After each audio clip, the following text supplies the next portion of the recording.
Since I was born, but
and there it is, ding dong. So there it is. So you know, I was going to start off with this song, and I chickened out just at the last minute. I don't want to subject you to the to my feeble attempt at singing just yet. Maybe when I grow a bit more confidence, maybe I'll try that. I was going to start with some Maria Dubo. You know, I was going to do that, but then at the last minute I bailed out. So at the last minute I bailed out, but certainly not bailing out on you, and hopefully you are not bailing out on me. So here we are again. Good to be in your company. Good to see you. And how are you? How was your day? You know, it seems like only 7 days ago that we spent Friday together, and here is another Friday again. So another weekend upon us. What do you have planned for the weekend?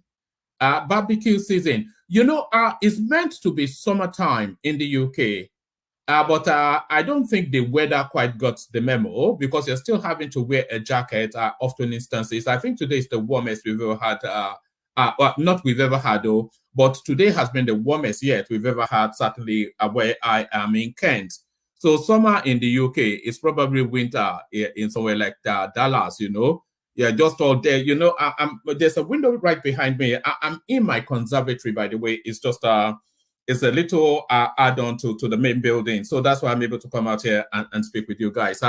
You know, but there's a window right behind me there, which I'm actually having the thought to close. And we're in the middle of summer, so you should think that I should be opening windows now. Anyway, you don't want to hear all that. So how are you? So another day, another cycle of going on within the Nigerian space. So we'll hopefully spend a few hours together doing as we usually do, you know, messing around, joshing around, screaming and shouting, and then partying as friends. So that's what goes on here.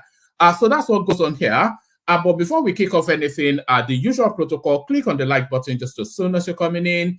Subscribe if you haven't done that already. The hyperlink that says StreamYard, that's your invitation to come and join us on the screen. I told you I chickened out of starting with a song. There was a person that wanted to come on and I chickened out yesterday. So don't chicken out. If you've always intended to come on, now is the time to come on. Because if you've listened enough, then you would know that all of the rumors about the platform don't really hold true. It's a welcoming house for everybody, and you're welcome to come and spend time with us here. So come join by clicking on the hyperlink that says StreamYard. Actually, let me repost it so it's immediate to hand. So let me repost it so it's immediate to hand. So what are we contending with today? So we're contending with a myriad of subject matters. A lot of it, of course, are subjects that are ongoing. Let me just bring a headline up. That probably speaks better. So let me bring a headline up and let me say no to this. You know, anything that pops up on your screen, your first go-to is just to click on no. They are always looking to embed something on your screens. El-Rufai scolds Tinubu for holding grudges, keeping him in darkness, departs for Egypt after proposing Jafaru Sani as ministerial replacement. So I think pretty much all of you would have heard that El-Rufai somewhat seemed to have now turned that ministerial nomination, and he instead has picked his own replacement and presented him as a name. But what's led to all that? Hopefully we'll find out shortly. El-Rufai scolds Tinubu for holding grudges, keeping him in darkness, departs for Egypt after proposing Jafaru Sani as ministerial replacement. So there it is right there. And even before we get into the body of the piece, you can somewhat speculate to some of the grudges that Tinubu may hold against El-Rufai. There was a time that El-Rufai went into the heartland of Lagos to challenge, rather. There was a time that El-Rufai went into the heartland of Lagos to challenge Tinubu's dominance there. And it really threatened actually Tinubu's hold on Lagos at some point. So we find out exactly what's in play there, only to go on from there to this. So now, this is a subject matter that we have skated round. We have skated round on this platform endlessly over the course of the last few days, especially after the ministerial nominees were made known. Ohaneze to Tinubu, it is unfair, only 5 ministers nominated from the Southeast. So yes, it's a revisitation of matters that has been discussed somewhat. But then, of course, the counter argument is, of course, politics is a cold and brutal business and a game of numbers as well. You bring your numbers and then you get rewards commensurate with those numbers. But is the reward commensurate with the numbers that the Southeast brought to Tinubu is the thing. The barest minimum, just the constitutional requirement and no more. Ohaneze to Tinubu, it is unfair. Only 5 ministers nominated from the Southeast. So we want to see then what arguments they are presenting then to convince Tinubu to think otherwise. A quick recovery of Nigeria's economy, my priority. So, hopefully this will come as a great news to somebody like Ekene, who feels that Tinubu is taking his eyes off the ball with this military excursion that he seems intent on embarking on to a neighboring state. So refocus is what Ekene has always said, and it looks as though Tinubu has heard that plea. A quick recovery of Nigeria's economy, my priority. So it's a short read, so let's get it out of the way.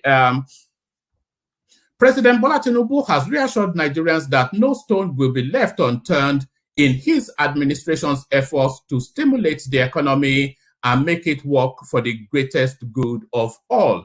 Tinubu said that every effort across sectors would be documented and periodically reviewed for performance verification and public presentation to steadily ensure measured growth and enhanced public enlightenment on policy outcomes. So let me just pause, have a sip of water, and then we'll just address what you just read. So now, quite a pertinent thing Tinubu saying there. It's a marked departure from standard practice. So let's read this again, actually. President Tinubu has assured Nigerians that no stone will be left unturned in his administration's efforts to stimulate the economy and make it work for the greatest good of all. Tinubu said, so this is the paragraph now that really pops out. Tinubu said that every effort across sectors will be documented and periodically reviewed for performance verification and public presentation. So performance verification, any one of you that has any one of you that has held a job for more than 5 minutes, you know that a fortnightly one-to-one that you have with your immediate supervisor that audits then your performance in the course of those 2 weeks, the targets that you've met, what is impeding the targets that have not been met, the progress on the work that they are asking you to do. So all of those KPIs, they are being brought into governance, something that we never had under the Buhari space. Even Fashola, I think, came out that he never had a supervisory visitation or a supervisory invitation throughout the 8 years that he was minister under Buhari. And I think it's actually an accounting firm. KPMG is actually the organization going to coordinate that. So already serious people in charge of our serious business. Tinubu said that every effort across sectors would be documented and periodically reviewed for performance verification and public presentation. So it's not only going to be reviewed behind closed doors. I mean, this is the literal reading of this, and this is my understanding of it. It's not going to be reviewed behind closed doors with an immediate by an immediate supervisor. No, it's going to be a public presentation. So let's say, for instance, a minister has been told to build a road that is 100 meters long. So he comes 1 week to tell us that he has bought all of the materials. So next week now when he comes, he cannot tell us now that he's buying all the materials again. He wants to then tell us the progression from the materials bought to now works being done. So that's the public presentation. So the public will also have oversight on performance. Tinubu said that that effort across sectors would be documented and periodically reviewed for performance verification and public presentation to steadily ensure measured growth and enhanced public enlightenment on policy outcomes. According to a statement issued on Friday by the Special Advisor to the President on Media and Publicity, Ajuri Ngalale, Tinubu gave the assurance during a meeting with the Board of Trustees of the All Progressive Congress APC, Professional Forum APC, Professional Forum led by Bauchi State Governor Malam Issa Yagudu at the State House, Abuja, on Friday. That read in a rather funny way. The This economy must recover for the good and greatest. This economy must recover for the good and greatest number of Nigerians, and we are seriously committed to seeing through a change for the better. So far, we have taken some baby steps and pushed some aggressive positions, the president told the APC professionals who had earlier pledged their support for the reforms. In his speech, Yuguda disclosed that more than 2 million people had been registered as professionals in different fields since 2018. He stood ready to provide structures for mobilization and sensitization on government policy. So refocusing them by Tinubu, of course, on where the priority is with Nigerians. So refocusing by Tinubu on where the priority is with Nigerians. Justin El-Rufai withdraws ministerial nomination. So yes, somewhat of a repeat of a previous headline. A repeat of a previous headline, but this now a progression from our ongoing narrative. Coup, review your military threat, sanctions against Niger, Fulani group tells ECOWAS. So Fulani group tells ECOWAS, essentially Fulani group tells Tinubu is really the meaning of that, because people have abandoned ECOWAS and substituted it for Tinubu. A group, Kulen Ala Cattle Bearers Association of Nigeria, Kakran, has urged the Economic Community of West African State, ECOWAS, to holistically review its military threat and economic sanction against Niger Republic. A statement issued on Friday, signed by the association's national president, Honorable Khalil Mohammed Bello, indicated that Kakran is not in support of any economic sanctions against Niger. So, yeah, it will go on to give us reasons, but we know what is in play there. There's somewhat of a move to ethnicize. In fact, it's already ethnicized this now going on in Niger Republic.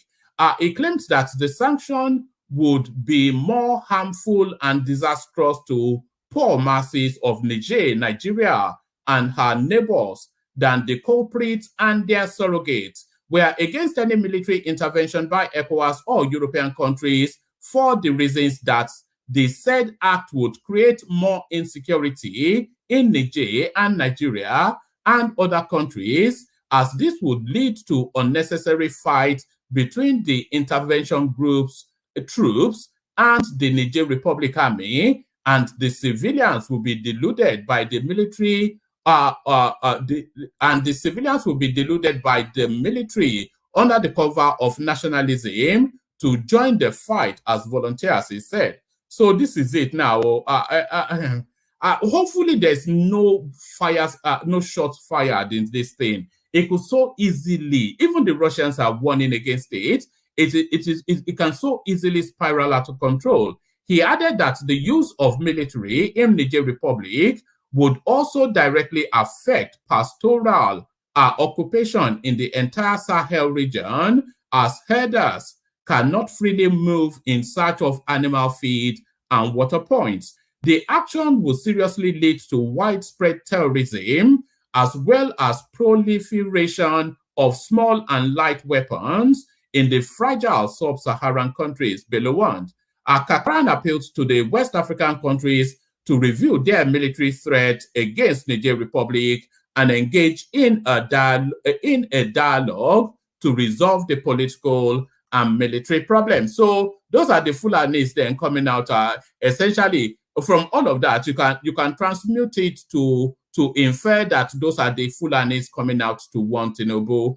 And if you don't believe that the Fulanis are coming out to want Tinubu, look at this.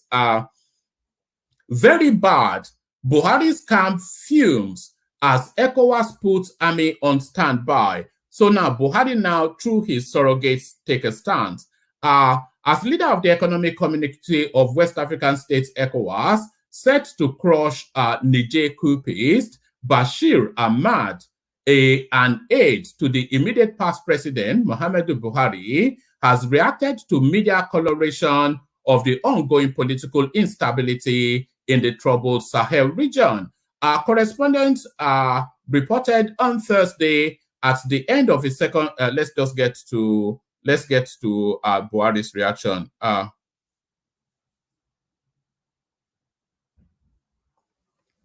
Right. Following the recent pronouncement on the next line of action to be taken by ECOWAS in Niger Republic, some people, including many of our media outlets, are busy driving the general public into a conclusion that Nigeria and ECOWAS resolved to use military intervention in the undoubtedly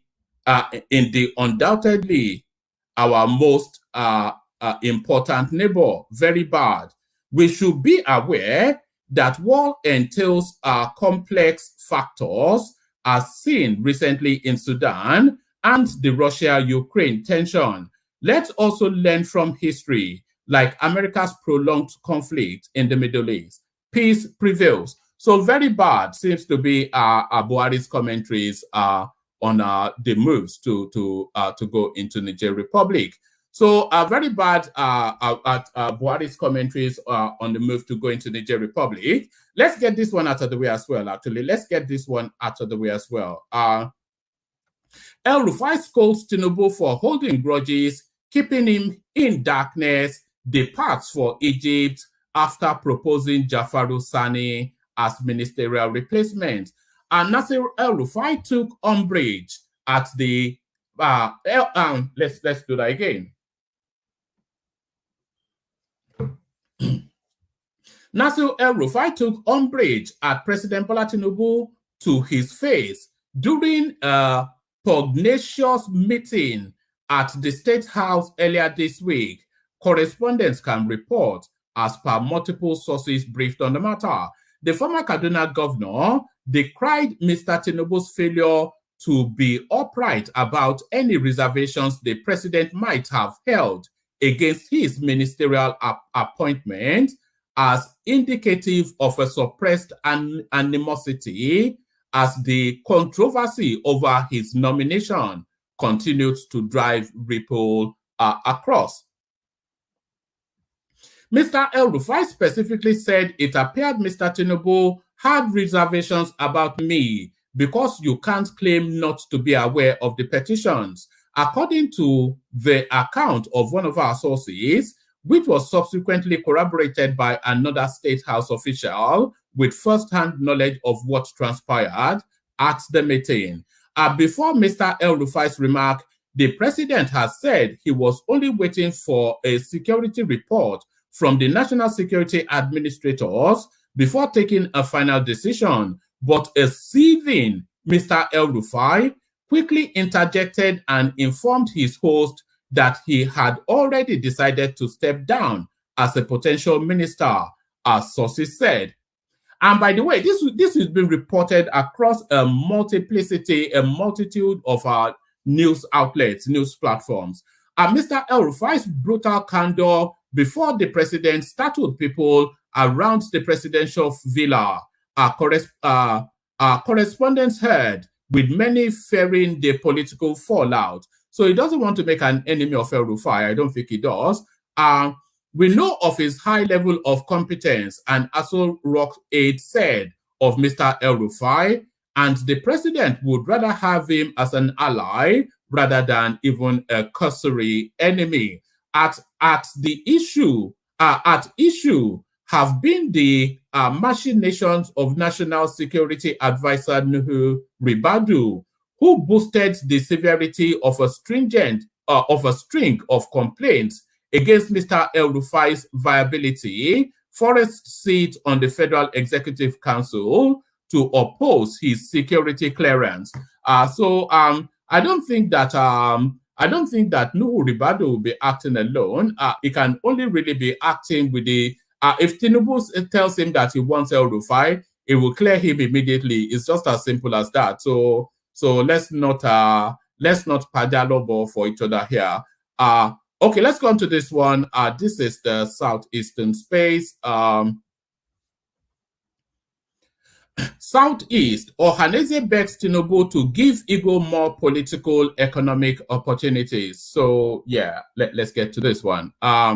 Ohaneze Indigo worldwide has demanded justice, fairness, and equity in President Bola Tinubu's appointments, as the Southeast has the least representation in his list of ministerial nominees. We wish to observe that this situation was not caused by the current administration, but we, however, appeal to His Excellency, Mr. Bola Ahmed Tinubu, to help. So that would be president, of course, but this news platform, they refuse to call him president, to help us remedy the situation and restore justice, equity, and fairness in Nigeria, the Igbo group said. So it is quite pertinent to note that they are not actually blaming Tinubu because they know that it's a constitutional matter, but they are asking for a bit more latitude. We wish to observe that this situation was not caused by the current administration. It's not actually even a matter of any administration. It's a constitutional matter.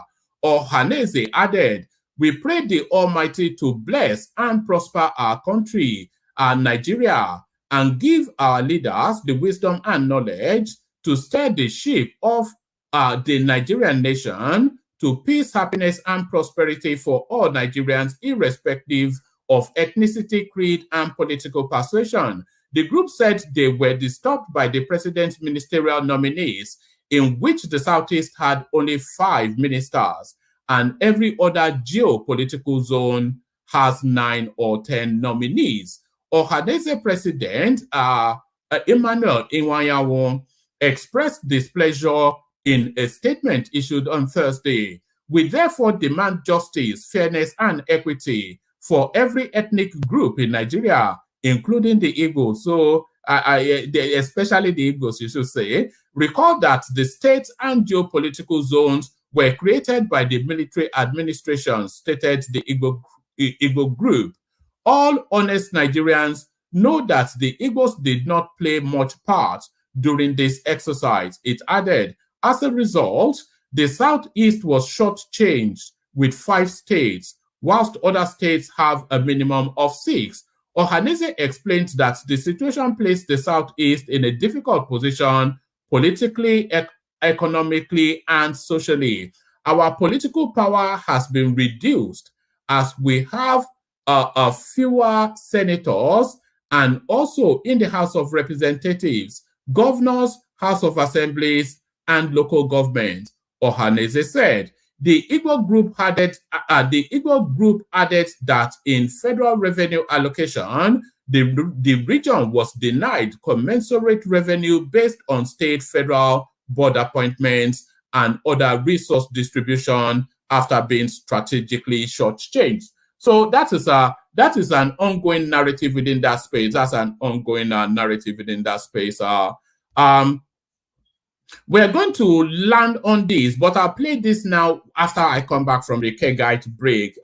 We'll land on the local politics of our Edo State and the goings on there. So plenty to go through. So lean back, kick back, take it easy, relax into it. The usual protocol, click on like, click on subscribe, click on the hyperlink that says StreamYard to come and join me. And I'm not even going to talk about the coffee. Just click on like, click on subscribe, and click on the hyperlink that says StreamYard. Let's hear from the Kega. Only water, where they see ma. Water, only water, where they see ma.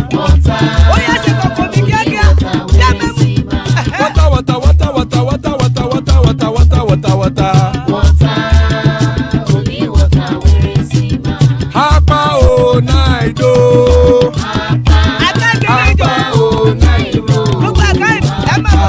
Hapa you don't come o.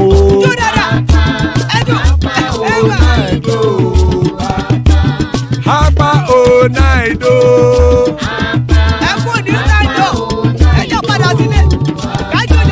Oro keke elemu ye o. Ibe shodi ya kekere elemu re o. Obi master kekere elemu re o. Chifu waila ti kekere elemu re o. Eruku lele elemu de. Eruku lele egbe elemu dodo jare o. Eruku lele Ghana ti de egbe body o.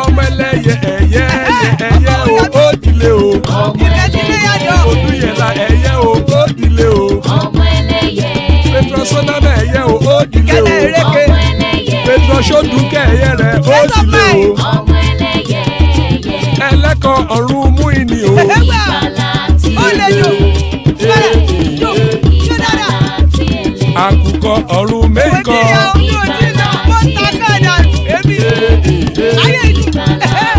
ikú kò ní ríwà gbéṣe o.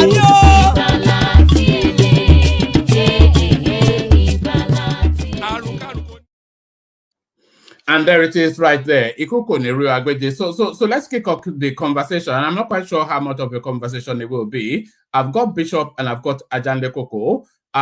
Anybody else that wants to come and hop on can come hop on. Let me post the hyperlink again. I'm going to kick it off with Bishop. But before I kick it off with Bishop, let me play you this clip on the screen as we wait in the hope that the room does populate. Let's play this. Let me go back to the main issue. What really happened and created this problem? I proclaimed the House of Assembly. He was in Abuja. Before he left, I called the chairman. The chairman is here. I said, look, I want nominations for commissioners. What we normally do, we will sit down, about 5 of us, looking at the list, local government and local government, what have been submitted. Asked the chairman. That morning, I called him for the meeting. What did he say? He said he will not attend. That is why Isako does not have commissioner. He said he will not attend. I said, okay, well, let us go ahead. I will still give him that respect for us to consider when he's ready. He then went to Abuja. What struck me, and I've never said this to anybody, is that after I proclaimed the House of Assembly, we're now going to elect officers to the House of Assembly. He was in Abuja. He came back that day. Of the state. I get any information I need. But I have that responsibility to keep quiet and use the information properly. My deputy called a leader in APC, telling that leader that during the elections the next day of the leadership, particular speaker of the House of Assembly, that he has 5 members who are loyal to him, and that he would like the 7 members of APC to work with the 5 members of PDP. Hello? Yeah, can you jump on? This information will still be corroborated by somebody else. Yeah, just jump on. I won't come to you, Point, just to make the place look busy. I called the PDP members to my house just to familiarize with them. And as usual, he tried to barge in. I said, well, you cannot just come to my house. It's my private house. It's not even government house. You have to have the courtesy. But now it is my prerogative whether I want you to come in or not. After I heard what he had done, I said, you can't come into our meeting. We met, agreed. The next day, we went to the House of Assembly. He went there, and we did what we did. As far as I'm concerned, that was not working in our common interest. Why would the deputy governor seek to have another candidate, another speakership candidate, outside of what the governor wants? Are we working together? That is where I now knew that we had a problem.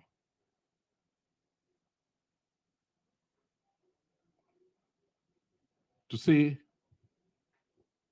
the deputy governor had become so desperate to take over that he would do anything, including carrying out a coup against his governor. How can you say you are loyal and you don't do that sort of a thing? What was kind of disturbing was the excuses he gave in his petition. This is a matter before the court. I don't want to talk much about it. How can somebody swear to an affidavit right? A public officer with information that is patently wrong and false. Now we stopped him from coming into ESCO. Meanwhile, you attended that ESCO and you signed.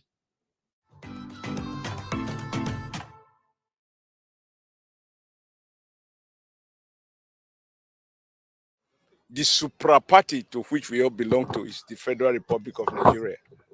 The political parties, even the rates of Campi and the Campi and the Campi, shows that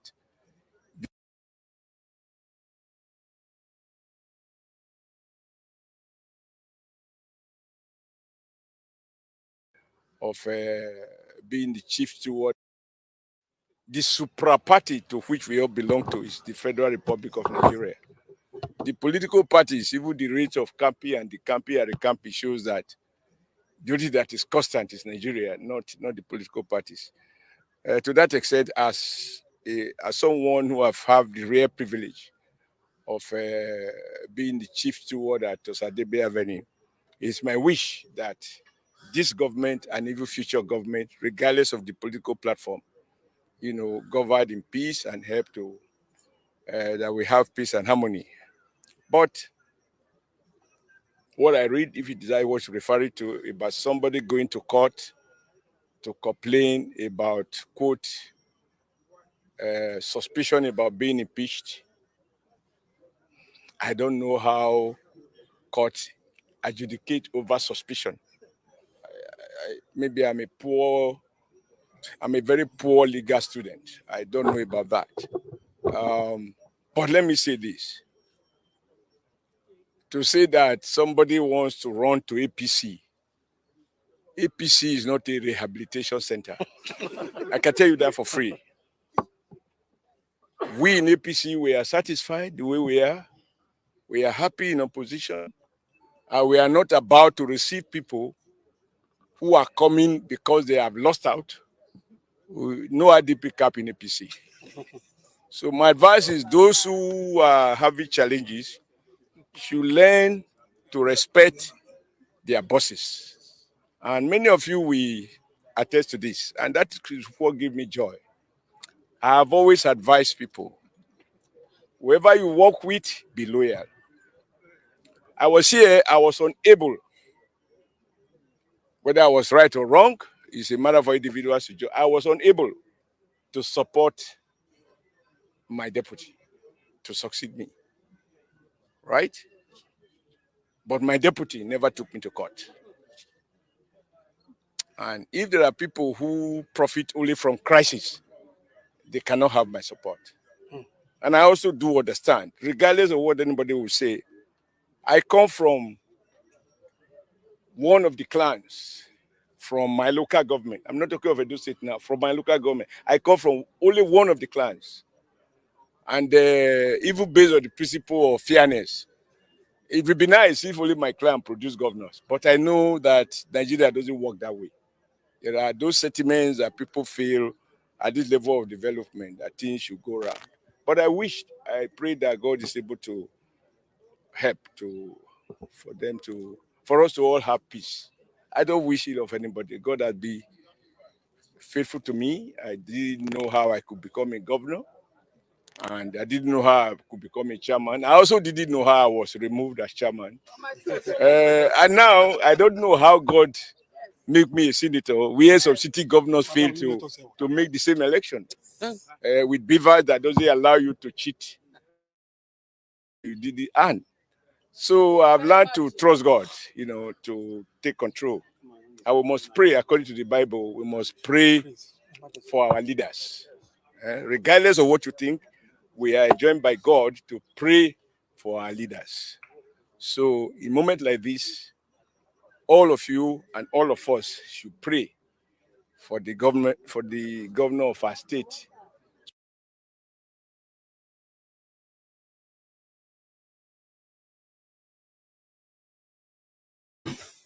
All right. So that's the local politics of Edo State, which we'll get to in a moment. So we've got Ajale Koko and we've got Bishop. So we'll see how it goes. Who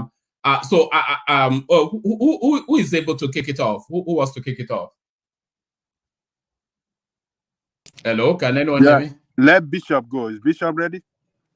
I'm not sure if he is. I don't know what you mean that you're not sure if I am, but I'm here. Yeah, you can go ahead if you are ready. Go. Okay, let's kick it off. Good evening, Baba Jandebuko. How are you? No, the network is a bit quaky. For me, I'm hearing you and I'm hearing him very well. Yeah, but we all right. Carry on. Let's see what we make of it. Okay. Start off with the El Rufai space. Who has withdrawn his nomination and proposed a replacement? Apparently, it was quite a confrontational engagement between him and Tinubu at Aso Rock. But so he's withdrawn his nomination. Put forward a Jafaru Sani to replace him from the same Kaduna state, of course, and has stormed off to Egypt. So what are you making of that? Okay, let me start by saying good evening first, and remind our people, I know we are not many yet, to please click on the like button as we come in. And let me digress for 1 minute before I go on to that. You asked for some musical clips sometimes that you can play as an opener. I sent you the music, you did not even acknowledge it. Talk less of never when was that? That was some few months ago when you were asking for some music that can promote what do you call it, Nigeria, whatever. I sent you a particular music. All right, I'll have to check again. I'll check again. Okay. Yeah, having said that, El Rufai, quite honestly, I read some of the few things, and I am not happy personally because I feel very strongly that El Rufai has a whole lot to offer Nigeria. A whole lot. His pedigree, his expertise, his commitment, his passion about Nigeria, and taste for excellence. I think he has a lot. So if this rumored whoever is playing the game behind the scene is true and they succeed, I think ultimately Nigeria is the loser for it.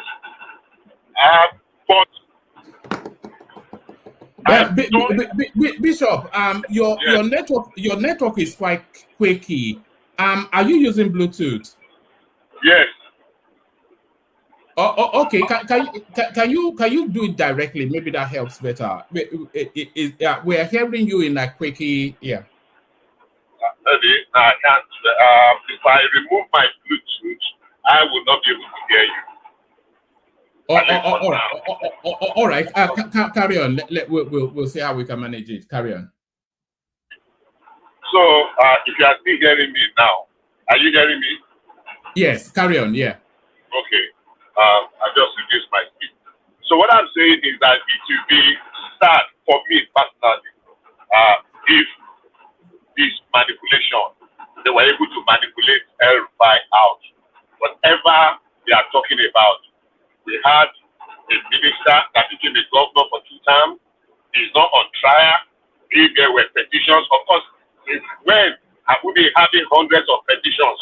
Some are sponsored, some are just maliciously concocted, and you were not trashed or dealt with. So if there were powerful hands behind the scene that want to make sure that El Rufai is not begging for a job, I can say that boldly. I've not benefited anything from him, but it's somebody that I have watched for some time, and I have seen that he's an asset to wherever he belongs to. So I really hope that all these are just mere rumors, that it doesn't turn out to be that way. But we wait to see. I really wait to see how it plays out ultimately. It will be in the best interest of Asiwaju Tinubu personally and as the president of the Federal Republic, and in the best interest of APC to Otherwise, there is a saying in Yoruba that you don't put fire. It's easier to put a snake under your pillow, under your mattress and sleep than put fire in your room. If you are meant to peacefully putting fire in your room and going to sleep, because of the role El-Rufai played, not only in the emergence of Asiwaju Bola Ahmed Tinubu as the candidate of the party, but also the role he played in ensuring that they were able to what's that word now? To mobilize massively and galvanize support, even when all seems to be falling apart within the party and in Nigeria. So it will be in the best interest of the party to resolve this and do so very quickly. I think that's my take on that. But I want to believe that everything we have had is not true. I'm saying that very cautiously, but confidently too. That it's not everything that we have had. I don't think there was that confrontation, whatever. I think there were misunderstandings and there could be some, but I don't think it really has gotten to that level. So probably I want to leave it at that for now. Hold on, that was actually from multiple sources from at the presidential space. So I think there might be some very yeah. Hold on, it was only Premium Times that laid a claim to a source from within the presidential villa. Every other news now copied from Premium Times. Premium Times was the only one that said that exclusively. How do you know they copied from them? Some of course, it's reported now. Yeah, you read some of them. I read some of them. Some of those, you will see that it was reported from the they did not quote a source. It was only Premium Times that quoted the source. So, but that came from multiple points. Some people, some of our online journalists just did. It's on online that they get their own news from. And that, of course, we see that. We see that separately. All right. Thank you, Bishop. Let me bring Dewale into the conversation. See if he has Dewale. Let's hear from you. Let's see if you have a good connection. Can you hear me now? Yeah, perfectly. Brilliant. So you are still in the conversation as well, Bishop. But let's also take your soundings on this space. It looks as though El-Rufai has withdrawn his nomination. Or his intentions to be part of it, and now he's chosen a replacement. And from what we're hearing, it was quite a heated conversation between him and Tinubu. Some people were saying they were actually stunned just how aggressive he was. Well, I first of all heard about this on Sleep TV this morning when the I don't know. I unsubscribed from them, but it still kept, I guess it's algorithm that is recommended to my trade, so it kept showing up. Well, I think Tinubu should have done enough to protect him if he really badly needed him in his cabinet. What I see happening is more or less like humiliation that has been subjected to. He himself said that he doesn't even need anything, doesn't want to be part of anything. Oh, no. Are you using Bluetooth as well? Yes. Oh, you can't hear me. We can hear you, but there's just that waffling sound, you know. But carry on. Oh, okay, hold on. Let me take it off so that at least you can. Yeah.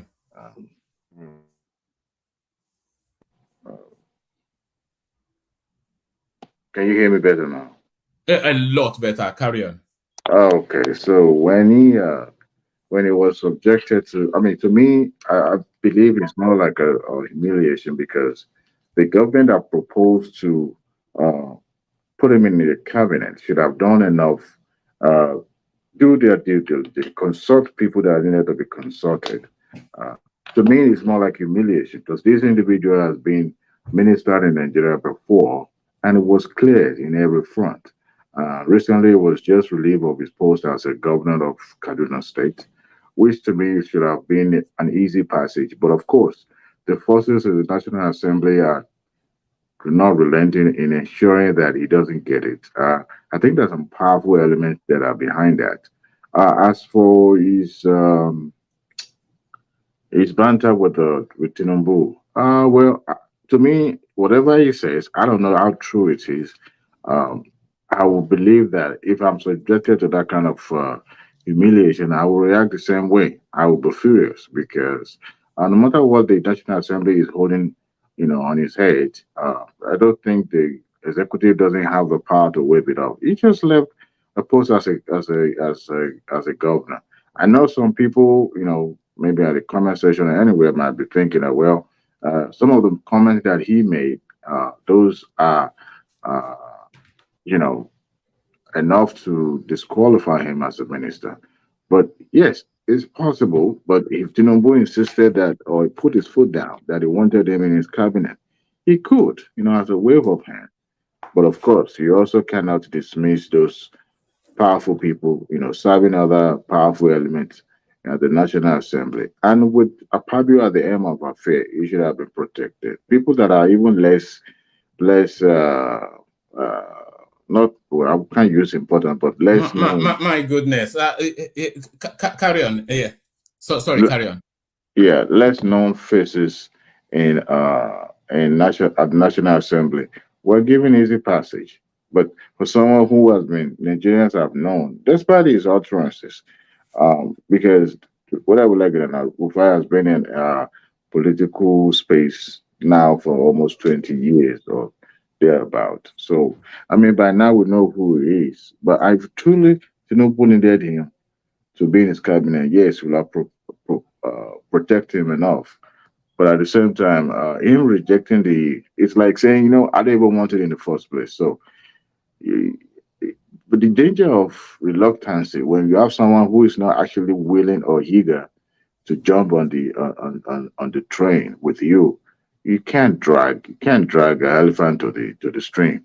You rather let them be whatever they can contribute. They contribute. He had already made his intention known right from the get go that he's not interested in becoming any or holding any position. But Tinubu, I guess, due to favor or political favor or whatever he needed from him or from his own bloc, he decided to drag them into.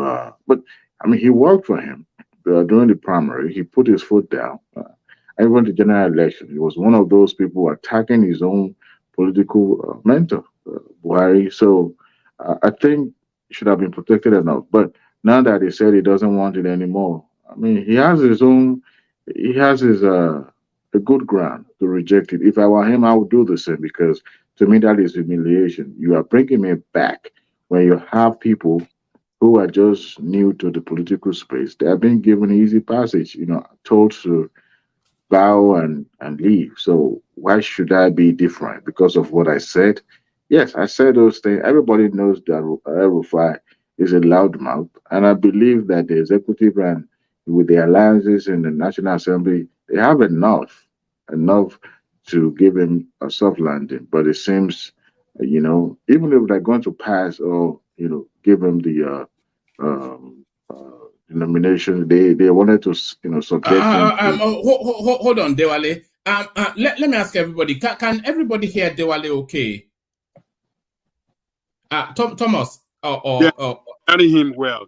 I can hear him very well. 100%. All right. I think maybe it's my system. Carry on, Dewale. Okay. So, but as far as I'm concerned, he did the right thing. I wouldn't want it in the first place. I wouldn't want to be subjected to such humiliation. As it has a ground to be mad at the executive because why would you? You should have done your duty. You should have known who probably will post to my nomination in the first place. I mean, to be honest, Okudiakato for Tinubu administration. I'm not saying he's going to get it all right, but it's not. And the likes of El Rufai should have, become a problem for him to pass. Now, people that are even less known that will be sworn in as a minister, he would not be anywhere near the executive. To me, that is not right. And whatever it is that I'm reading here that due to grudges in the past, I don't know whatever he has with Tinubu or whatever. I don't really know.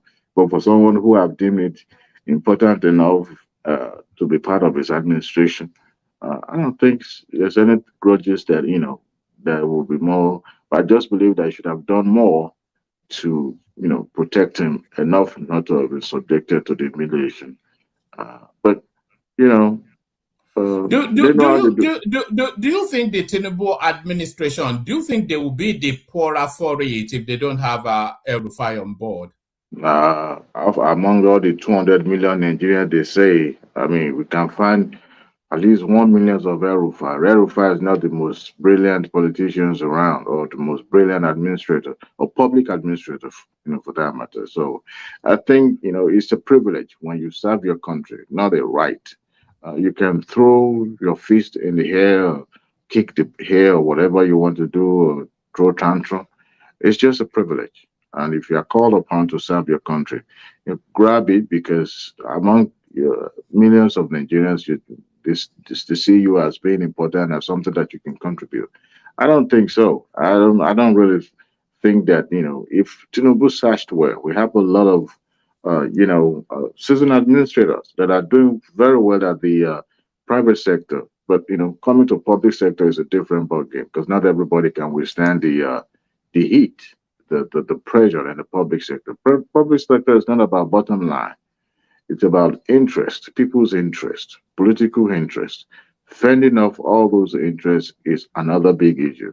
You can remain in the office signing paper all day, but when you have people coming at you and trying to take you down at all costs, then you realize that it's beyond just making money or being a good book. So, of all among the 200 millions of Nigerians, there will be millions of the thousands of the likes of El Rufai. So you should see it as a privilege. But I think Tinubu, sometimes when you have your team and you wanted something, you wanted a team, and one of your team is sustained injury, it becomes it begins to try to see how you can bring in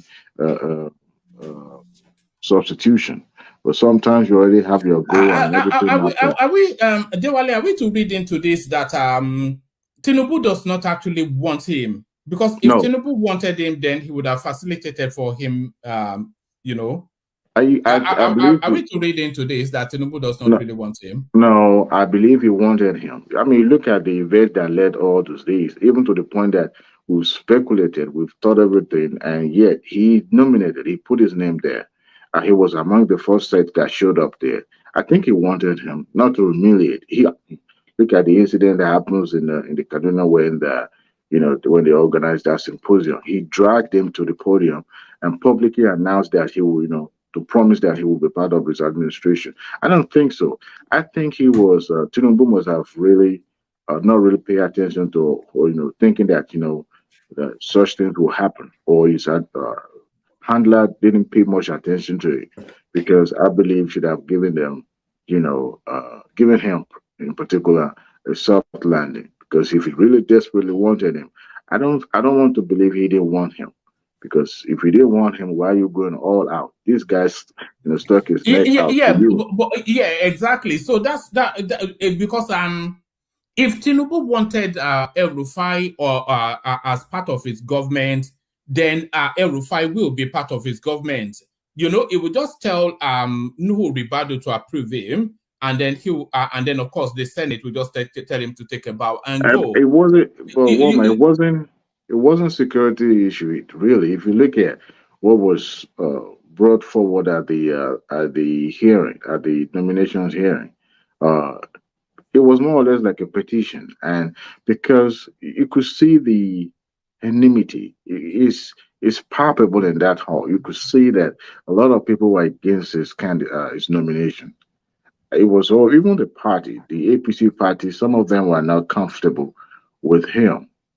Maybe they see him as a liability to the presidency due to his public utterances in the past. But at least we've seen people there. I mean, I give you an example. Dele Alaki, somebody even came forward to say, you call these people a backing dog.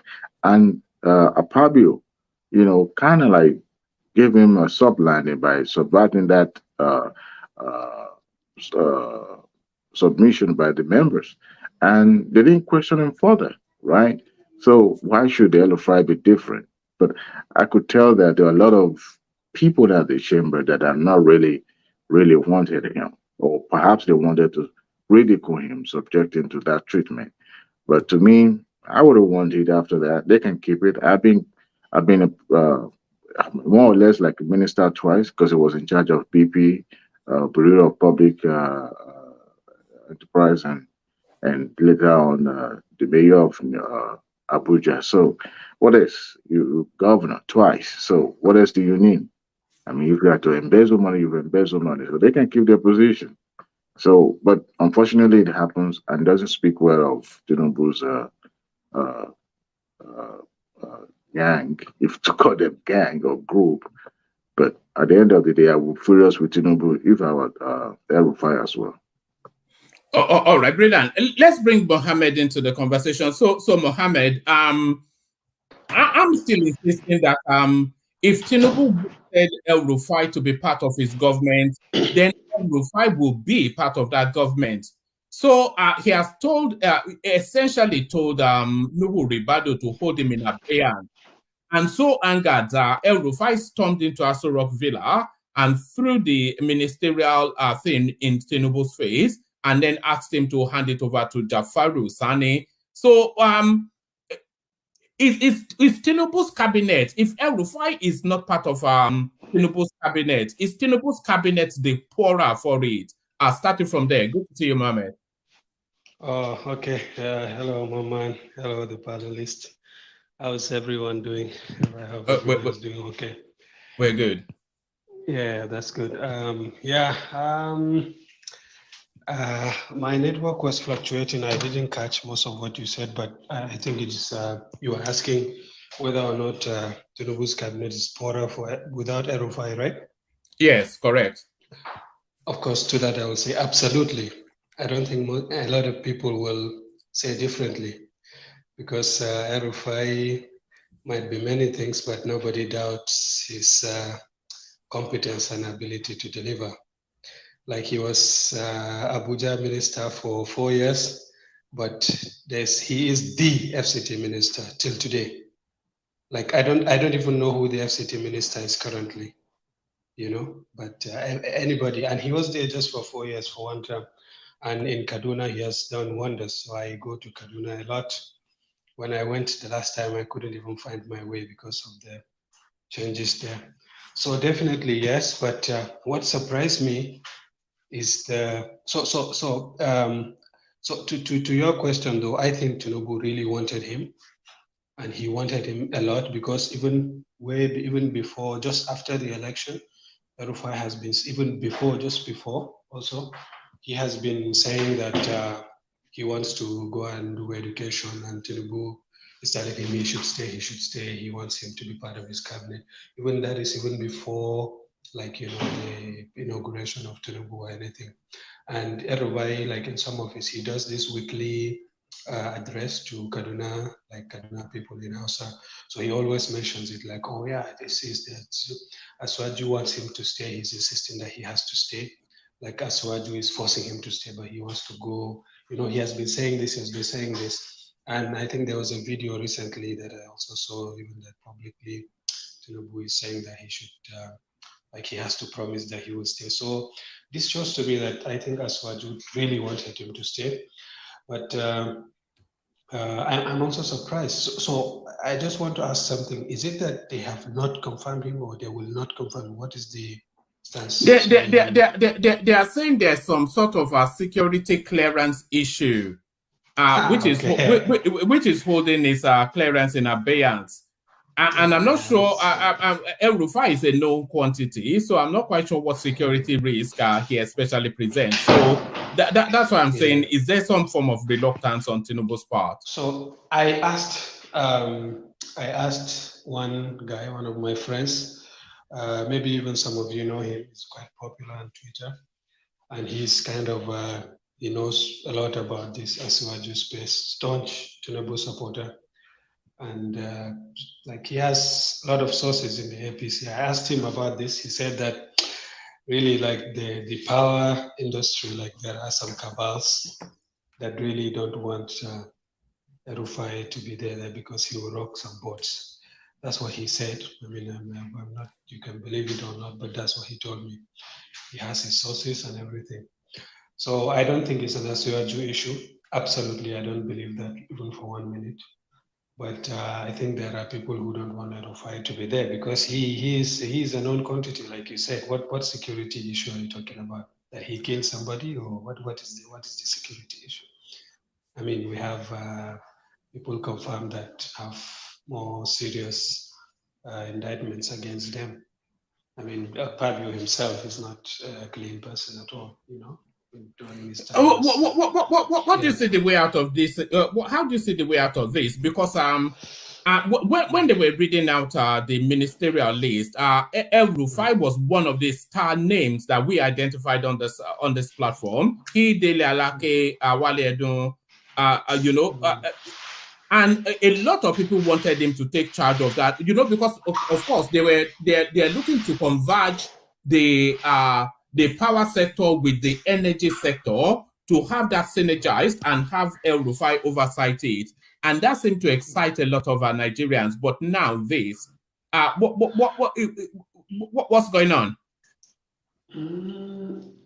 Really, I was also like in the ministerial list. El Rufai, I mean, at least in a lot of the lists, I don't know some of them. At least I would say I don't know about 50% of the people. Of the people that I know, I don't think anyone he will be among the top 3 in the list in terms of competence. El Rufai is a deliverer, you know, the person who, if you give him the job, he delivers, you know. If you see the infrastructural developments in Kaduna, you put together Namadi Sambo's time, Ramalan Yaro's time, Patrick Yakowa's time together, I have not seen the kind of infrastructural development that El Rufai did, even compared to these 3 combined. So he is a deliverer. I was also of the power sector. I think he could have made a huge difference in the power sector. Of course, he would step on toes and all. Yeah, but what I want to know is, see, this is my theory. I might be wrong. What I think is that he has been always insisting that he doesn't, like, he wants to, like, there's a video of him in the house. He was saying that, look, how can you be, he was speaking very passionately, how can you be 63, have been minister at 43, and then 2-time governor, and then now I will come back to minister again? Does that mean that I did not mentor anybody, or I did not tutor anybody? How about other people that I've mentored? Can't they do the job? Things like, you know, he was saying passionately that, you know, coming back to me, he was just making the point that coming back to minister, it doesn't make sense and things like that. Maybe what I think is there was some resistance from some of the senators or cabals or, you know, or whatever your view is. And then he's using that to back out or something like that. That's what I think. I don't think really that is. Well, what are you making of what are you making of Tinubu's decision making at the moment? Because it seems somewhat feeble and meek, the way he's been making decisions and then reversing decisions, and then seem to be making hasty decisions and talking at a turn. Do you think there's a problem with decision making there with Tinubu? So are you referring to the Niger thing, or what do you have in mind? Well, I'm starting from the oil subsidies removed, which was ad-libbing on the most important day of his life.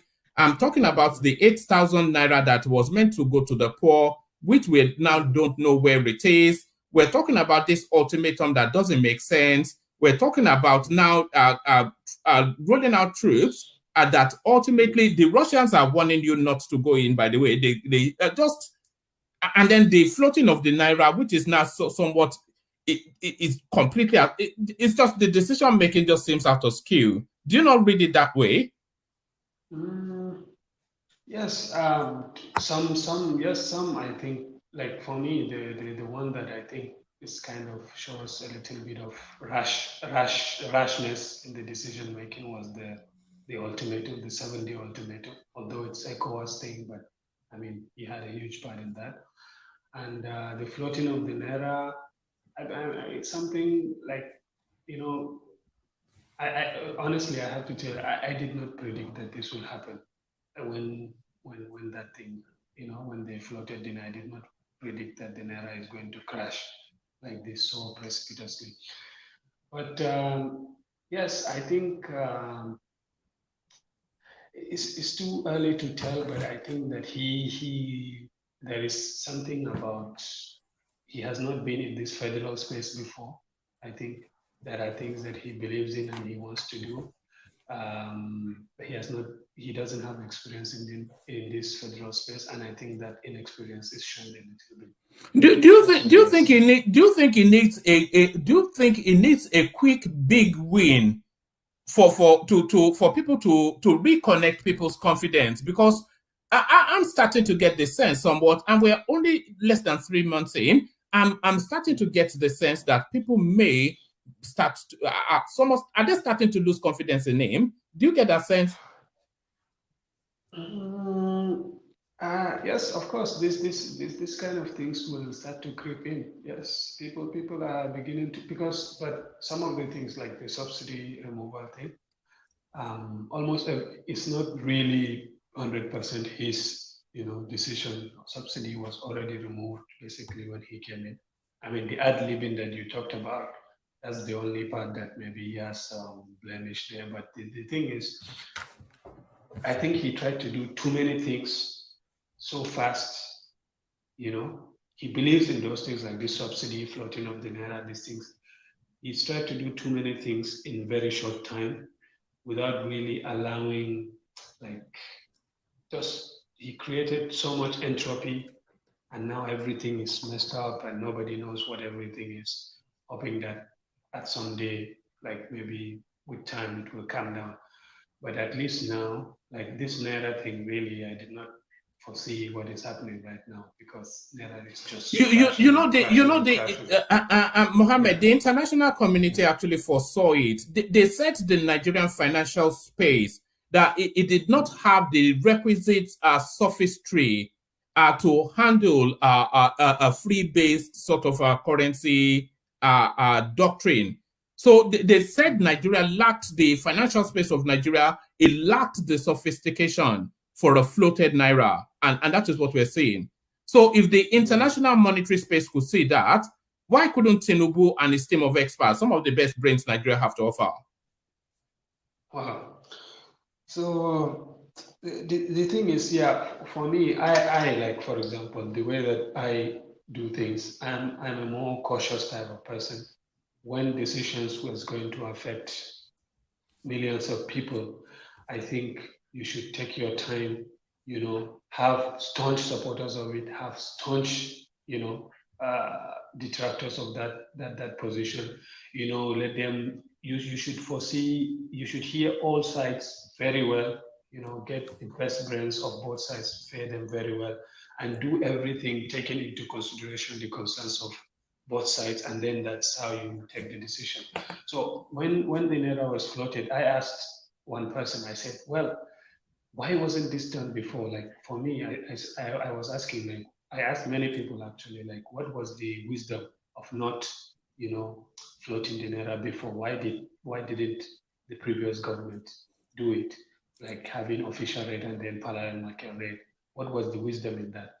There's a lot of corruption going on there, but I was always asked, I've not had a good answer to that, maybe because people I asked are not knowledgeable in that space. But really, the floating now seems to be a really bad decision now, the way that things are going. If you say the international community foresaw it, then I think care should have been taken. And it's not a decision that he can reverse, by the way, because if he reverses it and then pegs the naira or subsidizes it in some sort of form, then that window of free flow, a lot of people would have made a lot of money, and then he will stand accused of corruption. Yeah, I mean, the dollar, the official rate and black market rate was a cash cow for many people, I can tell you. Somebody actually offered me, like, just bring your money, send me how many millions he told me, and then, I will give you at 600, and then you will sell it for, at that time, I think dollar was, what was it? I think he said 500. Basically, like I said, no, I don't. Because it just seems to me that there were people that had open access to the dollar at official rate, and then they will be selling it for profit. You know, there was a lot of corruption going on there, but still, I still would like to hear the side of the people who support the view that the naira should be subsidized in that way.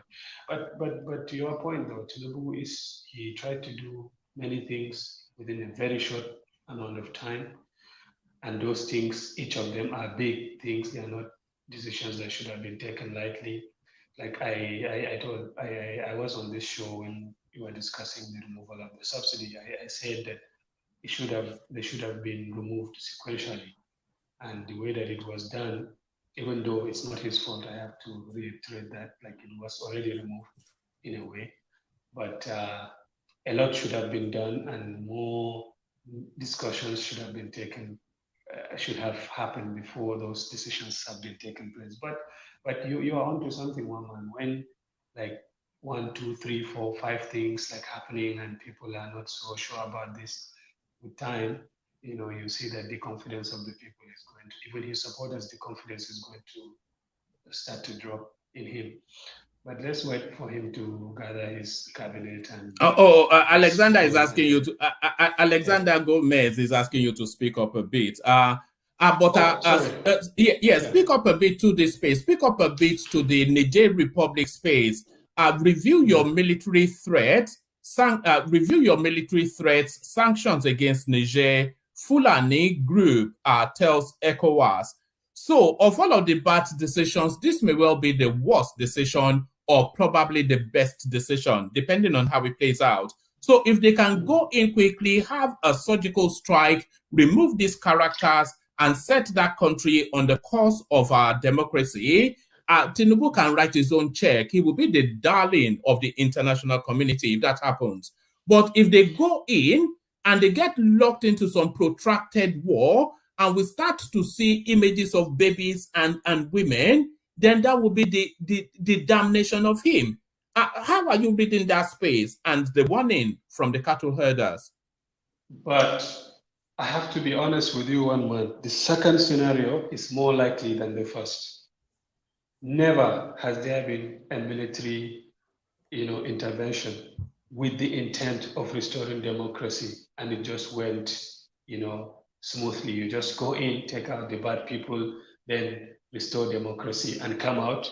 That scenario is, I will say, the chance of that happening is less than 5%.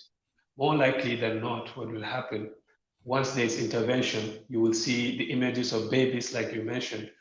The people that you supposedly are going in to give democracy to, they're the very people that are going to become your enemies. See, one man, I was in Russia when Putin first went into Russia to take Crimea. I was in Russia. I was listening to Russian news in Russian. I know all the propaganda that is being laid out. At that time, even I was convinced. The point that he was stressing the most is that we're not against the people. These are the same people as us. They are like, you have to know, I don't have to explain to you the ties between Ukraine and Russia. So he's saying that it's just this bad government. There was a military coup, unconstitutional coup. We're just going to go and, because of that, that's why we're doing what we're doing, this and that, this and that, this and that. But once war happens, one man, what you said is the babies, you will be smashing, the images of these. The people will just start seeing you as, now, I don't think Ukrainians hate any nation more than Russia, even though with all the ties that they have. This is the more likely scenario. For us, and for this Niger thing, one of the key questions for me that I want to hear is if you think of it in terms of, if you set aside that we want to restore democracy and all that, if you think of it in terms of what's in it for Nigeria, you'll see that the justification is really not strong. If someone attacked our nation, you see, that's strong justification to go to war. If someone did something against us, it's more of a justification. So if somebody did a military coup, yes, it's bad, but to commit your soldiers and to this justification, if you get what I'm saying, the justification is not very strong. You know, there is just some sort of a justification. You know, we already have problems coming from that cusp with the banditry, the insurgency, that because of just the porousness of that border, of the borders between nearly 1,000 kilometers of borderline, completely unmanned. So we already have problems with the insurgency just wading in from that space. So if that space then falls into the hands of some elements that have no proper structured association with known governance or civilized behavior, just a bunch of military men, if it turns essentially into somewhat of a semi-failed state, then that is an existential threat to Nigeria. That's an existential threat. And also that culture of military is something that Africa wants to start to reverse. Yeah, I mean that is an argument, but one man, like, military rule does not equal chaos. You know, military rule does not necessarily. But once we go in there, that's definitely chaos. Like, refugees in millions will start to flood into Nigeria, and we'll have a major humanitarian crisis in our hands on top of the ones that we have. So what you're saying is, yeah, it's an argument. I mean, I understand it, but if, like, it would have been stronger argument if the people that took over were some terrorist group or something like that. This is the military of the country we're talking about. It's not really, you know, I mean, Nigeria, for most of our history, post-independent, we have been under military, you know, military rule one way or the other. I mean, imagine when, let's say, IBB takes over, who took over from, okay, I think Buhari, when he took over from Shagari or something, some other country, external country, comes to invade Nigeria. Do you think that we'll see them as freedom? We'll see them as people who are trying to liberate us or something? You know, military rule does not always equal chaos, but once you start war, all the things that you are saying potentially you are trying to curb, you will just precipitate that. You know, refugees, number one, you know, and then all sorts of problems. So one more, can I interject? Sorry. Yeah, sure. Okay, yeah. Sorry, I just wanted to just add to your response to one man, where he talked about the border being porous already, and we're having insurgency and all of that, and then as the justification for why we should wage a war. Actually, it's not. It's actually a reason why we should not, because if you go into that war, what you're going to do is that whatever you're complaining is whatever problem you're talking about now, which is insurgency, porous border, you're only going to make it worse, because these men, or rather these military boys, all they're going to do is that if you feel you're going to overwhelm them, they're going to throw in arms into the hands of Nigerians and say, fight for yourself. And then all of those arms and guns and everything, after that war, after that fight, all those things will remain in the hands of people. Those guys are going to be insurgents, they're going to be criminals, they're going to be bandits, and they're going to be pouring into our nation. So that is creating more problems for yourself, apart from even what my brother said in terms of refugees and all that. That is just creating chaos, you know. So that's just what I have to add. Yeah, so that's a good addition too. But I think what one man was saying, it's not like it's an argument, but it's not a potent, like, you know, it's not, you know, if and when and maybe, and it's a lot of ifs and when. But once war starts, all these ifs become definitely, like, all this chaos will be definite, it will be real. So I think if you look at it in terms of do you think do you think where the situation is now, the ECOWAS space led by Nigeria, they are irreversibly set on the course of some sort of military action unless these people back down? So if these people don't back down, because the whole world is monitoring that space, if these people don't back down, then there is no way that they cannot go, that they will not go in. Are they irreversibly committed to that course of action? I think the way that they announced like 1 week ultimatum was unwise to begin with. I think in a way, I think Tinubu, he knows the backlash that he's facing here. I don't know about other ECOWAS countries, but I think if he doesn't, stand up to these ECOWAS people, if it is true that they're the ones pushing for this, they are just going to trick us into like some commitment, and then they will just back up, because as we know, we will be the ones bearing the brunt financially as well as in other aspects that we already mentioned. So it's not irrevocable. Like they said 1 week, but the 1 week has passed. What have they done? Like there's nothing like irrevocable. Like what I would like to also one other complication to this issue, this coup. We're not even sure that this coup is unpopular with the people. Maybe the people of Nigeria even support this coup. You see, in which case that complicates the whole thing. Like then you are saying that you supposedly want to bring them good democracy and liberation. When if the people support it, then what's your business with that? So, and from the looks of it, they actually support it because they see Bazoum as somebody who is subservient to the French and things like that. So for us, at least if I were PBAT, I would have used this Senate rejection as an excuse to tap out, like Obama did when he said that he's going to go into Syria when the Senate rejected it, too bad, we wanted to do this, we wanted to do that, but the Senate rejected it. And then in Britain also, they took a vote, I think the members of parliament, they rejected that they should not go into Syria. But it has not stopped them from going in on other occasions, but in that specific time, they used that as an excuse to back up. I think we should have done something like that and pressure the junta to commit to a timeline of election, and then we just leave. I mean, it's not the justification, like what's in it for us is not really clear. That's why we should not, I think we should not commit to this war. It's highly unwise. It's not popular, and we don't have a clear exit strategy. And,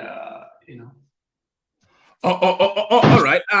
Speak to us a little bit about this headline on the screen, and then I'll go on from you to Baba. But I want you to hang around for as long as you can, because there are other topics I want you to speak on as well. But to this topic, Ohaneze to Tinubu, it is unfair. Only 5 ministers nominated from the Southeast. So I suspect we already know what you have to say. But what would be your response if you were Tinubu to that comment? I don't think he should respond, first of all. I mean, these are not the kind of things that you want to respond to. But I think the Ohaneze, they should understand politics more. Like, see, I don't agree with like political paybacks. Like this guy worked for me. That's the only reason why I give him this. I don't fully agree with that. But it's a reality. Like there are people, like 99% of the Southeasterners, I think, let's say 97% voted for somebody else. It's not really, you cannot expect then that you will be given more than what the Constitution requires. I mean, I understand where they're coming from, but they should really understand also that if for example, if Obi had won, don't expect El-Rufai to be in his government. Don't expect Matoli to be in his government. He's not going to give them anything. So it's just politics. I don't think it's something like really against Southeast or something like that. It's just the politics of it. Yeah. All right, brilliant. Your voice was quite low. Are people sleeping where you are? So you don't want to wake people up, have you? Yeah, I just came back from travel actually. So yeah. Anyway, exciting. No. Just between two cities in the same country. Not anywhere exciting. There's this Yoruba man from back in the day called Olabisi Ajala. he's a bit like you. He went around the world so much that they sang a song about him. Ajala traveled all over the world. So look at that. Mohammed the Traveler. So stay with us, Mohammed. Let me go from you and bring Baba into the conversation. See if he's ready. Baba, are you ready? Sure. Baba. Yes, one man. Good evening, everyone on the panel, and hi to all our listeners. How are you, one man? I'm good. All the better for you being here. So all the better for you being here. But I can tell you somebody that is not in a good mood is your former president, Muhammadu Buhari. Very bad. Buhari comes fumes as ECOWAS put army on standby. You know, the reaction of especially the North, but Nigerians in general, it will be a real political gamble if Tinubu goes in. I don't think Tinubu will go in with all the pushback from Nigerians, all manners of group. Actually, it's not even the wise thing to do at all. But I've been expecting Buhari to talk since this imbroglio started about 2 weeks now. But he didn't say anything. But what fly over most of our heads was that visit of Remi Tinubu to Buhari last week. As to say, I just felt I should come and say hello to him. I was not fooled. And I think it's got to do with the Niger debacle, actually. I'm reading Buhari's body language on that visit. I believe, actually, that he is not pleased with Tinubu's stance in the Niger Republic, because whether we like it or not. Baba. Hello? Yeah? Do you think if for a national issue, a national security issue like this, the only person Tinubu could send to Buhari is his wife? Look, why do we Nigerians like to actually frown against such things? Hillary was almost like a Clinton's right-hand man. She presented a bill, the health bill, if you remember, even to presentation the of Congress. health bill is different. This is a national security. No, it's about trusted aids. You can send your son, you can send your wife. For national security, that the diplomacy. wife is not even clear to discuss.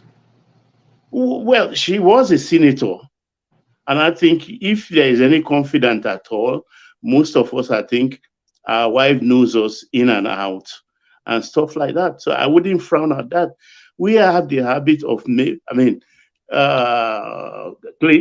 Trump has the in-law and the daughter in the cabinet. That can't happen in Nigeria. Those were granted security cover. They have their clearance. But for national security issue like this, that the wife would be in the best position to go and discuss with Buhari. I found that a little bit hard well, that is my own take, and I don't think it's national security. Maybe they are privy to some information and say, look, take this message to Buhari for me and let him know. It's not everything you can talk on phone. And the weight of the person you send on an errand at times will determine how the receiver of that person will react to the message. Because the value placed on the messenger is very important as the message too. So that's my own take anyway. People may think it's wrong, but I don't. Can I come in? Well, it's too early in the day. Come in anyway. Sorry. Yeah, I support what you're saying. I understand my brother, the prince, worries. But we should take it like this. When it comes to national security, there are some ways you have to send some message to soften the person's mind or coded message to certain people before you send the main message. But Remi Tinubu going to meet Buhari is to first soften that space before the actual message comes. Remi Tinubu did not go see Buhari on the capacity of taking message to Buhari. But I think he went there on a political move to at least calm Buhari minds down first before the main message would get to Buhari. So I don't think we should worry too much about Tinubu visiting Buhari, because he didn't go there on the capacity on official move to go see Buhari, you know. So that's my submission. Exactly my take too, because if we look at Niger today, Niger as of today is about 27 million people. 21% or 7 million of those people are Hausas, and Fulanis are about 6% also there. So if northern Nigeria were to be a nation, I know southern Niger will be part of that nation, actually. So they are one people. And besides that, the Kupists are Hausas. And let's figure that out. The guy who left is a Difa Arab. You understand? And Difa Arab are just less than 1%. So it's about minority ruling the rest. But the only thing I see here actually in this Niger matter, I watched the body language of Alan Ouattara yesterday. The way he came up, I think he's picking up the gauntlet, which is good for Tinubu if he can use the opportunity and duck out of the front line. You understand? When we were in Liberia, we were in Sierra Leone and Gambia. None of the Francophone countries raised proper hands. Let me put it there to show their power to align with us openly. You understand? So this time around, we are attacking a French Francophone country, and we are maybe the citizens of Nigeria are saying no.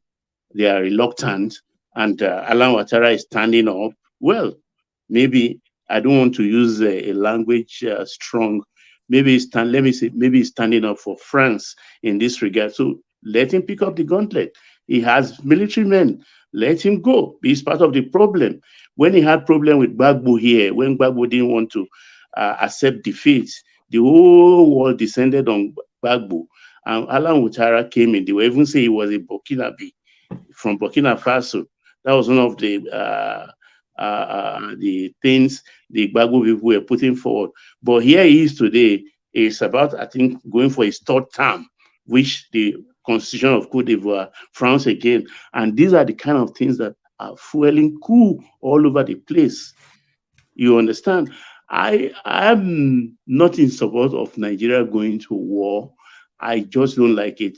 Left to me, at this material time in our lives in Nigeria, I want us to look inwards. We have tremendous problems. I want us to look inwards and treat our wounds. When we are properly healed, then we can now showcase our strength and present a new look Nigeria.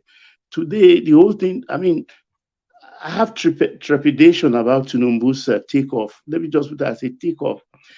I put so much. You know, Baba. When he first took off, he took off with confidence. Yeah. And, I put much premium. Yes. But today, I don't know. It's starting to falter. It's starting to falter, and that's happening No, you too guys need quickly. to calm down. You guys need to calm down. Public office grant is not always that quick as you think. No, because how tomorrow will be. This man started on the fast lane. You guys said it was too fast. Now he's grinding because you wanted to take it. I'm batified. You understand? But when I look at, there are a lot of misfits in his. Look at Gbajabiamila, for instance. Look at Gbajabiamila. Look at that Ganduje. Look at what they did to that girl Shetty. I mean, I wouldn't stand for that. And I know. It is Gbajabiamila and Ganduje's work, even though Ganduje is coming out to say the otherwise. But one man presented a clip here when he was amongst his wives or so, and they were like laughing at the girl and things, deriding the girl.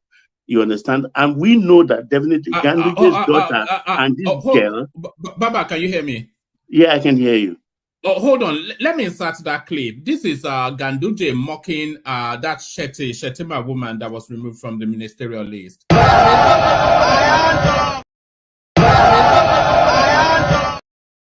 that's not it. I don't have it anymore. I suspect I deleted it. Okay. But the hold daughter on. of Ganduje and that Shetty and the girl who eventually was replaced Shetty, they are all classmates.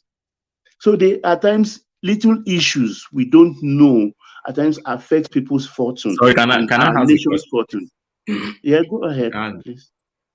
The Gbajabiamila and Ganduje laughing at the Shetty girl, what does he have to do? No, Gbajabiamila was not in that tape. What I'm saying is that there is nothing that happens that my question happens without the chief of staff knowing. Hold on, Baba. He wants to ask you a question. So how do you relate that with what does that have to do with Tinubu's public policy, good governance, and issues on developmental policies in Nigeria? Don't you see that as internal politics within APC and which Nigerians should not bother about? We have a bigger picture to look at.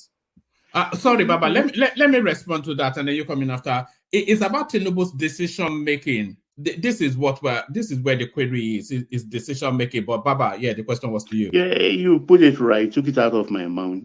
It's about decision making, and when one wants to come out, we should put our right foot forward all the time. You understand? But like for instance, I mean the oil subsidy team. I would defend it till tomorrow that there was no right movement other than that very day, because we know the machinations, evil machinations that are mitigated against the subsidy over 12 years. You understand? So if he didn't do it on that day, when he may never be able to do it again. But at the same time, the foreign exchange thing, you understand? I can't fault him. I embrace it in the beginning, but of late, where the whole thing is running away, is becoming. I mean, I became a little bit afraid, because how do we stem the fast decline of the naira? At a point, I was saying we're headed towards Zimbabwe, where they use wheelbarrows to buy bread. At a point, I was saying, look, do we digitize the naira by removing 1 0? Redecimalize it by removing 1 0. And I said, how is that going to work without an economic team in place? And why can't he also appoint an acting CBN governor, a kind of international economist, eminently recognized by the Brentwood Institutes and stuff like that? Because 70 days now into the whole thing, I'm a bit afraid in the sense that here you have... Baba, let me tell you one thing. You know, the governor of the Bank of England, you know, he's actually an American. So we don't necessarily even need to have a Nigerian to be the governor of the central bank. Is that something you would be receptive to if a non-Nigerian was? They will throw the constitution at your face if you try to propose that. in Nigeria. That would be difficult. But sorry, let me chime in a little bit. Roma, what you're saying is not totally wrong. But what Nigeria need now as a governor of central bank is somebody that have international appealing, that understand international monetary space, and that have influence international monetary space, that can actually cut a deal for this naira design. Not just one central bank director that was after Emefiele, you put it there. It does not have any connection internationally. We need somebody that can pull a force internationally to stop naira climbing like this or declining like this. Thank you, Roma. All right. So sorry, Baba. So hold on, Baba. Let Bishop come in, and he wanted to actually come in before Uptown. Okay. So Bishop come in, and then round up that space, Baba. Okay. Two things I wanted to say before. I don't know if I forgot to help. This Shetty lady, at some point, even though I felt very bad the way the thing played out, but at some point I began to read some of his opinion, some of the things he said before about Shetima. I mean, not Shetima. About what's the man's name now? Ganduje. About Tinubu. Yeah. very derogatory things and smart outright abuse and insults. Now, if you label, you have gone back to, obviously she was against APC in that election, definitely. From those utterances. And somebody now bring the medal home, no matter whether it's silver or gold. But you now went and people with some machination, now smuggle somebody's name that did not take part at all. Rather than take part, she was even an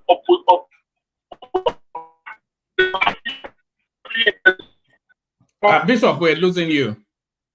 We've lost you now. We've lost you completely. I don't know how they managed to. Bishop, we can barely hear you. No. Can anyone hear Bishop? No, we can't hear you. No, we cannot hear him. He's breaking heavily. Heavily. Yes. Baba, let me use this window to play these two clips that somebody sent in. One is the Russians preparing to drop nuclear bombs on Nigeria if they go to Niger Republic. So they're already sending in nuclear bombs to drop on Nigeria. But first, let me play you this. Tito. Now 5 million cash, 10 naira I not give me. But I give you money now. Go plus. Chama afa na. Yeah, speak go now. All the money. Amani bo fuma na isuru mi bo iga bana. It's not again. Afa wine. Afa ngwambu Fatima. Yes. Afa na. Anna bo Mohammed.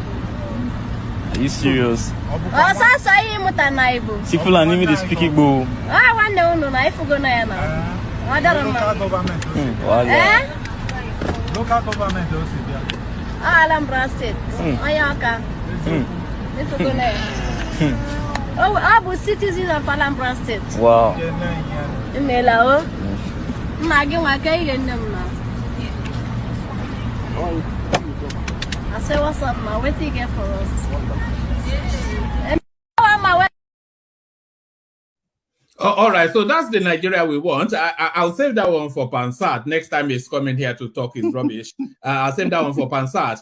So somebody sent that in. I've not even seen it, but I'm glad we saw it now. But let me play you this in more serious space. Watch this. See, while the talks were underway, Russia's strategic nuclear bombers, known as the White Swans, actually landed in South Africa. The 13-hour flight is being called a symbolic visit, or is it just another way for Russia to send a message about its capabilities? RT senior correspondent Murad Gazdiev was there.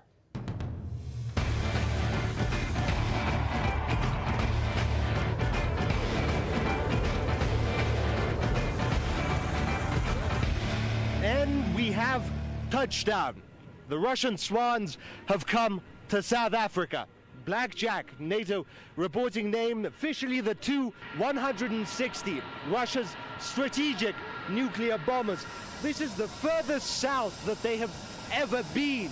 We're closer to Antarctica than we are to Russia at this point. Now, ordinarily, a nuclear bomber doesn't make the most welcome guest, but this is a symbol of trust between Russia and South Africa. Now, you can love them or you can hate them, but this is a majestic aircraft. The world's heaviest supersonic military aircraft. This thing weighs in at almost 300 tons, capable of staying in the air for an entire day. We all have different definitions of what it is to be a friend. But if you're comfortable inviting a supersonic nuclear bomber for a visit, you're pretty good friends. We're going to go meet the pilots. They're pretty tired. This has been a long journey, but the press and these aircraft have caused, of course, quite a stir here. Dozens and dozens of journalists come to see the site. The press are very eager to talk to them. There's been a sense of novelty, like entering uncharted waters, but I think we'll get to explore this part of the world too. We've seen a whole lot of various scenery. Our Earth is enormous, but for the most part we've been flying over the ocean. We have a tradition, just like the sailors, we congratulate each other when we're crossing the equator. Firstly, I want to say it's a pleasure for us as South African Air Force to receive the Russian Federation Air Force to visit us Of course, the conditions of the Air Force Base Waterkloof in terms of the length of the runway, we made our planning and we are sure that the 2 bombers will be able to land and be nicely accommodated here. The Russian side has been very, very careful to keep any and all politics out of this visit and its statements. But come on, we can read between the lines. Vladimir Putin is hosting dozens and dozens of African leaders. The world is changing, and Russia's message is clear. It's back in Africa. Old empires die and new powers are born. And for Russia, 21st century, Africa is the place to be.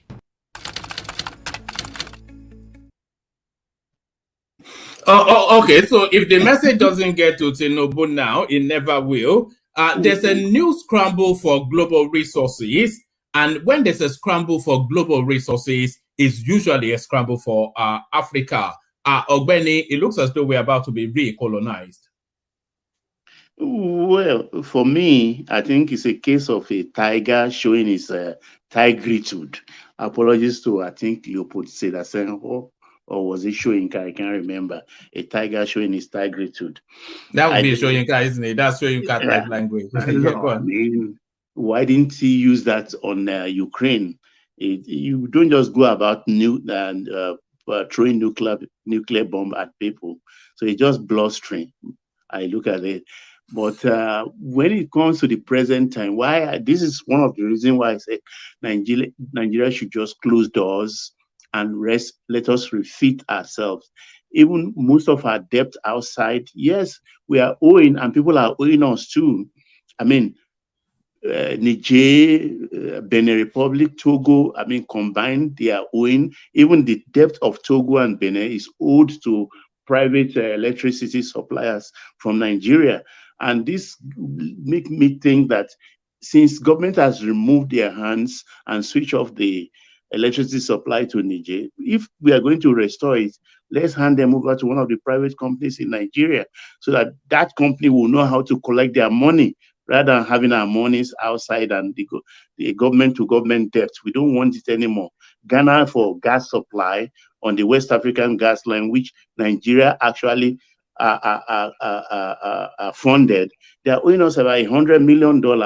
We need every penny, every dollar, every kobo we can scrap now. You understand? Because we are doing very, very badly right now. So going to another war, I mean, let Cote d'Ivoire pick up the gauntlet. I mean, it's a Francophone country after all.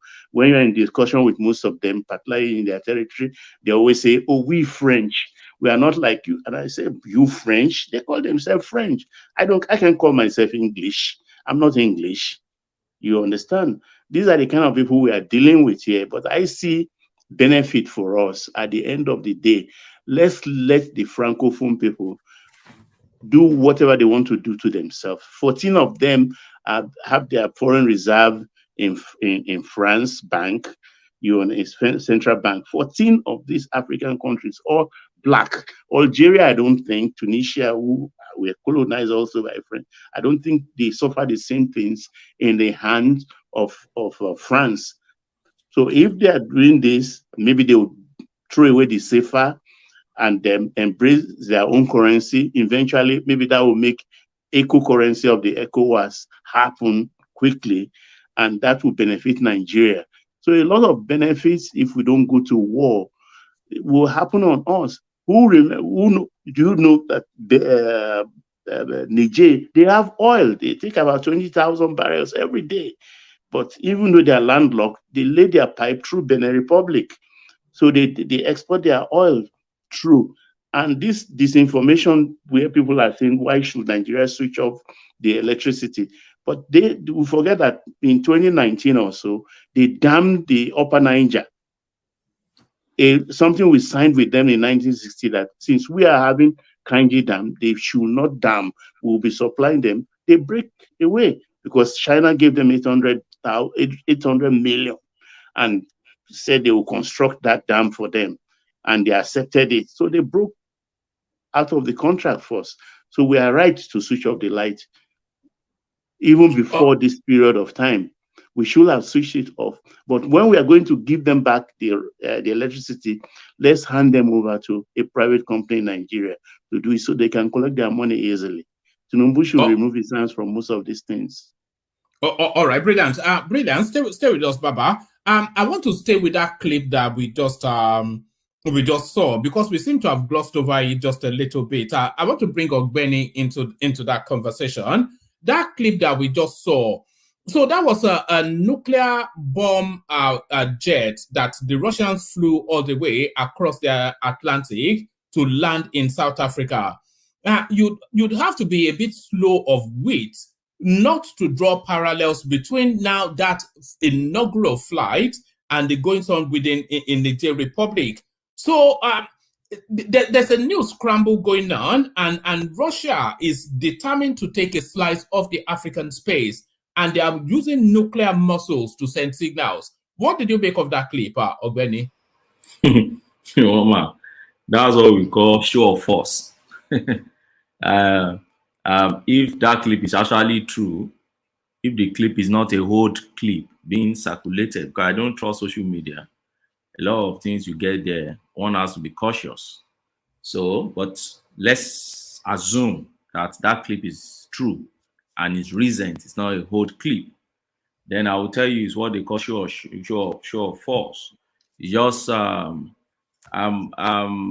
usually it comes from from the weak side, a weaker side. America will not come and be flying things around because he wants to tell you that I'm powerful. And I don't see Russia fighting. But they do it.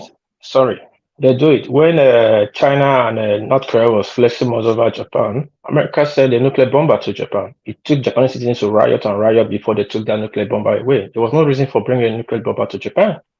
You mean North Korea and Japan?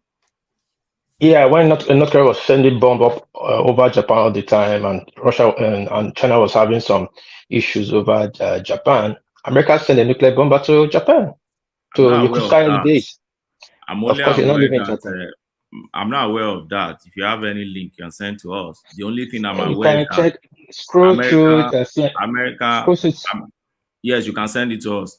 What I know is that America have they have a standby base in Japan. So I don't know why they have 120 bases in Japan, but they don't have nuclear bomber. There won't be any need to be sending anything down, right? Well, you can send that link to us and let me see. My point is... But back to that clip. If that was a recent flight, that's a nuclear warhead, by the way. Let's be clear on what we just saw. That was a nuclear warhead. That just that plane, it could wipe out half of Africa in just one flight. In just one flight, we saw what happened to Hiroshima. These guys are signaling intent. And Tinubu saying that the chancellors cannot come to Africa to take anything anymore. Hand they shake, leg they shake. He's not the man that is going to stop Russia if they want to come and take their slice of Africa. And it looks as though they are determined to do that. And the Chinese as well. There's a new scramble. We are about to be taken again. I agree with you that there is this new scramble for Africa, and it's for economic reason. So you don't destroy a place where you are scrambling for. You know what nuclear weapon means? We all know what nuclear weapon means. It's a total demolition of a place. You can't get anything from any place you want. You're using it. So I don't see Russia, and that's why I call it show of force. And let me tell you, Russia will not even want to anger Nigeria for small countries that have little to offer. You see, people keep talking of uranium, and I keep telling them, do you know that space where you have that resources till today is being manned by the Western and Eastern forces till we speak now? It's not part of the places where the military have their grips on. So we should put all these things in perspective. So the question we want to ask you is, do you think Russia wants to be fighting on two ends? Do you think Russia wants to be fighting war on two ends? I doubt it. They've not won Ukraine war. Then you want to extend your war field outside Eastern Europe. Well, that's for that. I think in most time we overrate Russia. And I think Ukraine war should. Yeah, but Russia don't have to be directly involved in Africa. They have military contractors that can just they use military contractors to take Mali and Burkina Faso. So what's Niger Republic, some backstreet country? So that military contractor, do you think is only for Russia? Other countries have used them. Even the Western world have used them before. I hope you know. They've used them before, so they are contractors. Like you call it, it's not only Russia. They are not only, their loyalty doesn't go to any of the bloc. Their loyalty goes to whoever pays them. So at different fronts, whatever you pay them, their loyalty goes to you. There's nothing permanent about their loyalty to Russia. After all, in the Ukraine war, at a point in time, they started acting against Putin before he put things in place back for them. So that's the way that work is. And trust the Western world, they don't see the Wagner Group as a threat here, because he who dictates the, what did they call it, play the pipe, takes the tune. So Obani, can I ask a question, please? Yes, please. By the way, good morning, afternoon, evening, wherever you may be listening to. Like, share, subscribe. Joel of Nashville. Mazi, when are you going to add Mazi to your name, Joel? Mazi. No. I'm okay with my name for now. Maybe when I get appointment in P2B's administration, then I can answer Mazi. Yeah. Is anyone here? Hello? We can hear you. Okay, can you hear me? Okay. All right, Obeni. Do you think Ukraine is winning the war, the war with Russia? Is that question for me? Yeah, for you. Yes, they are winning the war, and I'll tell you the perspective I'm coming from. Okay. When Putin started that war, he gave them 5 days to end that war. Do you know how many months we've been into that war now? That war has not ended. That alone for Ukraine is victory. It means you underrated the country.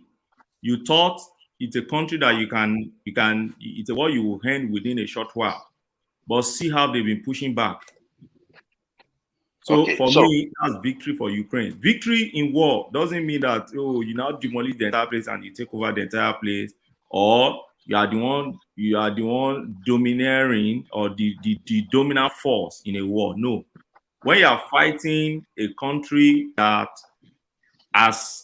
you think you have a particular period within which to end it, and you realize that there are growing forces, and you realize that you are prolonging. Putin has extended his budget how many times on that war? Putin has engaged the Wagner groups on that war. Putin has released his prisoners in order to engage in that war, and he has sacked some of his generals, and he has lost his generals. That's a loss for a force, a superpower like Russia to Ukraine. That's my answer. Because the reason why I'm telling you this is that, yeah, on paper, right, on the media, that's what they throw at us. But Ukraine is really, really bleeding on the inside. Look, we can also relate it to even the Nigeria-Biafra war. Yes, we put up some resistance, but how many people died? 3 million people. So that's the point. I think that is where I am coming from. You can put up, the Ukrainians right now are just holding up because of the funding they're getting from the United States, right? But who are those dying? Who are those being bombed? It is still the Ukrainian people. The war, 90% of that war or I said 98% of that war is being fought inside of Ukraine. So there is no way you will tell me that the Ukrainians are not bleeding. So I think that's the point. Yes, in a war, both sides will bleed. Both sides would count their losses. But what I'm saying is this: a superpower like Russia fighting Ukraine and set a target, and you have shifted that target severally, not with days, but with months, going to years. It's not a victory for Russia. Putin cannot confidently stand before you today and say it's a victory for Russia. It's a victory for Ukraine because he underrated Ukraine and he's not winning the war. I would like to go back. Yeah, go on. Go back. But I'm not sure that Russia is using its full muscles on the Ukraine for reasons that they don't want the pushback in terms of the optics if they use their full muscles. Russia, I think they're only using to yeah. Okay, go back to where you wanted to be. I agree with you, one man. Yeah. One man, I don't believe that. That's what Russia wants us to believe. Each time, one nuclear bomb and Ukraine is gone. I mean, one man. Even Europe. You're talking about Ukraine. I'm talking about even Europe. He can end Europe in seconds. So I mean, it's just because of the optics. It's true. Who is the person talking? Joel of Nashville. Russia will end Europe in a second. No. But look at it. Look at it. I mean, Russia has like super warheads, nuclear warheads. They all have nuclear warheads. You are making it sound as if Russia is the only country that has nuclear warhead. They all have. Yeah, but Ukraine doesn't. No, Ukraine doesn't. But it's Russia have the most. Russia have the most nuclear warhead. You said? Russia have the most nuclear war. Russia have the most nuclear. Hold on, what is that? You see, nuclear war is not about who has the most. That's the mistake many people are making. Nuclear is not about who has the most. Nuclear war is about do I have? Do you have? Then we both destroy each other. That's what nuclear war is about. Mutual assured destruction, MAD. And that's why you see Israel would always be very watchful of countries like Syria in those days, Iran, and all these countries. And over time, you see Israel carry out sting attack on their nuclear plants. Not because he doesn't want them to have much. He doesn't even want them to have it at all. You don't build it at all around me. That's what Israel has been doing.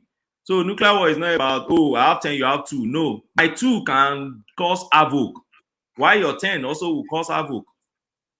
So that's the way I see nuclear war. I may be wrong. I'm not an expert in that. All right, go back to where you were yeah, go on. Yeah. So the point I was struggling to make here is that I don't see Russia fighting from 2 hands. To be too much for Russia if you can't win Ukraine and now coming all the way to Africa, intercontinental, to come and fight. Secondly, Russia understands that now is gaining some allies in Africa. He's gaining some allies in Africa. He wouldn't want to anger some of his allies in Africa. And bringing nuclear on Africa or using nuclear war or fighting nuclear war on African soil would trigger and anger a lot of even other countries that still have a bit sympathy for Russia. Thirdly, like I will always say here, who has Russia really helped even in Africa? You see, I've heard a lot of people talking about this Russia mind. Some people very happy about Russia. Oh, Russia is Disney. For me, I see it moving from one slave master to another. They're moving from the Russia going to the east. When will Africa wake up? Russia just wrote off 200 billion African debt. 23 billion African debt. No, not 3, 200, over 200. Oh, really? Yes, over 200. And on top of that, they are going to supply free grain, rice, and on top of that, to help. To wipe off what do you call it? Hunger in Africa. Plus that, they are giving their own triple agenda is they are giving us technology, infrastructure, and I think the other I've forgotten the third one. That is what I think with grain, smart agriculture, smart farming. That are 3 things Russia put on the table for us. Any country does not have a technology and infrastructure and smart farming. How can they become a superpower? And these are the things the Western world will never give to Africa. You see, that's just one man. Yes. You know our problem in Africa. Even the elites and the educated don't go back. Sorry, 1 second, Ogbeni. Anybody that is not talking, keep yourself muted because your background fits into the carry on, Ogbeni.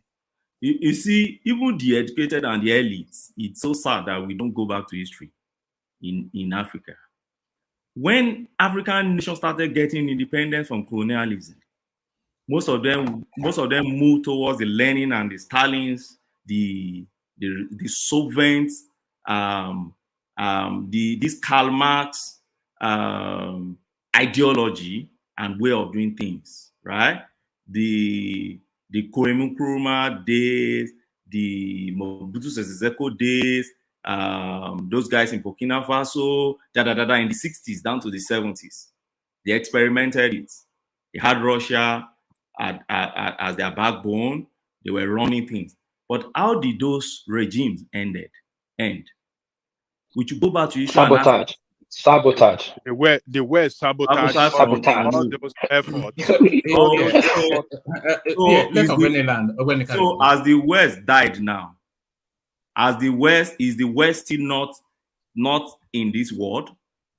They were sabotage all those efforts. That's what we are saying. So you think that don't make it sound as if it was the system that was bad, that we couldn't achieve anything with that socialist. It was the West sabotage that destroyed Africa. You know that too. No, I don't know that. You don't know? Okay. Who are the people responsible for this failure of all these francophone countries in Africa? I'm not talking only about, you think it's about francophone. No, answer me. I mean, are they not part of African countries? I'm coming their part. You see, yes. I don't do Nigeria, arguments. Nigerian country and some other African country, who are the people behind coup after coup that derail our, the progress of Africa? Who are the people responsible for sponsoring all those coups and supporting them? One after the other. I don't do strawman argument. Let's go on specific. See, it's easy to just pick francophone country and talk about that as in francophone country, No, let's go to specific. Ghana is an anglophone country. Kwame Nkrumah walked towards the Lenin ideology in Ghana. The first 5 years of independence of Ghana, they started borrowing. I hope you are aware. You will come and say, the Western frustrated the thing and they were sabotage. Please, let him land the thought. Let him land the There's no one side to this story. Don't just say they were sabotaged and you just force it through. Nigeria, and that's why I said go specific. There are economists that have come to analyze this issue and told us that they were not just being supported by Western worlds. They were policy failure. And then the Soviet Union, who was even experimenting the communism style of thing that they were using, had not even been successful with it. So when you are borrowing an ideology from a place that, from the source you are even borrowing from, is not even successful with it, what do you want to make out of it? Some economists have analyzed that. So when you come and just say, they were sabotaged, it's so easy. One man, we should allow us push it back, Ogbeni now. He's not the only one that privy to this information. No. Hold on, Ogbeni as well. What I'm trying to avoid is when somebody is bringing a thought to a crescendo and then it's chopped off all the way through. So let him land it and then you push him back. So land it, Ogbeni. Yeah. So I read about I've forgotten his name now, a professor from Ghana, a very well-known professor, who tried to analyze the economic policies of the early days of African independence and came with this conclusion that it's a leadership problem, a policy problem, and lastly, it's a problem of transplantation of a system from where the system was not even really working. And at the same time, he made references to this bandwagon argument of, oh, the Western world frustrated them. It's a usual argument we find in the street in Africa. And we don't take responsibility for anything. And that's our problem in Africa. We see another man or another nation. Are we allowed, though, to take responsibility for... You know that if we continue with the Francophone example, the stranglehold that the French have on those Francophone spaces is such that it doesn't give them the option of even having a thought, never mind taking an action. So do they even have the opportunity to take responsibility? Woman, you see, I didn't narrow my analysis on Francophone. I started with Ghana. Ghana is not a Francophone country. It's an Anglophone country. Jomo Kenyatta made the same mistake. Kenya is not a Francophone country, right?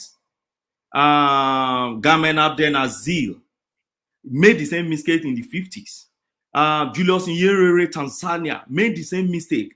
So when people pick this general argument of, oh, the same man in Congo, countries Ogbeni, sorry, I can't wait for this. Your analysis is stirring my stomach. You have to wait. It's my space, please. Don't say I know. You just have to wait. Let me land. I know. Please, let me With due land. respect, I want to ask this question before you land. No. Let me land before you push back. You see, let me put out my thoughts there before you analyze. You don't analyze something halfway now. Something I've not even told you what exactly I'm putting out. So please, I beg you, let me land. Then you can now argue on it or you push back. Don't push back something that is yet to land. So what's my point? So my point is, it's not about Francophone alone. It's about our leaders in the beginning. And tell me a country where the sovereign style of leadership had ever worked. Not really. China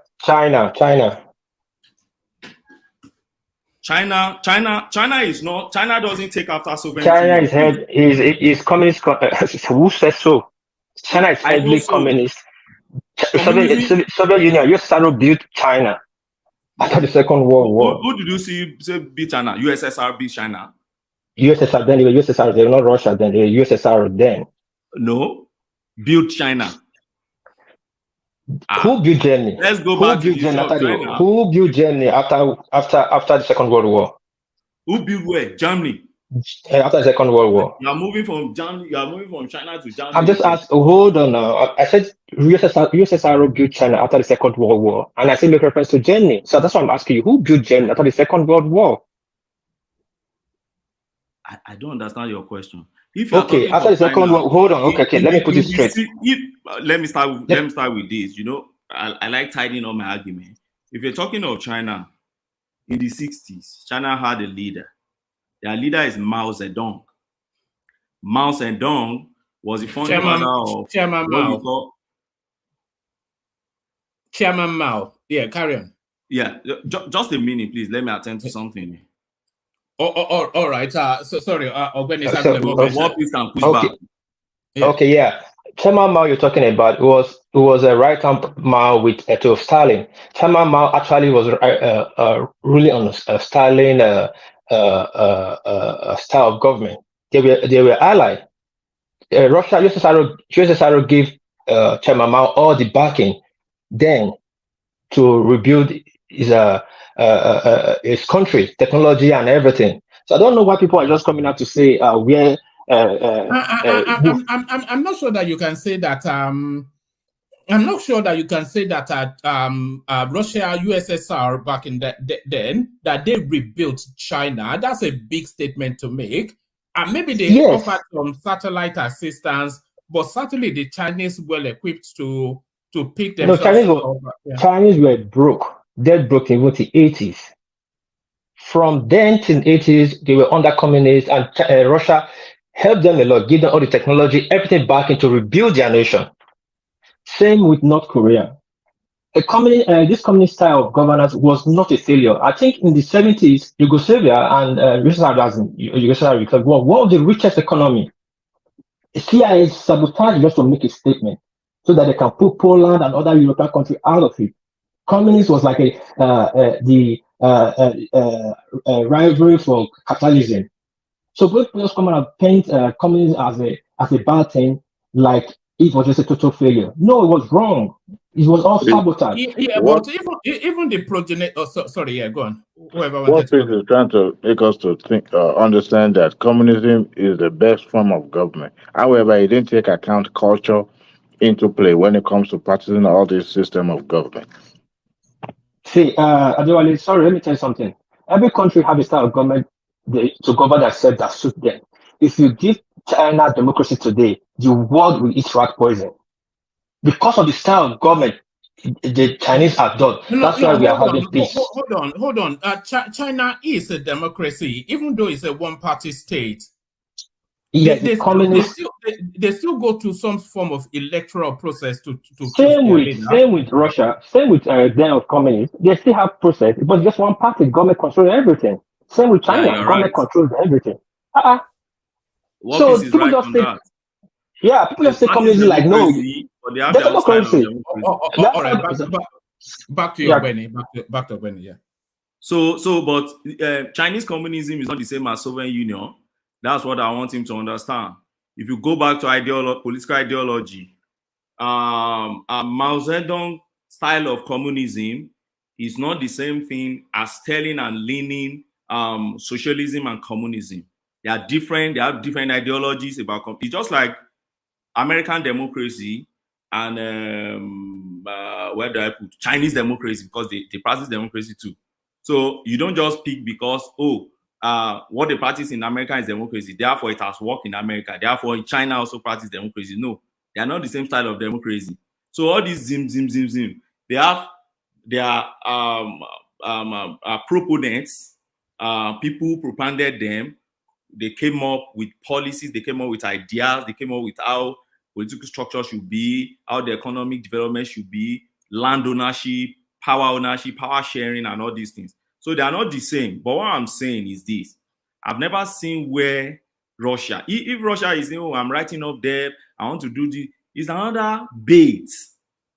And I wonder, and that's why I'm going back to the history of the 60s, the 50s, 60s, when we first got independence. And most of our African leaders believe, why do we need to still pinch our tent with these colonial masters that colonize us? Let's try other ideologies. And we had these young, vibrant leaders in Africa who believe that we can move away from this Western style of doing things, capitalism, we can do things together and everything. Kwame Nkrumah, for instance, shouted it everywhere. He will always canvass that the best way you can get Africa off from colonizing completely is through welfareism, socialism, and a bit of communism and everything around. But they had Soviet Union at their back. But what has Soviet Union offered? We come out and say, oh, the Western world frustrated them, blah, blah, blah. This is the common thing we do in the street in Africa. We never take responsibility for anything. We will keep saying, oh, it's because someone is frustrating. What is our leaders doing if they are frustrating them? So eventually you see all these policies fail, all these countries fail. And over the years, Russia is not writing off debt. Russia is not bringing food. Russia is not bringing medicine and all this. But all of a sudden, because Russia now wants to gain ground, they are fighting war somewhere. They need more allies. Therefore, I will now be supporting Mali, pro-Russia coup. Oh, let's extend it to Burkina Faso, pro-Russia coup, because two elements are fighting. Let's dislodge France, and then we take over the place. Zimbabwe, that Russia has been supporting over decades. What has become of Zimbabwe? Mozambique, that the same Russia has been supporting. Sudan. Let me interject, Ogbeni. All right. You have said so much that you are painting a picture as if Russia is the worst of the worst. The system is the worst of the worst. Socialism is the worst of the worst. And African failure, you cannot. You don't want to. The one that are you interjecting his interjection? Interjecting. I want him to speak to what he disagrees with, not just to generalize everything he said. Let me land. Kilo day. Then land. So,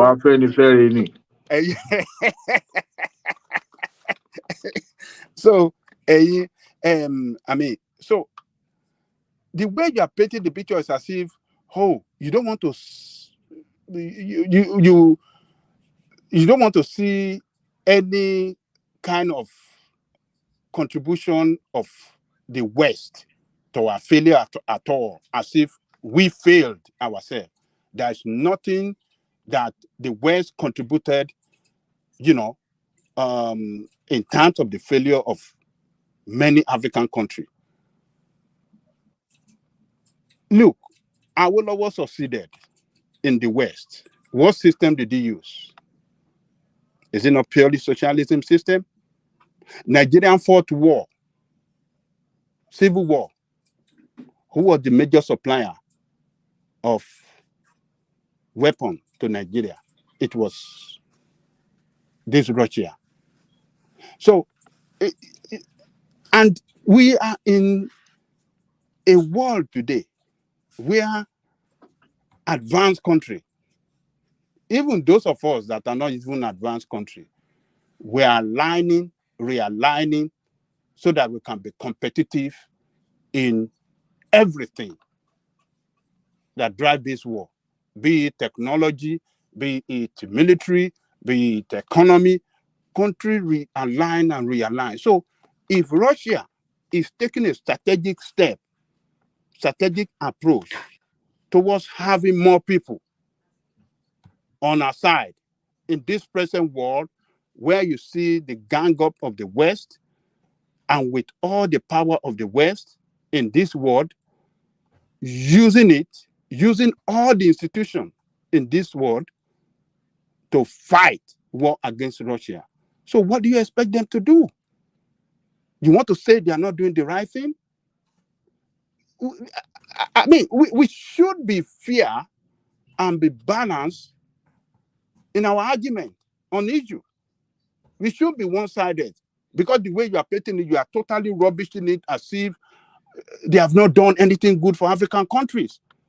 When most of these African countries, all these South African countries, were waging war or fighting for their independence, when Nigeria was supporting them, which is Soviet Union supporting them too.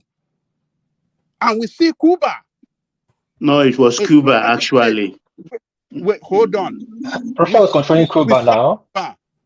We saw Cuba as one of the Soviet-backed country. Yes. I will report you to the Homeland Security. Forget about that. You know why?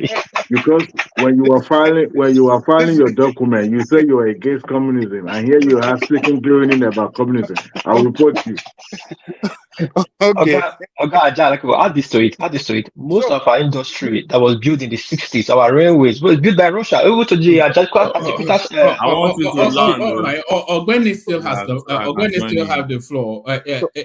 So let me. I want them to learn so that I can join you on each of their points. Yeah. So let me turn. So what I'm trying to say here is that for academic discussion, we cannot totally rubbish them that is a total failure. We cannot do that. And that is what you are doing, Ogbeni. You are totally rubbishing them. You are totally rubbishing everything. You are totally saying that, oh, we should not even smell it. As far as Africa is concerned, they have done, as West has done a lot to help us in so many areas. They have done their own little bit too. And that little bit, you might say is little or this thing, it has helped us as well, contributed to our development as well. But you cannot say that the West have not contributed in larger terms to the failure of African states. Most of the African states that failed today, West was part of it.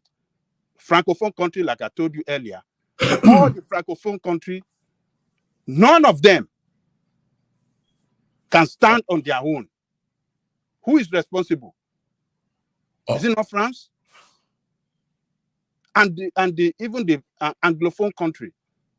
Which one of them that is this Nigeria that you want to talk about that is a success story? A complete failure. Complete, huge failure. Disgrace to humankind. What do you want to tell me? All right. To our failure. They are part of it. Don't exonerate them. Don't put the total failure on us alone. If they have allowed us to govern ourselves well without sponsoring coup, after coup, across African states, we will have been better than we are today. All right. Let's give Ogbeni the full window to counter that. And then I want to move the conversation around, but I want to hear from you on El Rufai as well. So stay with us just for as long as you can, but answer Janleko. Yeah. I've listened very keenly to Baba Janleko. You know, I love listening to him, particularly always saying that Nigeria is a complete failure. But he will still single out some of the past leaders and say, oh, they done fantastically well and success, da. And I wonder if those leaders lead a different Nigeria that Baba Janleko has called a failure, or is Baba Janleko just self-contradictory in his assessment about Nigeria. First and foremost, I don't see Nigeria as a complete failure. I see Nigerians as people who hardly assess their own home country objectively. They believe everything about their home country is evil, and everything about where they find themselves abroad is the best. I wish them well on that, and I hope our leaders are listening, and that should ginger them or prompt them to work more and harder. But for me, as a Nigerian and a patriotic one, Nigeria is not a complete failure. We may not be where we should be, but as of today, we were not where we were yesterday. As of today, we were not where we were 10 years ago. Nigeria has moved further than where we are, but not at the pace where we want. And I won't belong to the Indomie generation, the Gen Z, who believe everything should be rush. Tinubu has just got to the government, let him do whatever he wants to do. That's for that. Secondly, you see, Baba Janleko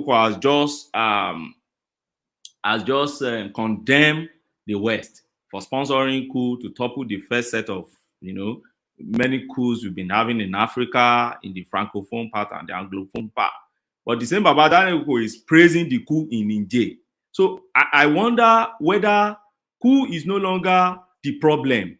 The problem is the person sponsoring the coup. So if it is the Western world, I didn't praise the coup in Niger. Don't say that again. I did. Oh, you don't praise the coup in Niger. I didn't. No.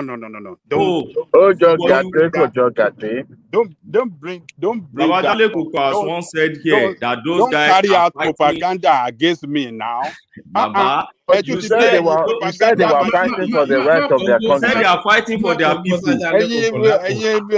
Tinubu propaganda machine. You don't carry out propaganda against me.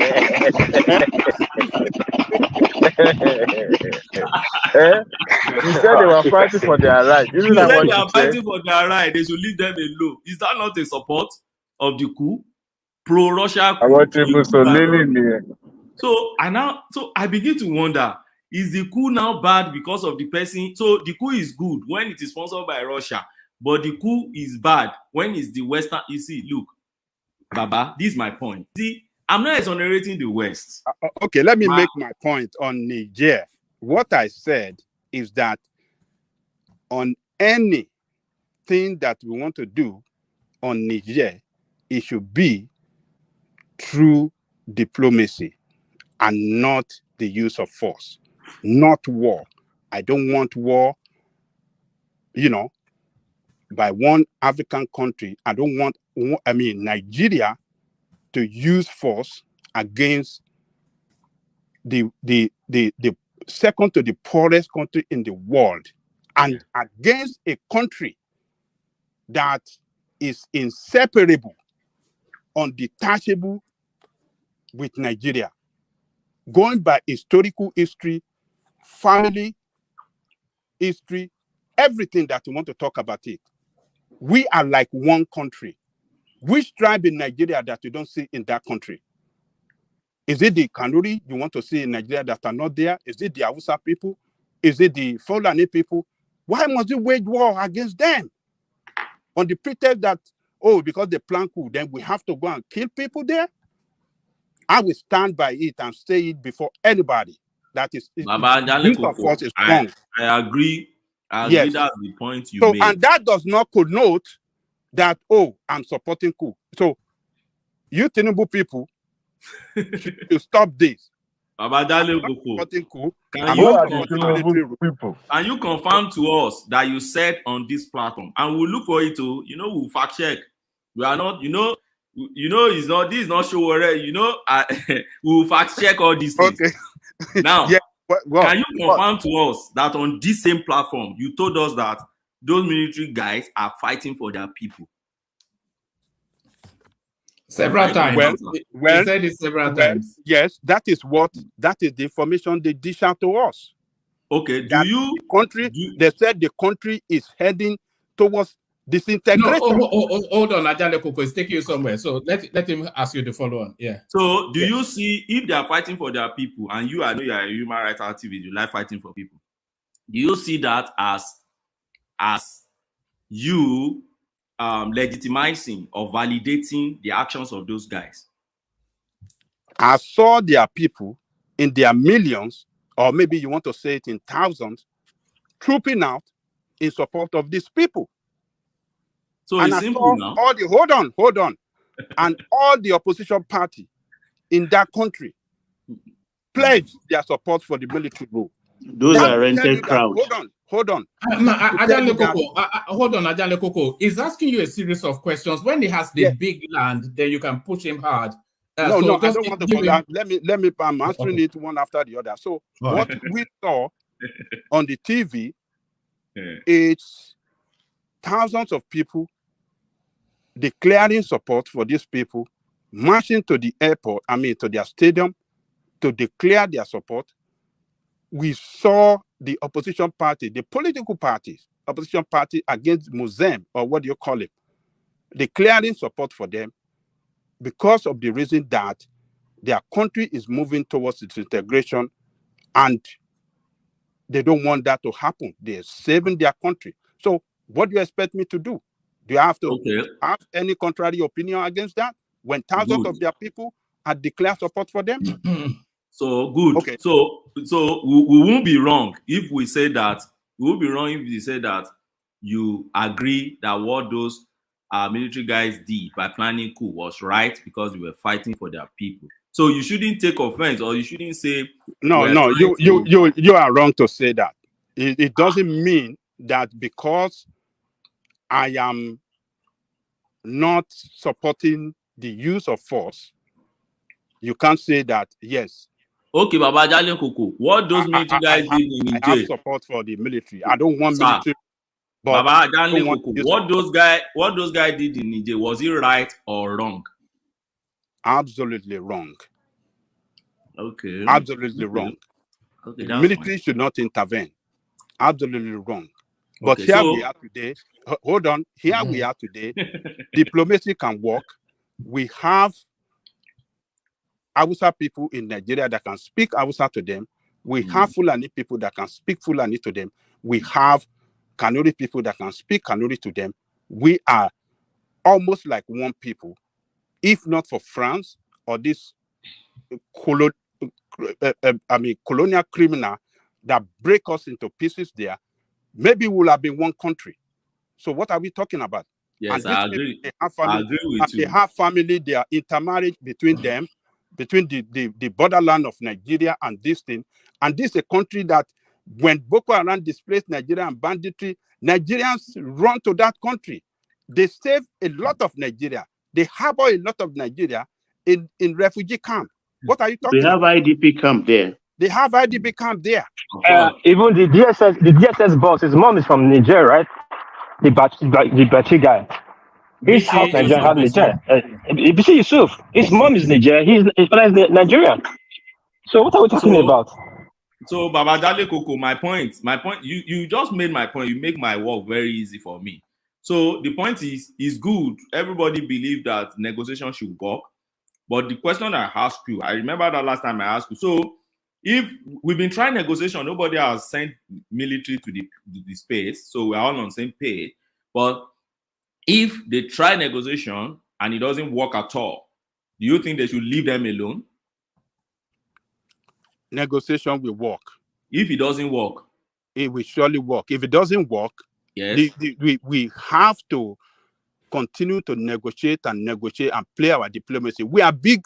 I mean, both country, Nigeria and that country, we are in partnership, and we are the senior partner. And senior partner must always deploy that that supreme diplomacy to always play out the junior partner. We have a lot of things that we can use to bring them to our side.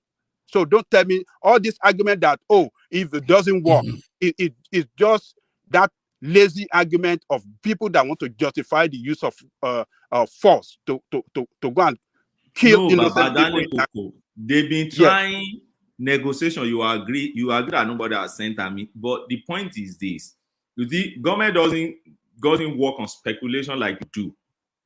Real governance, you don't work on speculation. You have your plan A, plan B, plans. You have plans ahead.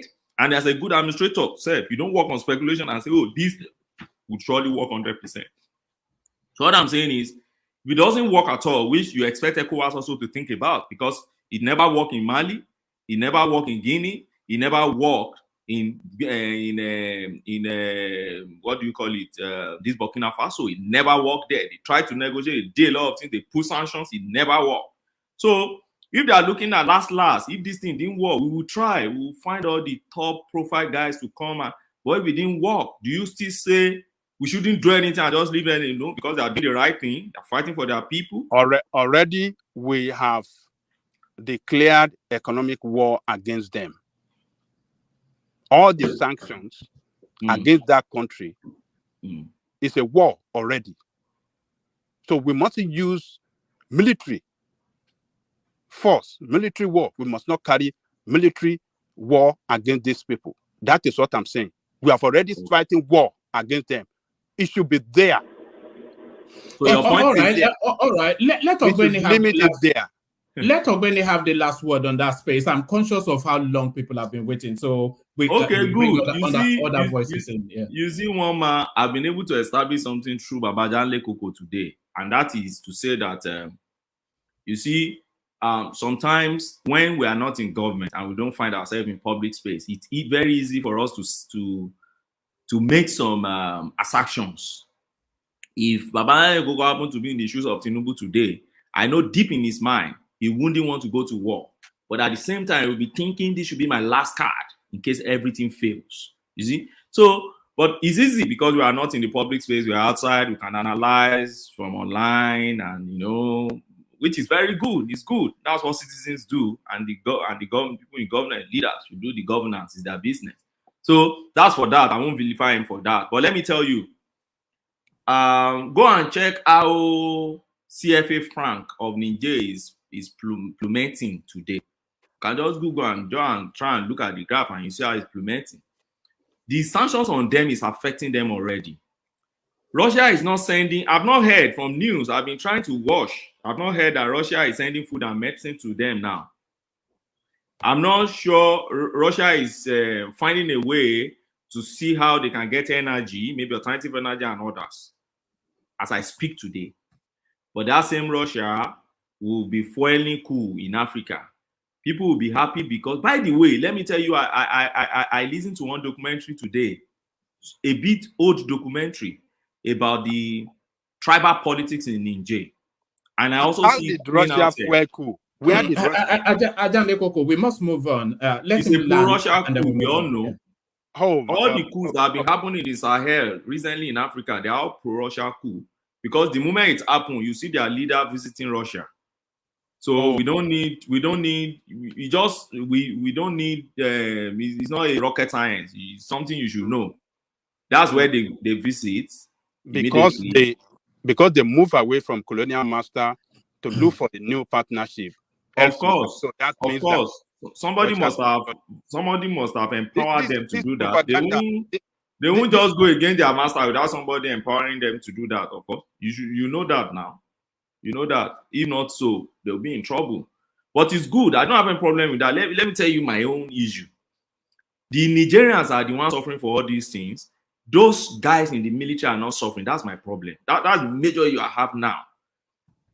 They're having food and medicine now. They're having electricity. All those issues are hitting on them presently. And who are the people suffering? The military guys are still enjoying in the palace. They will be there enjoying their life. The last food you have in Niger, it will be served on their table. If everybody is going to die, that food will be served on their table. It won't be served on the people of a poor man. So for me, what am I proposing? Try all your best, send all whatever you can send to the place to ensure that there is peace and smooth sail. They must leave that seat. They don't have any business doing there. Military should stay in the barrack and And you must keep your military guys on alert at every time on this issue, because you know that is your last card. Only a coward and I don't know how to put it, will be afraid of using military force when as your last card on issues like this, because there are a lot that is at stake here. At the same time, the general has to be very careful, because of these two major blocks in the world, the Eastern and the Western bloc. And let me put the Asian bloc too, because gradually it's becoming a very serious issue in the economy, in terms of the economic space now in Africa. The Asian perspective bloc to this old issue. We have to be very careful, but that doesn't mean we can't stand our ground. The ECOWAS should be able to stand our ground and face the reality of things that is facing them presently. Now, let me end it on this note. What is playing out in Niger doesn't just end in issue of Western and the West and the East politics, or the issue of bad governance in Niger and others. Tribalism is part of it. Somebody can just go and fact check it and do a loot. I'll try and look for that video and drop it here. I watched a documentary of about a year ago about tribal politics in Niger, and the EU they've been arrested now. The EU that man has been having in that space. That man doesn't belong to the majority tribe, but he happened to belong to the ruling party. So he emerged, and that election slid into a rerun. But after a rerun, he still emerged. And the major opposition in the country are embittered. And what's the reason for their bitterness? The reason for their bitterness was, first and foremost, they believe that the president was actually a foreigner. They believe that the president was not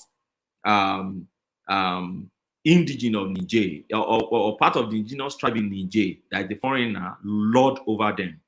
So all these things played out in Niger. And so when you now see people coming out and people are validating it because people come out, it's just like if something like that, God forbid, happened in Nigeria today. I know a block in Nigeria that will run to the street and start rejoicing. I'm so I can be almost 100% sure of that. I know some headliners that will be on the street and be rejoicing and be validating the Joel of Nashville is one of them. Very proud. I'm Pansat, or what do you call that one? So I'm Baba Jaleko.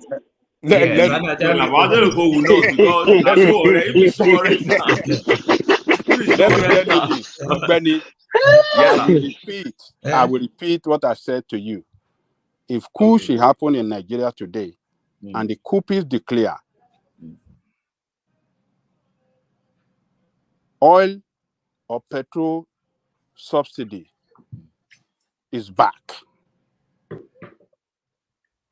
Petrol price will go back to 179, or is it 197 that it was? And the currency that is free falling, easy, falling like pack of cards. Since Tinubu came in and said, okay, we reverse it to so amount to like 400 or 500, all Nigerians will drop on the street. Do you believe that with me? And Nigeria will collapse within 6 months. All Yorubas, Hausa, all over the country, everybody will jump on the street. The savior have come. Ogbeni, can I come in? Nigeria will Do you collapse. agree that with me, Ogbeni? Can I respond to you? It's Ogbeni. I'm putting it to Ogbeni. This is Yeah, Ogbeni. This all thing. of us are listening in now. Okay. You Ogbeni, can. okay. That is for you, Ogbeni. Okay, no, I pass the baton to you. You can help me to answer, Baba. Okay. I really wanted to ask, guys, what exactly do we want? Realistically, What exactly? Speaking very seriously, do we want as a people? I'm coming. Speaking very realistically, not just of idealism, that fuel should go to 100 naira, and the federal government should be sponsoring dollar to sell at 400 naira or at 200 naira. How sustainable, realistically sustainable is that? Because sometimes there are certain things that when we... Yes, please. I'm listening. I said 6 months. That's how sustainable it can go. Yeah, no, there's an economic argument for it, by the way, but carry on. Look, we will be very lucky, extremely lucky, to get to 6 months.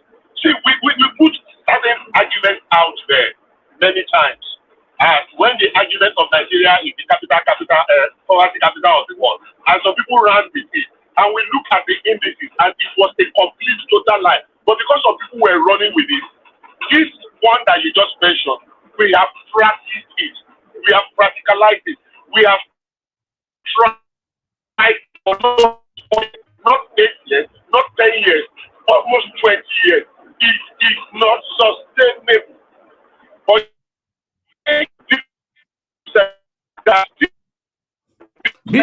Bishop, you are breaking up. Bishop, we can't hear you. You are breaking up. Because he's fighting with his phone. Yes.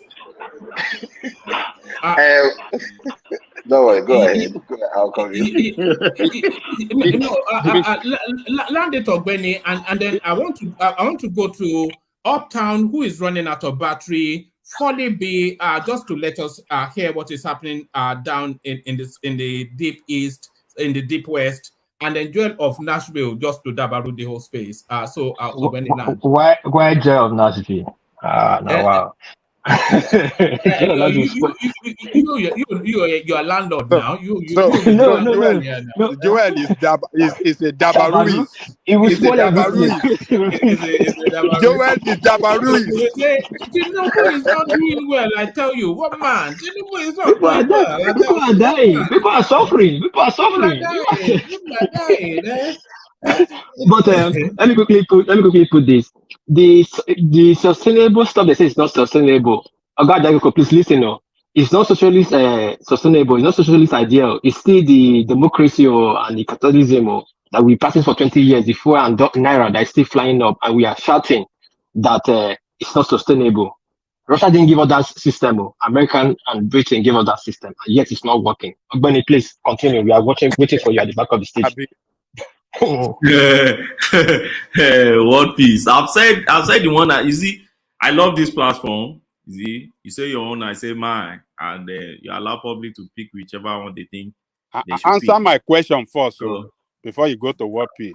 But I just felt we have spent like almost 2 hours on this topic. Yeah, go on.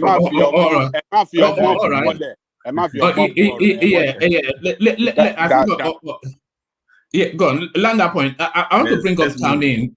Yeah, let's bring Uptown in just to before it drops. Uptown, are you still with us? Uptown. I'm here, woman. Speak to us. Is that sleep in your voice, Uptown? Well, are you back in Lagos, or are you still in the countryside? Back in Lagos. Look at that. I get about that. Day before yesterday. I mean, all right. Do you drive to travel, or do you fly? I fly. One more. Yeah, you don't trust the roads, Abby? No. Sometimes I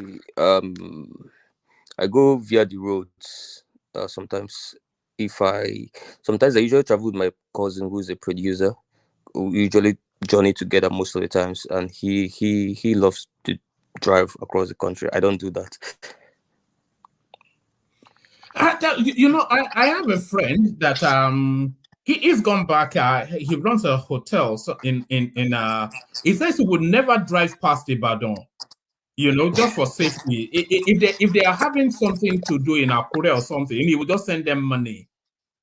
But what's the drive like? If you want to drive from Lagos to wherever, are you in Umuahia or something? No, Anambra.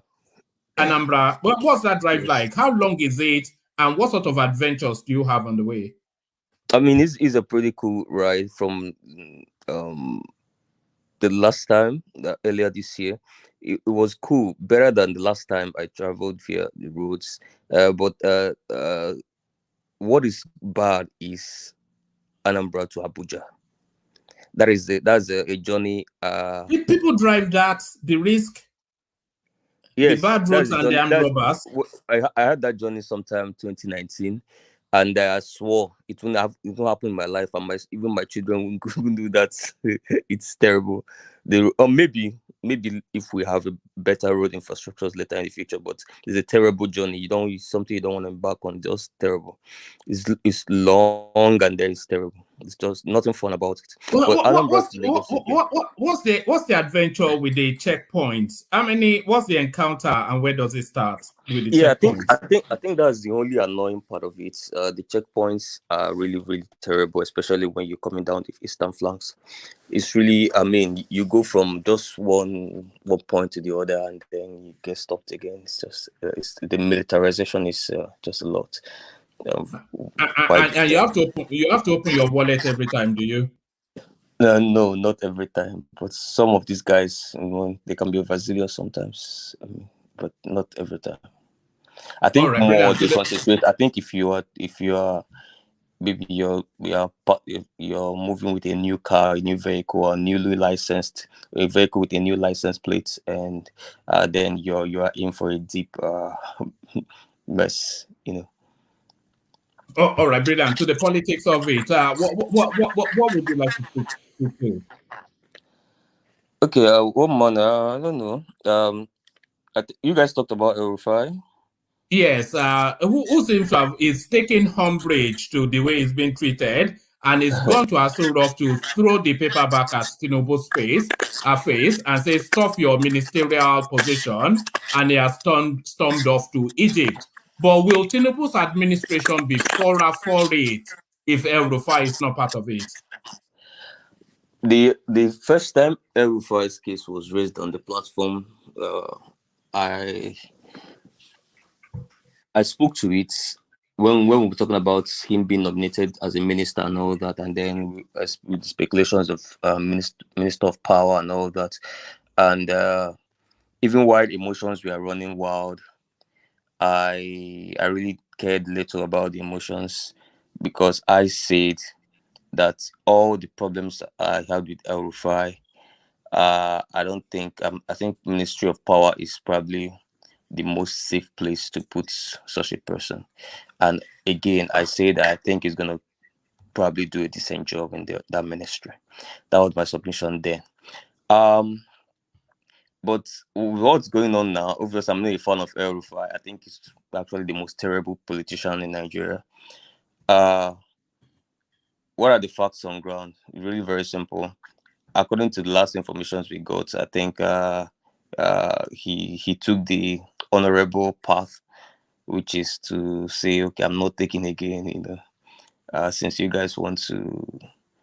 I'm wondering why he was even nominated for the ministerial position, and he even went through screening, and because most of the times here, according to the fillers I got, I mean, some people would be nominated, but they never even made it to the public list because they didn't even get through the security checks and all that before the submission to the Senate. But this guy was submitted to the Senate, came to the public, went for this, and then all of a sudden, but the fillers I'm getting is that there's a huge new Rubadu effect going on there.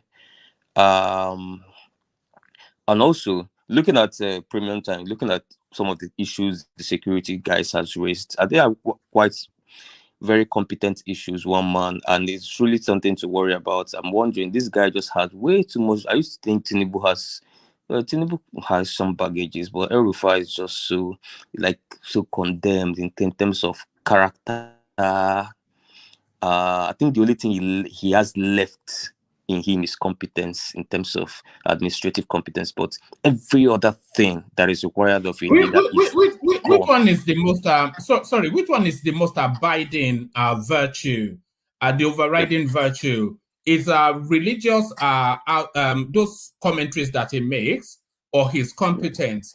Which one has more consideration? Him being a recluse with the mouth, or him being an effective administrator? No, one man, when you're talking about leadership, yeah, you can never isolate something apart from leadership is a full package, yeah, and you must cross a particular threshold. You might not hit the 100%, but at least over the 50% mark.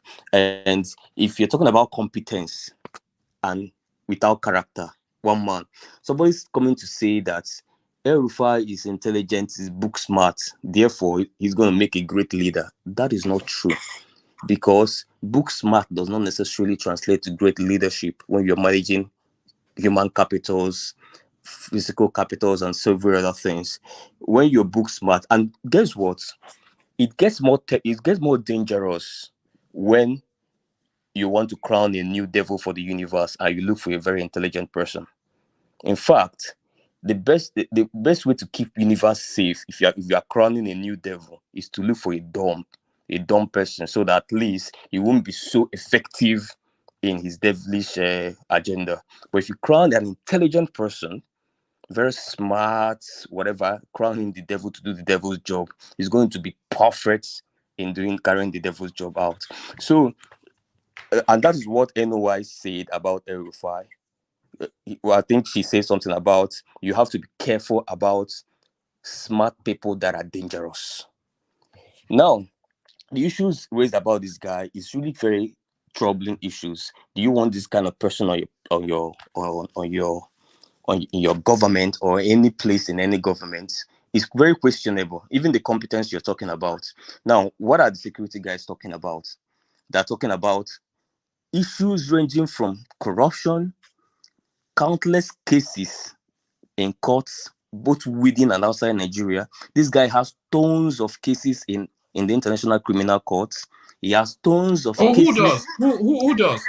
El-Rufai. Which case does he have in the International Criminal Court? He has cases that has been filed by several agencies, both Muslim and Christian. Give us example. Give us example. Wait, I'm coming. Wait. I've never heard that before. There's a Premium Times report here, and I can send you a link. I think it's today or yesterday or report or whatever it is, detailing some of the contents of some of the tons of is the Zazaki matter that they took to ICC. Yeah, that's part of it as well. But the issue we're talking about is that, okay, for example, within Nigeria, he still has the case of the corruption case filed against him while he was FCT minister, while he was at the BPE, and he took the case to court to try to stop the EFCC from prosecuting him. And I think recently the judge made a pronouncement that no, you don't have the right to stop the EFCC from prosecuting you. And that was the judgment of the courts. And I think that case stalled when he became governor, because he gained immunity. Now he's off. I'm sure they're going to continue it again because the case is still there. And this guy has other cases against him. So that apart from that, embezzlement is there, corruption is there, use of cronies and family members is there in those cases for corrupt purposes. Is that not the narrative of every politician? No. What are you talking about? No, I'm trying to go across the security issues here, and then I'll tell you about the narrative thing you talked about. We have issues of human rights abuses with what the guy talked about now, with killings of sons and followers of the Shiite leader. I think that's with the ICC. We have cases. But that's not El-Rufai space. That's the Nigerian army. No. This cases were filed against this guy. You get what I'm saying? Because this guy abused his power.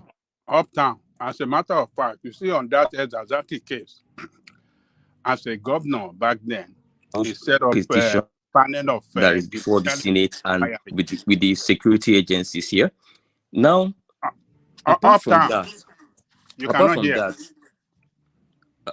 Who's that? This is Ajale Koko. You know, I said, you see, on the case of Zaki, him back then as a governor set up a commission of inquiry, judicial commission of inquiry, that how do I say it? They indicted the military. So he actually did the right thing as a governor. So it didn't. That case, the killing of people back then was not by him, but by the military, and he set up commission of inquiry, judicial commission of inquiry that indicted the military, and he submitted the report to the federal government, to Buhari, who did not do anything on that report.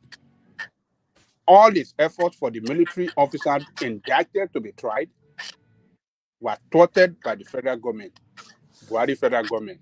So, what are you talking about? That the ask case on Every have a case for and against. Every has his good side and it has its bad side. Christian Union Association, as in the NGO part of it, they took him to court, additional criminal court for the killing of Christians in Kaduna. They believe he has hand in it.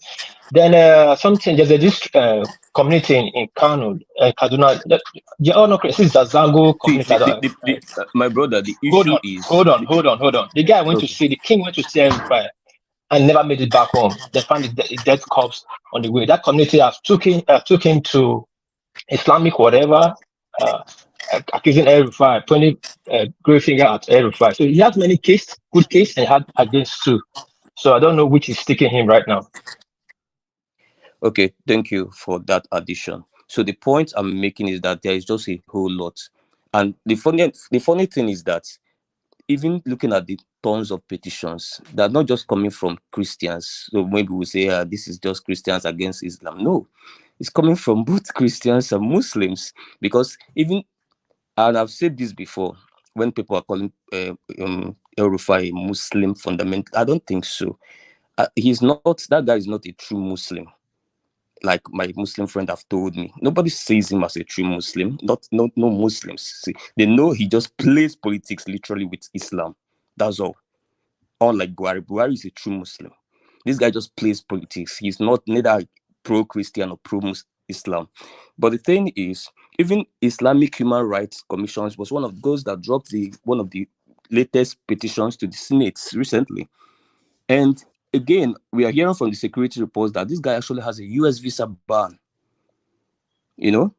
From the... Yes. Poma, you need to read the Premium Times report.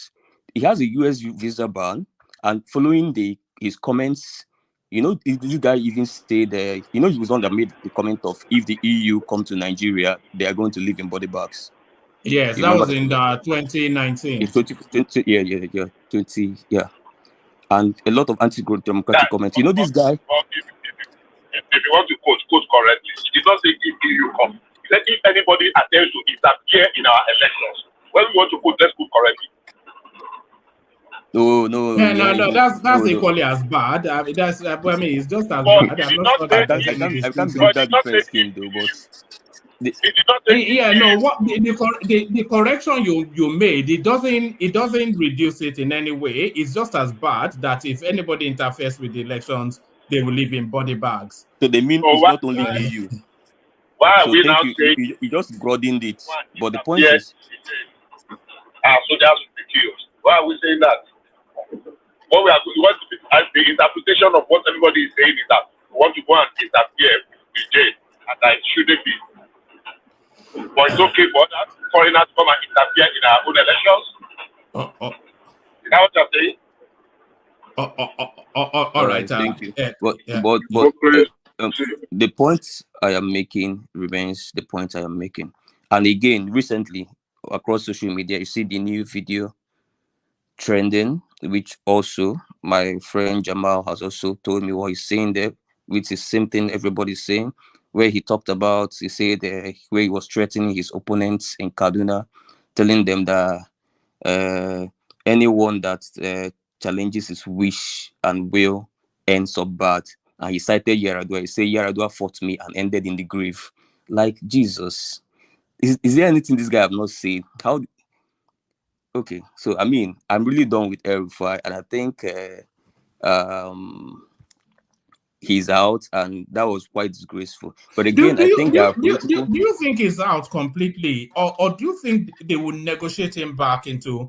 Because I think that Nigeria loses if El-Rufai is not part of Tinubu's administration.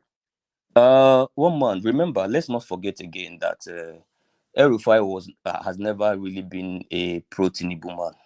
You know that, right? Yeah, but that's good now. Yeah. That's good to have. And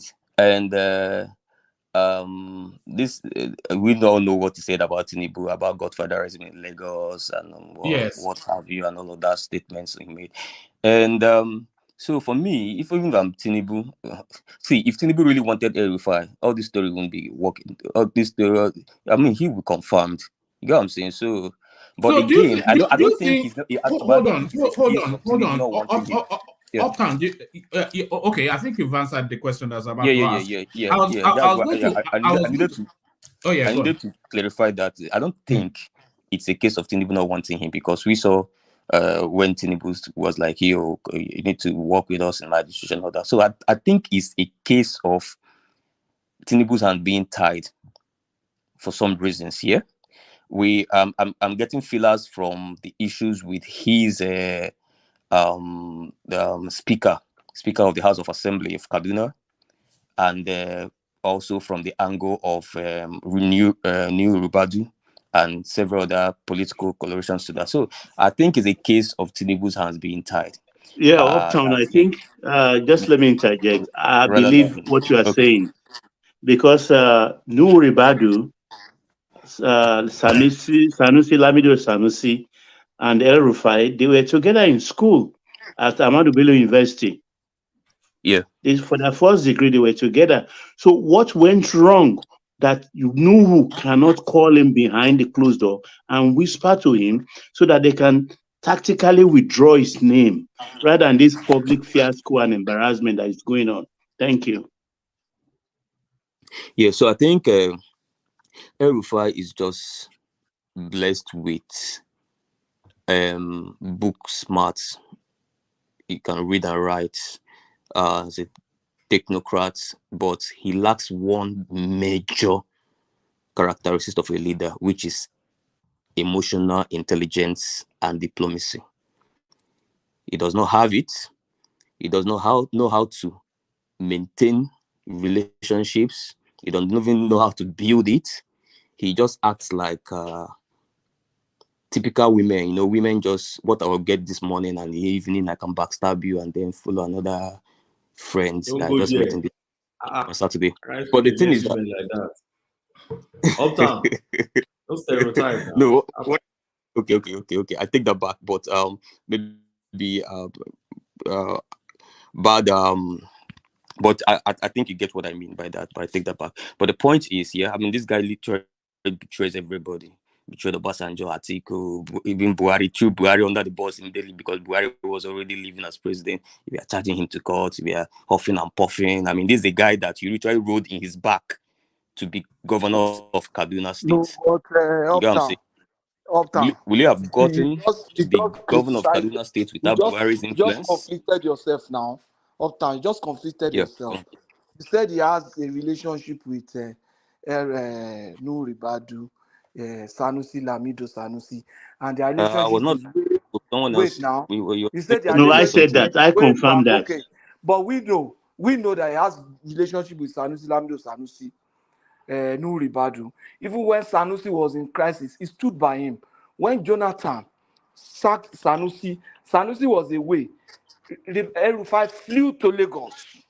The same thing with Nuhu Ribadu, and they have kept their relationship for long. So how can you say he does not know how to manage relationship?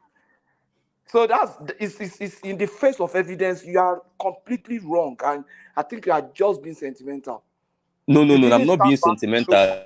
No, wait. Let me finish. I've been Let's talk on talking. let's talk on figures. Now, you If you didn't want stand back. to make You didn't assessments, stand back. You didn't stand back to stand objectively and assess him. This guy has okay. relationship, and his relationship has brought him to that point. He had a very good relationship with General Absalami Abubakar. General Abubakar introduced him to Obasanjo. He still has good relationship with General Absalami Abubakar till today.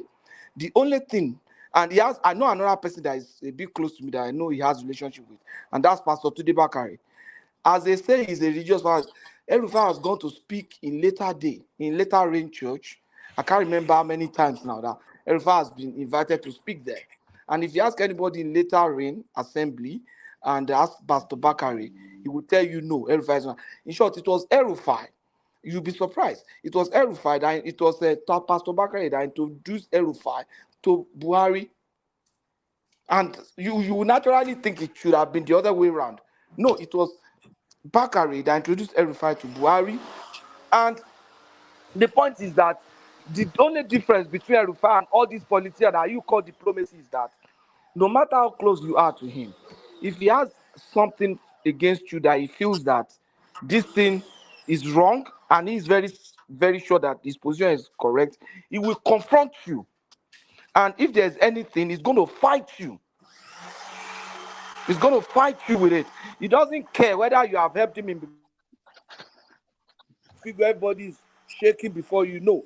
El-Rufai is one person that feels that what is true, what is fact is fact. We should not play politics, and he bring it forth. Look at the way he stood out. He was one of those that governors in northern governor that stood out and said, no, Tinubu should not be treated this way. Even though he felt that Tinubu was not a candidate, but he said, no, it should go to the south. Those are strong positions.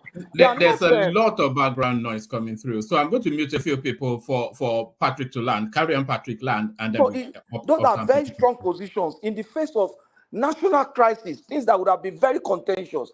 El-Rufai has stood out and stood up for it and said, no, this is not the situation. In the case of Yar'Adua, they went to school together in ABU. Yar'Adua was like a senior person to him. But Yar'Adua took some decision, immediately came in, reversing the sales of NNPC, reversing some other, and he was beginning to prosecute the two of them.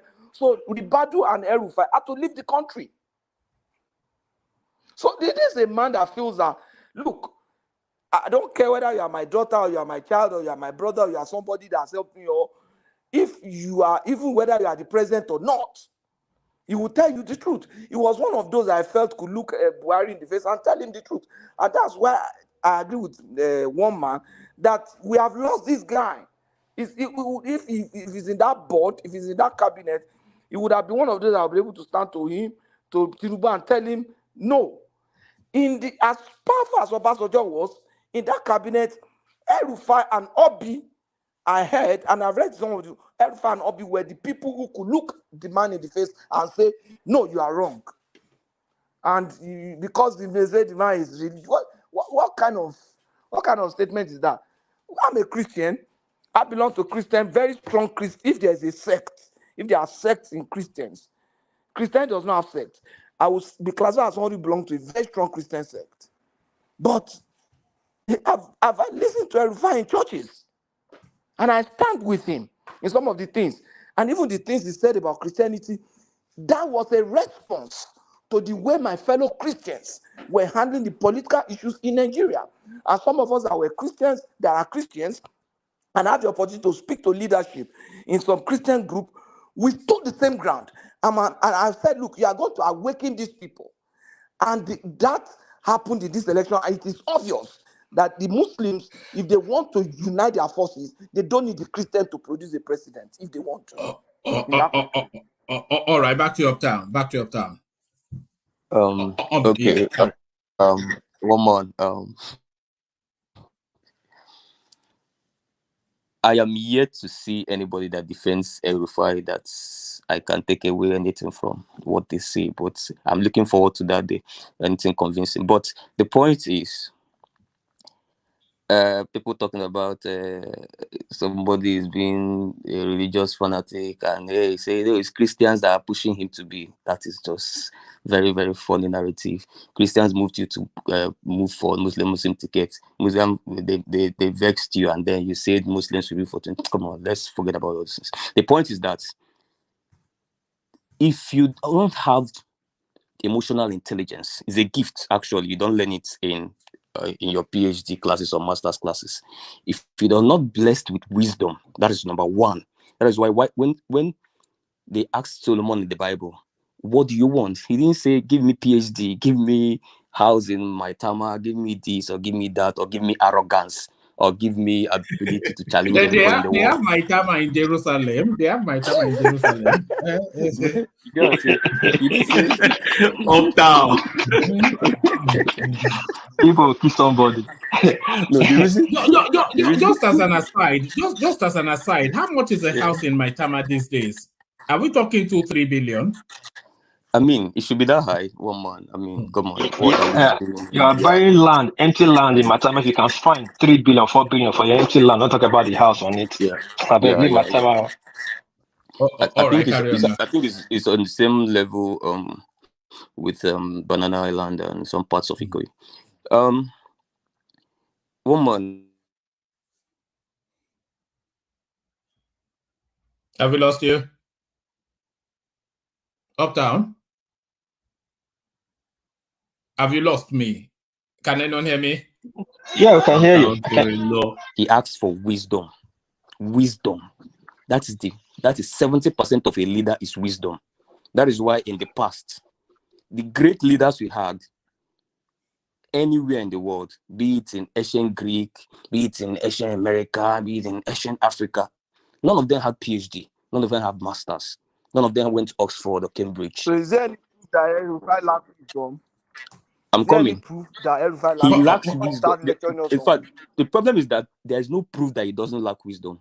I think that's what we should be talking about, if there's a proof that he doesn't lack wisdom. But the point is, he does not have the wisdom, and he does not have the emotional intelligence. It's emotional intelligence How? that allows How you do to you know? process things No, How? and Substantiate know how to why? handle things. Patrick, let him We land so I allowed can you to get defend to him now, Foley. and Yeah, go on. yeah, we allowed you to defend him, and sadly, you couldn't Yeah.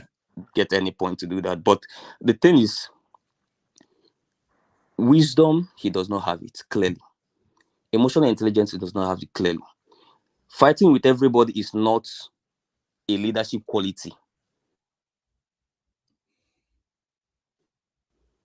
Causing chaos anywhere you enter is not a leadership quality. You so of this course. If you enter here, so anywhere you enter, everybody's complaining. It's not a quality of leadership. Let's not be massaging things here because of our emotional attachment. He has the courage to speak to Obama. He has the courage to unguarded statements are not qualities of leaders. Check all the great kings. Uptown, Yes. can you hear me? Let me ask you a I can hear you, question. woman. Yeah. Can you identify 3 names on the Tinubu ministerial list? Just 3 that you feel are fit for purpose. 3 names. Yes. Tijani, number 1, Star Minister. Bosun, the professor from the health guy, Party. the doctor. Party. Yes, and Wale Udin. My three big names. Okay, those are carry my on. 3 favorites. Those are my 3 favorites. How much, And how much do you know about? How much do you know about them? What did you say? How much do you know about them? I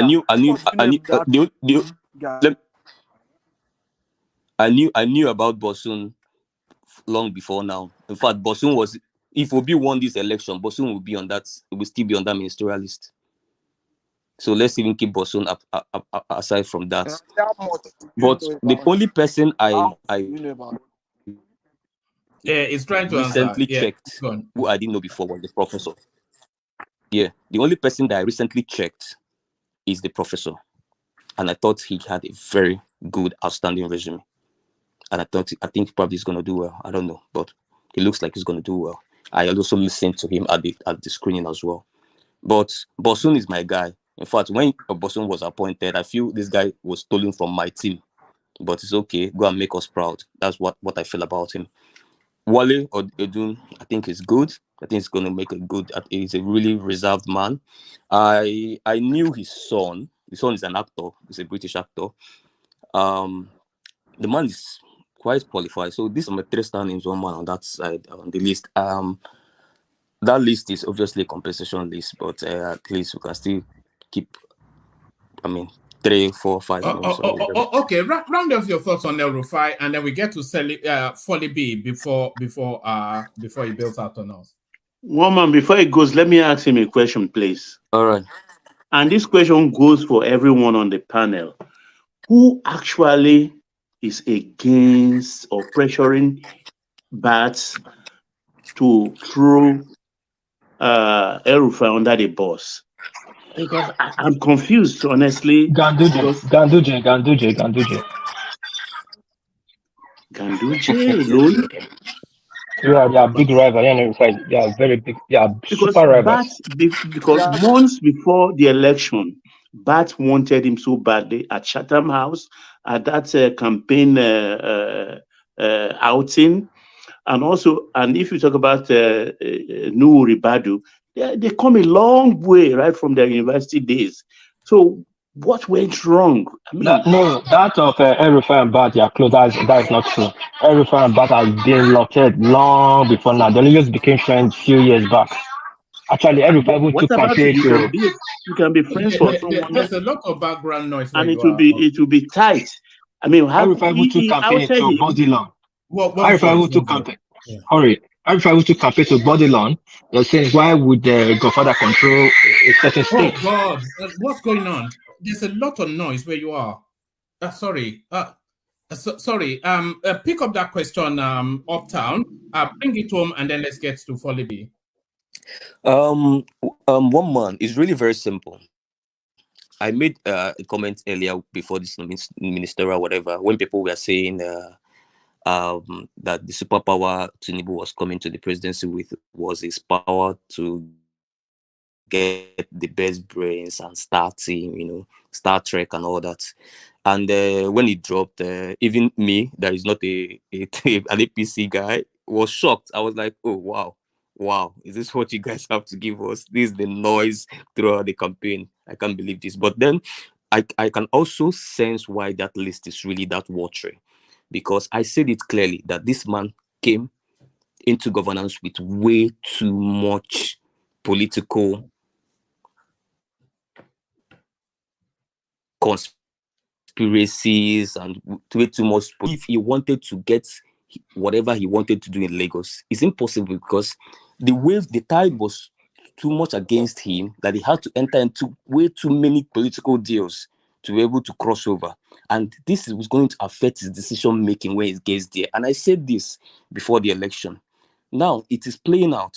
Now suddenly you are seeing it is an El Rufai they want so much. Now he can't do anything to have him. You are seeing a minister being nominated, and then on her way to entering the Senate, they say no, you are no more the minister. There's another person that is coming from that place. Let me ask you a question. Do you want Tinubu to succeed? What is the of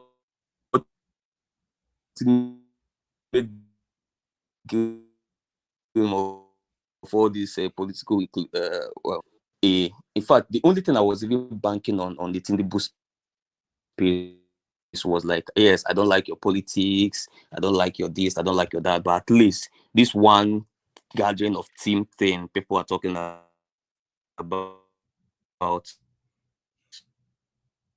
Well, maybe that come on, people without certificate forgery. How can you nominate a minister? You're breaking up heavily, my guy. Has been pronounced by the Supreme Court. Okay, can you hear me? Yeah, but it's breaking. Every second word is being cut off. But carry on. Bring it home, and then we move on. Is it better now? Yeah, much better. Carry on. Okay, thank you. So I'm saying, how can you nominate a minister that has been pronounced by the Supreme Court No, and banned for 10 Supreme Court put him forward as a minister.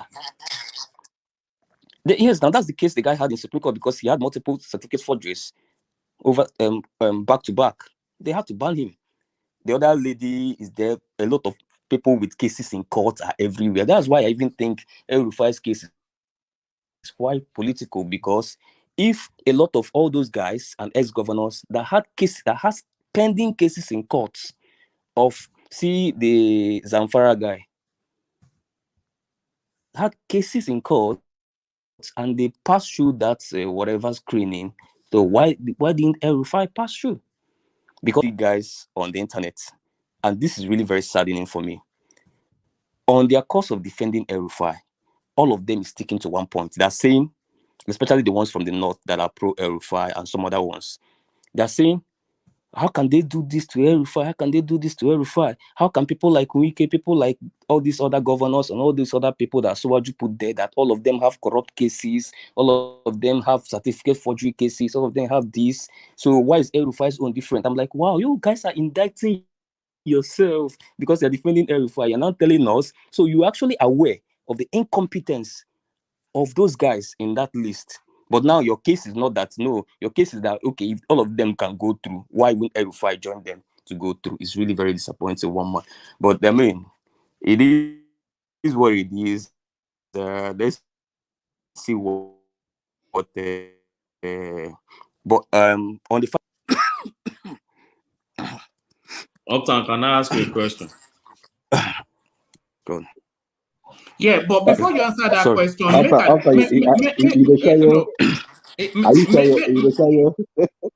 make adjustments so that we can hear you better. You are chopping off every second word. But yeah, ask him the question again. Uptown. Hello, Uptown. Can Uptown hear me? Okay, ask me. Okay, Uptown, well done. I've listened to your analysis, and it seems that you just you mentioned some few of the guys you know on the list, and then you just brush over others, and you say, "Oh, it's a list for compensation list," or can't remember how you put it. Let me ask a question. I want to believe that you don't know up to 20 in the 47 list. I strongly feel you don't know 20. I can mention their name and just say a little about them. Am I right to say that? That you don't know 20 out of 47?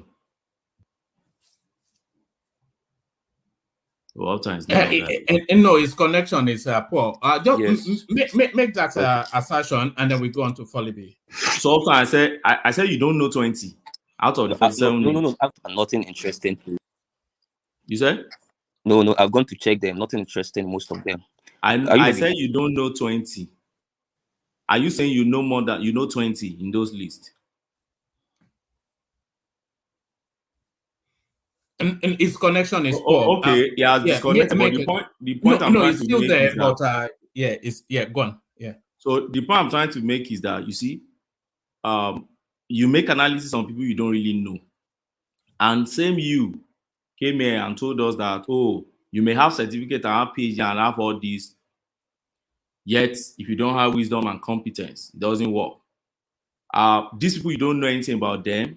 You don't know what they have done for themselves in terms of competency in their own field.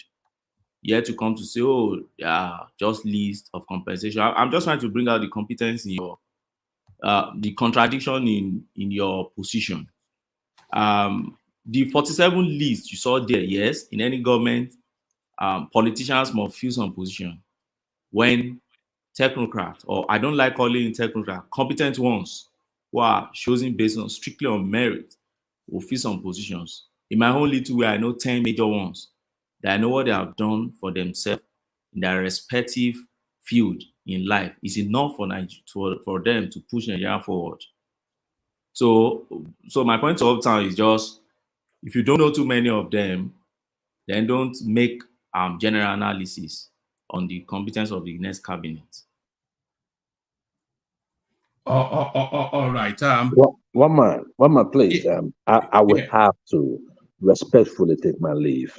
I have to make some things for the kids. No, it's no problem. I will still be at the background. Do you want to speak to us before you go, or do you have to go immediately and right now? One man, it's okay. Today's topic. I mean, I felt like Alexander Gomez. It's just quite different for me. That we spend so much hours discussing the second most poorest country in the world, a country that even if we decide to go to war with, they won't be able to pay us back in 100 years. We have pressing issues in Nigeria, and your principal, President Tinubu, should be more responsible to the people of Nigeria than bringing up. Look at us. For over how many hours we're discussing issues that have nothing to do with Nigeria. In fact, the El Rufai question is quite important, because I'm not a fan of El Rufai, but he is somebody that there are people that you call the necessary devil. That for the fact that he is there, you will expect certain productivity.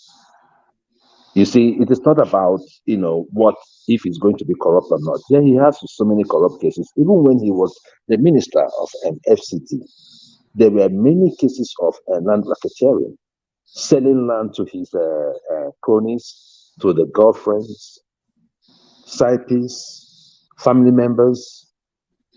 These reports are all recorded. But what did El Rufai do? Was that he returned Abuja to his original map. People have started building on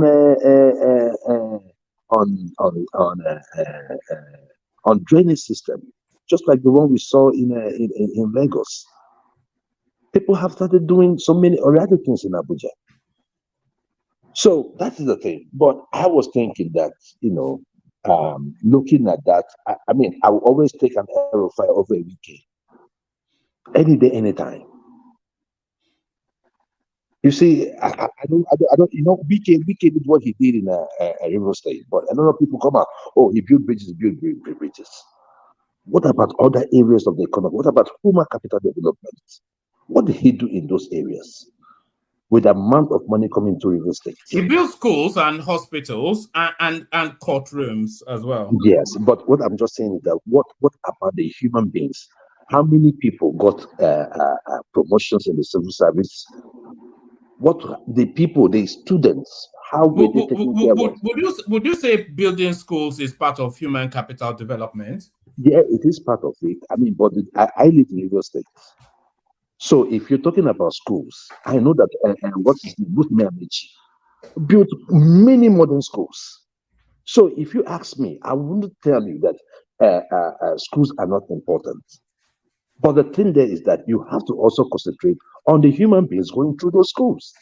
Because going to school is just more than a beautiful building. That is the point. I had a friend that has been there immediately weekend left. They made her a magistrate court judge. And she told me that in 8 years of weekend, nobody was promoted. So you have many of this rascality going on. But I will always take El Rufai over a weekend.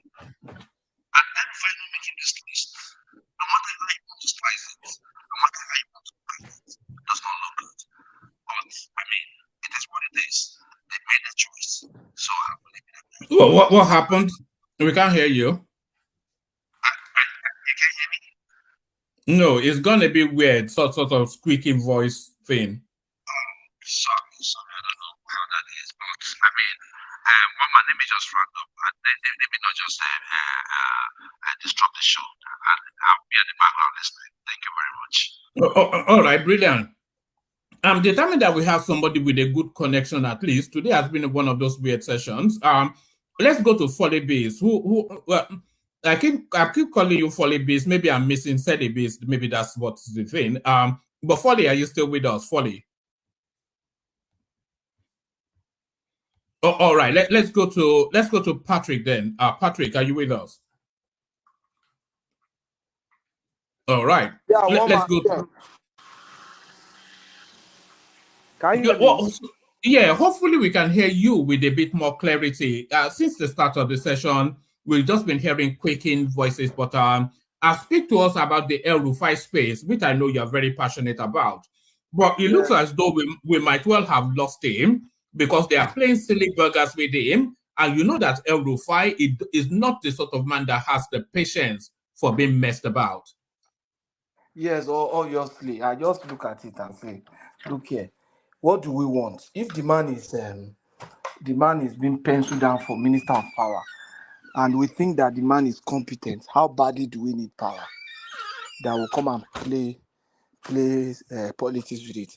I just hope anybody that Tinubu puts as Minister of Power will do well. That's just the truth. If he's going to now allow sentiment and politics to now blind him and then be taking this decision, and mind you, this was also a man that stood by you. That's just the truth. He stood by him. And that's a support from a very strange quarter. You understand? And this man stood by you and he championed it, penciled down, mobilized people. The session they had at Sadana House, the meeting with the president, those things. And those are the time he mobilized the governors and they mobilized together. They all stormed Eagle Square together. And every other person out there. Patrick, would you go as far as to say if you removed El Rufai, Tinubu would not be president? If you removed his contribution, Tinubu would not be president? It's a bit difficult, but he might have failed the primaries. That's just the truth. He might fail the primary.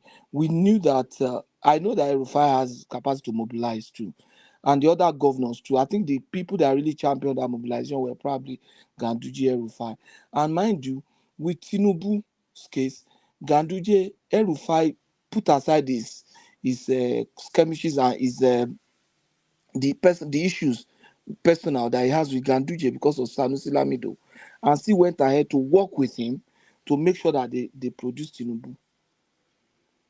You understand what I'm saying? So I don't know how Tinubu will think that way. And if the man was telling him, even that before now, the man told him, I feel I'm too old to become minister. And I think we need younger people. The man is about 62, 63 now. And he feels that they need younger people. And Tinubu was even the one saying, look, you are not going anywhere. I just want you in that place. So it shows that Tinubu is a bit not very firm. He needs to be able to assert himself too. I'm a Tinubu person. This does not threaten my support for him or anything. But I'm just being objective. Now we have helped Tinubu. We have mobilized support for him to get into power.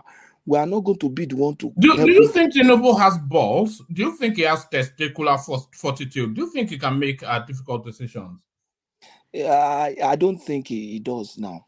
I think he's a bit losing that ball. You understand? It does not make him less qualified than the rest because the other ones don't even have testicle at all. They don't even have anything. They don't even have the sack. Not talk of the ball. You understand? Because sorry, Patrick. Do you think Tinubu can make clinical decisions in the manner that Buhari can? Do you think he has the decisiveness of a Buhari? No. Decisiveness. You see, the point is this. If you like Buhari or not, it's okay. Very few presidents in Nigeria will have that level of decisiveness and sternness and just taking this decision, closing your eyes. Buhari had done that several instances. People will say all kind of things. He won't even hear. He won't even listen. He will just look at his position on though not very good, but look at his position on service chiefs. Look at the pressure. Look at this from every quarter. The guy he felt that was the decision he has taken, though it turned out to not be very, very good. But if it was a very good decision, that's how he would have stood by it and be on. As a president, you are supposed to be able to do that. But I think now, I think now it's just unfortunate. And let me not say let me not say it's unfortunate, because I don't think the president of any country as an individual has intellectual capacity to rule a country. No single individual, no matter how competent you are as a president, can claim to say, I have the intellectual capacity to rule a country. No, no, no. Look at us now. We are fathers, where we govern our home. If you don't have your wife, do you look at the kind of some very wrong decision you probably might have taken to just govern maybe 3 people or 4 children in your life? You understand what I'm saying? So there's no, you cannot now extrapolate that into the size of a nation. So I can't say that there's a president that has that intellectual capacity, one man, to rule a country. But I think Tinubu is beginning to show some deficiency. Do you think it's a people pleaser? And do you think, and if you do you think that is his Achilles heel? Because No, I'm starting to think it's a people pleaser. He wants people to like him. No, do you no, think no. he wants people to like him? No, I don't think so. I'm beginning to see some deficiency now. In deficiency. Mind you, I just said something earlier. It does not diminish my support for him, because even with that deficiency, he's still the best of the lots that we had. My support for him was not because I was crazy about Tinubu. If I had somebody that was better in that lot, I would have supported that person. Whether a person wins or loses, it doesn't matter to me. You understand? Of all the lot, he was still the best of them.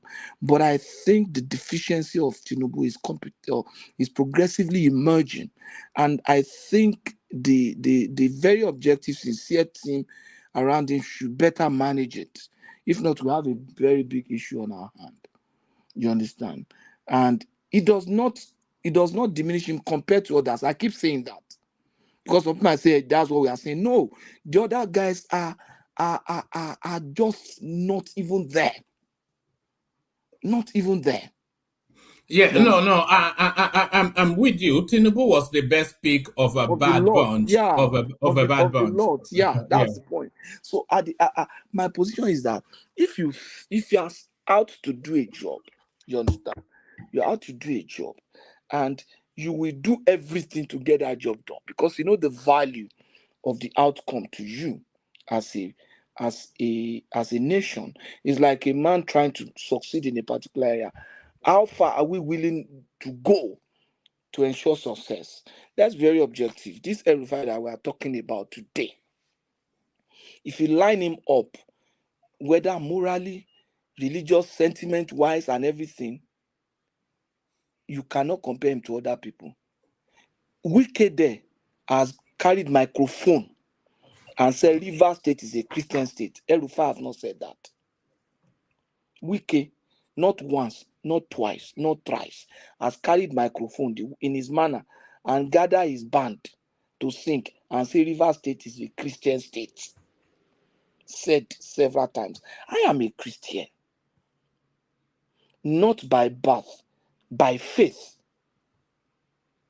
My father, ancestors were traditional worshippers.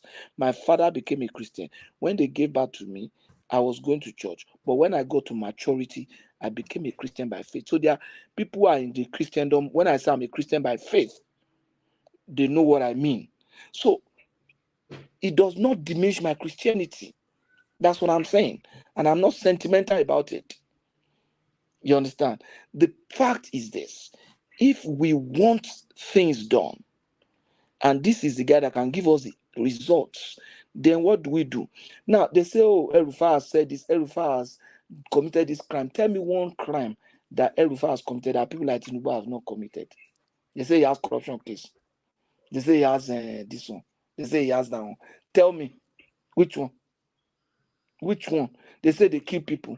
I'm not saying Tinubu has killed people, but the question I'll ask, I'm not asking. I'm not saying is, have they killed for him? Have they? You are not saying that Tinubu has killed people. Don't say that at Rotimi Williams' family home. They will lynch you. Rotimi Williams. No, Future Williams, you want to say. Future Williams, I so wanted what I'm to saying say, is that have people exerted violence on his behalf, even without his consent? I'm not saying yes, I'm not saying no. Those are questions so let me ask. So what has this man done? It's just they say, oh, the man lacks wisdom. I say, how? Okay, he lacks wisdom because you said so.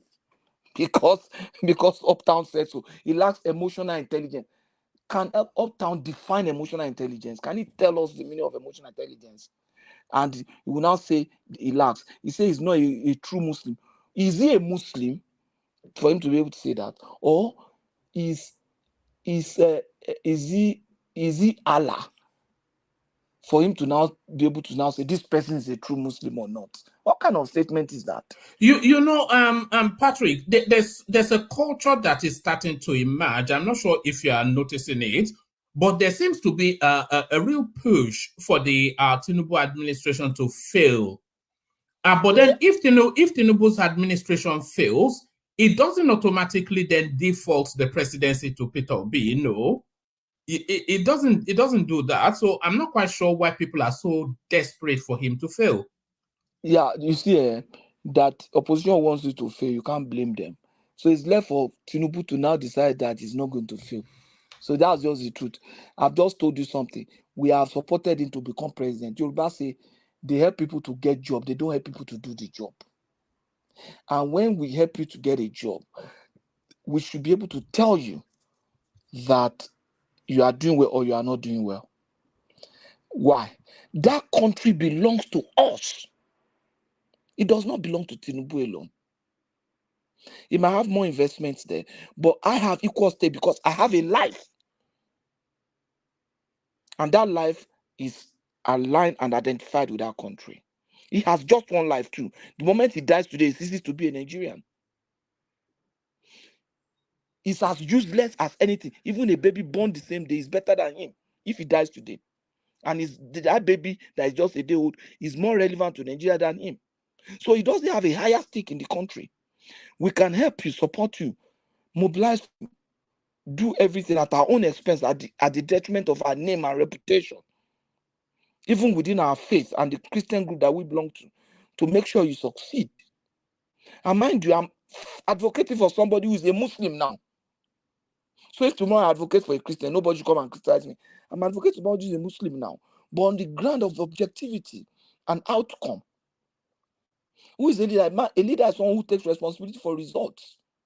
A leader is someone who thinks decision through. He has goofed in certain area with the subsidy, the hastiness with which he did the subsidy. I'm not saying the subsidy should not go.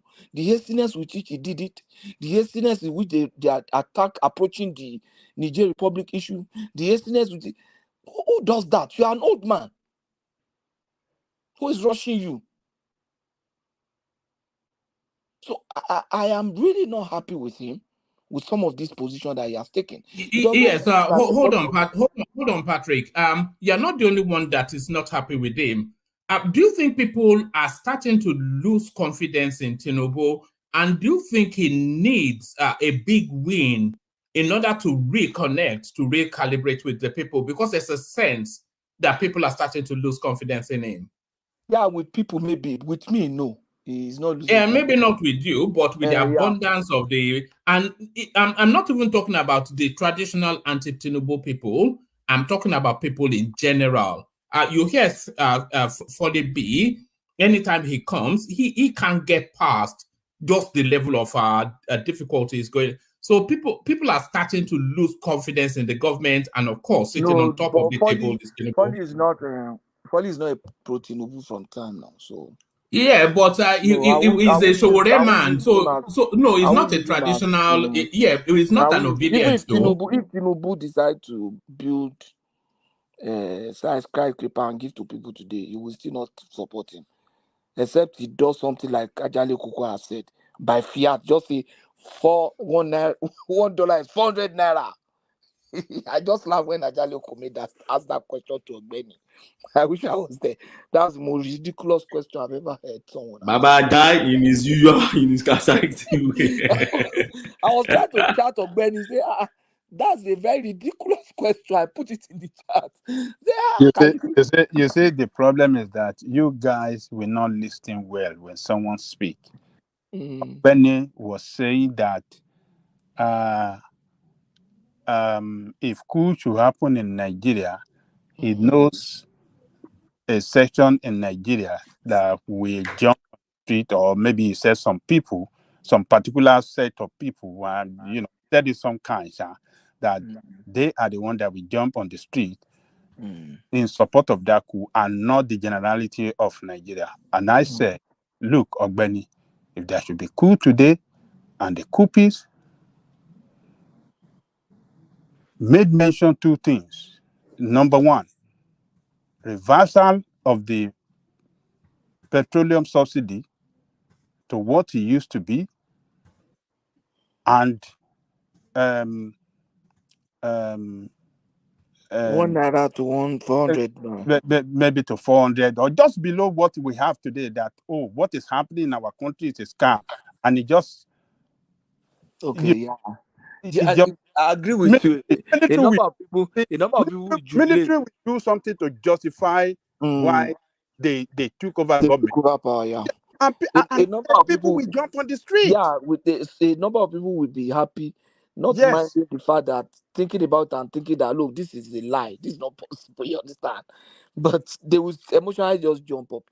That's what I'm saying. Yes, okay, emotionally they will not even see that thing through. No, this is a lie. Anything being gonna go now.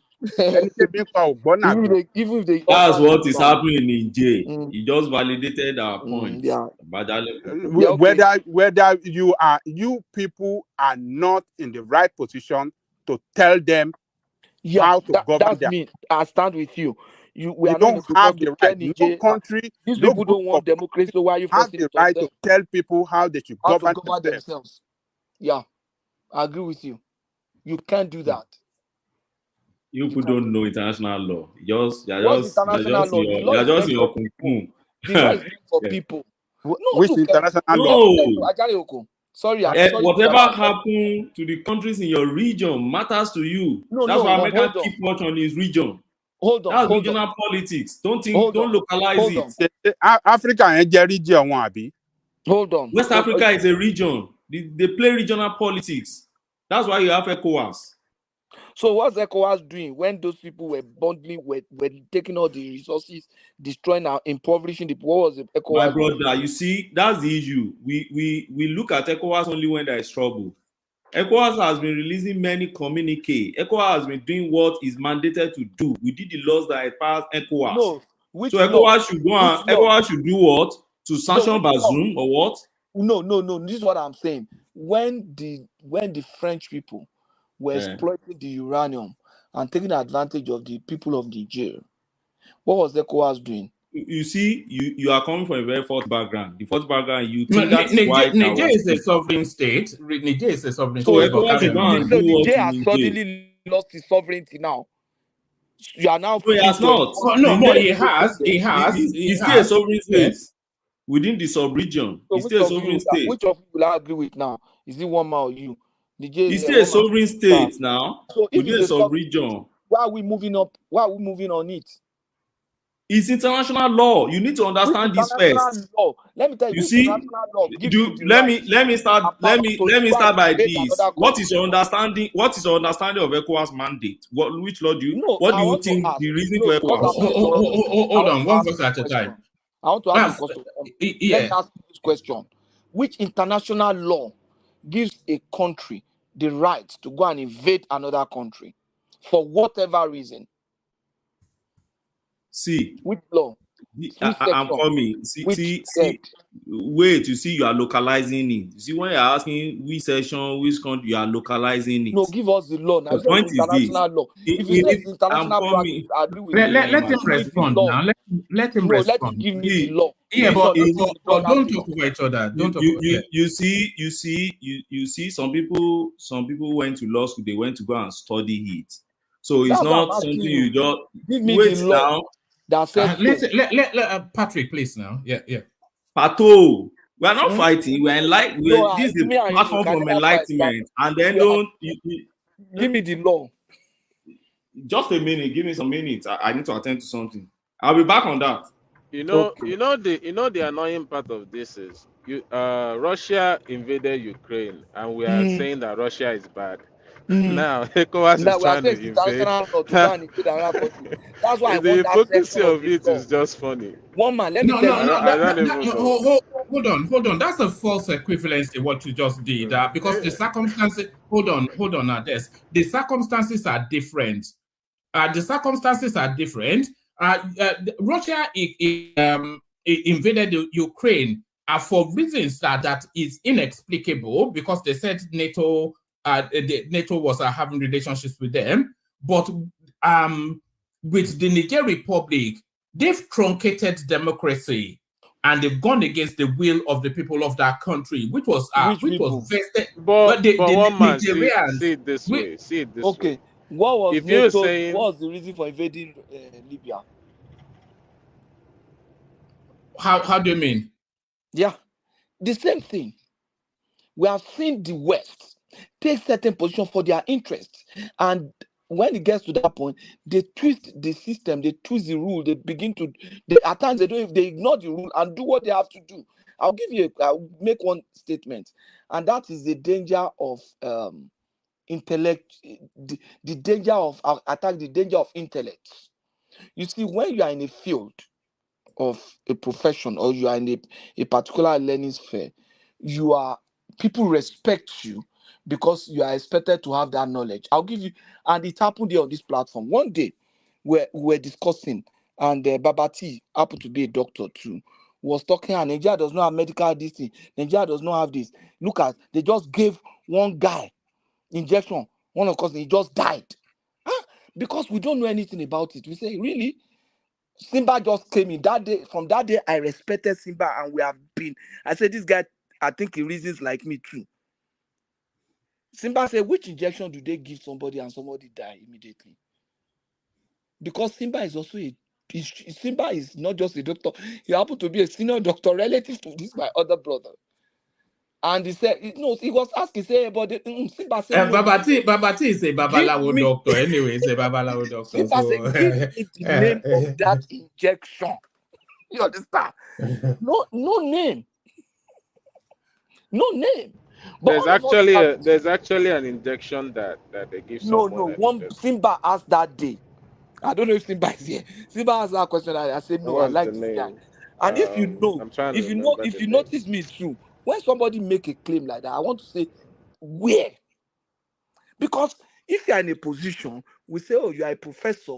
We expect that when you make statement, it's a strong statement because we respect you. It's international. I say, okay, give me the section that says that you can go and invade a sovereign country based on these conditions.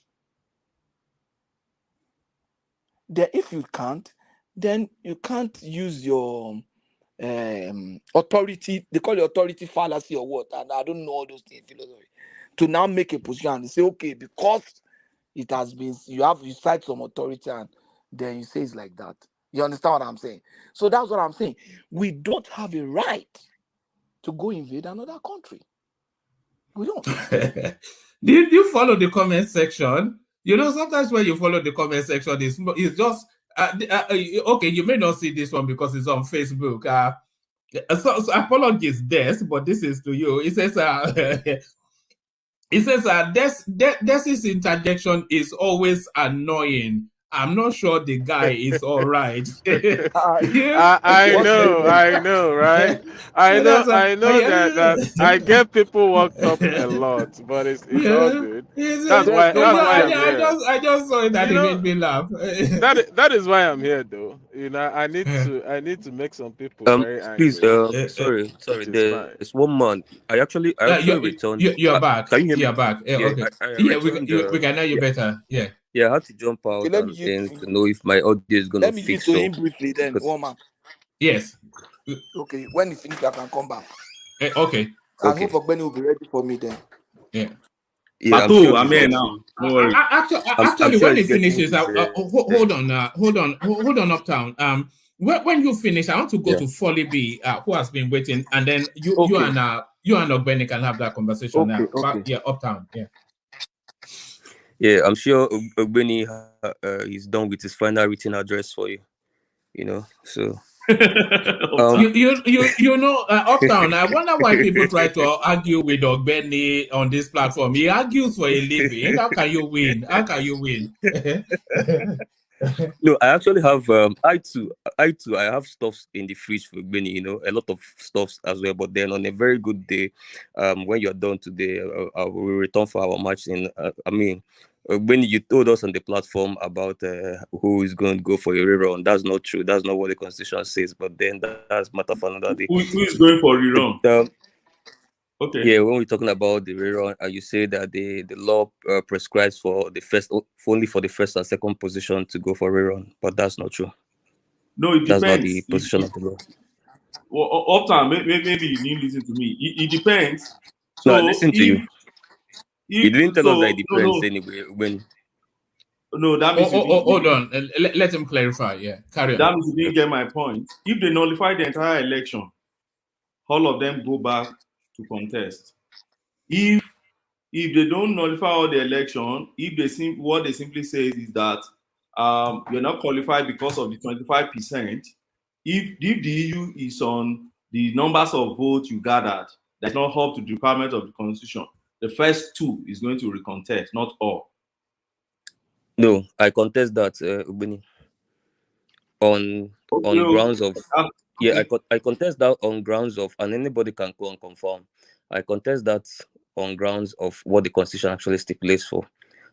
For me, what the constitution says is not that the first two we go for a runoff. The constitution says that the first person with the highest popular votes, that's highest numbers of votes cast, is the first person to go for that runoff. The second person is not the second person with the second highest votes. The second person is actually the second person that has majority votes in the highest numbers of states. You get what I'm saying? Now, when you talk about majority votes, what is majority? Are you talking about? You are talking about runoff, not rerun. Are you talking about run or rerun? There is difference between the two. No, now don't mix the two. No. Let's not complicate issue for. No. For what are you? hold on, Uptown. What are you talking about? Are you talking about a runoff or a rerun? Because those are separate spaces. No. One man. Let me tell you, they're trying to confuse you and I. Let me tell you. No. There's a distinction now. You're talking about a runoff. One man, not a rerun. A rerun. Hold on, Des. Are you talking about a runoff or a rerun? No, which one are you talking about? Myself, one man. Yeah. Can I do that? Okay. Yeah, thank you very much. First of all, I'm talking about a runoff. But again, runoff. Okay. Yes. Again, a runoff. The position when put to us saying if you do not meet the constitutional requirement, if you don't meet the constitutional requirement, you don't go for a rerun, you go for a runoff. A rerun is when the election is being cancelled and every other person, including Sowore, has to get to the field again. A runoff is when the winner does not meet the constitution. That's what I'm telling you now. But you're not trying to mix it up for me as if I don't know what I'm talking about. The thing is that we're asking the question. Are you talking about the first one, which is rerun, or are you talking about the runoff? Which one are you talking? That's what we're saying. No. I'm not talking about the rerun. I'm talking about the runoff. I was very clear. Rerun is not. I'm not talking about rerun. Is where they cancel the election. Every other person gets to the field. I'm not talking about that. I'm talking about the runoff, where you said if there is a runoff, that's if somebody does not meet the constitutional requirements. That means they have to go for a runoff, and then only the first and second candidates will go into the runoff. And I say no, that's not true.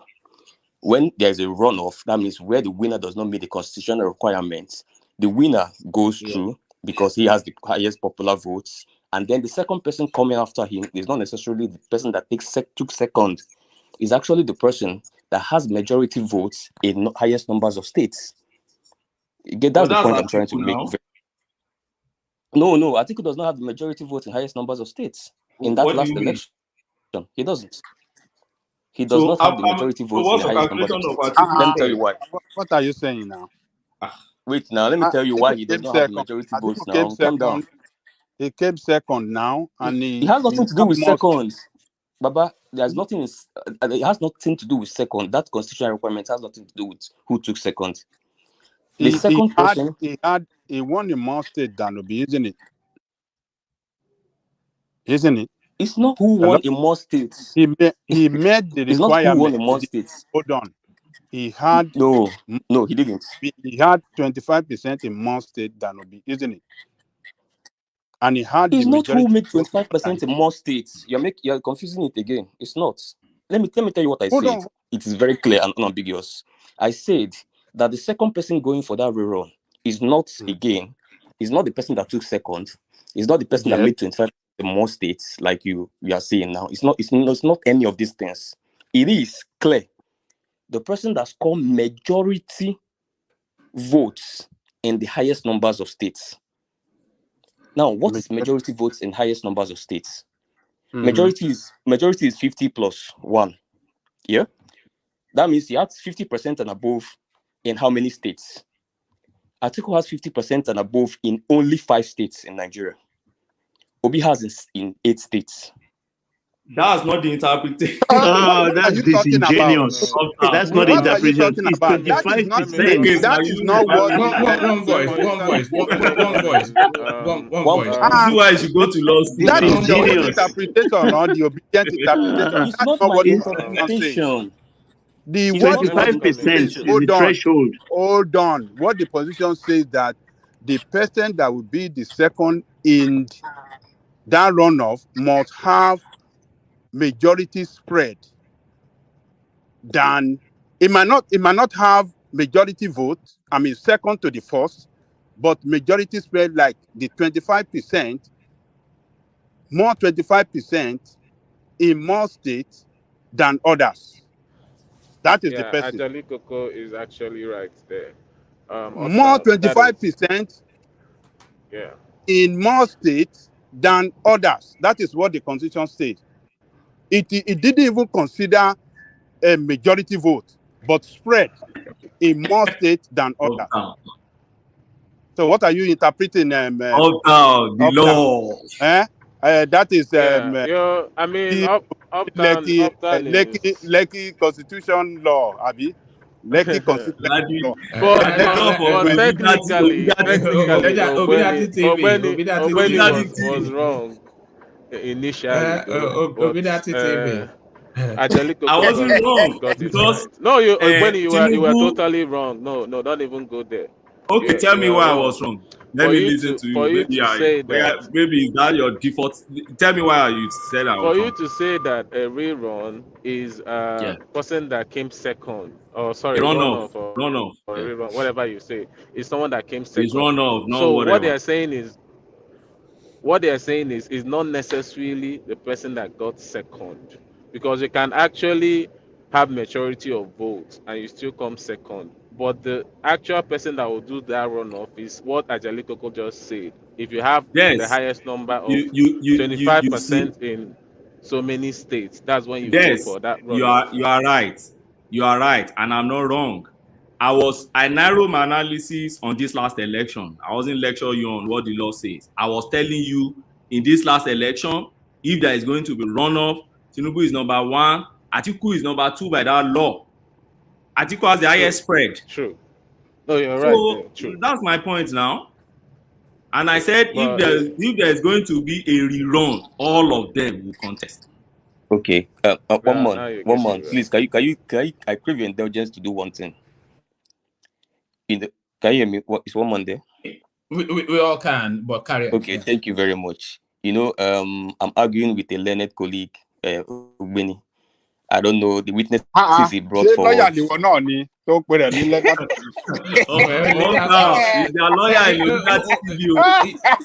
if he was a lawyer, he would say he would say my learned colleague, isn't it? My learned colleague. My 1 month, you are our Lord. My learned colleague Ugbeni brought witnesses like Ajali Coco and all that, and all of them are conflicting amongst themselves. That's been ground for this qualification. But the point is, 1 month, I have your indulgence to allow me to provide what I'm saying. I'll provide it both in the letters of the Constitution, and also I'll provide it on a video clip I won't talk about. I don't want to talk about the by lawyer or judge or whatever it is. And now I will provide you a video clip of INEC. Let's now talk about the position of the election. And your connection is not connecting with us uptown, which is a shame because we're really enjoying you. We're talking about.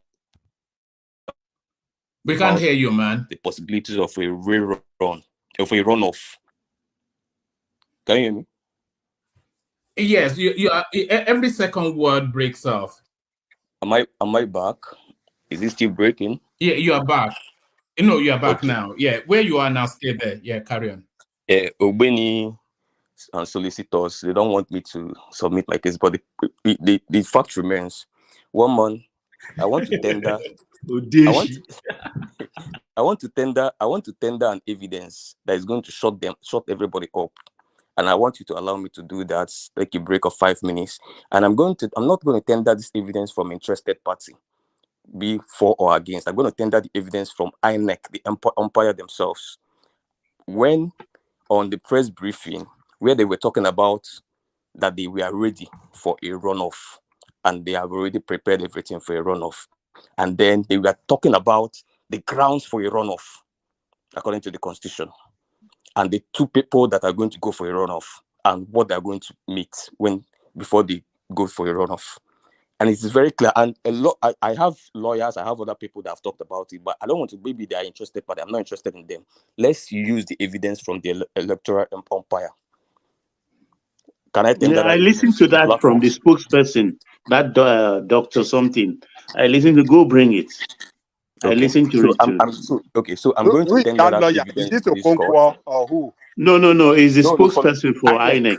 The INEC spokesperson. It was clear and unambiguous about the grounds. That's Okoye now. Okoye. Yes. Okay. Yeah, Okoye.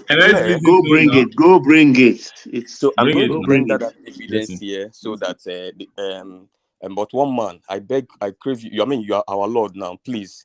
How many times you going to say this now? Do it. Wait now, don't 1, 2, 3. According to Kulata, do it. 1, 2, 3. Said it. How many times? All right. Do whatever it is you want to do, but we want to bring Folly into the conversation as well. But actually, Obeni diverted what I was about closing my whatever, but Obeni, I had to keep that in. And by the time I submit that evidence, Obeni owes me $1,000 as compensation. That's the point. Remember the last time you did $1,000 and you backed out? It's a official. It's a official. It's a official. But 1 month, really very simple on the Niger Republic issue. Is the same thing that we're having. And I heard you talk about, you say something about people praying for Tinubu to fail and his government to fail. I don't think it's very fair on the opposition, because when opposition say we are choosing leaders, when Nigerians gather to choose leaders, some people assess leaders and say, I have seen some reasons why I don't think I will support this person. I've seen some reasons why I will support this person. Yeah. And then when the person he does not support goes in there and he starts doing all those mess up that I predicted he was going to make. And then you come back and say, you that said he was not going to do it. And then I said he was going to do it. And then he starts doing it when he eventually gets there. And you then come to emotionally blackmail me that, you are praying for him to fail. No, I'm not praying for him to fail. I'm literally telling you that what I told you is happening. So that's the point for oppositions. But the point is that I don't want them to happen. I'm not the one that's making the decisions for him, but he's been making some terrible decisions. And no matter how much anybody whitewashes the issue of the strength of his ministerial list, I am not impressed. Uptown, I am not impressed. And one of the reasons why I'm not impressed is because I banked on that as the only thing that is even connecting me. I mean, obviously, everybody on the platform knows it's my number 2 man. That's the only thing that was connecting me on that number 2. So now that one is shaking, I wonder what's going on. But it's clear what I said before the election. I said, this guy is good, probably with the selection of team, whatever, how what have you. But then I think, as somebody on ground, I know that all the odds are against him, and the only way he will cross this odds, he has to rig this election, and then to rig this election, he has to make a lot of underhand dealings politically. And if he does that, it's going to affect how he takes his decision as a president. He's going to come to presidency with a lot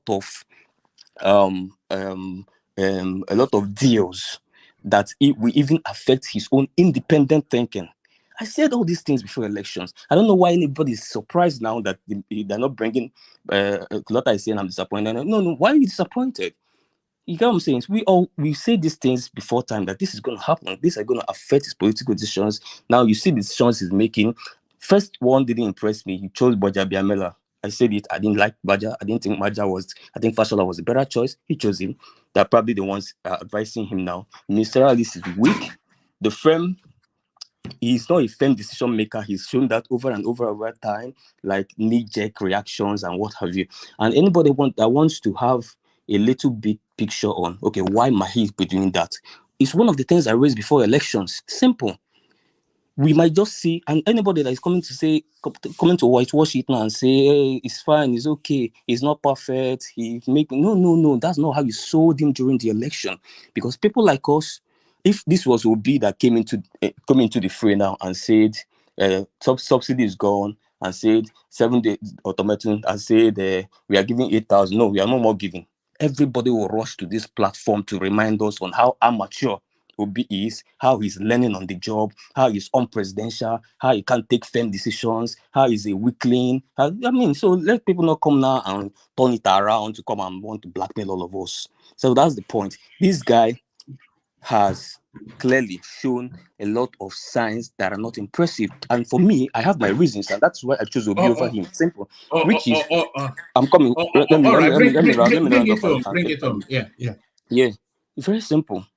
If you are checking why is he looking like he's learning on job, ask yourself, has he ever been around the corridors of power in terms of the presidency, in terms of the federal? He has not. This guy has always been a state champion.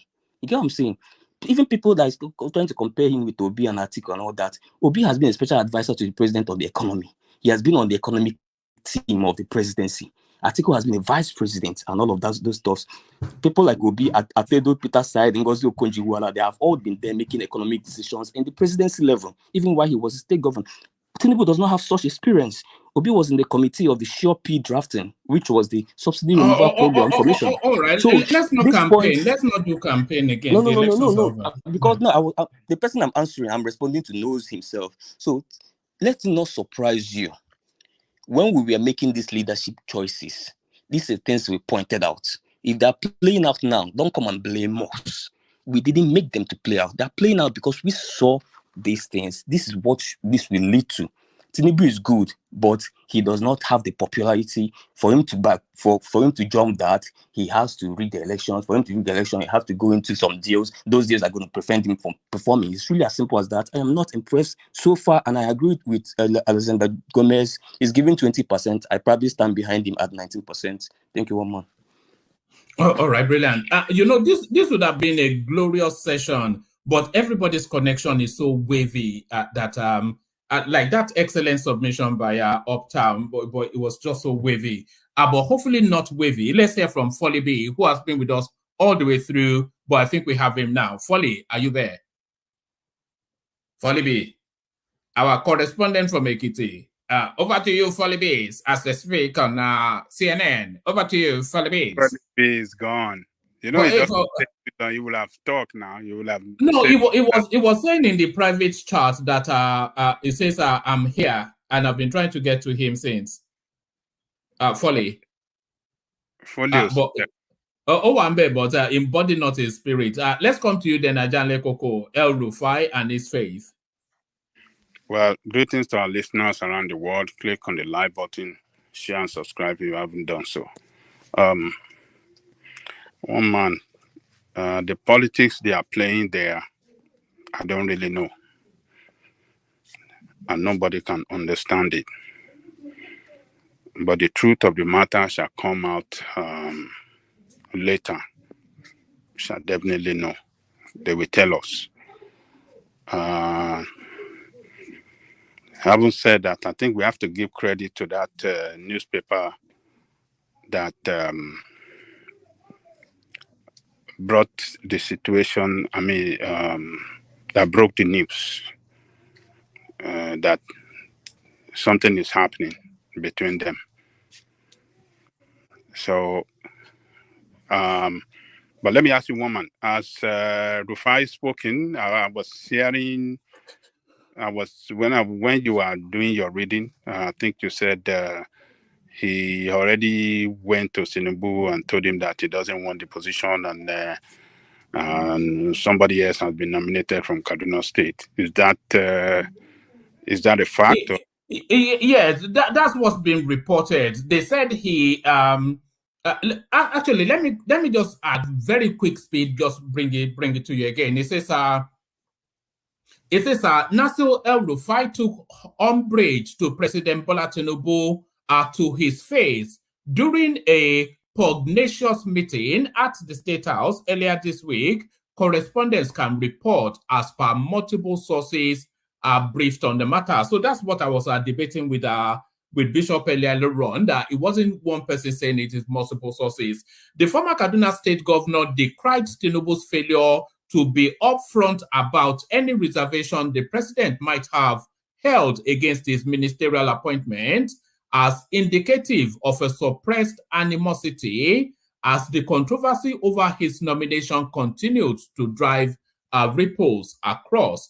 Mr. El-Rufai specifically said it appeared Mr. Tinubu had reservations about me because you can't claim not to be aware of the petitions. According to the account of one of our sources, which was subsequently corroborated by another State House official with first-hand knowledge of what transpired at the meeting.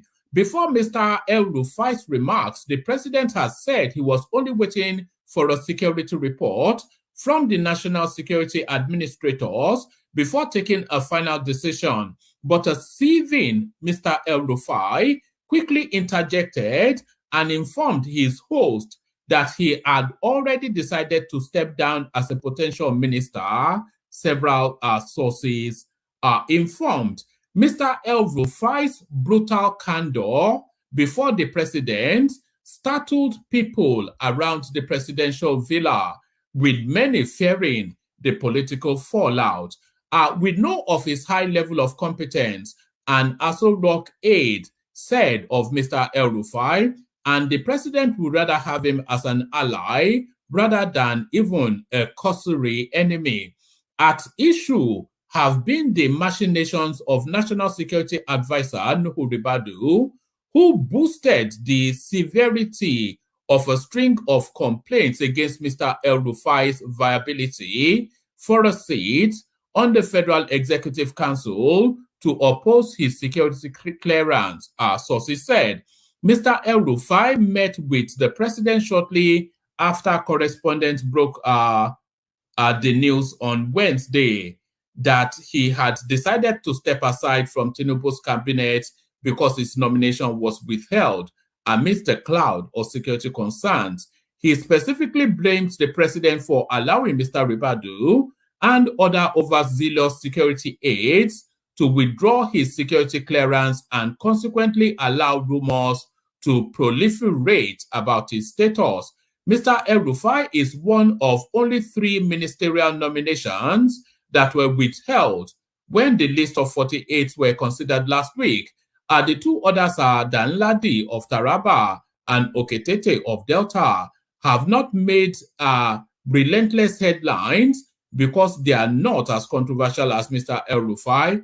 But El-Rufai apparently, so he went to confront Tinubu is what they're saying, asking that he's no longer interested, but he brought with him a name, Jafaru Sani. So hopefully that is Jafar in the comment section so that we can go sweat him for dollars when he becomes a minister. So that's the latest development, Ajanle Koko. Look, woman, have to listen carefully to that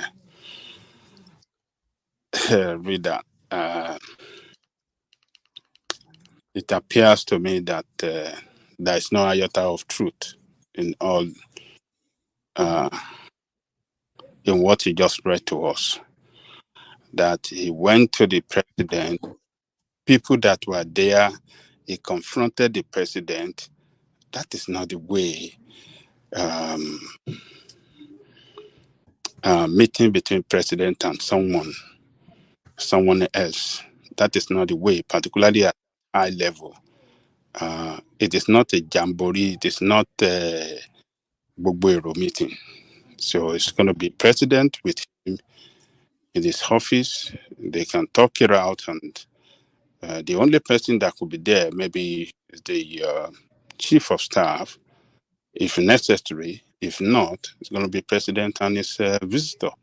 So all this that he expressed his anger at the president, and he said something to the president, to the surprise of every other person there.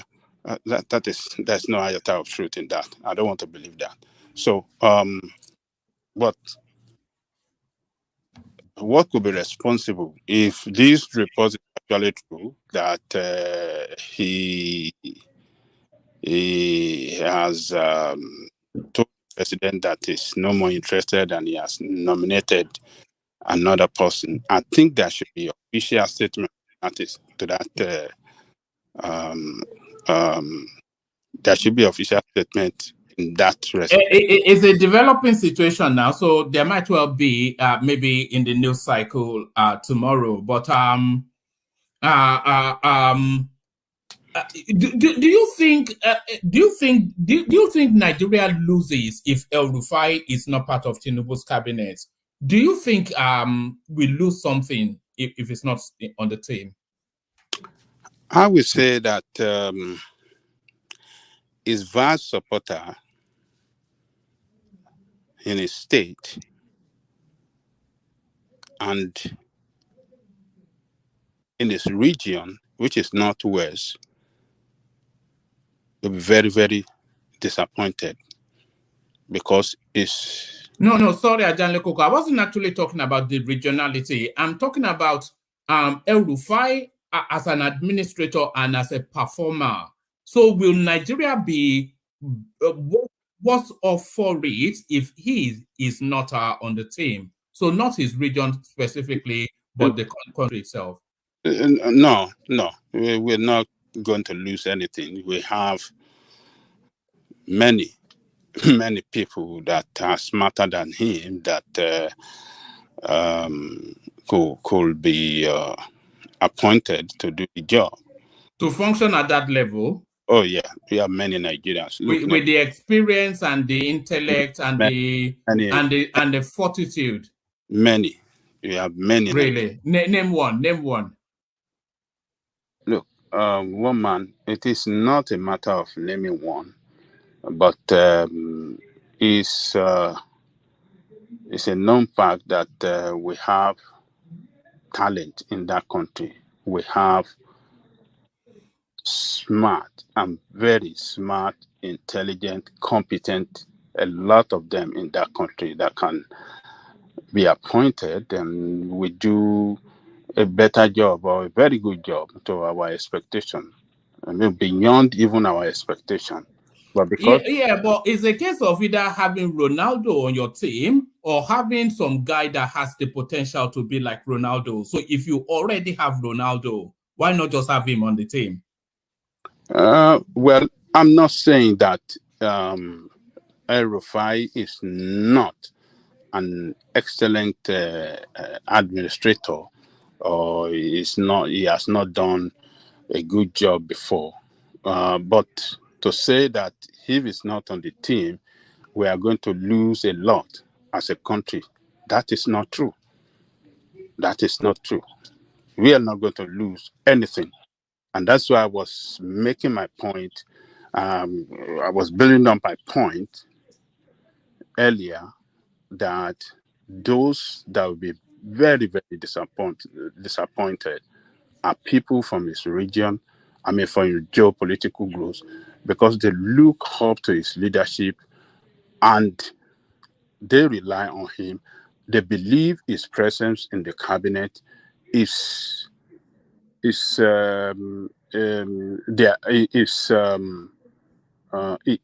presence in the cabinet represent their interests and will represent them very well. So they are the one that will lose most. So not the generality of Nigeria across the board. No, we are not going to. But the people from his what do you call it? From geopolitical zone will lose a lot because he's a guy that does not care what is it. He will say it the way it is, and he will make his presence known wherever he found himself, and he will represent his people well, and he will fight for their interests no matter what. You may wish to recall the way he fought for Tinubu, very hard for Tinubu, before Tinubu even secured the nomination of the party. He was in the lead. He was the one that confronted the cabal that did not even want the power shift to come to the south. They don't want the power to shift to the south. He, among others, in the north, particularly in the northwest, stood up against the presidency that, look, we are not like this. We in the north are not like this. We don't reach agreement and violate the agreement. And he was making a case then that, look, this is what they inherited from their the founding father, Sadwana, that they don't reach agreement with the other and violate it. He said they don't do so. He said that is not who they are. They have reached agreement, if not written, but a verbal that, look, when we finish our own turn, the power will shift to the south. He stood up. He was the one in the lead, and he was the one reading, making statement publicly on the TV on behalf of other governors from the northwest, him and Ganduje particularly. But he was more present. He was more outspoken back then, fighting hard that the power must shift to the south. So if he had not for him and Ganduje, let me include them. Let me not exclude Ganduje. If not for Rufai and Ganduje, maybe Tinubu maybe the power wouldn't have shifted to the south in the first place. And if that had happened, Tinubu wouldn't have been president of Nigeria today. So but we have to wait. All those and you have to remember that El Rufai is a very vindictive man. He's a very vindictive. He doesn't want to make an enemy of him. El Rufai is a very vindictive man. If you Takabi Adaga, you are yeah, I would double you. Double you. Yes. So that is the man he is. And if not for him too, during the crisis, I mean, what do you during the money exchange, what do you call it? Money design. Naira swap. If not for him and Ganduje, that stood up very, very hard. He was one of the governors. Actually, he was their leader that took the matter to court. That the designing of the note and to give a time limit, such a short time limit, that is illegal. They took it to the court, and the court ruled in their favor. That Tinubu owes that guy a lot. He owes him. He owed him a lot. No matter what's happened, we don't know what is going on. But I don't want to believe that that report appears so crooked to me that some people will just sit down, let us think, and let us write something that can. Yeah, but Yeah, the fact that this is why I'm puzzled. Exactly. I'm just racking my brain. Who are the people behind this? Honestly, I'm confused. Yes. Because it takes a lot to impress Tinubu. Yes. A man you introduce in London, a man you introduce in the outing somewhere in the north. Yeah. I mean, And the what man that happened? appointed him, What he happened? appointed him. They invited him to the Senate for screening before they postponed him for the second screening. He appeared. I mean, we all remember that he went to the Senate. you know, Ajanle Koko, the thing is, El Rufai is somebody that has spent most of his working life in public service.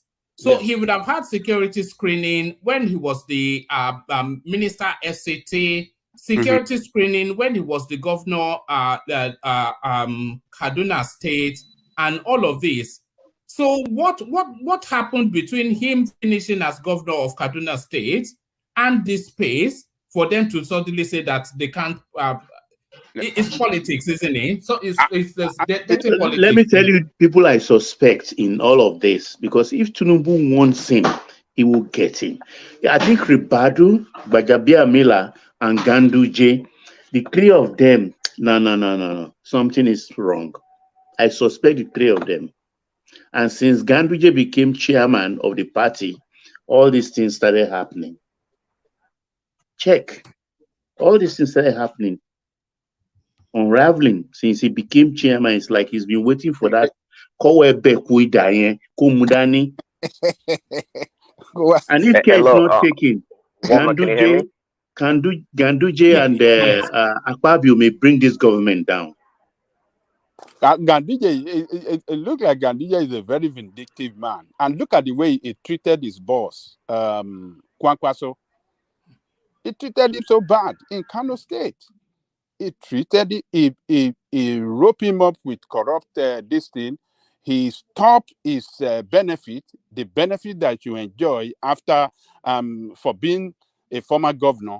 He didn't pay him, which was illegal. He stopped it. No, And at the point, sorry, Ajanle Koko, just 1 microsecond. Folly Beast has been speaking to us all the way through, but we cannot hear. So Folly, say something now. So everybody be silent. Say something now, Folly. You see, even you can't hear. We cannot hear you. That's the thing. Oh, sorry, carry on, Ajanle Koko. Folly has been trying to come into the conversation. Maybe you should go out and come back. Yeah, it has done that about 3-4 times. Wow. Yeah. Nigeria connection, that's Nigeria. All right, sorry, Ajanle Koko, carry on. Yeah. Well, so you remember the way Ganduje treated his boss. This is the man. Kwakwaso is the first governor. I stand to be corrected though, that chose Ganduje, who was his vice when he was leaving, to be governor. You understand what I'm saying? Most governors in Nigeria since 19 don't like to choose their vice when they are leaving to succeed them. They don't like their vice to succeed them. We see what is going on in Edo State now. They don't like it. Their vice, most of the time, they ridicule them, they treat them like slaves. But Kwankwaso chose Ganduje. He nominated Ganduje to be his vice. I mean, to succeed him. And he gave him all the support to win. Only to win and get there and turn to enemy of your former boss. And he treated him so bad, he stopped all the payment for him, all his benefit that man entitled to. He made sure he didn't pay him. There was a time, you remember, one man, when he went for a rally, he laid Kwankwaso poster on the floor, and he was marching on that. Oh yes, we played this here. Yes. So that man, we don't know. Just like my friend that spoke a few minutes ago that Ganduje must be one behind this. What is going on what is going on against this thing? Maybe he's trying to. Maybe he's trying to. He's trying to kick out Rufai so that Rufai will not outshine him in that, as one of the political figures from the same Northwest. He doesn't want Rufai to outshine him. He's the chairman of the party. Definitely, everybody is the most powerful person in the party now. So if what do you call him? If Rufai had not have this problem and they, took him through the screening and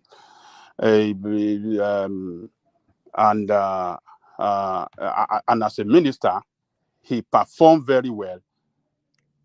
That can position him for presidency, for the position of president in the next 8 years from their zone. But Ganduje must be having some game. What can I do to kick this guy out of politics completely so that I, as the chairman of party and as an experienced politician too, can you hear me now? Can use brilliant. We can hear you now. Yes, we can hear you now. Can use the position of that chairman to connect with a lot of people across the country and then prepare himself well for nomination from Northwest after Tinubu's 8 years in office. So it might be there. We don't know. But look, Rufai, we want to wait. We have to wait to hear from him.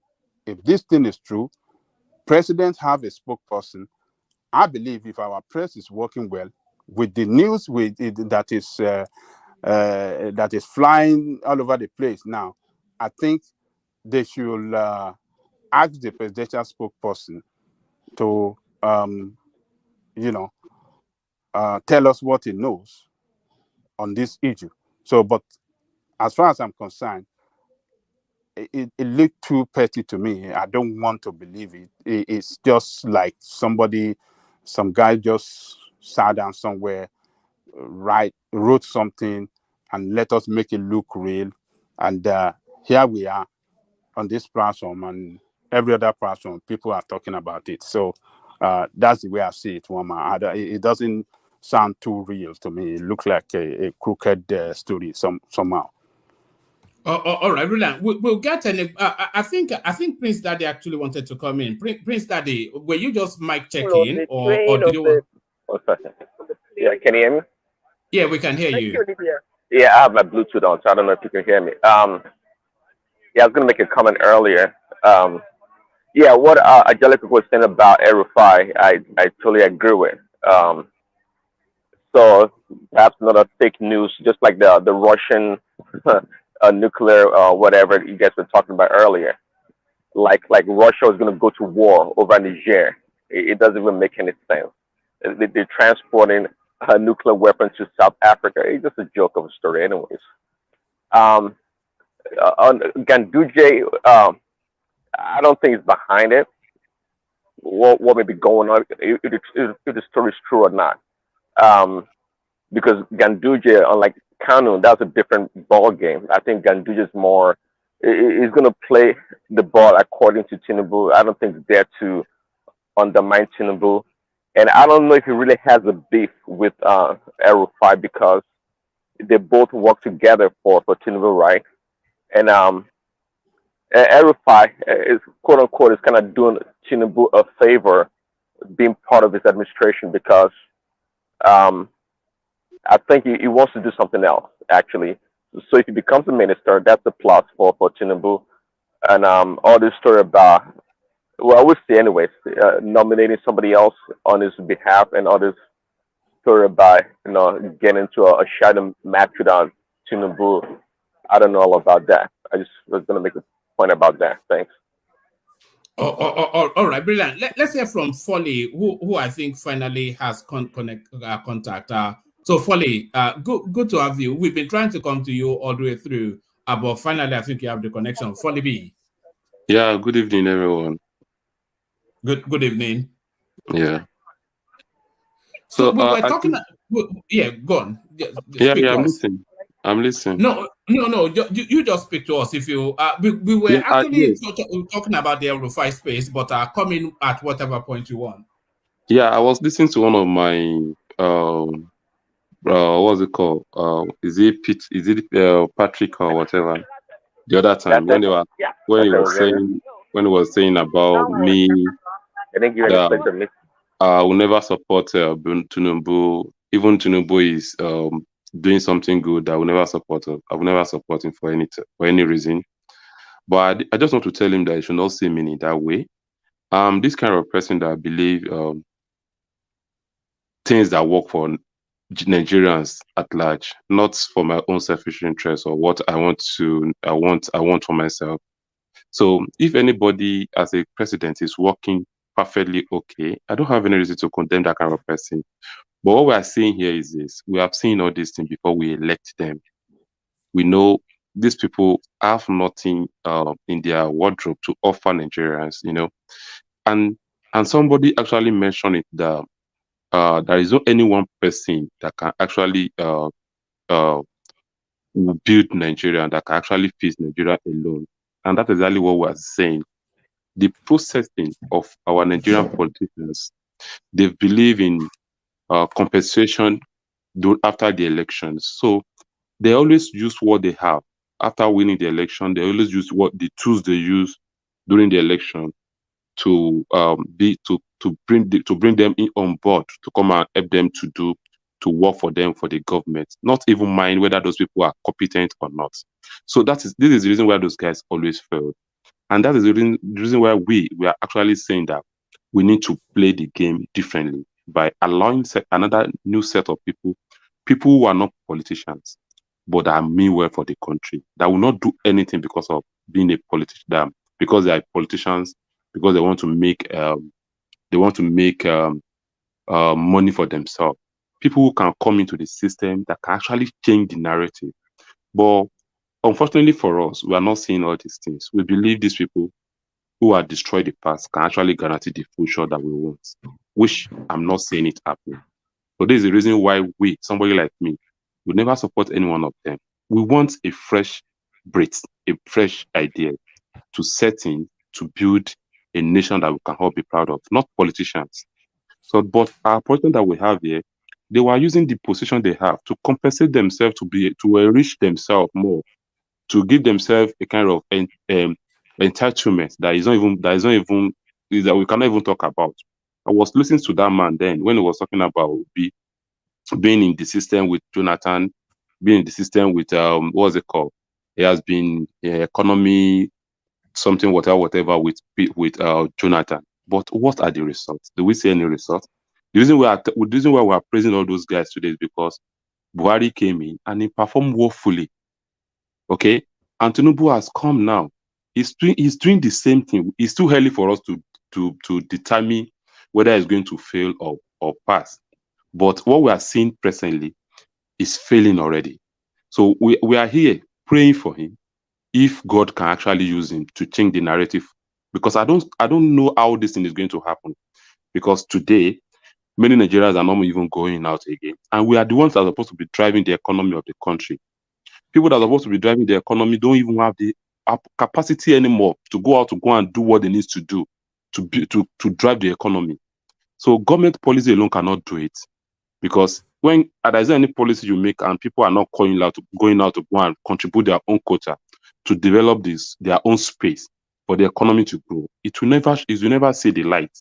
But today you put a load that is too heavy on the masses and you are expecting something different. I'm not seeing anything happen here, and I'm not seeing any change as early as possible as people think. But I pray that he actually succeed in his what's it called? In his way of doing things. But me, I'm not saying it. So I'm not a pro government. I'm not that kind of person that hate anybody in the government. I only want a country that things will work for everybody. Thank you. All right, brilliant. Well put. So that was what waiting for. Let's say from enigmatic. I think Kolata has been asking me one question like that you've been flashing. I've been seeing it. If you may give me chance to just speak on that. Yeah.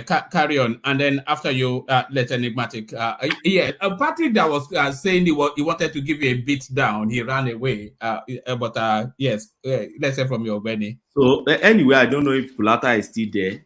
I saw him in the background, but I don't know if he's still there. He asked me if he said the list, the ministerial list and everything stink. I think that was when I asked Uptown. I put it to Uptown that he didn't even know 20 out of the 47. And it was challenging you that do you know any of them? Yes. So yes, I know some, not personally anyway, but some that I've heard about them in their professional career field, not as politicians before they went into politics. First and foremost, we all agree there is no crime in going into politics. It doesn't mean because you're a politician then you don't have your own professional career. You don't have your own career that you've been building over the years. So, like I challenge Uptown, I can tell you at least 10 or 15 that can at least talk about their professional career that I know. People will not. Yes, some people talk about compensation that you have the lead, you are compensated, like my brother from Ekiti Foley just talked about.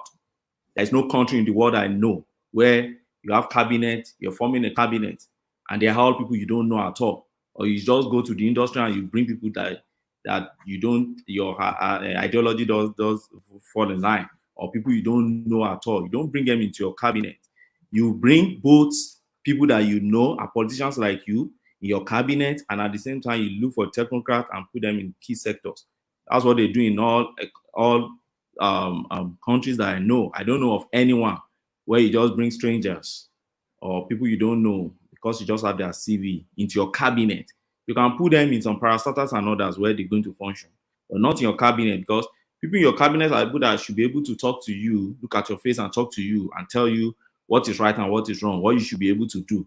And these are the people that you are in the same field. Now, so if I have to pick few, I know when you say Wike, El-Rufai, everybody will say, and I keep still saying it. El-Rufai, yes, they say El-Rufai is dropping out now. We have not confirmed the news. El-Rufai himself has not confirmed it. The best we have seen in the public that he went for his interview, he went to be interrogated by the Senate, and he did a performance. And here I've said it. Out of the ministers we've been having in Nigeria since 1990 date, you can't count 5 without mentioning El-Rufai. And I still insist on that. So El-Rufai for me is a very good candidate on that ministerial list, except he's dropping out. I pick Wike again, which is my number 2. Wike is a politician, fine. We've all agreed there is no crime being a politician, as long as you are competent and you can deliver. As Wike delivered before, the answer is resounding yes. Wike is one of the governors in the last this last regime that commissioned project his last day in office. Sorry, Ogbeni, what about the criticism that his focus throughout the 8 years was just vanity projects, just flyovers and what do you mean by vanity projects? Wike built hospital. Wike built, let me tell you a few things I know. In my profession alone, in legal profession, Wike built courts that were there were federal courts that were supposed to be built by federal government. He took it upon himself and built court. He employed more doctors. Go and check how many doctors that man employed. And he built quarters for medical doctors in his state. He built hospital. Wike built a law school and brought a law school to his state. He built all those infrastructures. So what else do you expect a governor to be doing? These are infrastructures that he's leaving office, but they are there for his people. One of the reasons why I still love Oshe in Ekiti. You can say he lacks character, he doesn't have good character and others, but his infrastructures are there to speak for him to date in Ekiti. So that's the way I see the man, whether you like him or not. For me, he's a performer. When you bring the 36 governors of his own time, when you pick Sanwo-Olu and maybe one or two other, you must pick, Wike must be in the first 5 when it comes to governors that deliver in their state. I won't go to Umai. Umai also tried in his state. So the fact that they are politicians doesn't make them stink. Like Kulata put it, doesn't make them stink. Did they perform? My answer is yes. Now let me go to the space that I know very well. There's this man on the list, Lateef Fagbemi. He's not that popular. You know he's not popular, so you don't really know him. But I know him. We know him in the legal profession. He's one of our best in the legal profession. That was the man that handled Amisha and Omeya that removed Omeya from office back then. So if you go to law report, I don't think there's a way you will read at least 10, 15 law reports and you won't find the name of Lateef Fagbemi in at least one judgment. He's a core litigator lawyer. He's not a politician. He's a core litigation lawyer. His knowledge of law is unequal. And he's not a noise maker. You hardly see him in the media. He's a technocrat as far as the law profession is concerned. You won't see him in the media making noise like others do. No. He will go to court and do his case and leave. And he's an ardent observer of the rules. If you know him very well, he pays attention to detail. And his ethical integrity, everybody understands him in the profession. So as it stands, if you put that man in the position of Attorney General, I can assure you that you're not going to have another Malami. And this man is the man that have done good for himself in the legal profession already. He's a rich man. He's not a pauper. He's not somebody that will now get to the office and be using that to be looking for billions around like Malami and all others. I don't expect him to mess up. Yes, human being can change, but I don't expect him to, to mess up, because I know he's one of those in that profession that is, when you say somebody is client-centric approach, is Lateef Fagbemi. Go and find a little bit about him and talk to some lawyers that understand the core litigators, the lawyers that actually do their core litigation thing. So that's Lateef Fagbemi for you. That's another man. There's another man there in my profession too that I know. He's called Tahir Mama from Borno State. That man was the DG of Nigerian Law School when I went to the Nigerian Law School, and I knew what that guy did in Nigerian Law School. Ever since that guy has left Nigerian Law School, now we'll be seeing a lot of rubbish in that school. And that is why you see they'll tell you 1,500 people are having first class. We've even brought it to this place before, and we're discussing how can hundreds of people be having first class. It was when that man left law school that we started hearing about exam question leaked out, and you will dare not during time mama time. So that's a man you don't know. So people don't really know when you go and that's why I keep asking people, how many people do you really know in this list? In those days, you will know virtually all of them because they will all be politicians. But these are not, the ones I'm mentioning now are not politicians. They are just, in fact, do you know this time mama is the vice chancellor of Dati Babas University in Abuja when he retired? He was vice chancellor of Base University. That is Dati Baba University. So if Tinubu wants to be very vinity, you won't go for somebody like that. So for me, I think he went for the expertise he's looking for somebody that can represent Bonu. And then you look for expertise. And that man, very strict man. The little I know about that man. Then there's another one I know. Who else again? This woman from Cross River State, Stella Okotete. Okotete, but she's not. I know Okotete's school. She's been put on abeyance. She's still not confirmed. But oh, they remove him. Okay, let me leave him. Let me leave her. No, they've not removed her. She's not yet been cleared, though. Well, carry on. Yeah. Okay, so I know Okotete's school in both United Kingdom and United States of America. It's not a regular politician you just talked about. In America, I know he went to this school. That school is a private medical school in America. You are making a mistake. I think you are talking about better. I'm missing it, right? Yeah, you are missing it. Okotete, you are talking about better. Okotete, she's a baggage. She's everything but what you are saying. I'm talking of Okotete's educational background now. I'm not. No, even our education. But you are talking about better educational background, not Okotete. Oh, it's better. I'm talking about. Yeah. Better. I thought that's Okotete now. That's the woman from Cross River. No, okay, let me leave her. Let me go to the one I know again, which is this guy. The guy is from my school, from Bafemalo University. In fact, he made first class. Adebayo Adelabu, that guy. That guy made first class. We're talking about the criteria. People who are not satisfied with it, they should go and read up now. People don't know. That's my issue is that you don't know these people. You just brush them up. Adebayo Adelabu had first class in accounting from Obafemi University. Go and check it. That's the best university in Nigeria. I know it's arguable. People argue. Forget about that one. Kulata will agree with me. That's the best university in Nigeria. And for you to make first class from Ife, no be my money. Great Ife. Great. So look at it. Look at it from that angle. And look at it. That's the educational background, right? Look at his professional background. That guy has been with, he worked with PricewaterhouseCoopers. And you won't tell me that somebody who worked with PricewaterhouseCoopers for almost 10 years plus is just anyhow person. No. Go and find out, at least know about PricewaterhouseCoopers before you. And later he worked in CBN, if I'm right. Can't remember. But I know he was also he was in all these risk management control in First Atlantic Bank. He was executive director of two different big giant banks. They should go and read up. They should read up. And that man is chartered accountant and a fellow of ICANN. And he was deputy central bank governor too. Governor. He was a chartered bank. Yeah. And a fellow of ICANN. So what else do you need in terms of education, in terms of career, and then the position he has held before? So I wonder, I don't know. Then there is this another man, that's the first class guy. There is this architect, this man from Jigawa, Ganda Ahmed. Forgotten this man. Dangiwa. Dangiwa. Ahmed Dangiwa. Thank you. God bless you. Sorry, can I say one thing?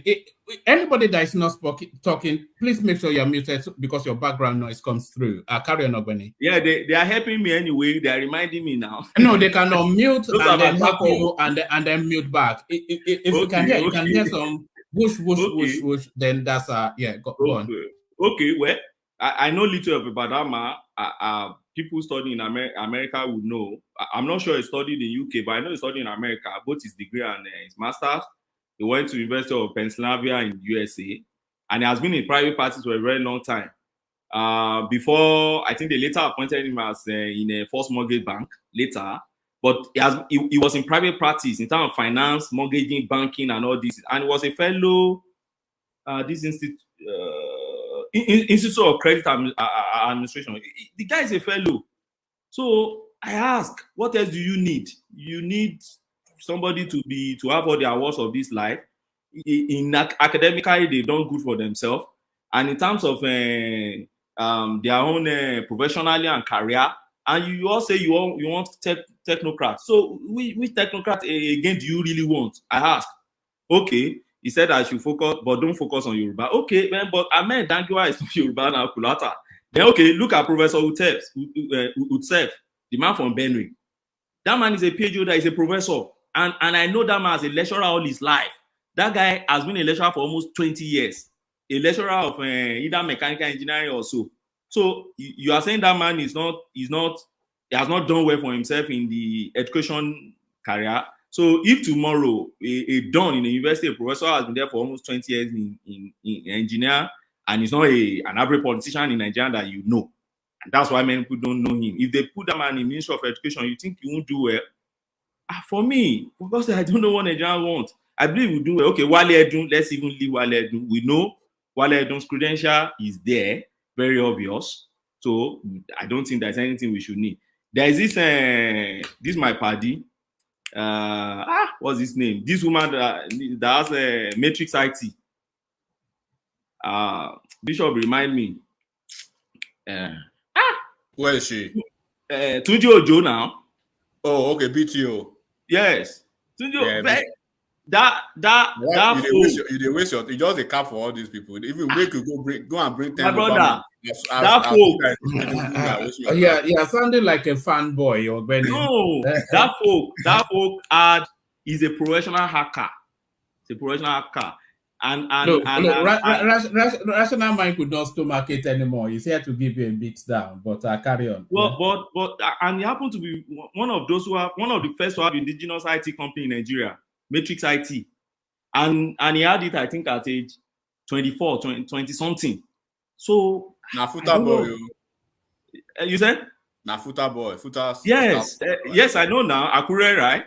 Yeah, he's a software engineer now. He was a consultant to a lot of multinational companies. There was a time they even put him in jam. Yeah, let's skip it. They skip Yoruba people.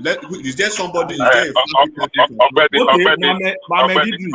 No, before you let me land. Let me just put two more, please. Let me just put take one from South, or if they have somebody flashy from Southwest. Okay, let me pick. It's the ones I know that will pick now. Let me pick Mohammed Idris. You remember that guy? That journalist, that guy that has WeFM in Abuja. Yeah, in Abuja. That guy, he's doing his own journalism.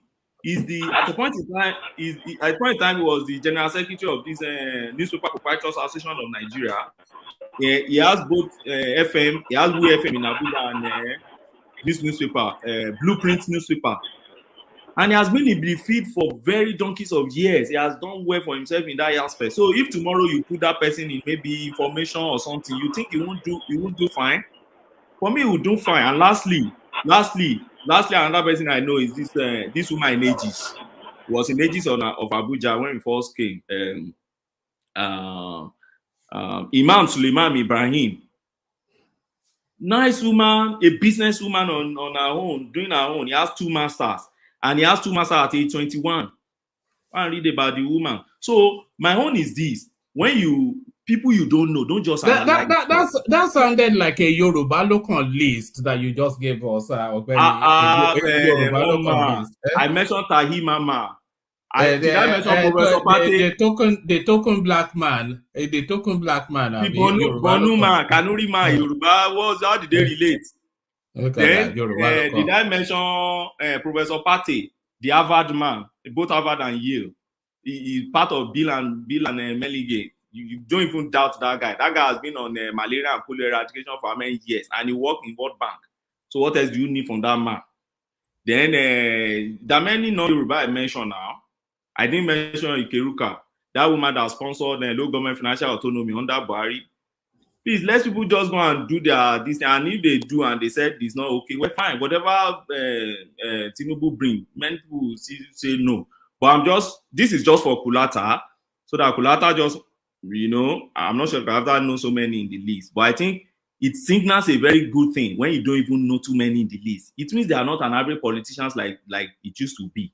But that was what people were canvassing for now, that they did not want traditional names. Now they've got non-traditional names, but they're still not satisfied. But I think Bishop wanted to come in. Bishop, you wanted to come in. I just wanted to chip in what I have said here before. I use a small analogy, funny as it may stand, that people that hail Barcelona, for Messi for many years, but we have a team that has a that has a Messi and a Ronaldo and maybe Mbappe or what's the other name now. But we are looking for a team that has a level Messi. Where in the world we have a team that has a level Messi? I say here, more than 50% of the team assembled so far are people that you can take their name and qualification and what have you to the back. But people are criticizing because they want 100%. Now, people that are criticizing, because criticism is about the cheapest and the easiest thing, especially in Nigeria. Everybody is a professional armchair critic now. They can tear everything to shreds. You don't appreciate little effort. As far as I'm concerned, Ogbeni's analysis, same way Enigmatic gave us several times. He said it over and over again. I think it's beginning to amount to flogging a dead horse. And people that would never see anything good in certain individuals and in certain leaders, or even in Nigeria, will never see anything good. Begin to explain from now till thy kingdom come. They will always come back for something to criticize, to condemn, to upbraid, to malign, because maybe it gives them some kind of I don't want to use the word ugly. Maybe it gives them some kind of satisfaction. Just look, I said to someone a few days ago, I said when this man, our man, the one in the Republic now, Sunday Igboho was fighting for Yoruba Nation. Do you think Sunday Igboho would not fight for Yoruba Nation and get Yoruba Nation and go and bring somebody and say, okay, you are a technocrat, come and lead. No, everybody wants power. If Sunday Igboho gets Yoruba nation, he will want to be the president. Will you not say because this is that? Because I can't wonder, why do people say some people will fight for election, they will invest their resources, their time, some of them are killed in the process. And after they now win the election, they will now go and bring some people because they have the title of technocrat. Are we saying there are no technocrats as politicians? So it's going to be a mix. That was my prediction. It is a mix. Just look at all the names you mentioned. Let's say 50-50, at least minimum. So do you just want politicians to win election and just hand it over to some random people? What is the criteria? What is the qualification? So for me, people that will continue to criticize will continue to criticize. Thank you, everybody, for the usual analysis. I've been dropping in and out, and it was becoming an embarrassment. So the way I drop, and that's why I stopped coming. Besides Ogbeni, you need a big war chest. According to Doyin Okupe, you need minimum at least $300 million to begin with when you contest Nigeria's presidency. So those who contributed the money, I'm making the call now for the governors being brought into the cabinet. They contributed a lot of money. And how else will you compensate somebody that brings money to the kitty? It's a lot of money to contest Nigeria's presidency. Thank you. All right. Let's bring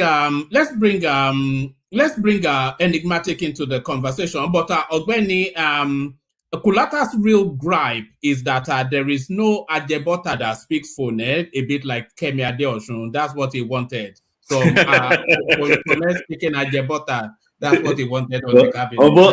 Ironically, Kulata said he doesn't speak the Ajebota thing. He doesn't the Ajebota on the list. That's his gripe. But enigmatic, speak to us about the situation of El Rufai, who seems to have the hump and has stormed off to Egypt. So why are they holding this guy in abeyance and embarrassing him so publicly after all he did? And if you removed him, Tinubu will not be president after all he did to bring about this administration. Thank you, one man. Please, if you don't love my voice, you know what to do. You need to jump out real quick. So, my regards to everyone on the platform. We are all Nigerians, at least the ones that we know ourselves. I'm not talking about the unpatriotic Nigerians or the ones who believe Nigeria is a zoo. So you know where you belong. So it's weekend for everybody, very relaxed mood. So let me just start by saying this. One man, the insufficient perfidy of El Rufai's traducer is mind blowing. Everything you just read or what you've read so far, I can tell you they are just what you call garbage, right, in the annals of Nigeria's political landscape.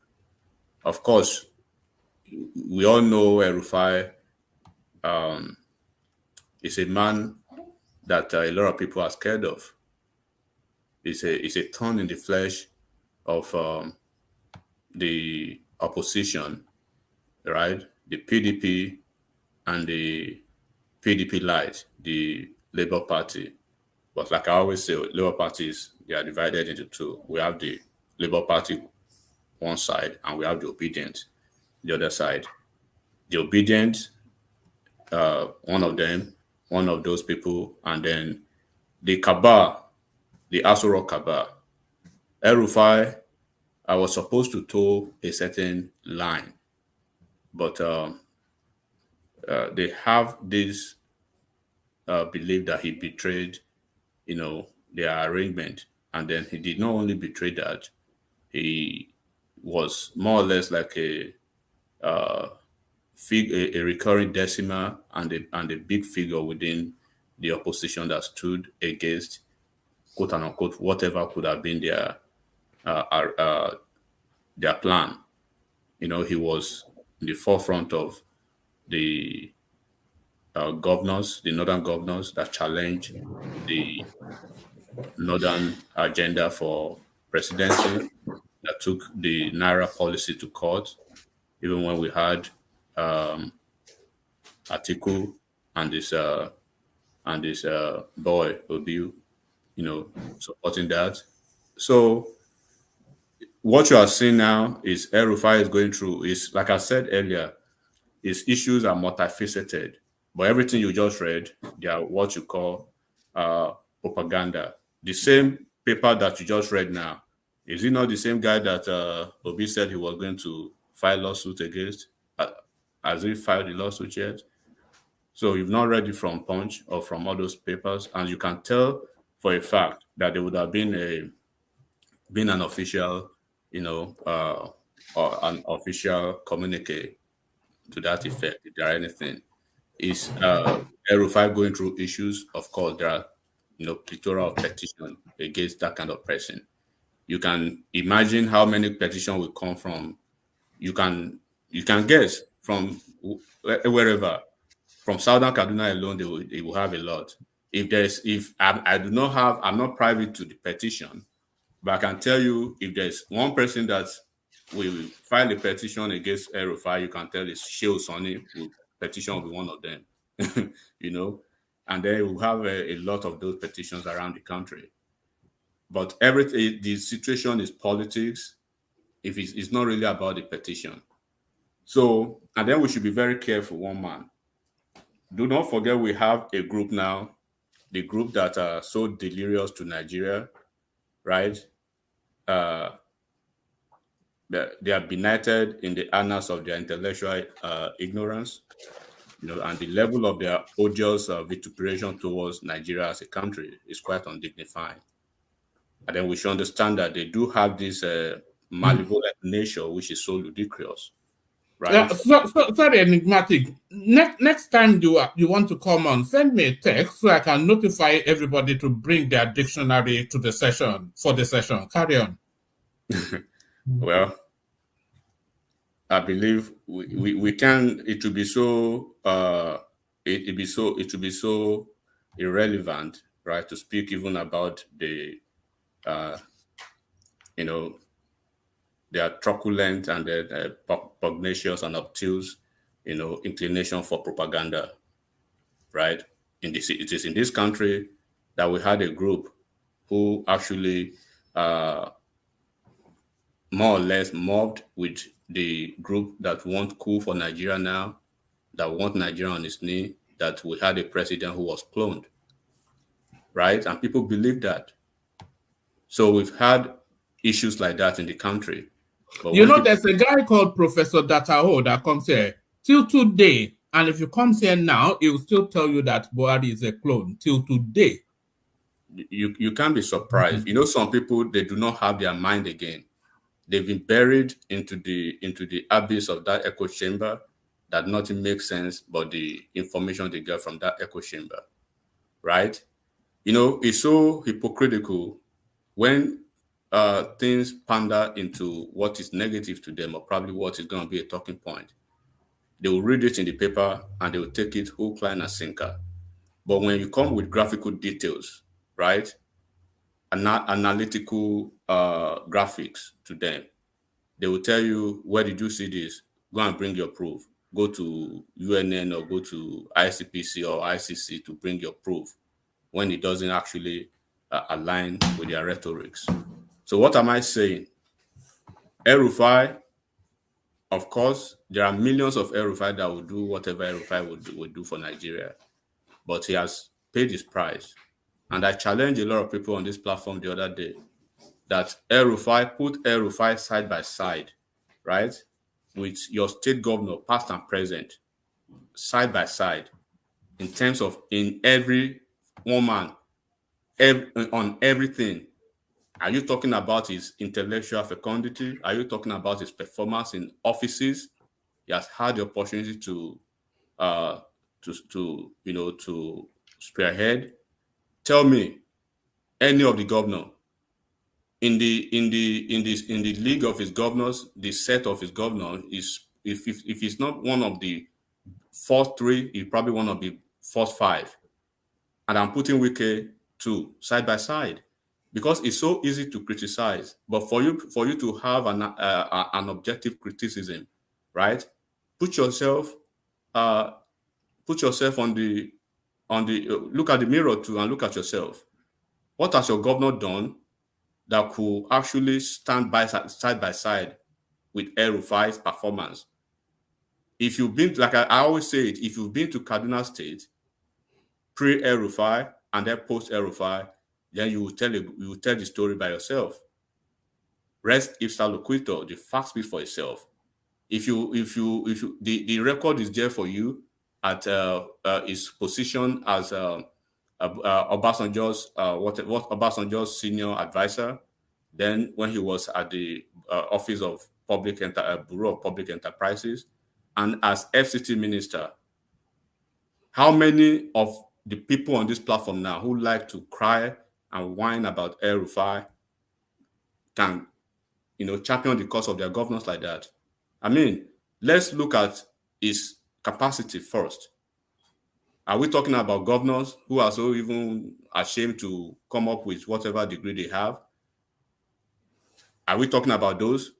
And it's a travesty to actually compare El-Rufai with individuals, or an individual who we all agree that is bigoted, a certain loquacious, blabbing, pathological, lying, mediocre, right? Do we want to talk about that person? Who you cannot attribute a mentee up to now. Go to Enugu there. I'll tell you 10 people that even Shimaroke Unamani, that has been on a daily basis being vilified. What he did is there now. What he did in terms of achievement, structure, and then even is at least the people who served under him, and you can point to 3 governors after him, essays, all of them, House of Rep members, senators. So it's like I say, it's easy to criticize. But let's take what is happening with El-Rufai to the level of this conversation now. El-Rufai is having issue with top northerners. What is happening is a high level, a high wired issue from the north, from Kaduna politics, right? And then from around the country. And it's not that Tinubu is not doing anything, but when this kind of situation, you are the president, you've nominated. So if you know politics very well, you understand there's a certain man from Ekiti State. I think Ogbeni should know him. Prof, is it Prof Boris Ade? I forgot it. Yeah, I think he is late now, Prof Boris Ade. Obasanjo nominated him 5 times. They kept pushing him back from the Senate, and they told him, you have to apologize. He told them he's not. He didn't even tell them he wasn't going to apologize. I think he went to daily newspapers and he printed a whole page telling the senators they can more or less giving them a middle finger. He was confirmed on the 5th nomination, on the 5th time that he was nominated by OBJ. My brother, can I ask you a question? You're breaking a bit, but carry on. Yeah. Yeah. Can I ask you a question? Can I ask you a question? Is this Bishop? No, it's Joe. It's Joe. Okay. So my question is this: do you think with this, because I've listened to you and the other guy that spoke that spoke before Ogbeni, you, right? Ogbeni. Yeah, you guys has eulogized all these our politicians as if they are made from the moon. I want to ask you, do you think, like inside you, do you think these politicians have the capacity to develop that country? Do you think? Okay, before I answer the question, let me ask you this question first, and I would like you to in the last election, or as you stand now, who was which of the candidates was your candidate, and which political party do you support? You see, if my candidate is Showore and I still stand Showore, Okay. do you know why I will pick Showore for as my candidate? Yes. You know, because one, Showore has the willpower. There's something like the willpower to change that country and to go after criminals. Showore has it, but other politicians do not. Even Obi cannot even go after these politicians. We need to get rid of all these bad eggs in our midst to develop that. Corruption is what is really bringing that country down. And unless we get an upright leader that will start from himself, we now believe you trust the leader that this leader is going to do something. That is when we are going to have the kind of change we need in that country. Without that, all these guys are a bunch of the same kind of people. After 4 years, we'll still be here crying. Oh, they did not do this. They did not. They will have done this. They will. That's Nigeria is a recycled of criminals. That's what we have in that country. All right, I'll take your point, and I will not discountenance your feeling, and I'm not going to even challenge or debate your conclusion. If you've been listening to me on this platform, right, you understand my feelings towards Nigeria politicians. The only thing that I'm mad about is when people are trying to single out one of those politicians, because as you are speaking now, I can conclude that I agree with you that they are all criminals, right? Right? Mr. Joe? Yes. Okay. Yes. So now we are on the same page. But out of that criminal, right, within the criminal enterprise, one of them will still be one thing or the other. But we agree that for ab initio, they are all criminals. Good. Showore that you are speaking about, and that's why I say probably you've not been listening to me for a while. Showore is my guy. If I have my way, Showore will be the Nigeria's president, because I know toe to toe, I know what he will do, and he does not back down, right? So when we say we want paradigm shift in Nigeria, we should be looking forward to people like Omoyele Showore, right? And then who again?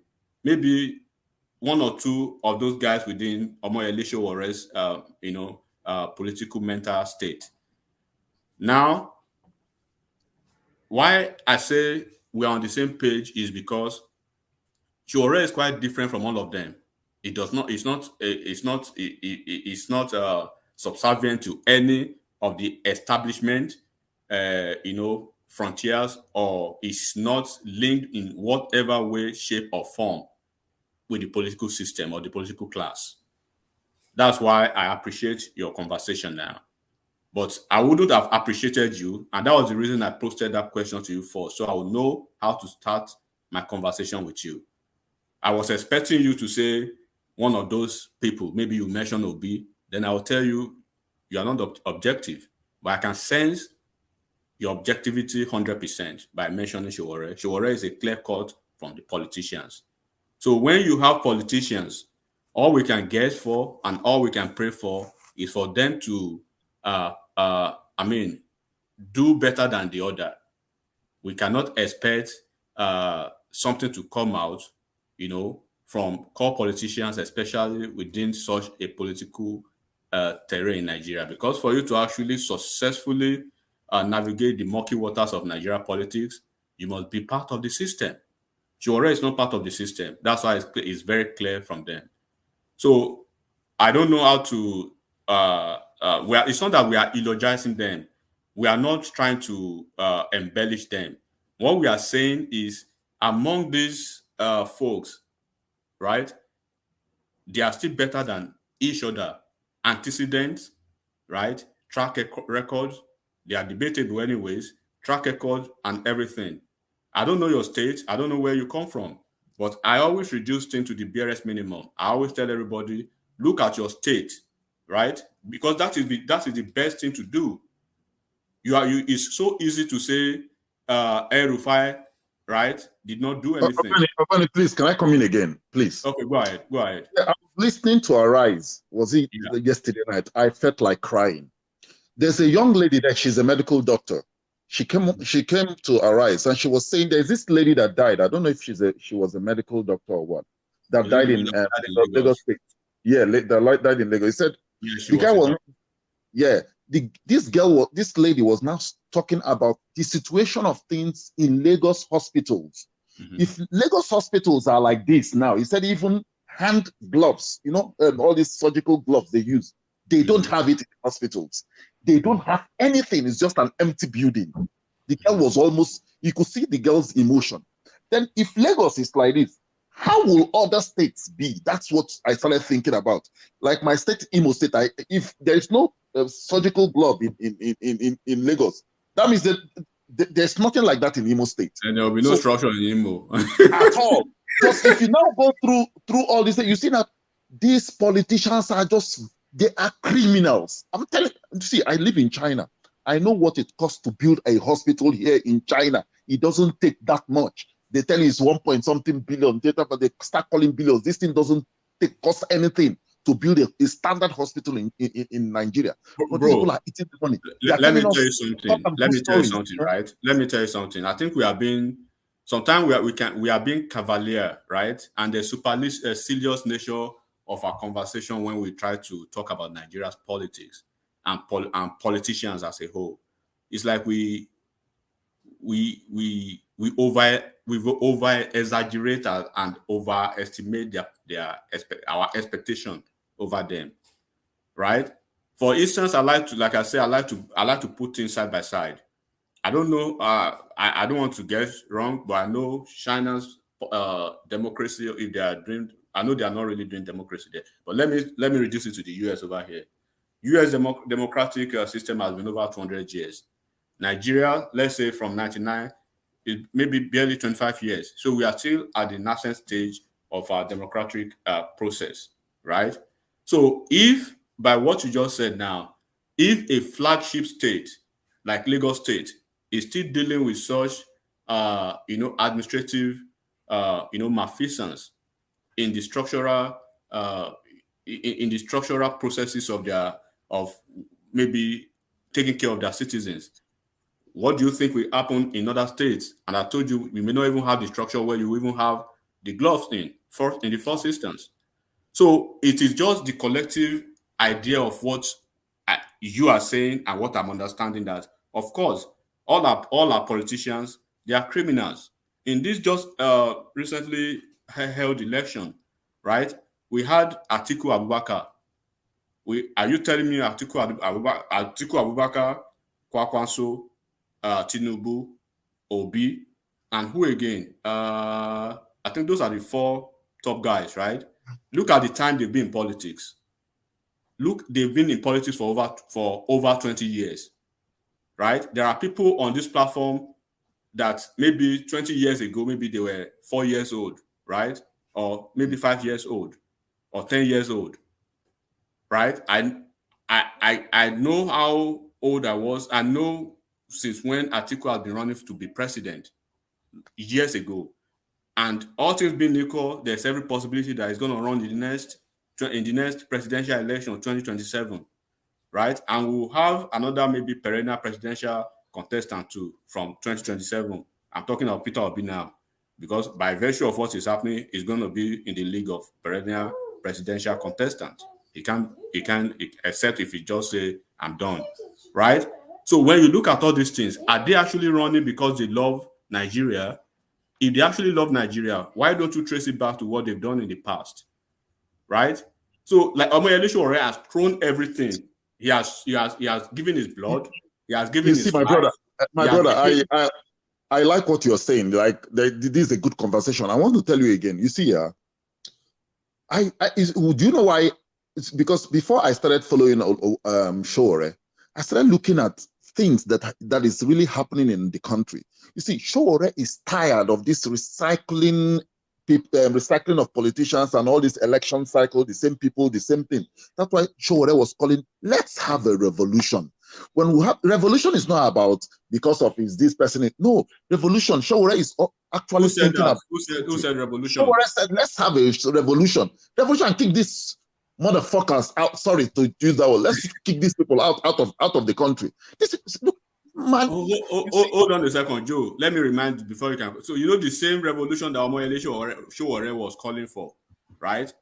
The people who actually hated to hear that, or probably he was striking some nerves. Are you aware of the fact that those are the people now, the groups now that are trying to call for revolution in Nigeria after they've lost an election? They are trying to even call for coup.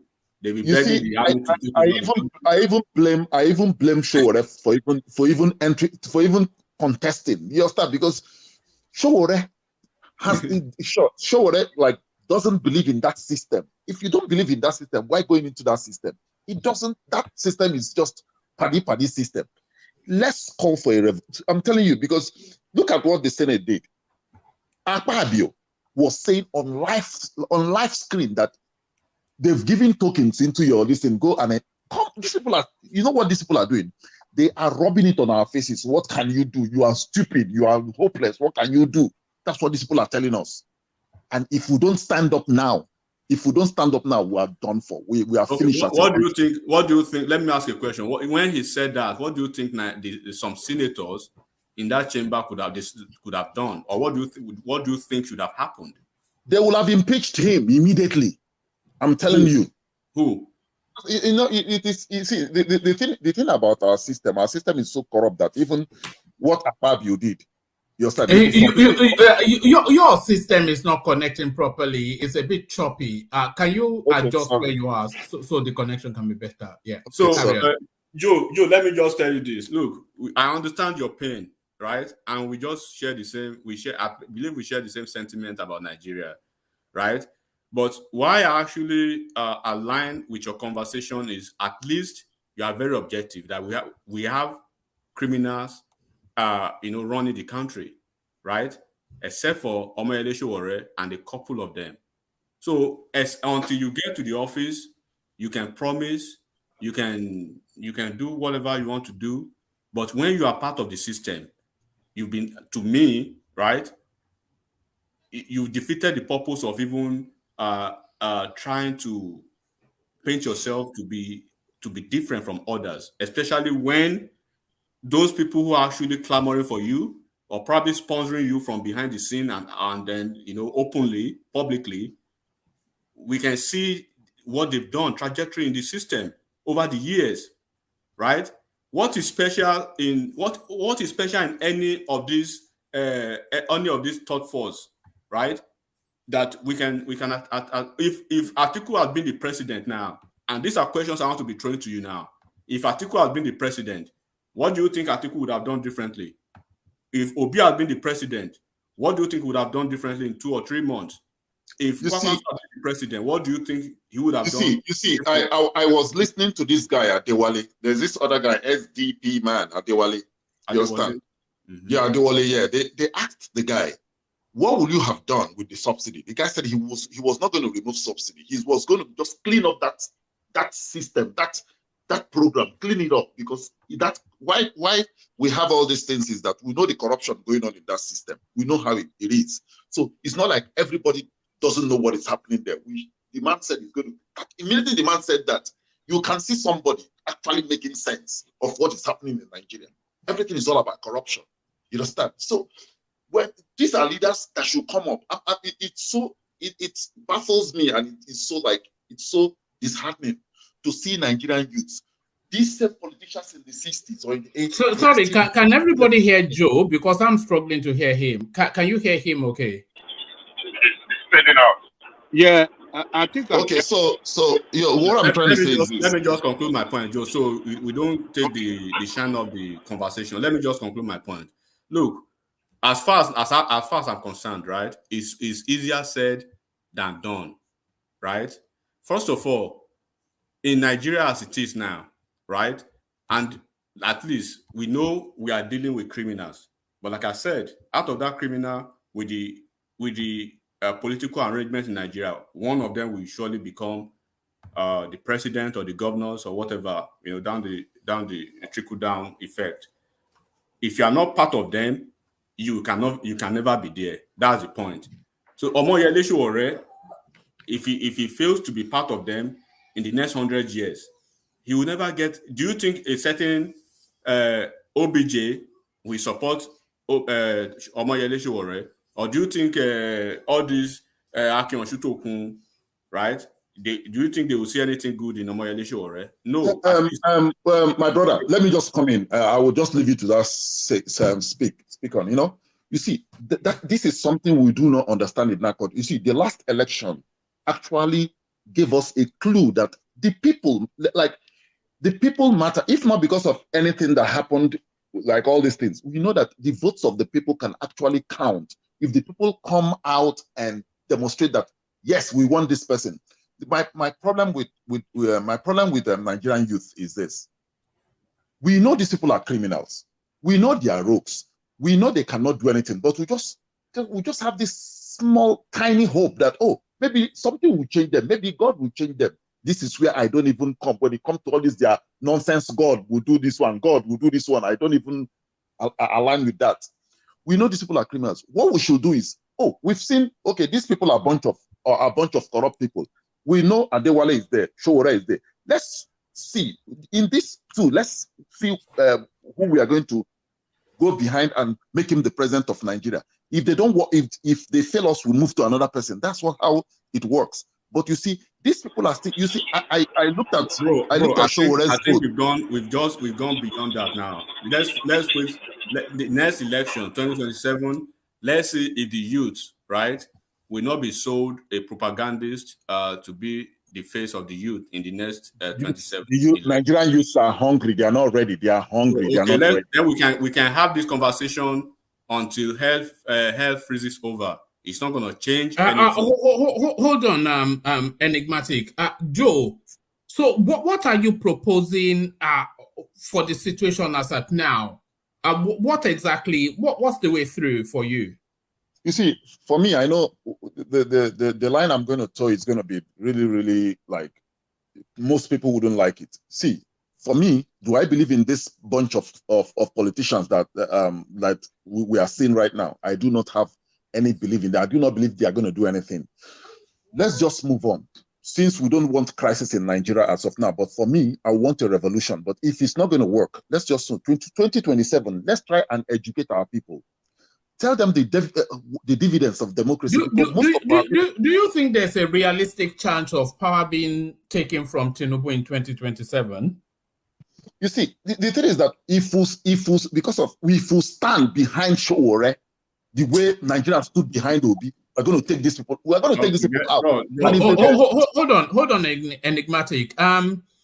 Joe. So now, Mahmoud Yakubu, after the judicial process is over, he's going to step down as the INEC chairman. So the next INEC chairman is going to be appointed by Tinubu, of course. The Inspector General of Police, of course, already appointed by Tinubu as all the security chiefs. So I ask you again, do you think there's a realistic chance of power being taken from Tinubu in 2027? For me, what I'm going to advise Nigerians is this. If the electoral process is still shrouded in this secret whatever, this one, they will change laws, they start changing. If it's electronical voting system, because we have the tech. Nigerians are very talented people. We have the tech to do it. If we can vote electronically, even if Tinubu likes, he should appoint the whole country to be at the INEC. The people, Nigerians will take over the power, will take power from them.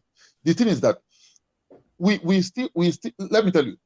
But Nigerians have not taken power from them in this instance. So why would they take the power for them in the next instance? One man, the thing is that Nigerian youth are not ready. Just look at the last election. They were still queuing behind all these old politicians. So they'll be ready in 2027. Because of Joe. Joe. You are living in a world of make-believe, is what I'm saying to you. But if there's anybody that deviates Nigerian, what was it called? Nigerian youth mind towards 2023 is Obi. I didn't even Obi did not come out. At least we will have at least even if we are not winning the election, we'll have a team that we can be pointing out to 2027 that we are going to get it right 2027. I didn't Obi did not leave PDP. You see, my brother, let me tell you something. You know, most people don't understand what Obi did in that election. You see, Obi actually made us, the youth, understand that, we could actually take, before, the youth don't go out to vote. They say, even if you vote, it's the same thing. But this election has shown, because nobody gave Obi that chance of getting almost 8 million votes, if there or 6 million, whatever. Nobody gave him, even before the election, people were just saying it's 1 million, at most 2 million. But he made that thing. So it has opened Nigeria, like it has made Nigeria to believe now that actually, you know, Joe, I'm not going to give that attribution to Showore, to Obi. That attribution actually goes to Showore. It was Showore that opened up the Nigerian youth's mind to the possibilities of challenging authority. Because it was Showore and it's that challenging of authority that has evolved up to this space that we were. So that space was actually opened up by Showore. The thing is that we are getting there. You see, with this thing that has happened in this election, we are almost there. What I encourage Showore should never give up. He's the Nigerian. See, if Showore plays his card very well, and we do our best too, everything depends on the populace. It depends on us. If we stand behind Showore in 2027, Showore is going to be our next president. And if they try to do this rubbish they did in this last election, that country will go up in flames. I'm telling you. Enigmatic, I beg me to just come in quickly. I know I might seem cheap now. This idea, this always arguments that the youth, as if it was only Obi that the youth voted for. I thought or that the other people that voted for other candidates are not volunteer or they are not qualified Nigerians. They don't love Nigeria, or they don't. The only people that love Nigeria, that are patriotic Nigerians, that are qualified Nigerian youth, are the only ones that voted for Peter Obi. I thought you come back. That's not what he's saying. That's not what he's saying. That's not what I'm saying. That's not what he's saying. That's always been the argument. No. I won't lie to you, Mr. I won't lie to you. Remove money from Nigerian politics. You will never see anybody voting for these people. Remove money.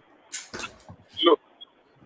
Remove money. The money they are sharing during the election. Don't allow them to share that money. Every one of them spent money. Every one of them.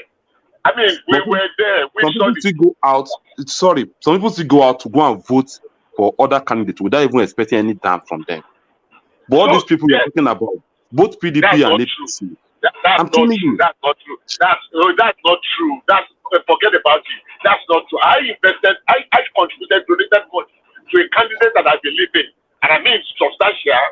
I mean, depending on your level of what substantial is. I donated money, and I know other people that donated money to candidates that they believe in.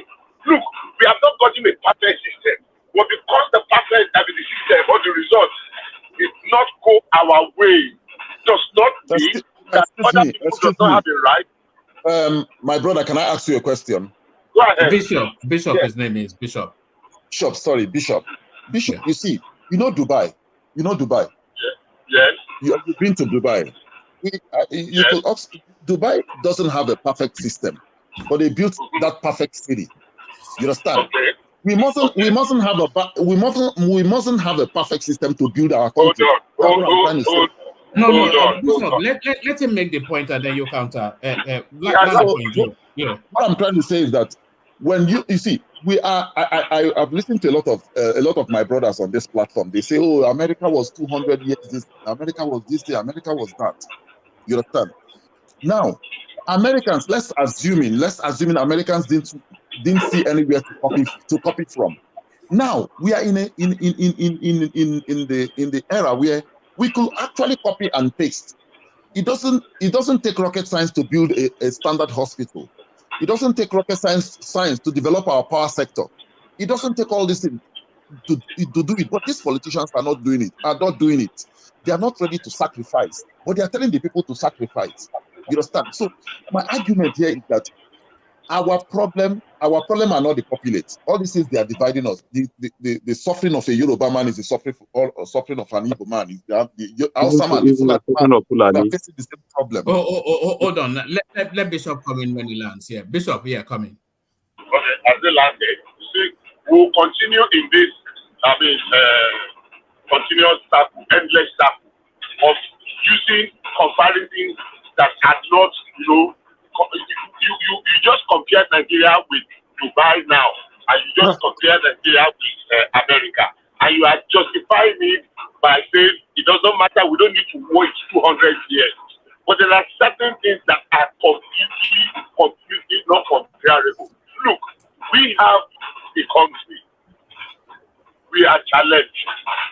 Apart from challenge of what we have experienced before, we had a population that ballooned almost 100% in less than 30 years or 40 years. 1980, we were just less than 100. 1980 something, we were less than 100 million, about 89 million.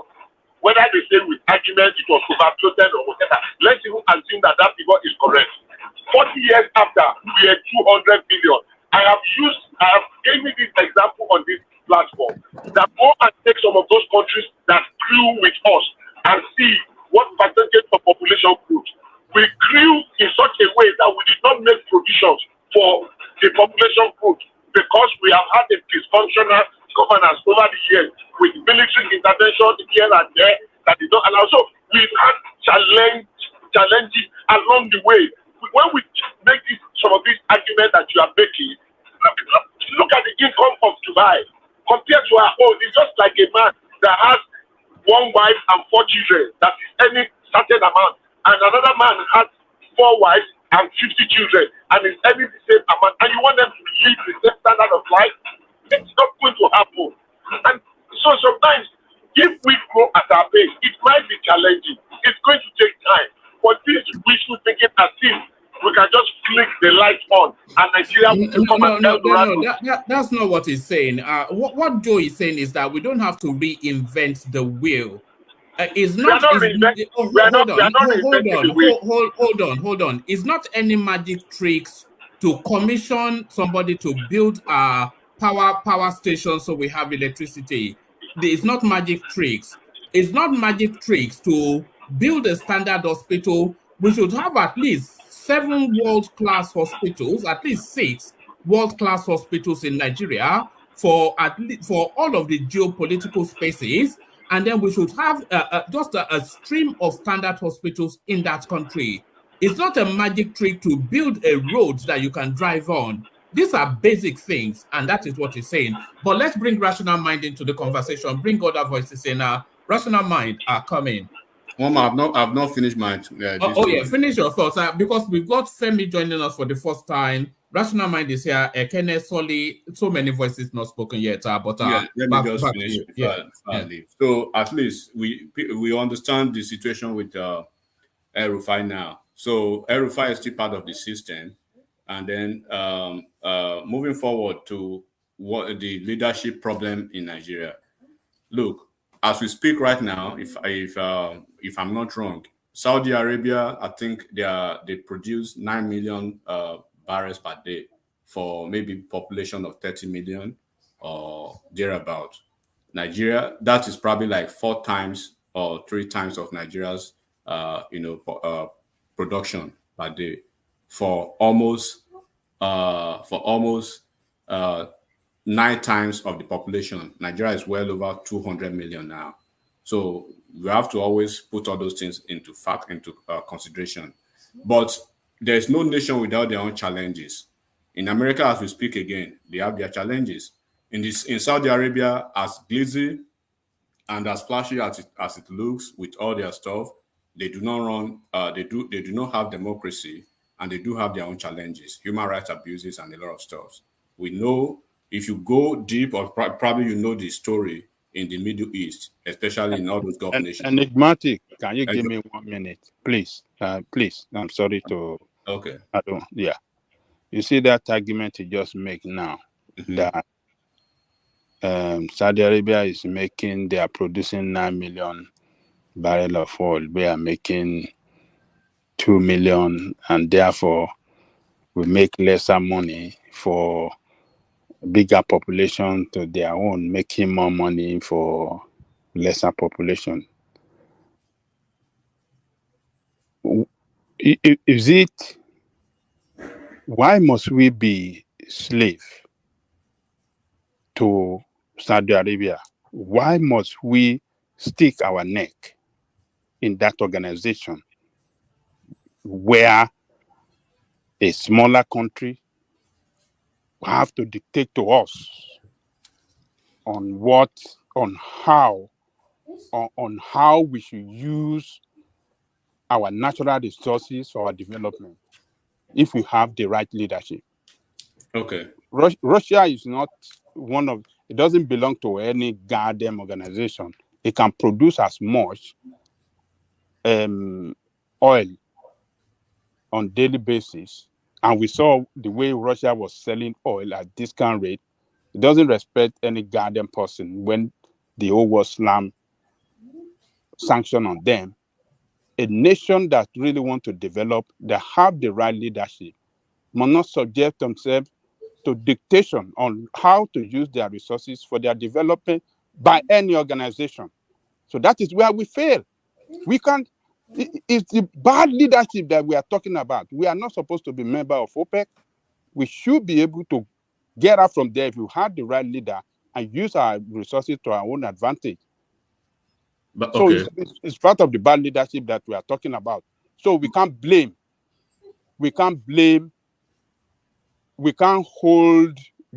that argument rather to justify the reason why we are not making. Baba, I hope.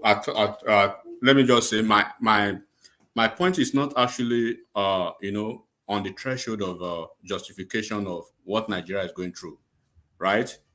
But it's on the other hand, I see it more like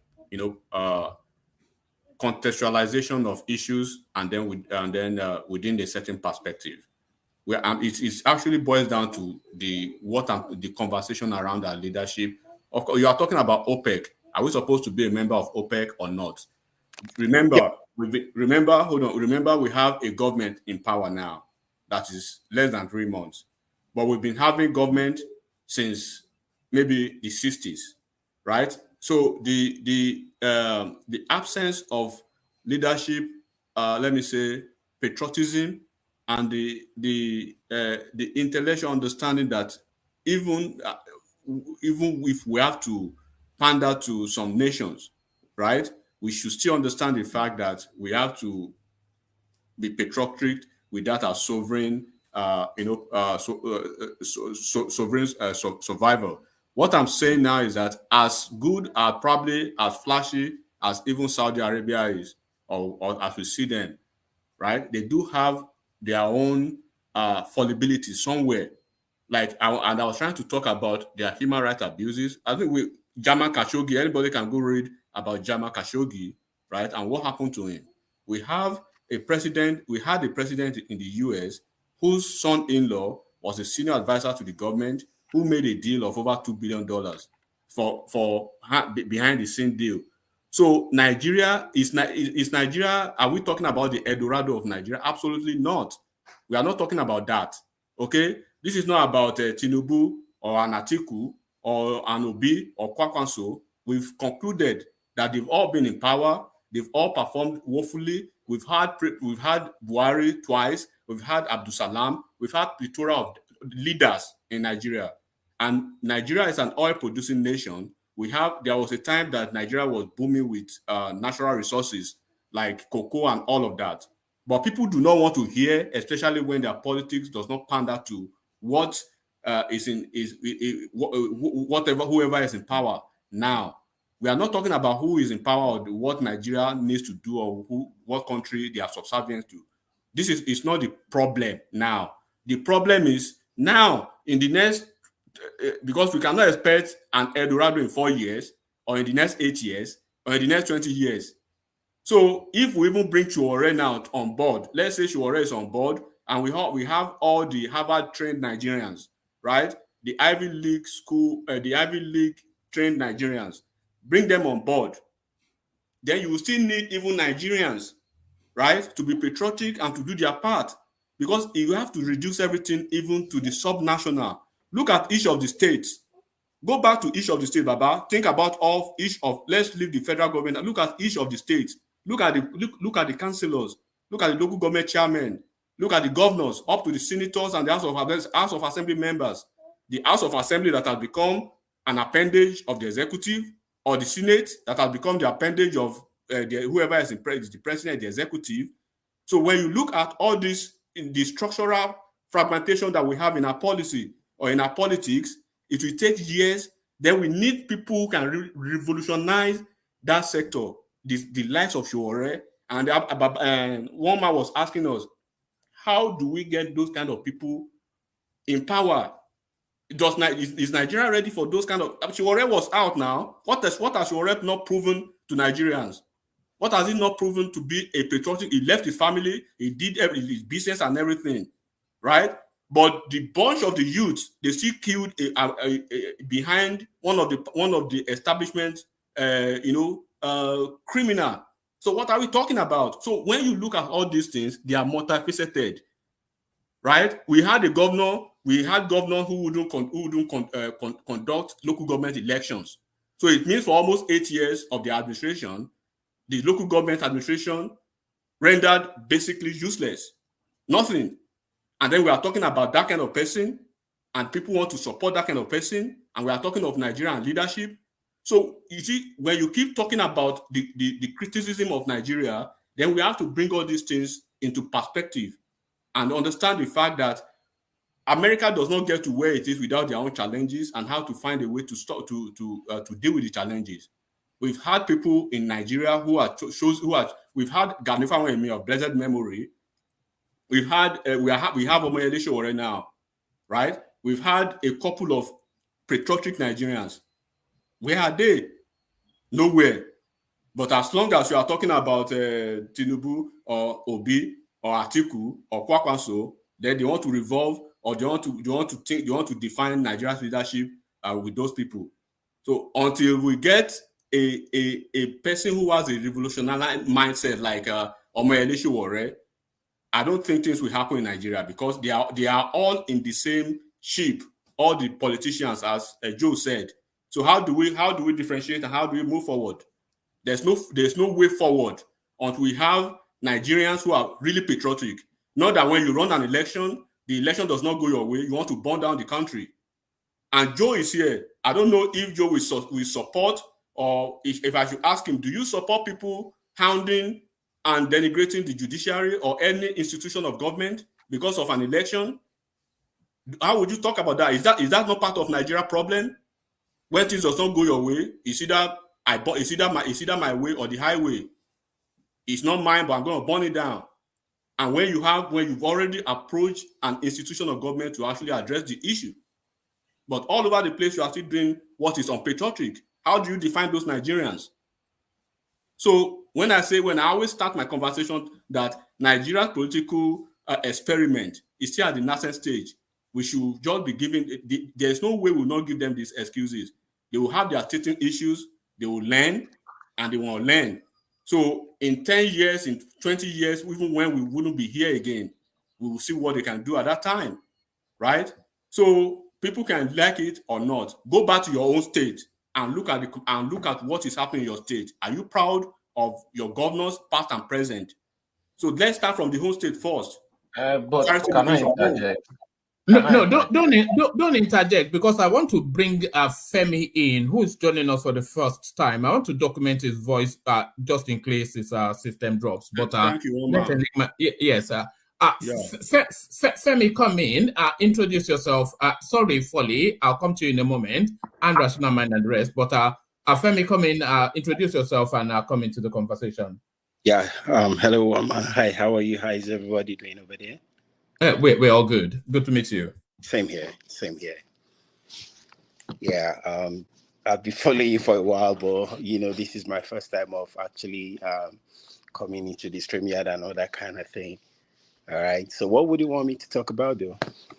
You can talk about the El Rufai situation, or you can talk about the goings on in Niger Republic, and there's a satellite Fulani group that has come to issue the warning that they should revisit the decisions because of the impact. So many things. The Ohaneses are saying 5 ministers are not enough for the Southeast. So take your pick, and let's hear from you. Okay. So I guess the Ohaneses or whatever, these guys are just a bunch of funny people. Like you guys always say, elections have consequences. That's the truth. Okay, so you can't prepare you did not sow. You know, they have to and I guess, you know, you saw my name as Femi. I'm actually an Igbo guy. I'm from Imo State, you know, where so I'm not able to. Oh, right. It reads as Femi, you know, so that's how I read it. But as carry on. Sure. That's my middle name, Olufemi, right? But I'm actually, so my mom. An Igbo man called Femi. What's going on? No, that's what I'm saying. My mom is Yoruba, but my dad is Igbo, so technically I'm Igbo, right? So I'm actually from Imo State, right? But hey, so it's high time the Easterners start, you know, change their mindset when it comes to politics. You can't put all your eggs in one basket, and I mean, if it breaks, everything breaks, right? So that's where the problem is, as far as I'm concerned. They didn't do well in this in the last election cycle. You know, they should have done better than that. You know, so I mean, as far as I'm concerned, Bola Tinubu has just you know, made the what's it called? The constitution requires that, you know, you choose one minister from each state, and he's done that. So anything after that is bonus, you know. But if they had done better in the election, maybe, you know, they would have gotten, you know, more ministers and all that. I don't see any reason for complaints anyway. So, you know, so that's it. For El-Rufai, man, I think it's a big blow because, forget about, you might not like his politics, he's too brash and everything, but he's intelligent. You can't take that away from him. I was listening, you asked Baba Jale Koko to name somebody. He couldn't name anybody when he said, they have brilliant people. Of course, we have brilliant, but that space is when you get into that space, you know that this is not just your regular, say you work in GTB or whatever. That's it. The soap is very political. I was listening to Ajuri, the spokesman, this afternoon, right? And you know, so they interviewed him on you know, Morayo, the girls on TVC, you know, Your View. You know, they were interviewing this guy. You know, I cannot stand those people, those women. Especially that one that wears the Islamic something. I cannot get that woman. Oh, okay. Okay. Anyway, so they interviewed the guy, you know, they were saying, hey, that Bola Tinubu, you know, he should inaugurate the ministers, blah, blah, blah, and all that. That when, you know, like they were trying to ask him when are they, and then the guy said, look, their palm sex are there already. So it doesn't mean that because there's no ministers, then the what's it called, the government is not rolling. The government is moving because they are palm sex. Those guys, they are there. The ministers will come and go. This palm sex will still be there. They're always there. In fact, he was even saying that most times when these ministers come, they'll still need to learn on the job. It was the PAMSEC that will still take them through. So it's not because there are no ministers, then there's nothing is happening. The PAMSECs are there, you know. So again, El-Rufai, I think is a big blow for real because he's intelligent, he's bold, he's brash, he can take on anybody. I would have really loved to see that guy in the power sector, honestly. I would have really loved to see him in the power sector because those are the kind of people we need. Because again, experience, like my dad would say, you don't buy experience. Even if you go to Harvard or Yale, they won't teach you experience there. You learn on the job, you know. So I really don't know what's going on, but it's unfortunate. Maybe Bola Tinubu himself, I don't know, you know, because there was a time El-Rufai was, you know, kind of tackling Bola Tinubu that, you know, because of his godfatherism status and all that kind of thing in Lagos State. Who knows? Maybe. Because I really just can't understand. I would have betted my life that he would make it. He would go through, you know, regardless of what the Senate, whatever petition that was written against him or anything. I would have betted my life that he would I think pretty much all of them would have had a petition. I can't imagine. Do you not think somebody like Wike would have petitioned against him? And they all have petitions against them now. Who doesn't have a petition against him? It's political vendetta, isn't it? I guess, but that's not what matters. Okay, in fact, forget what Uptown was talking about. He's not a proper Muslim, blah blah blah, and all that. Is he going there? Is that place an Allah Kuba place? Is he going there to be shouting Allah Kuba in the at 5 o'clock in the morning? No, that's not. It's that time we even forget about all this religious thing and face governance and face the real thing itself. Those are the problems of Nigeria. Christian, Muslim, I don't care if it's Babalawo that is controlling the country. It's all well and good. They don't matter. What we need is a good country. That's what matters to a lot of people. So I think it's a big blow to Bola Tinubu, because I'm sure he probably really put his trust in him, in this guy, as part of people that would move his government forward.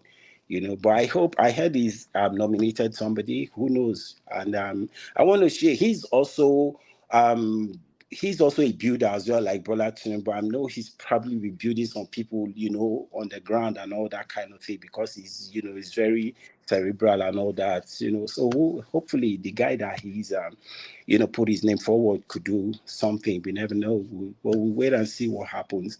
Yeah, the Niger space, man. I would think Nigeria should have just gone there and taking those guys out immediately. Do you think it's too late now? Do you think they've left it hanging for too long? Because I thought if they had struck very quickly, they would have caught them. But it looks as though those people are settling in now and they are building allies. I totally agree with you. They probably should have just gone there early enough to take those guys. What was all these? Can I come in on this Niger stuff? I want to come in. Yeah. Please.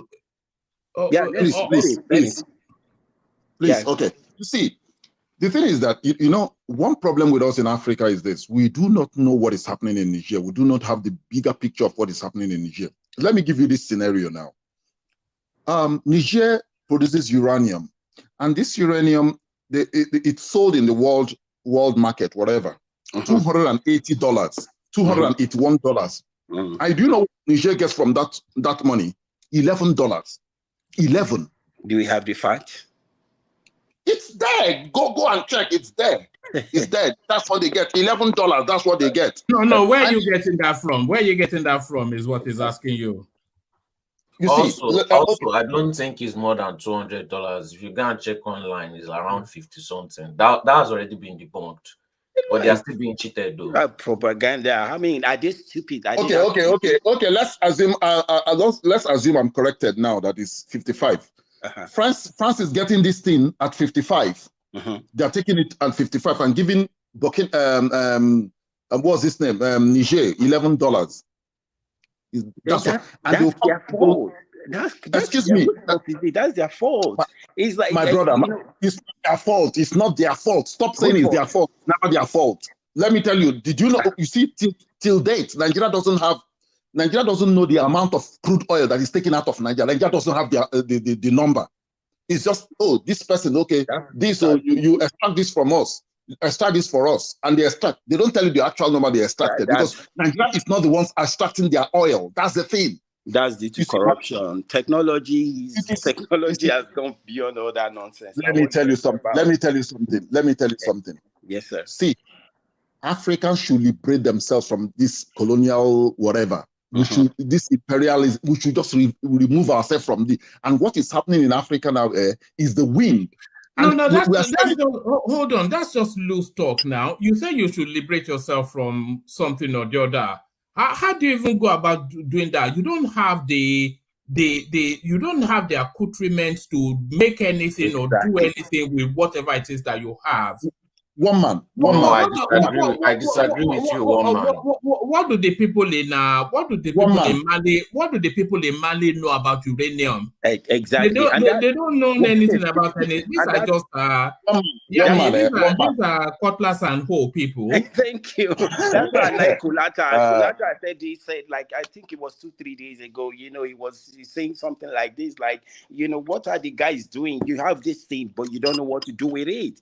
So do they, like you said, do they even, if they see uranium, would they even know what it is? You know, My brother, why are we talking like this in Africa? So you mean excuse me, if we have uranium in Nigeria, Nigerians don't know what is uranium. They don't know. Exactly, that's what we say. So whose fault is it then? That's what you're trying to tell me, that Nigerians don't know what is uranium. Come on, let's stop saying they don't now. They don't. Do they? Do they? They don't now. Let's not pretend. Exactly. Nigerians don't know. They don't. My bro, one man, no. Nigerians we have uranium in the northern parts of Nigeria. What have we done with it? What have we done with it? Exactly. You see, we should see the bigger picture. The bigger picture is to destabilize Africa is for their gain. To destabilize Africa is for their gain. It's not your gain. When they destabilize Africa, see, Al Mustafa, former whatever to Abacha. Yes, I respect that guy came to Brekete channel. There's this thing where this guy interviews talking about uranium, California. You understand? This guy was saying everything. Some people will think the northern part of Nigeria is very poor. Is this the same guy that killed Kudira Tabiola? Exactly. Is now a hero? Is he now a hero? It's not just revealing the truth. He was telling us what we have in the north and why the crisis are there in the north. I beg. All right, let Femi land, and then we want to hear from Rational Mind. So there's some structure. Yeah, Femi, back to you. All right, thank you. So anyways, I think Nigeria should have just gone there to take those guys out. I mean, if you forget all this propaganda that people are jubilating and all that, like I can't remember who said it, and the person actually hit the nail on the head when he talked about Abacha back in the days and some Kanu guy that was organizing 1 million march guy. And if you saw that uptake, you'd be like, people are really supporting Abacha. But of course, when he died, everybody was so happy and everything. These are all propaganda. For me personally, I think those guys, those military juntas, imagine security guys, somebody that is supposed to be a security guard is now locking up his oga, and everything. Those are just rata criminals. Go there and take them out. Can I ask you a question? All the politicians in Nigeria, shouldn't they be locked up? It depends on what all of them. All of them. I mean, so because somebody is your guy. Wait. Because somebody is your guy, they shouldn't be locked up again. That's your conclusion. No. So I'm not really. Guys, okay, look at it this way. Military, they've been having military coup and all that. How far has it really taken the country? The whatever. That was in the past. You can't compare what has happened in the past with poor. Yeah, you asked him a question now. Let him respond. But it's not correct. What's not correct? The question is the most president. Hold on. Let Femi land here. They're just before you continue. One man, this is to you. I have my report today. Just a very few report. Oh, right. Yes, our roving correspondent in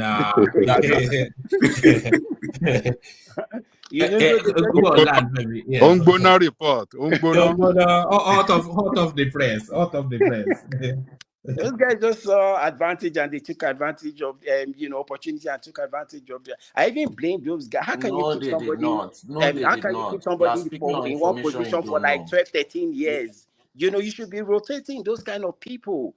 You don't give them that leverage. That's it. The guy, he's like a guy, he saw the opportunity and he took the opportunity. But the guy has been very loyal. He has fought so many coups while he was there. Okay. So at the end of the day, he now decided to do his own coup. Okay, can I ask you a question? Do you know what triggered that coup? It's always the same thing. So you don't know. You are just making assumptions. You don't know. It's always the same story. Do you know? Do you have a better information than we do? They wanted the French to stop exporting raw materials. They asked them, wait now. Hold on, everybody. So you were saying with sort of authority you don't know. Exactly. You don't know fully, Solly. what triggered that coup was that President Bazoum, he was looking to do a reshuffle in the security space. And this Tierney or whatever it's called, he was about to be shuffled out of his position, and that was and he decided to strike first. So that was what happened. Well, that's not what he said. Yeah, no, that's what they will say. Going to say that in the public Look at space. this They guy. won't say that in the public space. They will always come and use France, uranium, blah blah blah. All this. I mean, every time when we were growing up back in Nigeria, every time we had a coup back in Nigeria, but it was always the same story: corruption, maladministration, bad governance, blah blah. It's same story. Nothing. At the end of the day, what happens? Femi, I want to ask you a question. Hold on.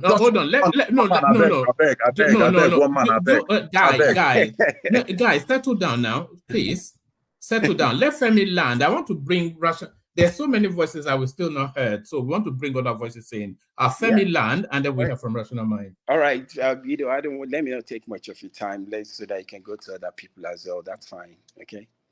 All right, brilliant. Rational Mind, let's hear from you. Are you even there? It's quite unusual for you to be so quiet. Rational Mind. Yes, I didn't think it was. Yeah. What happened? Well, we've not heard a beep from you. You've been here for an hour and a bit. No. Is that a euphemism? Is that a euphemism for something? Yeah. Yeah, no, I'm just busy working from home. Yeah, doing some stuff. I'm turning in some reports and all of that. Yeah. I've listened to everybody because I just need that concentration for what I'm doing. That's why I just decided not to want to jump in. I wanted to jump in on Enigmatic when he was talking, and what's his name? Ogbeni. I heard when you made that comment. But anyway, I don't think I want to make any. Maybe not today. Maybe some other time. We will have time to trash matter out. It's just sometimes Ariwukoni music, as they say. It's not about Dogo Turenchi speaking big grammar and all of that. It's our people back home needs to understand the deception that we've seen over the years, not just with Tinubu, with all the political class in Nigeria, but the deception got to its climax with Tinubu, especially 2015. And we see how that culminated again in this last election. The propaganda we saw and all of that, how they sold this guy to us, sold Tinubu to people that they sold him to. It's not about just coming here, speaking grammar, talking like as if that's not what it's all about. It's about the people of Nigeria. It's about the future of the people of Nigeria. If I express a divergent view from yours, does not make me less patriotic than you, and I will not look at you as being less patriotic than me. It's just that we all have different views. We all have those whom we view as people that could move that nation forward. I've said it. I don't believe Obi is a Messiah. It's not a Messiah, But would I trust him over Tinubu? Absolutely. I'll trust him over Tinubu. Why would I trust him over Tinubu? Well, the records are there. We're saying I don't need to be sounding like a broken record here on your platform, man. We're seeing a state capture of Lagos. We're seeing how a state that should have been a model for the rest of the other states in Nigeria, hijacked by one man, and how they sold this man to us as a true Democrat, and he churned out his own version of his own democracy in Lagos. I mean, we just had somebody just said to us a while ago that on one of his TV, even this TV station that he owned, was it a TV station? I think, yeah, that somebody was crying that there was no single gloves. I mean, this is something we've been talking about here on this channel. Yeah, some people will come us and tell us that yeah, you're not in Lagos. How would you know that there are hospitals that are functioning in Lagos? Come on, we just saw what happened that somebody died in a lift recently. What is going on? I mean, is Lagos State? Is that a blueprint that we want for a true democracy? I overheard your conversation here. Maybe I had a repeat. I watched a repeat broadcast on how do you say it? I mean the recorded one, or maybe live. I think I was hearing when you one man and somebody and Ajali Popo was having a back and forth with you people about why the kind of democracy we see in Lagos is not the way it was before the coming of Tinubu. Even during the military era, yeah, there was. I wanted to jump in I wanted to comment. I just felt like I was just busy doing stuff here. I wanted to jump in. Even under the military, yeah, local governments were functioning. Yeah, they were functioning. Maybe not at the way you want it to function because it was, as they will say, Yoruba Logun. It's a military era, so the chairman, or how did they call them? I forgot the name they call those people. Chairman, no, chairman. Yeah, I think there was another. Maybe you call them chairman or whatever, but then I think there's a chairman. Councillors. No, not councillors. It's called, I think they call them maybe caretaker or whatever. I don't know. Call them sole administrators. So maybe like something like that. So no. Rational mind. Rational mind. Before they created SDP and NRC, those that were appointed were called sole administrator. You understand what I'm saying? Yeah, something like that. Well, something like that. Yeah. So I'm not talking about the states. I'm talking about the local government. Local governments were having functioning. They were calling their own names, before we transition into. I mean, when they created the local, SDP and NRC. They call them chairman. Yeah. Even under Buhari, when he was there, local government was functioning as a military head of state. Under Babangida, it was functioning. Under Abacha, it was functioning. So I don't know what people are talking about, except some people are just not. Our friend from Ireland, and he was debating that with you, and he said he was alive then. I mean, if you're alive then, that was Remy Coca. No, not Coca, not even Remy. Our guy from Ireland, not Remy Coca. I'm talking about Hakim. Hakim, yeah. And he was. I mean, so let's just forget that. So my point is this: you see, you don't run a state. You put everything to the center. Let the local government breathe. Like, let me use his own word. Let the local government breathe. Do not make local government as a place whereby you do your political machinery, whereby you get Ghana votes for those people that will go into the House of Rep and they will eventually go into the state level. No, they should be used. You see, we don't need to be going back. I don't want to sound like schooling us on all of this. Some of us, we know what I'm talking about. So my point is this. Tinubu's Lagos is not a model for me for a true governance, a governance system that works, because we've seen it. Everything is in the center. BRT is operated by the state. Oh my goodness, who have you ever heard that kind of? What state in Nigeria is a model to you? Yeah, hold on. Anambra is Anambra. Tell us now. Hold on. Let's not do this. You see, I don't want to be doing this. I mean, you can put things side by side, and which of the governors? I know. Put things. That's why. In this just concluded presidential election, which of them did not conduct local government election for almost 8 years? You see, which of them? Enigmatic. I mean, it's a question now. Which of them? I don't understand. I'm going to answer your question. I'm not trying to. So we can conclusively. I mean, you know. Marty, who tell you that we did not conduct the local government election? I'm asking Rational Mind. He knows very well. Hold on.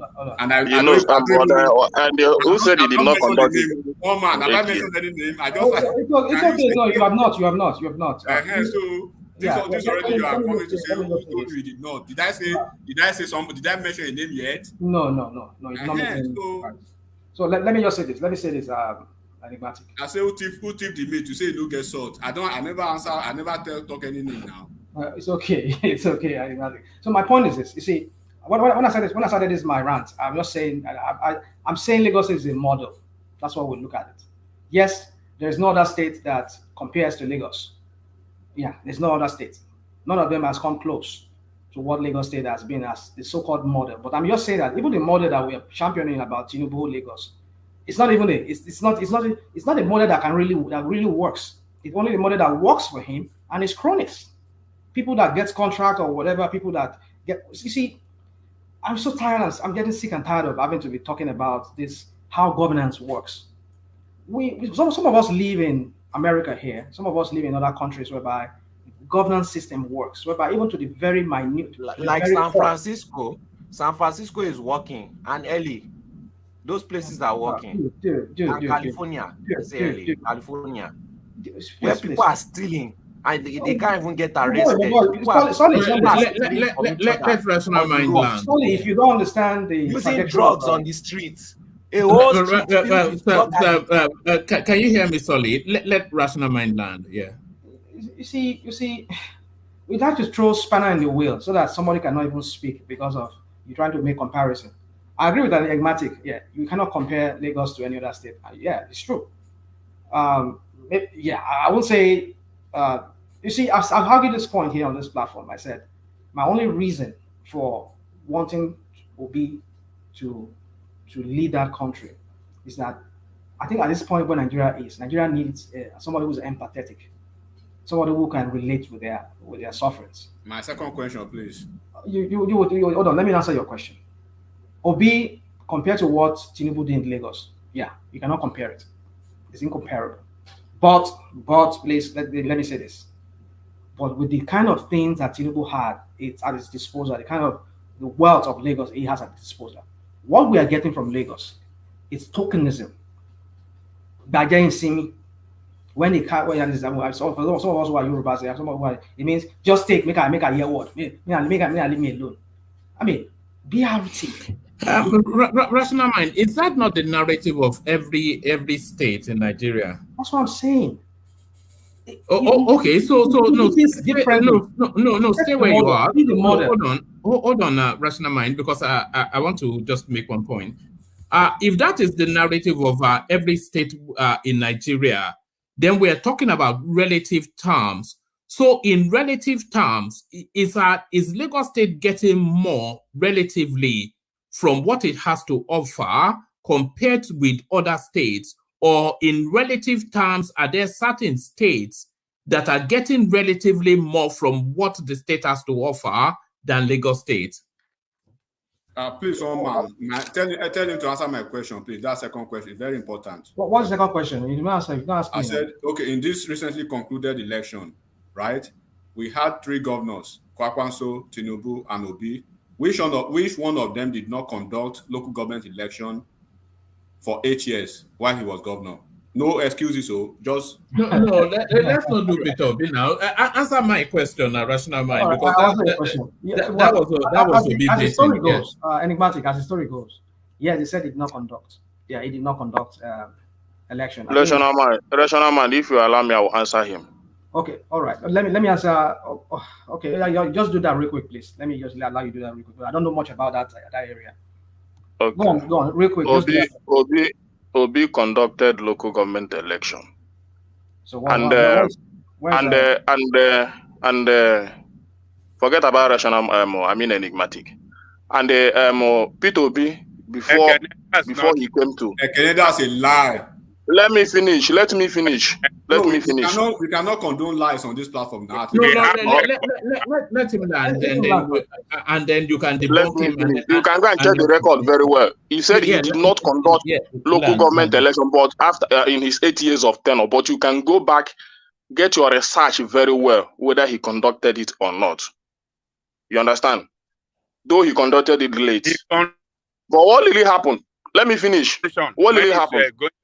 Hold on, please let him finish. Please, we must let people finish. Let him finish. What really happened? Obi was impeached almost 3 times in his tenure. You know he's back and forth with PDP in Anambra State. But did the local government really work in his tenure? The local government worked more than the other part of the state. No, that wasn't the question. Hold on. I know, but I know. Hold on. Don't take it into a new territory, because then you open up another. Did it conduct? Hold on. Did it conduct local government elections? That was the question. So if you are saying yes, he conducted local government. He can go and check it very well. So if you want me to describe how, though you said let me not go there. But my point is this: he said, did he conduct local government election during his tenure as a governor? Don't worry. He did that. Yeah. Don't worry. Thank you. So don't come here and confuse people. Okay, nobody is confusing anybody. If you're on this platform now, because a guy came maybe 2 days ago to say something about OT that was very clear to people who are political watchers. Again, if you're on this platform, right, Google it now. Did Peter Obi conduct local government elections during his period as governor?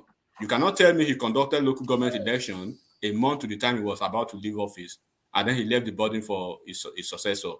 Then you want to call that a Democrat. But he said he did not conduct now. Hold on now. And the excuse of not do what was the genesis of his fight with this man that is usually wearing this tall red hat. Victor Ome. Peter Ome. Go and look at what caused what started their fight in Abga. Go and check what happened. I'm not going to say more. What happened? No, you can say that. You can tell us what happened. Is Victor who championed his campaign through this election? Forget about Are you the one that championed it? Forget about what? Say what you know. If you don't know it, you don't know it. No, I've just told you now. I just told you.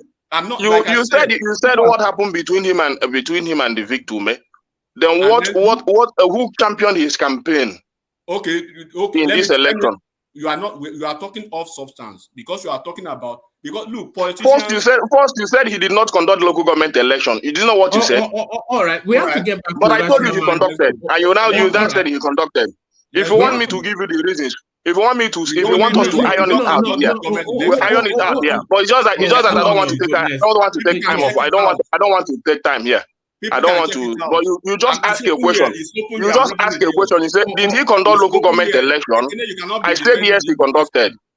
He's just one of the politicians, and we know he's a criminal like all of them. Don't be defending the indefensible. And you can continue to call him a criminal now. That is your own headache now. He's not one of them. We just isn't your headache? Call him criminal. Call him whatever you want to call him. It's your headache.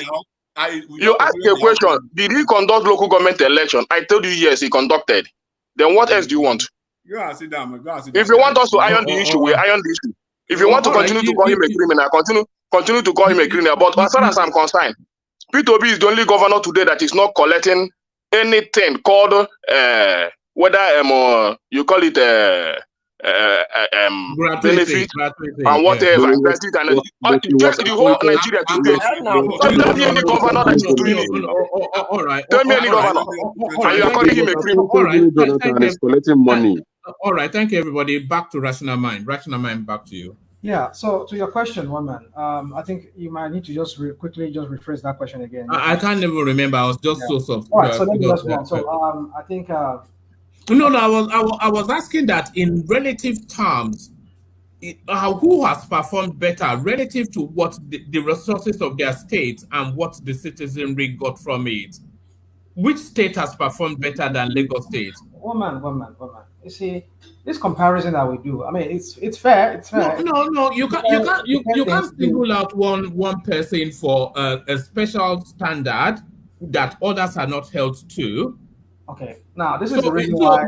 So if you are saying this guy has done as poorly as you are saying that he has done, then you have to say he has done poorly relative to how others have done.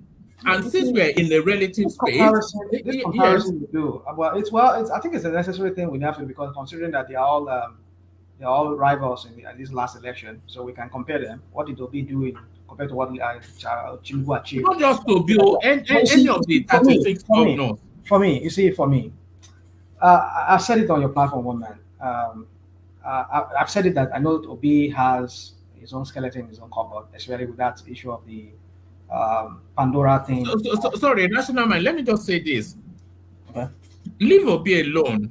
look at all of the 36 states that we have in Nigeria, and let's go to the 1999 to 2007 class. So now, because that was when Tinubu governed Lagos State. So, or even let's take it from 1999 till date. In relative terms, in terms of what is available to the state and how the citizenry benefited from what is available to the state, because that is where you are standing Tinubu accused. So in relative terms, which state or which governor performed relatively for the betterment of its people in comparison to Tinubu? Because you cannot just hold Tinubu to one singular standard, because that would suggest a prejudice and a bias. So who are you comparing him to in order to conclude that it's no good? One man, none. Okay, I think he asked me that question, this guy. That's what's on my mind, yeah. So, you see, this question is a leading question, because like my friend answered none. If that's my answer too, you will definitely say, yeah, you see. I mean, it's the best among all of them. You see, come on, you see. Yeah, we can compare. I mean, if they're all rivals in this election, we can compare. We compare all of them, what they've achieved. It's 95, it's 99 sets of governors. We can compare all of them. He seems to like outshine all of them because, number one, like I said, it has a state that is very, very, has a lot of potentials than any other state. No other state in Nigeria has the potentials of Lagos. Lagos has the big banks, the multinationals, the population, and all of that. The seaport, it's all. So this guy has all of these potentials to turn around Lagos. But my point is this: but what we got was not what Lagosians are entitled to. But did Lagos get a deal in comparison to other states? Yes, maybe better than other states. That's the point. That's the answer you're looking for, man. Yeah, compared to other states, it did well. I would say. But then you see this comparison. I know it's just a leading question, just leading me to want to like make your point for you one man. But I would say yes. In his 99 sets, 2007, he seems to have been the best among them because he controls a state that has the potentials that some even 6, 7 states put together cannot even get. Not other state like can equal Lagos. So, but the point I'm making is this one man. Let's just set aside this whole comparison thing, which is, I think, when it's necessary, I will bring it in. We'll talk about it. But my point is this: that we are looking at him as a model. What he has done in Lagos, he wants to replicate nationally. So, if we say what we see in Lagos is what we should be expecting to replicate nationally, then we are doomed. We're going to see another state, another Nigeria, even though you already has captured Nigeria already. Then we'll be seeing another like Alpha Beta taking care of FRS, position of FRS. We'll see institutional criminality bring into the Lagos, into the governance in Nigeria, which already I can see already. So I don't want to start going through all of these things. But my point is this one, man. Nigeria is doomed. We are doomed. When you put an immoral person as the head of to lead to head the thing, that you can't expect anything. You don't give what you don't have. An immoral person, very criminal, that is hijacked the state to himself and put his own on this same platform. We've argued how he acquired the shares of he converted the shares of Lagos in Econet to himself in his name. How he turned Lagos to his own fiefdom, and you see we can go on and on this. But my point is this: what is the benefit to the common man on the streets? That's the question. Is that the best way to go about governance in Lagos? That's not the best way. It could have allowed the local government breathe. Let them start their own governance in their own minute space. Let them run their own city transport. Let them have their own refuse collection people that will go and let them operate. Let them function. Don't turn them to your another subsidiary of APC or AD kind of what's it called? Local government run whatever, whereby those chairmen are just there for the next election so that they can start galvanizing and start, that's not what governance should be. I don't know. Some of us, I've worked in many tiers of government here in the United States, and I know how it functions, how the federal, the state, and the local government function. And because our democracy is modeled after that of the United States. So we should expect the same system to operate. But because it's not functioning at that level as the one they replicated from the United States, that is the reason why we are having what we are having. A governor, we have to tell, we have to control BRT. We have to be in charge of refuse, LASMA, and we have to be signage. It has to be under the. Oh my goodness, what kind of system is that? It doesn't work. That is why we have local government. I mean, a few days ago, I was having this chat with a friend of mine about our kids going to school here. We're talking about bonds that the local government is, the city is trying to raise so that they can build new schools, build new classrooms, all of that. And this money is from, that is the city or like a local government. This is not even the state, a local government.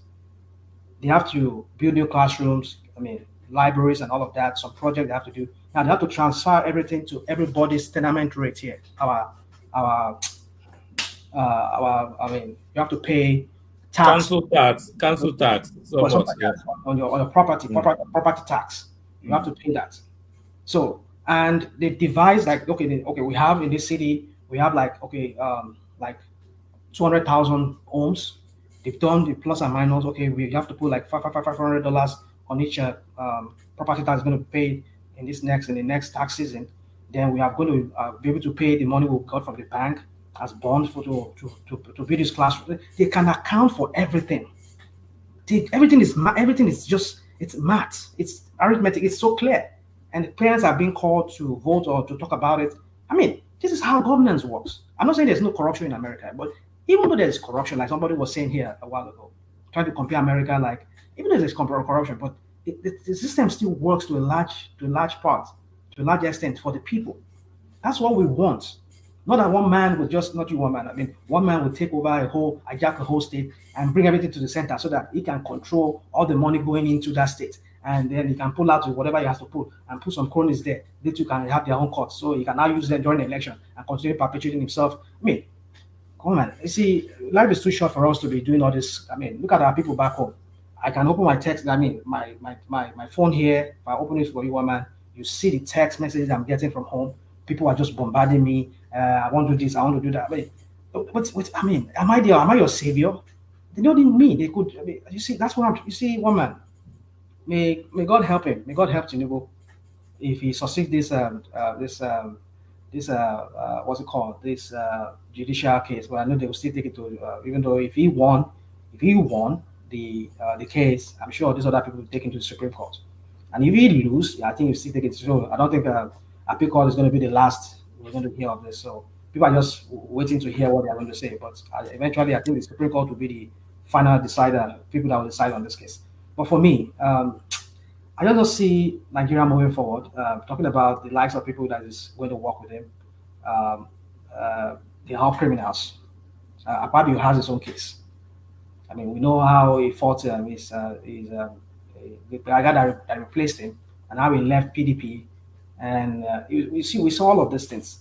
And now you see, sometimes I get so overwhelmed to want to talk about these people because I don't even know where to start from. But you see, my point is this, that Nigeria should just brace up for what is to come, what's going to hit them already. It's already hitting them. They will see what that is going to culminate. But my point is this, one man.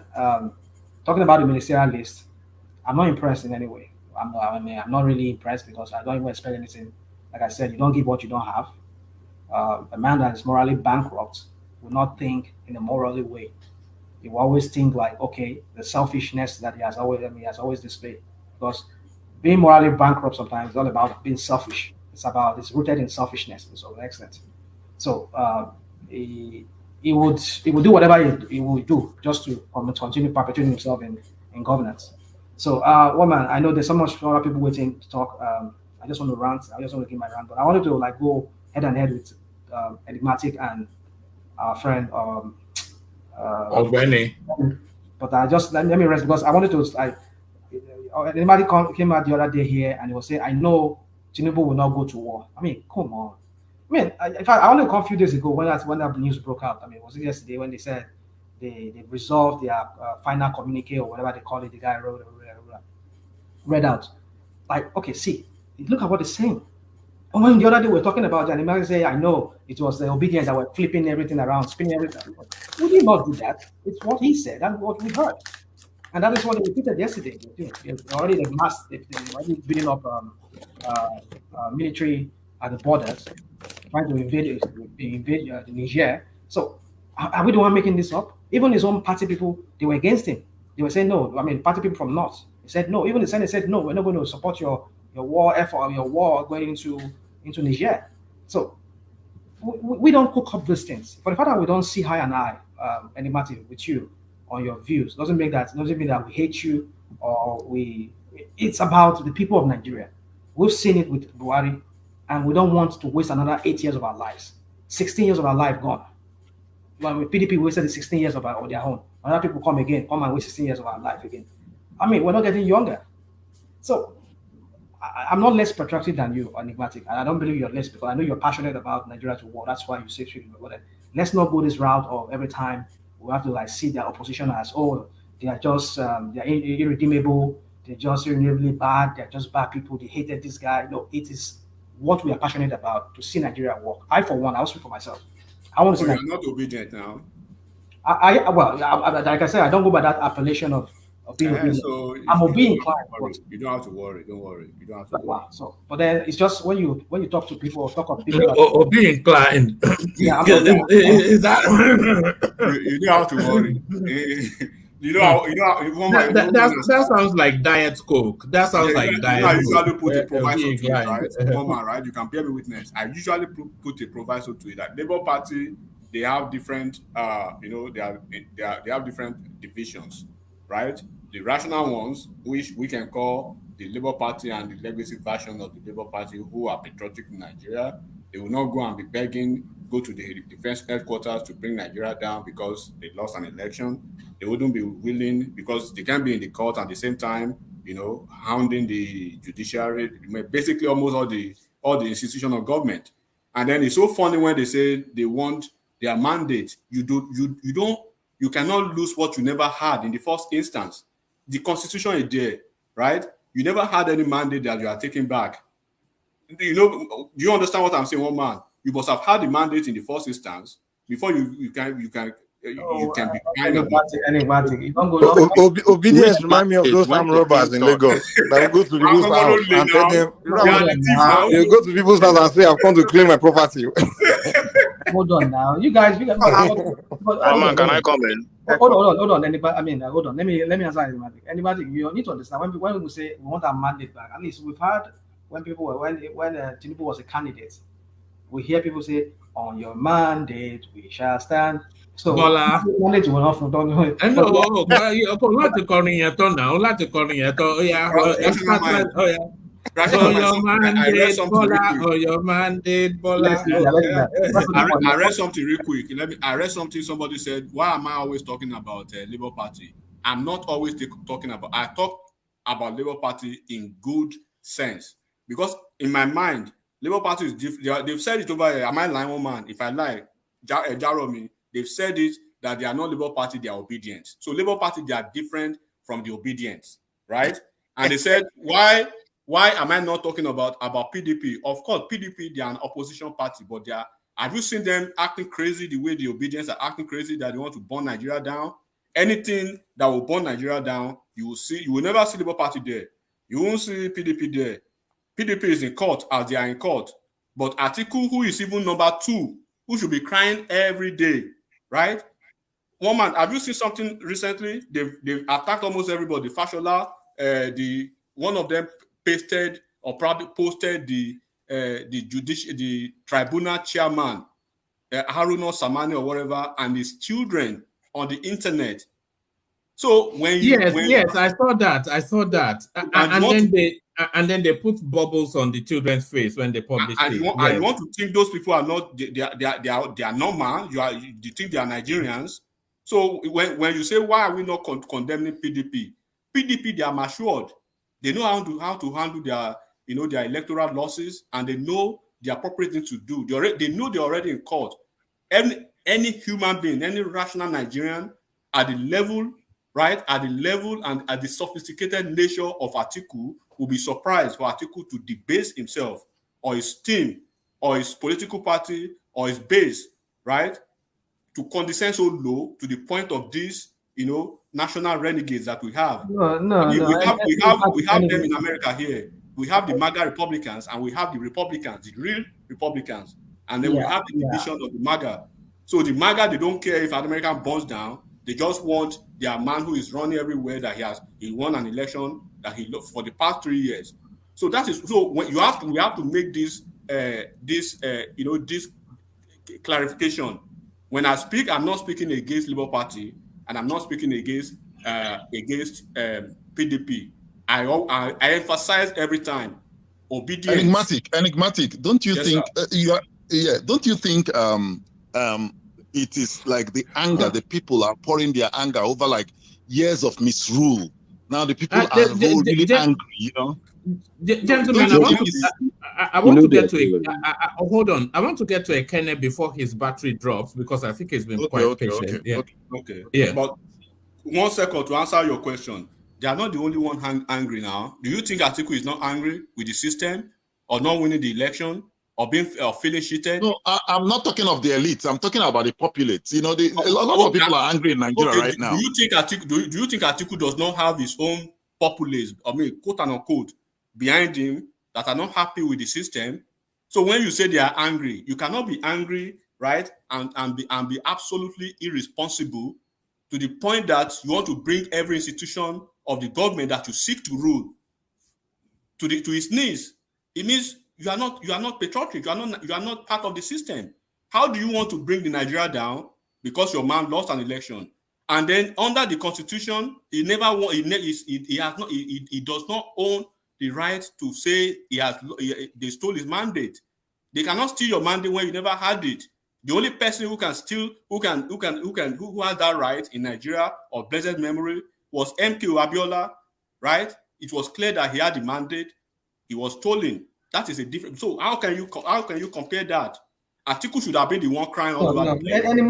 Again. Let's. Let me speak now. Let me speak. I need to respond. All right, all right. Come in, Ekene. But one man instructively, I did not call anybody's name. So if you are agitated, that is your problem, not mine. I did not call Ekene or anybody. Ekene, I respect you. I did not call your name. So just take it under advice. I don't know whether you call my name or you don't call, but I know the angle you are going to. You understand? So whether you want to call my name or you don't want to call my name, I came here for a reason. I come here for.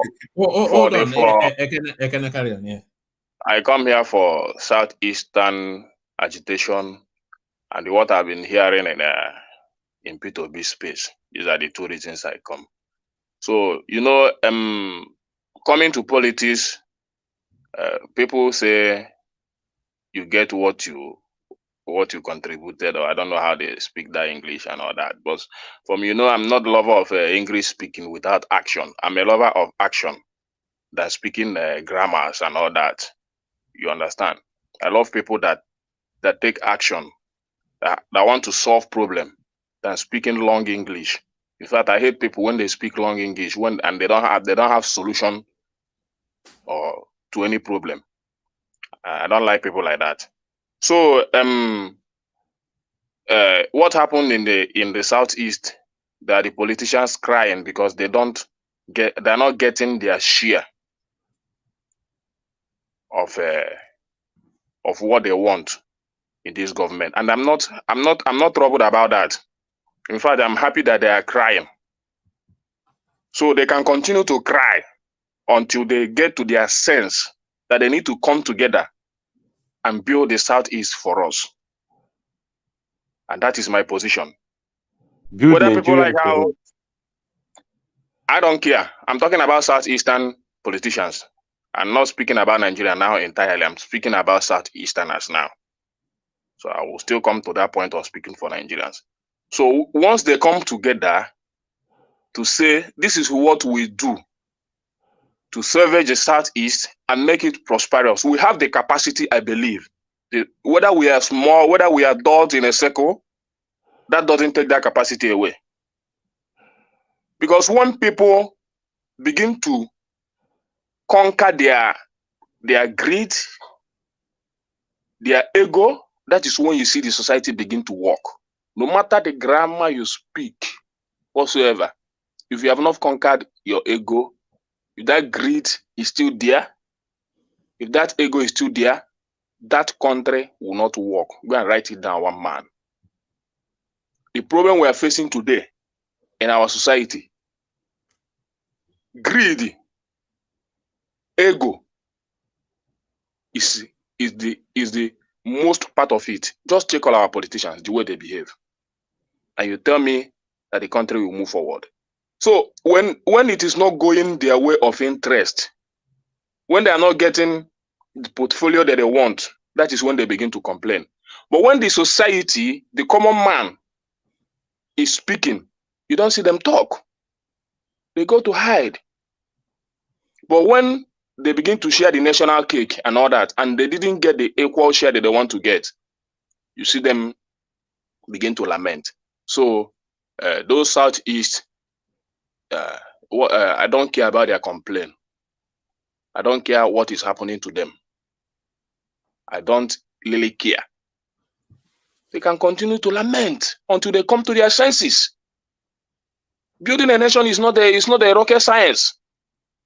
You just conquer your greed, provide the necessary things you need to provide for your. What does it take to make a proper allocation for education, for road, and some certain things? You can still pocket some, but what does it take to provide those things? For me, government is not too hard. What is making it hard is because people want to satisfy their own personal desire. If it's not their own desire, they want to satisfy their family desire, and they want to satisfy their community desire. Then they forget the nation entirely. That is why the nation cannot work. The House of Assembly is there to satisfy their own desire. They always want to share the money. They want to go on a break. Email box will be sent to you and all that. That is all their concern. Once they get it, they are relaxed. Whether you sell for 1,000 naira, they don't care. But I feel for people that want to defend all that and speak grammar on top of it. You can continue to speak. We are here in Nigeria. I'm not going anywhere. We'll continue to iron it out and we will succeed. So the issue of Southeast, I don't care.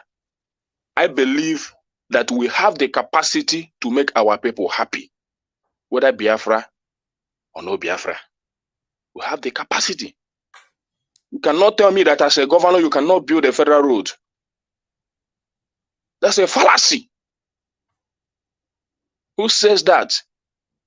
You don't want to spend the money because you are waiting for federal government to give you the money. Then if they don't give you the money and the road is going down every day, you continue to look at the road and say that the federal government is not providing money to build this road. That is greed. It doesn't take you anything to say, let me just roll out something to construct the federal road, at least for the sake of my people. What does it take them? I know that the federal government will not come and kill them when they do that. Highest they will say, okay, we have done this. This is what we have done. We are waiting for federal government to pay us back and all that. But they cannot do it. They use that avenue to pocket money. And we come here to speak grammar. You understand? So we can continue to talk until every of our politicians conquer their greed. Once there is that atom of greed, it's just a simple thing. Remove your greed inside you. That greed is too much. They want to save for the 100 generation that will come after them in their families. That is what they are doing. Which is not possible. They are already doing it. They go to Niger Delta, the little oil they get there, they sell it, they share the money. They don't care to develop other aspects of infrastructure, of a way of generating revenues. What are you telling me? We have a lot of things to do in this nation to generate money. It's all about oil. How much is oil giving us in a year? But they concentrate on that because that's the easiest way and the easiest thing they can get. They go there, once they sell the oil, they share it. Even if Tinubu likes, let him give the highest allocation to governors. They will still share it. You will not gain anything in that state. So, coming to P2B, Enigmatic asked a question. Did P2B conduct a local government election? I said yes, he conducted it. The only thing Enigmatic would have said, why did P2B conduct a local government election few months before he left office? That would have been reasonable. But for you to say, did he conduct local government election? You are making a mistake. He conducted local government election. Then if you have said it like that and begin to say what happened and why didn't, and if you close your ears and said you don't know why, then you are being economical with the truth.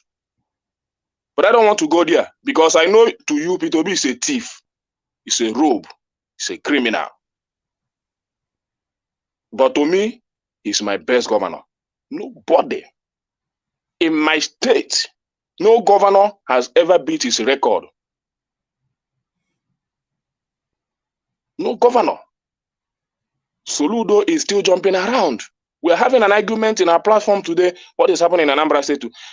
The guys that went to Malaysia to gain the best student in Nigeria and all that, the record was given to the day before yesterday.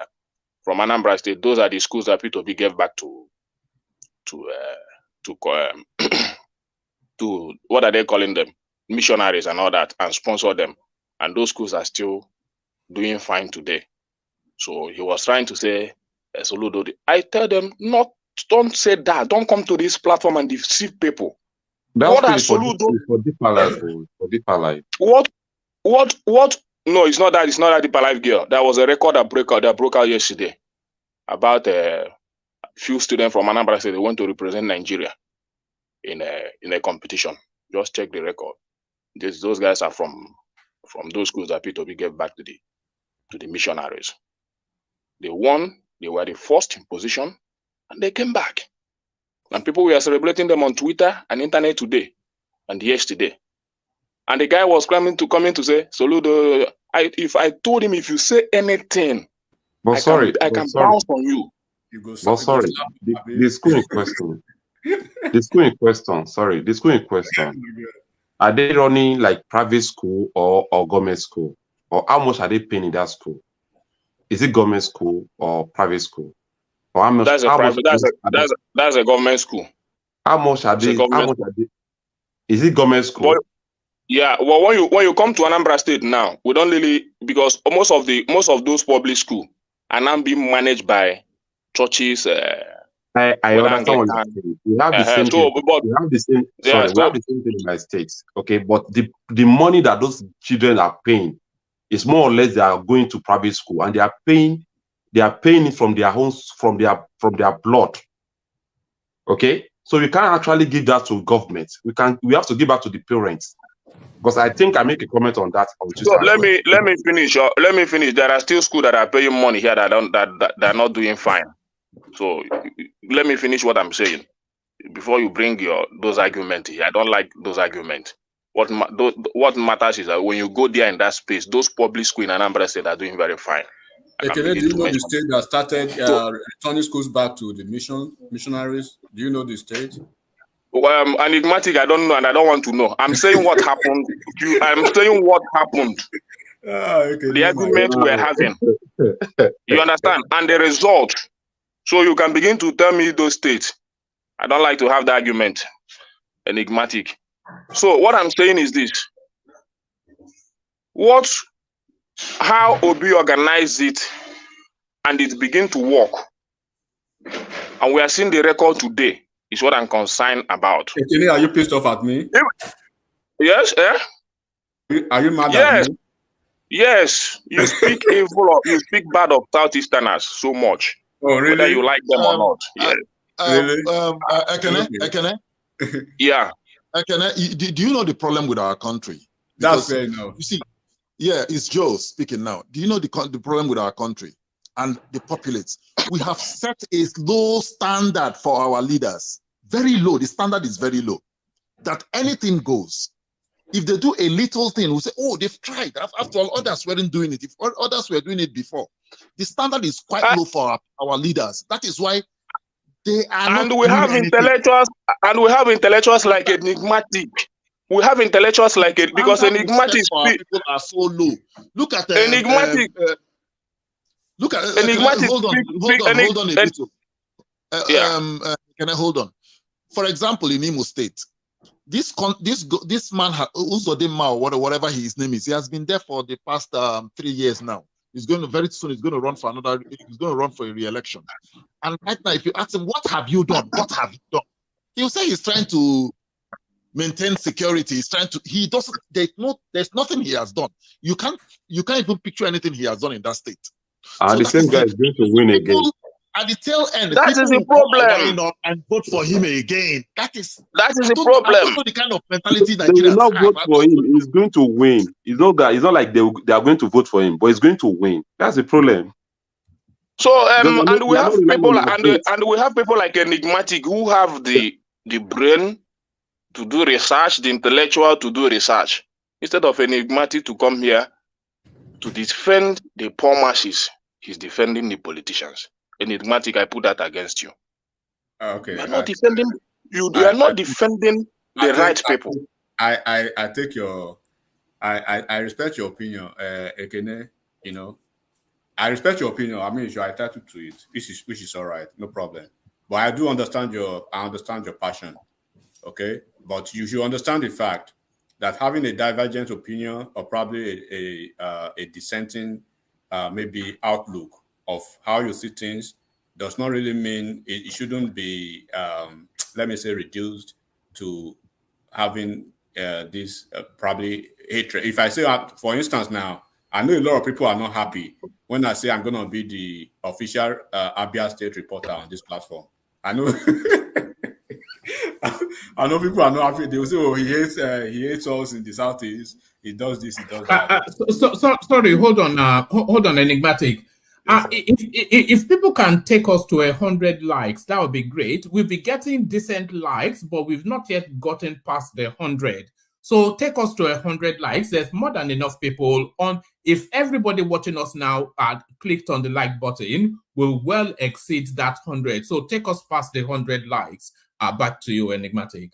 So Ekene, of course, like I said, the beauty of democracy is having absolute respect and absolute regards to diverse opinions. And then that's why you will see me, I will laugh about certain things, even if I am not one of the politicians that is running for office, right? Why should I keep myself for any of them? But what I will do and what I will continue to do is to see things, in my own way and say it in my own way, and then espouse my opinion without fear or favor. Of course, some people may not. When I want to have certain conversation, I like to have more or less like an abstract question first. When you talk to me about maybe Ekiti State, the first thing I will ask you is that, have you been to Ekiti State before? So I will know the level of conversation I will have. But when you have certain level of conversation, but to other folks, they probably think, oh, because I see people's let me say countenance most of the time. Am I mad at what you say about me? Of course, I'm not. I've never met you before. You've never met me before. I don't know you. You don't know me. But of course, this platform has brought us together, right? So it doesn't mean that I do not respect you as a man or as a human. But I always instructively say to everybody on this platform, except you come for my parents or somebody who is dear to me, then that's when we can have issues. But as long as you come for any, maybe you have a rational mindset that, oh, he supports this politician or whatever, you come for that politician, or you think I'm going to be mad at you at that would be a waste of time. That is absolutely irrelevant to me. And that's how that's how I lock up all of them together. Like, look, take it or leave it, right? I always say they're all criminals. Joe was talking about Shiwore the other time. I singled out Shiwore because of the way I feel about Shiwore, right? Of course, you are not happy about me talking about Obi here and there most of the time. And then I'm going to have more, my sins, right, is going to be higher now in the realm of the obedient on this platform, because I've chosen myself to be an official reporter of Abia State by way, by extension, Alex Oti. So all right, bring us that report now. Bring us that report now, so I can bail out and hand over to Mike. Bring us your report. What's the latest development? But I'm not concluded now. Sorry. Sorry, I'm not mad at you. If you are mad at me, it's right, no problem. No, it's not. It's not the issue of being mad. It's just the issue. I want to, you know, supporting a politician is not bad. You being a Bola Tinubu is not bad. Do you understand?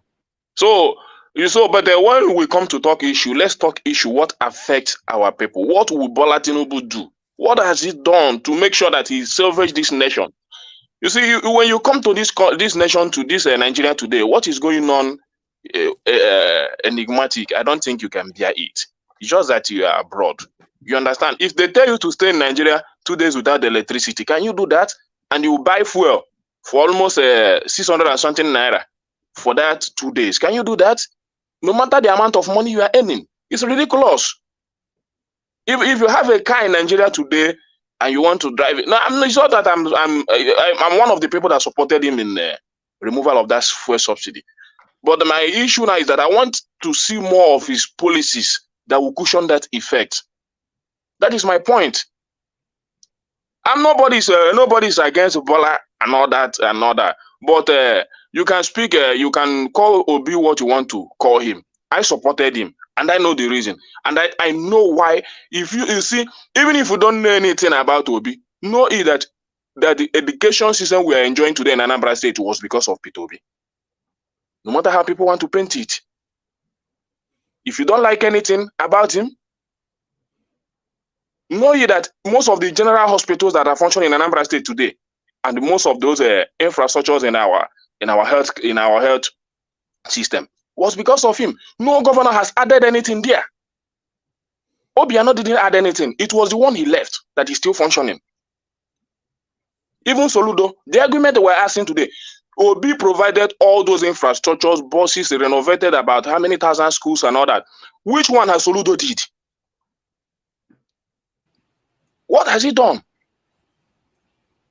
He provided internet, computers around all the whole schools in Anambra State. What has Soludo done in that school aspect? He restructured the salary sector of Anambra State, their pension and all that.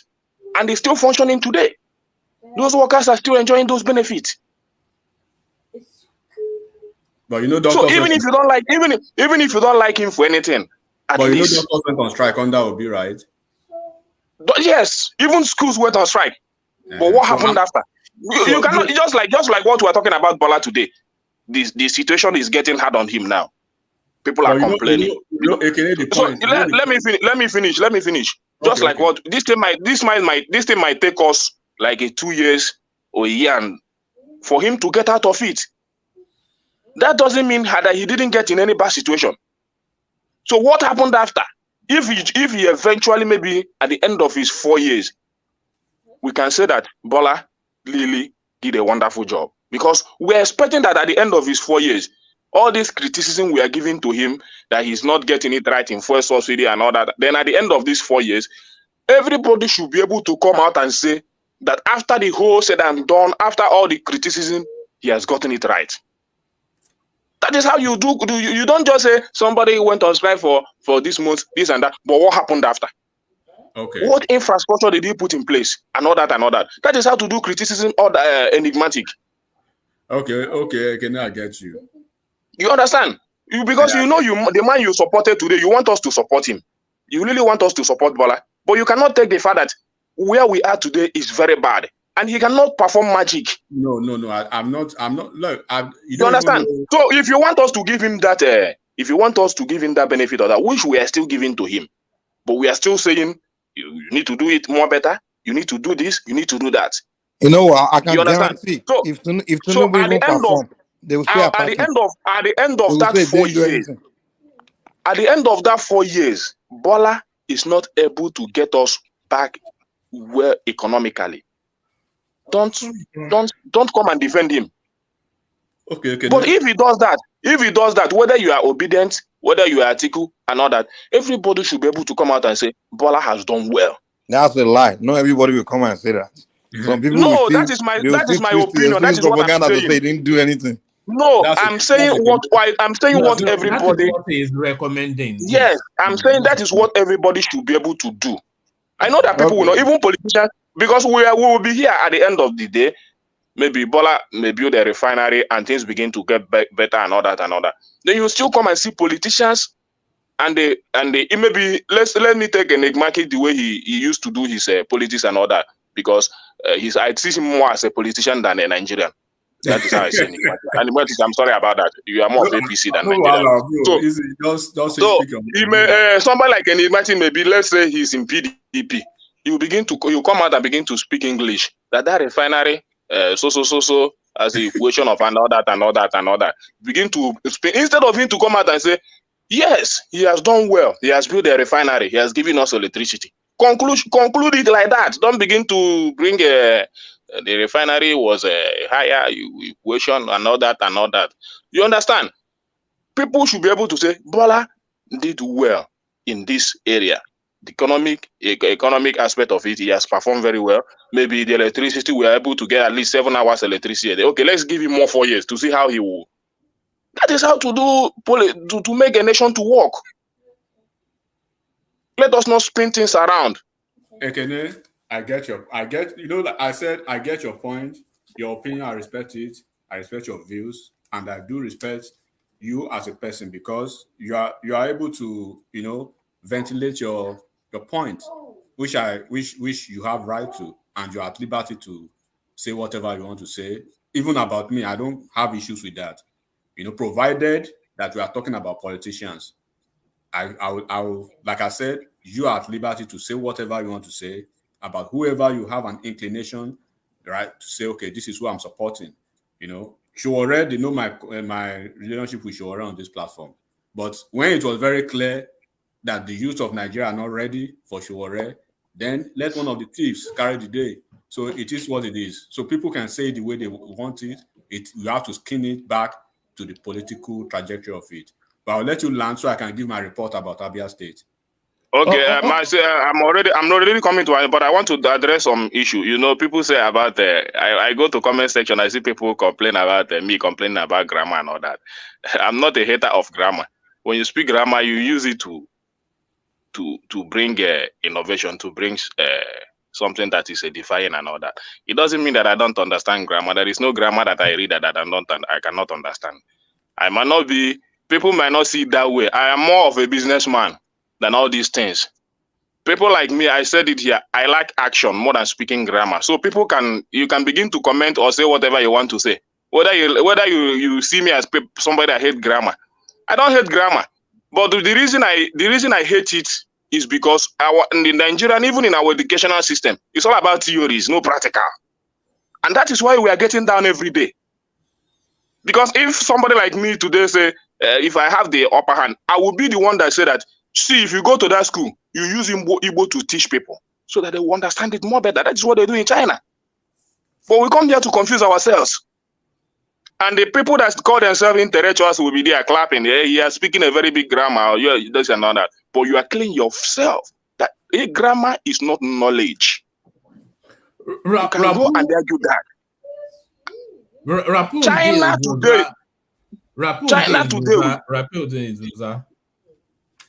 China today is what they are because they are using their language to teach their people. They do their business, they're intellectuals. We come here, we borrow English, we come here to use it to confuse ourselves. Even in our politics, we use it to confuse ourselves. So don't see me as if I don't. I might even be more intellectual than you that is commenting all that. So forget about it. Because once I can understand, once I can read and understand every English word, I can count my money, And there is no amount of figures you put to my face that I cannot say. You are right. Spot on. Money is everything. Money is everything.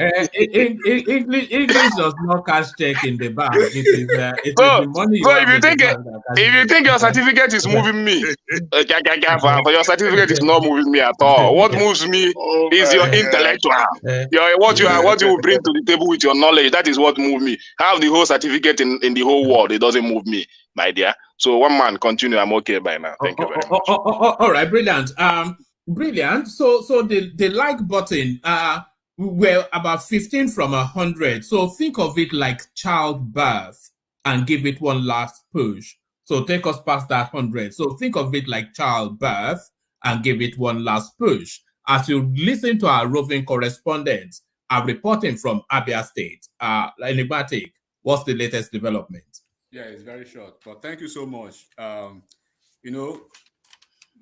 My nature is so genial, right? Especially when it comes to politics. I'm quite agreeable to every opinion, but of course, you know how let me say intolerant people can be, especially when they feel when they feel a sense of antagonism against probably whoever they believe is their political signpost or stuff like that.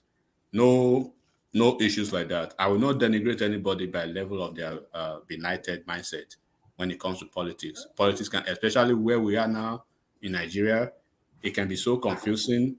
And then, but you still have to understand that people are different. Some people have this obtuse nature of grabbing stuff easily that you are just speaking, right?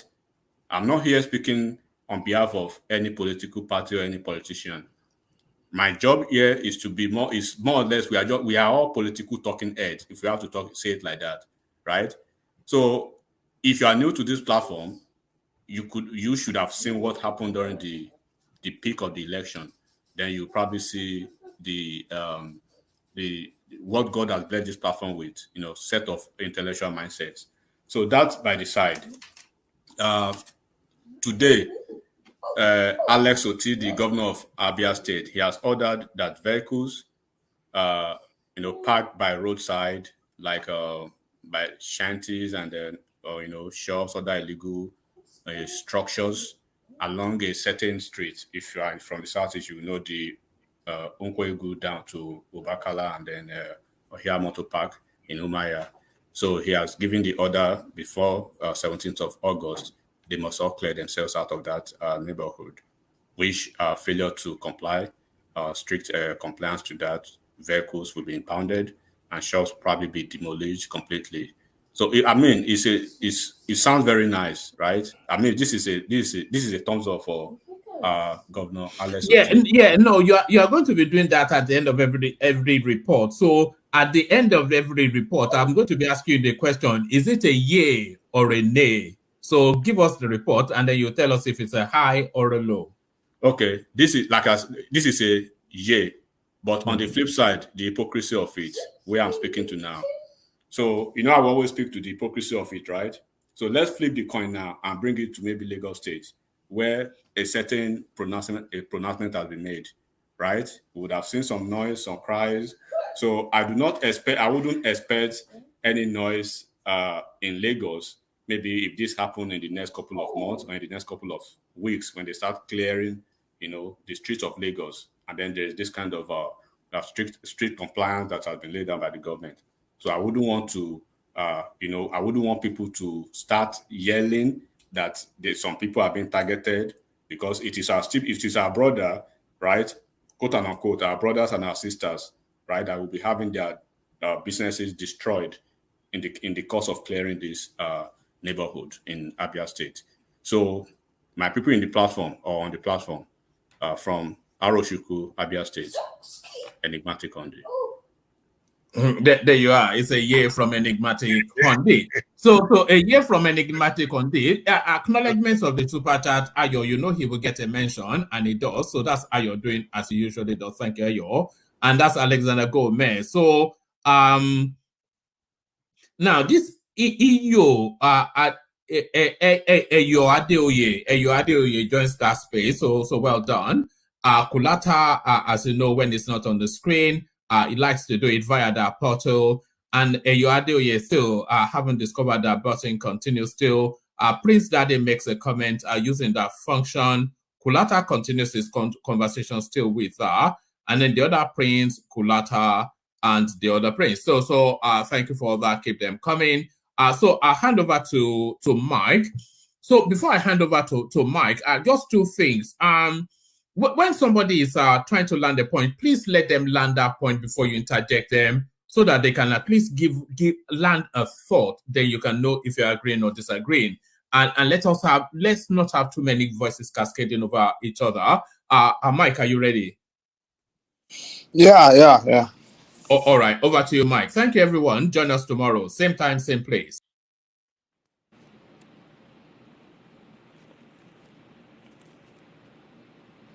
So who was talking?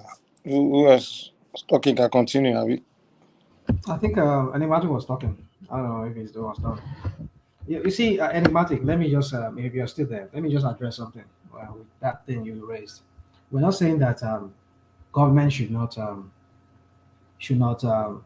bring about structure and law and order in the city.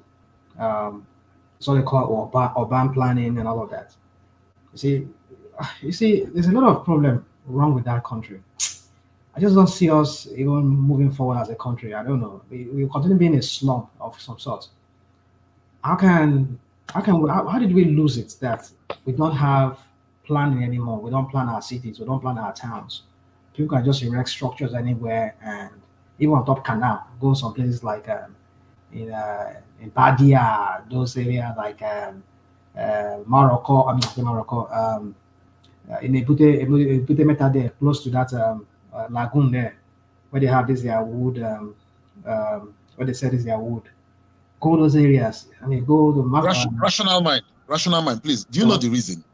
Do you know the reason? Rational mind. What's the reason? The reason why we see all these shanties everywhere and all these people building without no plan, all this is because of the government and the developers in Nigeria. You see, there is no development like housing scheme in Nigeria. Like just look at what Jakonde did.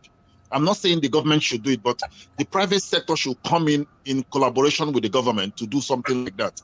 You see, when you have housing estates for you see, even this land they are buying, build. There will be a time in Lagos, maybe the next 50 years, a lot of houses will go down in Lagos. A lot of houses, because when the population increases, there will be need for land to build houses.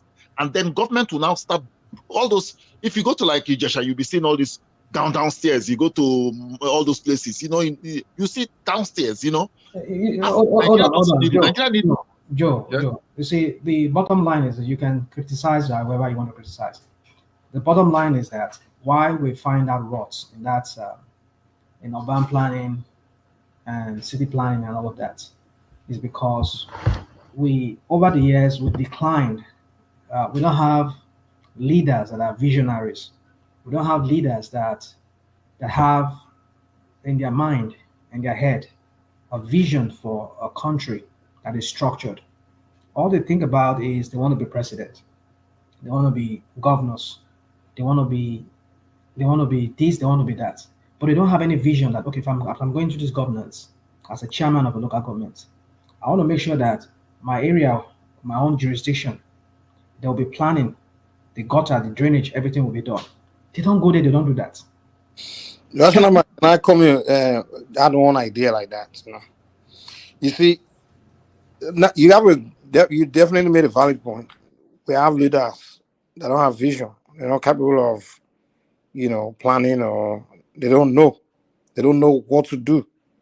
Now, if there are citizens that know what to do, they actually have something picture in their head. They have some kind of idea, vision.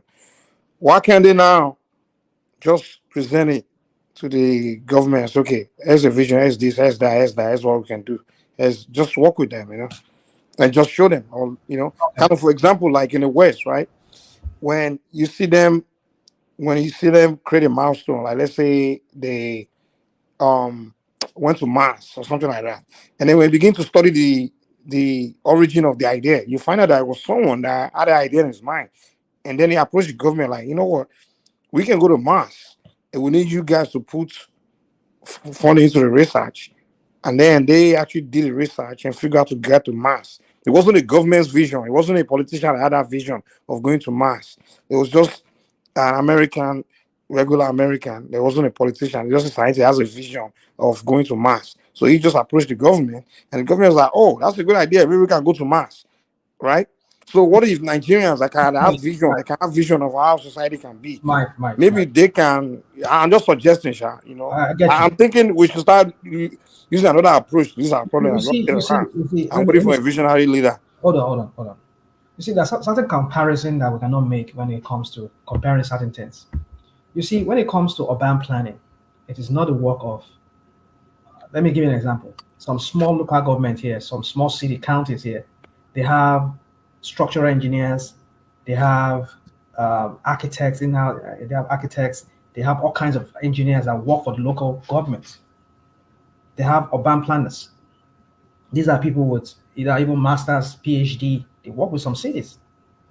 So it is not the work of an ordinary man on the street to say, okay, oh, this is how we want. No, they will have to map their territory and, plan it. This area, these zones are industrial zones. These zones are residential zones. These are commercial zones. They have to map all of this. But over time, we decline in that because the focus of every person that goes into governance is not that they want to improve their environment. They just want to go there, make money, create name, and aim for presidency the next year or the next many years after that. They don't think about that.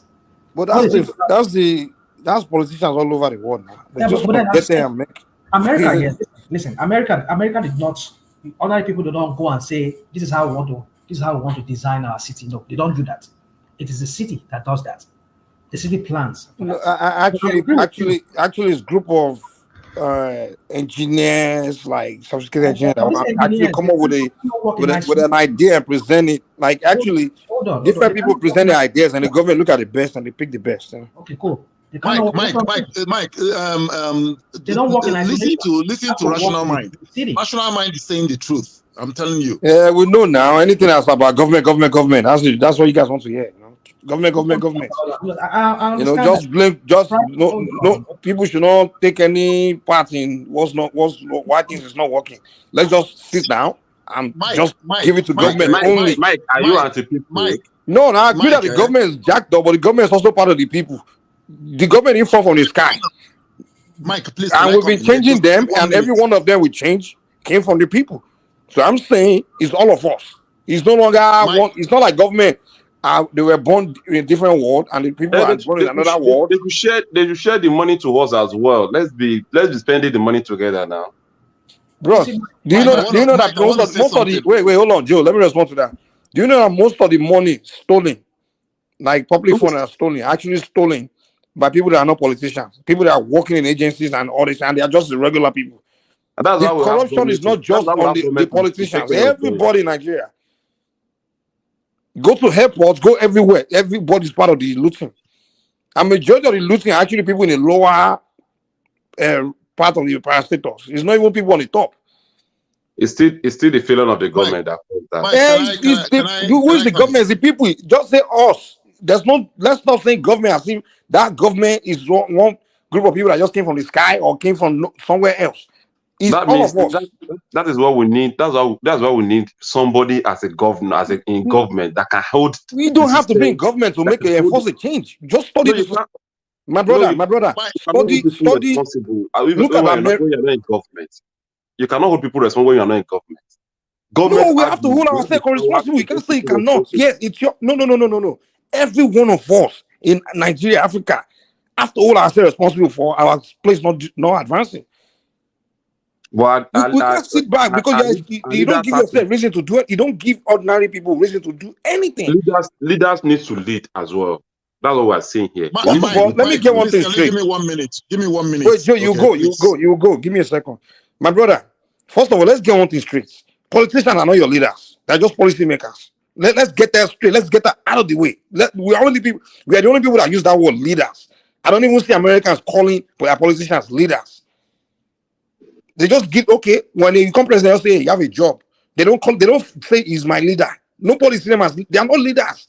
They are just politicians, policy maker. Okay, get that and go and make policy to help this sector, that sector, whatever. So let's not. Africa will leading, get rid of that word they leader. are leading it. They are leading a space. They are not leading your life. No, they are not leading. For them to make that policy, they have to lead. No, they are not leading. Policy. For you to make policy, that means you are leading. Can I come in? I was the first one to say. Let me say, Mike is making some sense. They are just there to make. They are making policies because one of the effect or whatever, whether positive or negative, we are getting in our economy, and it depends on the policy that your government makes. So he can make that policy to. You see what there are two things about making that policy. That policy might be to favor his own personal interest or to favor the general public. So the idea for policy making and all that. So I understand Mike very clear, and we should understand it. Okay. Can I come in? Can I come in a little? You see, when you go, like Mike was talking about when this rational mind was talking about regional planning, we have, you see, regional planning is not done by people on the street or ordinary people, even this thing. It is done by the government, which maybe like, let's say regional. It's actually done by professionals, like the architects, the engineers, civil engineers. They are the ones that do the planning, no politicians. Government will employ them, put them in the ministry. The ministry will now say, okay, this area is going to be residential area. This area, then they will now, developers will now come to the government and say, okay, we want to develop this we want to develop this estate, we want to develop this in industrial facility. Then the government will give them a go ahead. They will now go to the bank, get their money and develop and sell. That's what they do. But the government has to come up with that policy and has to come there and say, okay, this is how we want this area to be. And another thing I want to talk about is when you said something about their policymakers. Yes, they are policymakers, but that is the definition of Western democracy, because the democracy we are practicing in Nigeria it defies democracy, because these people are policymakers. They hold the resources. They have everything to themselves. It is what they give you, you will take. They are controlling everything. And then when you ask questions, they shut you down.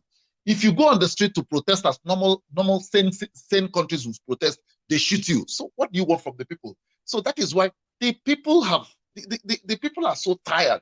They don't know what else to do. Some people say, hold your legislators, hold this accountable. How do you hold them accountable? People you don't see. If you recall them, you cannot recall them. There's no way you can recall them.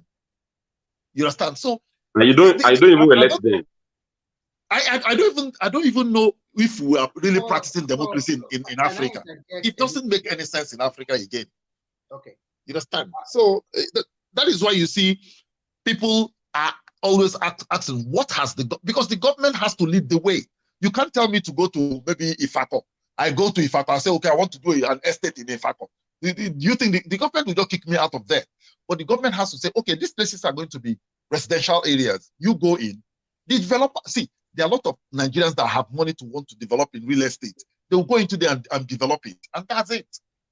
Before you go, let me ask everybody a question. Has everybody heard about it? Can I come in? You're going. I just want to ask one question. Let me ask you. Have you heard about a town called Orania in South Africa? No. Has anybody heard of that town? Orania. Yeah, I think I've heard about it, yeah. You heard about it, right? Yeah. Okay, let me go ahead. I'll talk about it next. Go ahead. Okay, what I just want to talk about is, okay, good morning to all, everyone. Good morning. When we talk about government, we are not talking about leadership alone. We also include the people that live there, which are the citizenry themselves. And the problem, the bane of Nigerian problem is that since the country got independent, Nigeria was not planned. Most of the states were not really planned, and we don't have a real focus how we want to build each state. So that means from inception, they will already have a big trouble. And then when we look at both politically, I mean, those people that have governed Nigeria militarily and also by constitutional means, and the constitution we have, and when you have to look at an history of a nation before you continue to castigate everybody. We never really practice one particular government for a long time before we change it. And if we do not change it, the khaki boys will come and kick out people, and they will bring out their own policy. And some of them, you cannot challenge them. But now, we are being in constitutional government for the last 23 or 24 years now. and we can see there are pockets of development in some states. Maybe not what we really want it to be, because this might be diverse opinion. You can ask people from Ebonyi and Akwa Ibom and Lagos, and I get most people there will have a satisfactory answer for you that we have seen development in their state. And when you ask other states, they will say they have not seen. So what I'm trying to say is that when you blame the leaders, the followership too must be blamed, because you cannot tell me that all those people you are blaming now have been in government for so many years. We have had new governors, we have had several new commissioners, several new lawmakers, and several new senators and the rest. And this also comes from people that we don't even know in 1999, and they have come on board. So the problem is this. Look, let's use Lagos for example. Lagos is doing a lot of construction and remodeling and everything. But if Lagos truly want to follow their total 100% master plan, a lot of houses will be demolished. So, and does that state have enough money to compensate everybody? I don't think so. That is one problem. Two, the institutions are not really working as effective as they should be. And the bone of it is that when you look at the whole everything in totality, you will see that there is emotion will run high. The judiciary system will favor whoever they want to favor. So we have a lot of problem in hand. So when you blame your leader twice, I want you to also blame the followership once. I mean, if you put 100% blame on your leaders, the followership should also share the need. Some states, the followership, the citizens are so docile and they don't hold their governor accountable. Everybody fold their hand. They don't really care. So far, it's my brother that is a commissioner. I'm getting my own share of it. So far, it's my sister is the chairman. I'm getting my own share of it. So in a nutshell, most Nigerians are not patriotic. Fine, the country has not been developing in the recent years because of so many factors. But if we are not patriotic enough, and if we continue to compare and contrast with other countries, your country will never develop. Because the same country you are comparing with, they also have their own trouble. Tell me which country does not have their own trouble today? They have their own trouble. Remy, I'm happy this is coming from you, and I'm happy you've lived in China before. I want to ask you, in the 80s, when you compared Nigeria in the 80s and China, because China started this drastic growth in the 80s after opening up. So when you compare these two countries now and how far they've gone, so which country will you say has done more or has actually has done more for its people or for its growth than the other? So when you just appoint the two, first let's look at this from this content. What does how much sacrifice do an average Chinese sacrifice for his or her home country compared to Nigeria? This is a country that was total lockdown for 20 years. Nobody go out, nobody comes in. And everybody was put into work. And I mentioned about the cultural revolution. They don't care about the big grammar from enigmatic or the rational mind persuasive or proper every time. They don't care who you are. They just send you back to the farm. You can be a top professor. Sorry, Mr. Professor, you have to go to your Ogbomoso village, or we will send you to Ogbomoso village to become a farmer there. You can be a district head there, but you are going to the farm. So the people there, they love their country and they are ready to sacrifice. Those generations, they did not really enjoy China. They built that country for generations yet unborn. Can I and you here in this platform, can we sacrifice for the generation yet unborn in Nigeria? Everybody, that's a question you should ask yourself.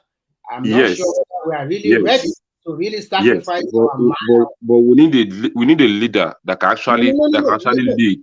This is not about leadership alone. No, leaders have to come Let me first. not answer a question of Joel. The question is that China, that time, is a communist state. And that means whatever their leaders say is final, is authoritarian. And they love their people. Their leaders love their people, and they use an iron hand on them, which I think an average Nigerian cannot accept, because you start talking about your human rights now. Before you know it, you put it all over online. Before you know, you are going to be Biden in America to report. Can we sacrifice like them? I doubt whether we can. But what I'm just preaching here today is this: if we can come together, support the government in the government now. You can criticize them, fine. But when you criticize, offer solution. Because all what I've been hearing most time is lamentation, emotional angle, emotional talk from so many people. Give us solution. Not every time is leadership. When you criticize them, then you give us what we can do for the problem, and everybody will judge you about it. Not every time you come here because of your hatred or Remy, can I interject you 1 minute? Okay. Yes, I have heard you talking about China, people sacrifice in China, Nigerians cannot sacrifice. Let me tell you, when leadership lead by example, followers will follow the same suit. But when you, leaders, does not lead by example, you are living a lavish life. And then you are telling followers to follow. Ajali Koko, you know that politicians are not leaders. Can I respond back to your question, Mr. Who do you think who is fooling who? Who is politicians are not leaders. In a country that belongs to all of us, in a country where you, politicians, were elected to lead. They are not elected to lead. They are elected to make politics. Come there and make what are you talking about? What kind of useless argument? Okay, explain where they are leading you to. Explain. What kind of useless argument? Remy, hold on. So who are the leaders? Let's spin on that word. Who are the leaders in the country? Who are when they talk of the leaders in the country? Who are we are the only people that use the word leader. We are the only people. In other words, they don't use leaders. They don't use it. Wait, give me a second. Ajali Koko. Wait now. Okay, you as an individual, right? Living your life. Tell me how a politician is leading your life to where you are trying to go. Tell me. Okay, in what position? No. Do you as a man, as a grown man? Hold on. Okay. Hold on. When you elected them to that position of responsibility, are they not the one that constitute your leadership, to direct you, to run your country? No. You are saying you as a man. Tell me how. Hold on. Tell me how a politician is leading your life, your own life. We all have our life. Okay. We have direction. We have where we're trying to go in life. Tell you. Hold on. The moment you elected them to that office of leadership, hold on. The moment you elect them to that position of leadership, that governmental position, you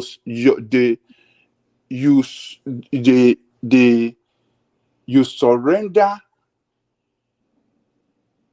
everything about how you're going to live in your country. Really? It's in their hand. That's not true. Why? No, that's not true. The Constitution, no. The Constitution is what determines how you live. Listen. Can you listen? I think the rule of law is what determines how you live. Listen. Who is making the law? Who is making the law? Are they not the one making the law? There. Can you listen? No, they make the law. They can amend the law. They can make the law. Yeah. The moment you elected them in that position, to that position of leadership, everything about how you're going to live in that country is in their hand. Wait. I'm making specifically about you as an individual. So your destiny, what you want to achieve in life is in their hand. Yeah, can I continue? Please, let me just say something. No, let me land. all of you have been speaking. Let me land now. Oh, yeah. Okay, you surrender your life to them because they will make policy that will drive everything in that country, and you have to comply. That policy will. Yeah, they are policy makers. They're not leaders. They are leaders. Where are they leading you to? Because, where do you want them to lead you they are to? leading you to? Okay, listen. I don't know why you just don't want to listen the other. You don't want to get fixated to what you just want to believe. You don't want to believe in other people. It's not about believing. Opinion. Okay, now, why they lead you? If my president is leaving my country today to any other country to represent my country, they will call him the leader of Nigeria.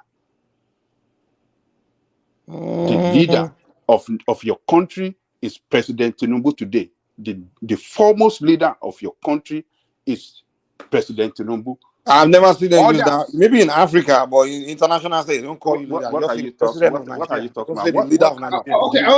Okay. Can I just conclude? This is English now. Go and look at your dictionary.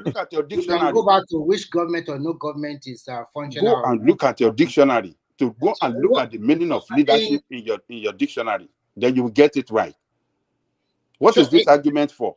In my so as I was saying, so when you look at it, you compared both of them. Even in China, we talk about as at present day China, a lot of people are also started to grumble because the children of their leaders are also buying Ferrari. They are also using their money in America or wherever. But the point I want to say is that because the kind of democracy they practice, which to me is a mix of both capitalism and communism together. So that is what I think they are practicing. But one thing I love the country about is this. If we want to do something, the government is well focused to do it in time. Not in Nigeria, and they have a part-time legislator. Not in Nigeria, you want to build a bridge, you have to go to the National Assembly. And there will be a fight over it for the next 3 or 4 months. You should locate it in my place. It's not going to be there. Is this so many trouble? So by the time the government is even ready to do something, time will have elapsed. Look at, for example, China gave us a lot of loan to build our infrastructures. And some of us are saying, no, we don't want the Chinese loan anymore. It's not good for Nigeria. It's going to backfire in the future. But let me tell you a shocker today. China was able to develop because they also borrow a lot of money from the Western world, especially their local government, to build roads, healthcare, and so many other stuff. Most of their local government are heavily indebted. So my own philosophy is that borrow this money to develop, whether they build it for you with minimum of Nigerian presence there or not, let's build these infrastructures first. A country will grow when you have abundance infrastructure in rail, in air, on any infrastructure that will make your country be a better for ease of doing business very well. So China did this thing from the interland. When they produce something to the city, is quite quick to bring it down there because they have good roads, they have good air support, their waterways are also very good. So you have 3 or 4 options to bring your goods from the farmland or from small town to the city as quickly as possible. And they continue to revamp and improve their infrastructure. The first time I was there, a train, I will just use Nigeria example, a train can take me from Maiduguri to Lagos in 28 hours. By the time I spent 5 years, that train was cut into half. That means I can go from Maiduguri to Lagos under 12 hours. As of today, I can go from Maiduguri to Lagos in under 6 hours. They continue to improve every now and then. And I think because the people there are very patriotic, they don't care whether they suffer for now, they suffer for the generation. But what I say about most Nigerians is that if I'm not there, or if I don't like your face, if I don't like your tribe, or so I must bring it down. So that is all. It's not all Nigerian. Remy, can you see what they did to Niger Bridge? Remy, You see what they did to Niger Bridge now? The Niger Bridge, second Niger Bridge. Remy, please, I want to buttress your point a little. Please, Remy, please. Okay, you see, do you know why China has been able to progress at that pace, at that has wowed the world? Their development has wowed the world. Do you know why? Because of one, there is punishment for wrongdoing. You see, there was an incident that happened. There was an incident that happened in China. That was like 2-3 years ago. This government official went to an accident scene, and he was laughing. You know, he was like kind of put a smile. And the people, you know, they have their own Twitter, Weibo. They have Weixin, they have all those things. They went on that man. They went on the man. Said, you came to an accident, whatever, and you're smiling. They have smiles on your face. Do you know what the government did? People started investigating him. They now knew he is a watchman. He loves wristwatches. He spends like thousands of dollars on wristwatches. You know that the right now he's inside. The government just picked him up and locked him up.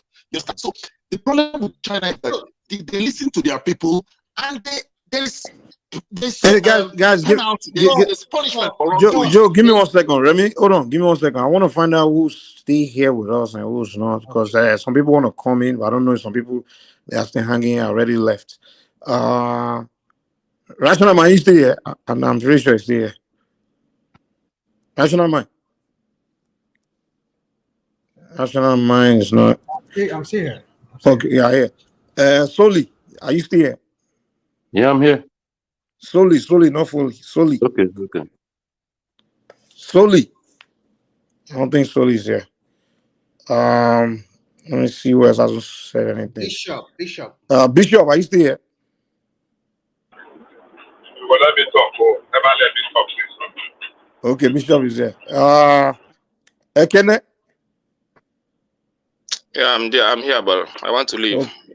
It's almost. Okay, so Soli is. I think Tunaja wants to come in. Okay. Actually, yeah. Damn it, what's wrong? See, do my list. Okay, you guys continue, Sha. Continue. Okay, so in a nutshell, there is punishment there because the kind of government they practice, which is, I said, is communist and capitalism together. So the leader, the head of state, the president of China, have this power. It can remove you, and nobody, no court in that system will say, oh no, you did not do it the right way, we are reinstating you back. It won't happen there. So when you are looking, they have their excesses too. But in terms of infrastructure development, in terms of being patriotic, and in terms of their institution working, their institutions are really working. So when I look at Nigeria, they say there's unemployment in the land. I look at, we have a lot of people that graduate from the university. Why can't you just recruit them to the police? These are well learned and you can retrain them instead of picking people from JS3 or even people that does not even have WAEC or some 5 credits in WAEC, recruiting them to the police. This is not done. You look for so many people outside that have went to the university. If you are an engineer, the first thing you must have in your mind is that an engineer does not stay in the office. Your work is outside there. But Remy, if you recruit, let me tell you this: if you recruit graduates to police in Nigeria, they will not do anything because they will say they are senior officers. They will just stay in the office, and you will not see any police on the street. So that's one of the problems that we have. That's not it. So what I'm is Nigeria government? Wait, sorry. Is Nigeria government giving police rhetoric right there? Is Nigeria police giving Nigeria government giving police a kind of befitting work, the environment they are working? Go and see police on the road. You will see these people. There is not anything like you put somebody on the street, on the road. There is no shelter. Nothing. Rain is falling. There's nowhere to start to even stay for them. So you can't see any decent people.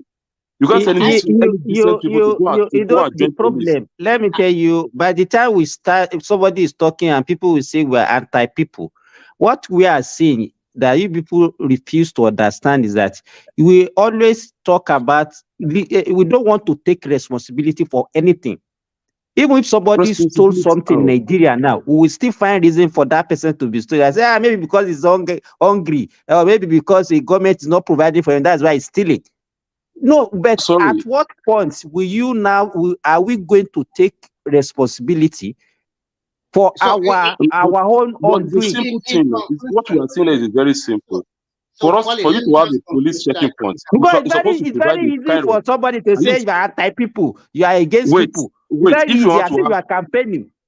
if you want to have a police checkpoint, I think you should have a kind of a little shelter for them where they can stay, where they can have their radio, where they can at least they can sit down and see what is going on the road.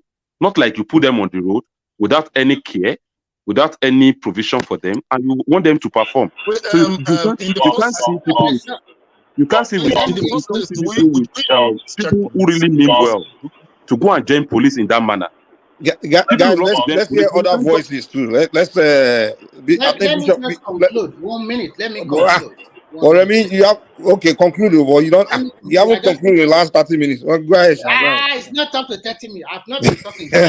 I'm just joking. But go ahead, man. Okay, conclude quick, so other people can. Some people haven't said anything at all. Like, everybody can have go ahead. Yeah. In conclusion, leadership and citizen, they must work hand in hand. It is high time we stop apportioning blame 100% to the leaders also, because from the leaders, the followership, the leaders come from the followership, whether you like it or not. The new set of governors, the new set of senators, the new set of they also come from the citizens, So at the end of the both of them should work on together, and there must be punishment. The institution of state should work. What Nigerians should clamor for now is that the institution should work, and there must be punishment for if you do any wrongdoing. Or instead of this lamentation every time, lamentation. No, we should stop it. If you are criticizing, criticize objectively, offer solution. Not every time criticize. What are the solution? You yourself that are criticizing, what do you have in your brain that you want to put across to the government or to the people in charge in terms of solution? Not every time you are lamenting. When do you want to lament? You want to lament to death? So at this particular junction, I rest my case. Thank you. Does your leader in Nigeria even listen when you provide solution to them? Do they you never provide solution since do they listen?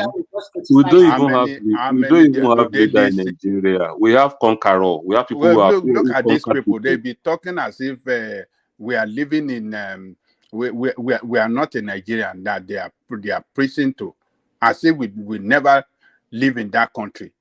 Do they listen? We have people that just believe that they've conquered and do anything with Bishop, are you ready? Bishop, come in. So I just wanted to interject the person that was talking about policeman and building. Ordinarily, policemen or patrol or checkpoint, if there is anything like that. Yeah, if they have a patrol van, it's not supposed to be a permanent feature. It's just a patrol van that you're not fueling, that they have to go and collect drive to fuel the car.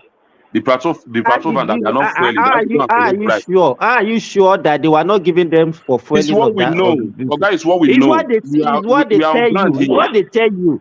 We have friends in police. We have friends in police. We have people in police. So it's what we know. What they are making you to believe. Is it Joe that is talking, right? No, it's Joe. That's how he talks every time. Okay, it's Joe. He came here 2 days ago. He was lying, and then today he started with let me tell you something. Let me tell you something, Joe. Do you know I started this program today with one man. I was the first person with Adale Kuku. We have been dipping in and out. Sometimes I drive a whole 1 hour. I've been on the road all day, all through the time you guys were there. I started off from Nebraska this morning. Blair, there's a village, a city they call Blair in Nebraska. From there, I went to Iowa. I drove into Iowa. From Iowa, I think to Missouri. From Missouri to Kansas City. Kansas City to Arkansas. Arkansas, I just passed through, I believe, Adale start now, to Memphis and Nashville, Tennessee. I just crossed to Mississippi. Now, do you know there are several places that are no telephone network? And that's why I kept keeping in and out. When people talk, they will give us the impression that everywhere in America, you just click like this, there is 100% network. It's a blatant lie. Am I comparing it with Nigeria? Hold on, let me finish. Which service are you using now? T-Mobile. T-Mobile. Then go and change to Verizon. Why should I change to Verizon? Yeah, because Verizon network. Hold on. AT&T has the largest network in America, followed by T-Mobile. Because T-Mobile just bought over another, what do you call it now? So they had about the best coverage. So don't tell me that. Verizon is nothing weird. Well, what you don't know, you can argue of what you don't know. Because you are internet, Verizon is what is rating in your own locality. Go and get Verizon. Verizon, you will get connection in more places, particularly in rural area, than any other network in America. It's an advice. You are not supposed to take it. It's an advice. Yeah. Baba Jalen, you're right. Verizon is the best. I beg, stop. Are you thinking? Do you think this is the first one? Don't take us to this America, you American people. Continue what you are saying. Don't let us argue about America, please. Look. It's an advice, Bishop. No worry. Don't tell me. I know this. I mean, you cannot compare Verizon to T-Mobile. Okay, no problem. Because you are using T-Mobile, Verizon in your locality area does not make it to be there are places you will go to. Verizon will not even spend network. I second Baba Jale Koko. I beg you. He doesn't want to believe me. He thought that T-Mobile led by Verizon. Where is Verizon? Even in Washington DC, whenever I'm under the train, I still have network. Yeah. That is the power of Verizon. Wherever you are, rural area, anywhere, you get better service. They have wider. We are not advertising network service here now. Go people to sell their product. Can you imagine? How much have they paid you, Abajale Koko? They are going to pay Baba for this. Don't worry, they will pay me.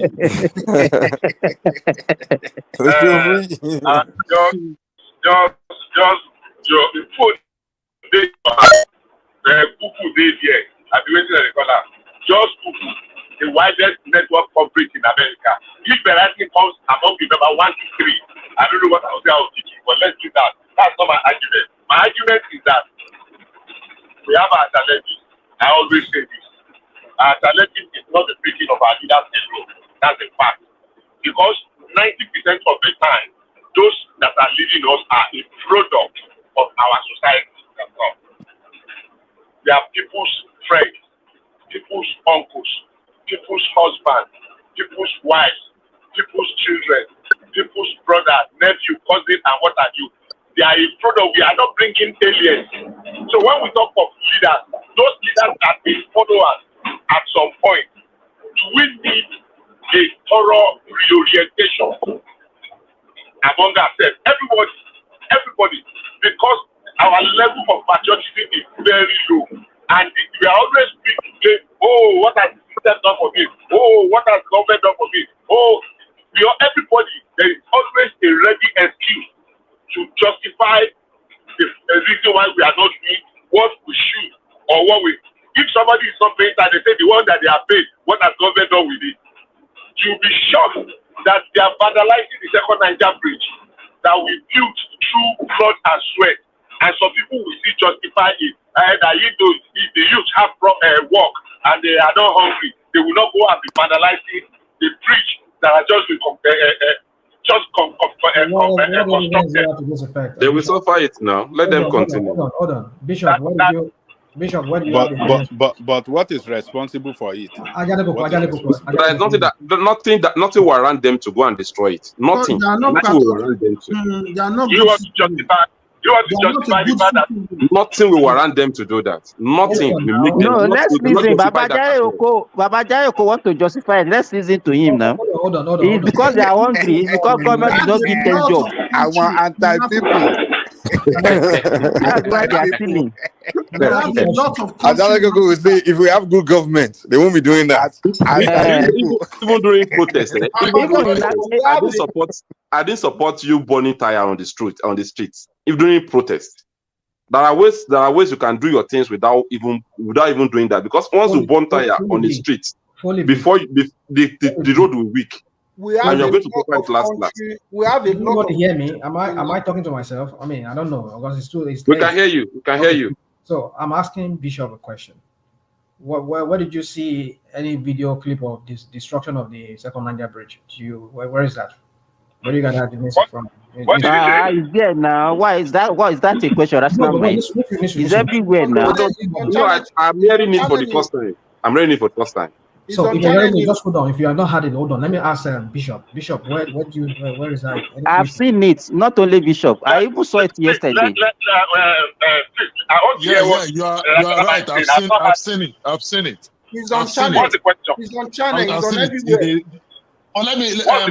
Can I say something? Can I say something? No, please, don't please. say anything. Don't say anything. No, hold on. No, don't say anything. Don't say anything. Don't say anything, please. Okay.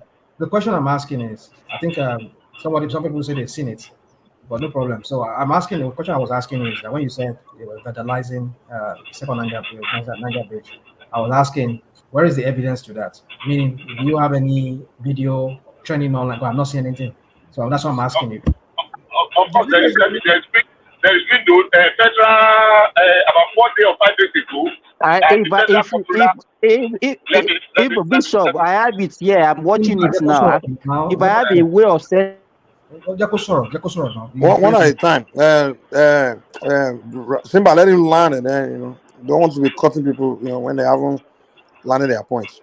Yeah, go ahead, Bishop. Land your points. A few days ago on television, I don't know whether it was channels or Arise, the federal controller of works and some people went to inspect it where they were fully removing, cutting iron out of the bridge. They vandalized several parts of that bridge. So if you have not seen it, just Google or let somebody send it to you. It's not new. It's not a news. It's not a new thing. It's been on for almost 2 weeks. So if you have not seen it, let somebody send it to you. Yeah, Simba, you are right. Mike, Mike, can I speak? Who's that? Okay. Who? Joe. Okay, go ahead now. Go ahead. Yeah. Okay, you see, I saw that news on maybe I don't know one of those mainstream media in Nigeria where people vandalized those things on the bridge. But apart from that, the problem with us in Nigeria is this: we should be holding our leaders. I know it's a broken record now. It's holding leaders accountable for what they did. There's something Ajale Koko said here. Ajale Koko said, if you want the people to be upright, the people should follow. You should lead by example. And that, look at our National Assembly. You know that when I sit down to listen to these senators, I feel so ashamed of myself. That you're always ashamed, but you cannot condemn the fact. Condemn what? The example they just gave now is so you cannot even condemn that. You still want to blame leaders for that. You want to transfer excuse me. Let me tell you what happened. What happened in that? You guys should let him land. Condemnable. I condemn it in totality. Wait. Let Joe land before you land. Sorry, everybody. Everybody includes you. We must have one voice at a time now. I'll advise you just to scroll back about 3 minutes, and then you'll hear what the audience are hearing. Just about 4 voices on top of each other. Just one voice, please. Okay, let me continue, please. You see, I condemn that in totality of what you do not have the right. You do not have the right to vandalize government properties. You understand? So the thing is that let's put things in place to check all these things happening in our society. Let's put cameras. You see, in China, I don't like what somebody was saying, checkpoints. In China, I don't see checkpoints on highways. I don't see anything. everything is camera. Speed limit is there. Everything is there. So we have this technology everywhere. Why can't we implement it in our country? Hold on, Joe. Hold on. You say we have the technology. Which Nigerian company is manufacturing camera? No, I'm not saying we. I'm saying the we don't have it. We have to go and buy it. Okay. The technologies are out there. Simba, wait. Can I, Joe, does China? Can I respond to Joe? Wait, Joe, give me a second. Give him a practical example. You are going, but wait. Does China have to go and look for somewhere else? Another country going to be buying all the camera they put all over the highways. They don't. There are people. Wait, Joe, hold on. There are people who figure out how to manufacture camera, and the government use their people to manufacture the cameras that they will use. We the people don't manufacture anything in Nigeria. But one government to what if all these other countries don't exist? We will still be asking for all these things. What if all these other countries didn't figure their citizens didn't learn how to make cameras or make all these technological things? We will be demanding our government to put it in place. Rational mind. Sorry, Simba, go ahead, Mike, I do not agree with you. Let me tell you something. You see, when I came to this country, China invested so much in their automobile industry. The government supported it. The government actually put more money in automobiles so that they can, because here is a big market.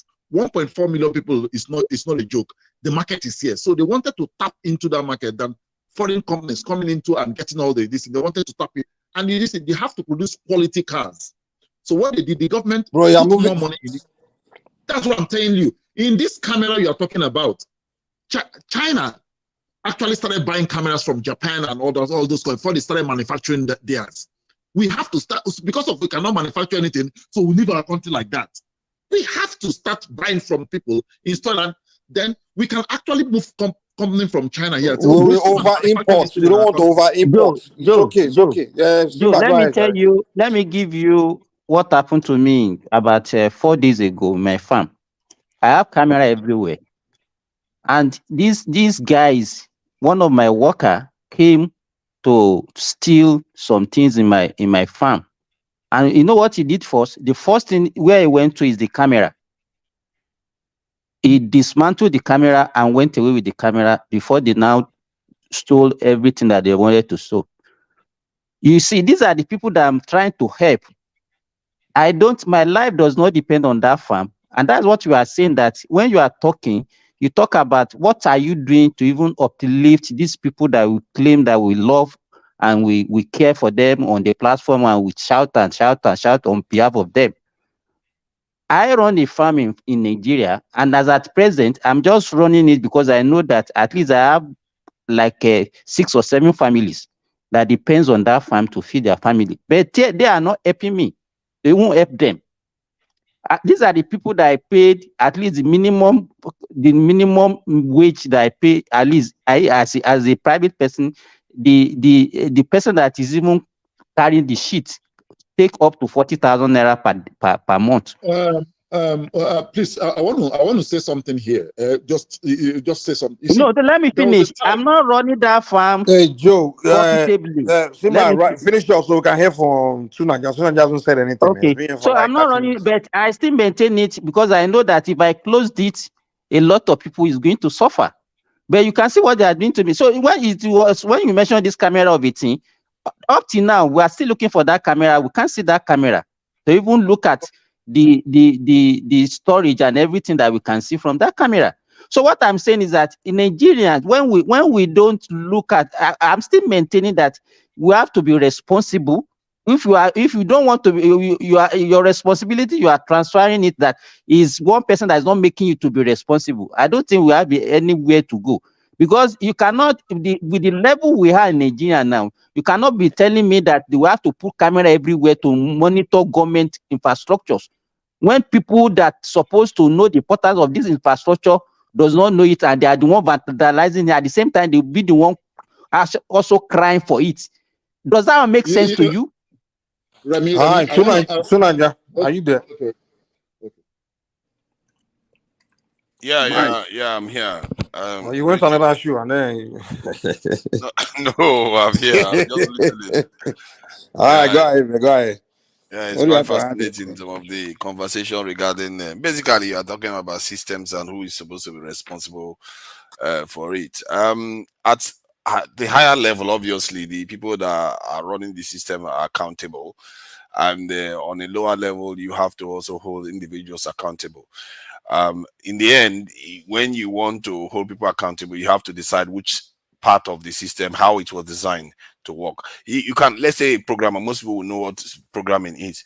If you write a program, you know what the outcomes are. And people that run systems generally know what the outcomes are going to be. They don't just devise systems without knowing what is going to happen.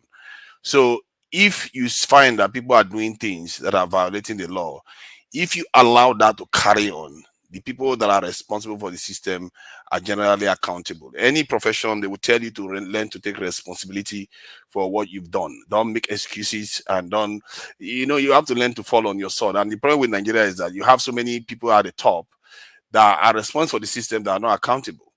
And because individuals have control to an extent. Like in life, sometimes we think that we have total control. Some people are individualistic. They say, well, you have 100% control. And but in reality, it's an illusion. Because if you have 100% control, then how is it that people that are born in the South are generally Christians and people in the North are generally Muslims? It tells you that there are other aspects you don't necessarily control. And this is the duality of life. There are areas you control, there are areas you don't control. And the case of, let's say, somebody's vandalizing an installation, then you have to ask yourself, who put that installation together to allow it to be vandalized? Don't they know how this is done? And so I can see where John Lekoko is coming from when he says, okay, the leaders are accountable. But I also see where the other panelists are coming from when they say, okay, individuals have to be held accountable for their actions. Regarding the ability to create, when somebody's asking why we don't create stuff, the truth is we do create things, but the system is not designed to facilitate the further development of those things. We've seen a lot of young Nigerians. Sorry, let me finish my point. We've seen a lot of young Nigerians make things, innovate different ideas, but they kill it. I've actually been present in one technological competition that was done in Nigeria, and everybody that attended that competition said it was perfect. Everything went well. Even the people that were involved say it was going well. There was no way this is not going to happen next year. But they killed it. Who killed it? Whoever is in charge of the system, they killed it for whatever reason that they like to give. Yeah, good thing you won. Now that brought me back to something I wanted to speak earlier. I think sometimes I remember. I think you guys talk about this in Kaizoyan show before. This town in South Africa called Orania, or is it Orania? White only town. Remember? Yeah. Orania. At least you know about it. Yeah. So it was basically a group of white men.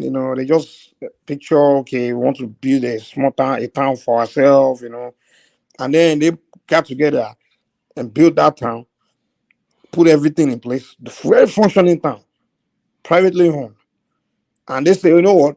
Only whites, no blacks. Legally, of course, you can't come there because it's privately, they privately built it in a sense. And then remember, I don't even remember where people were like, okay, why can't the blacks do the same? Why can't a group of black men get together and build a town, functioning town? And then when I begin to look into America, I begin to study how everything was coming about, and I begin to realize that a lot of actually cities in America were actually a group of men that came together, envisioned the idea, and brought it to reality. For example, Las Vegas. It was actually mafias that actually built Las Vegas.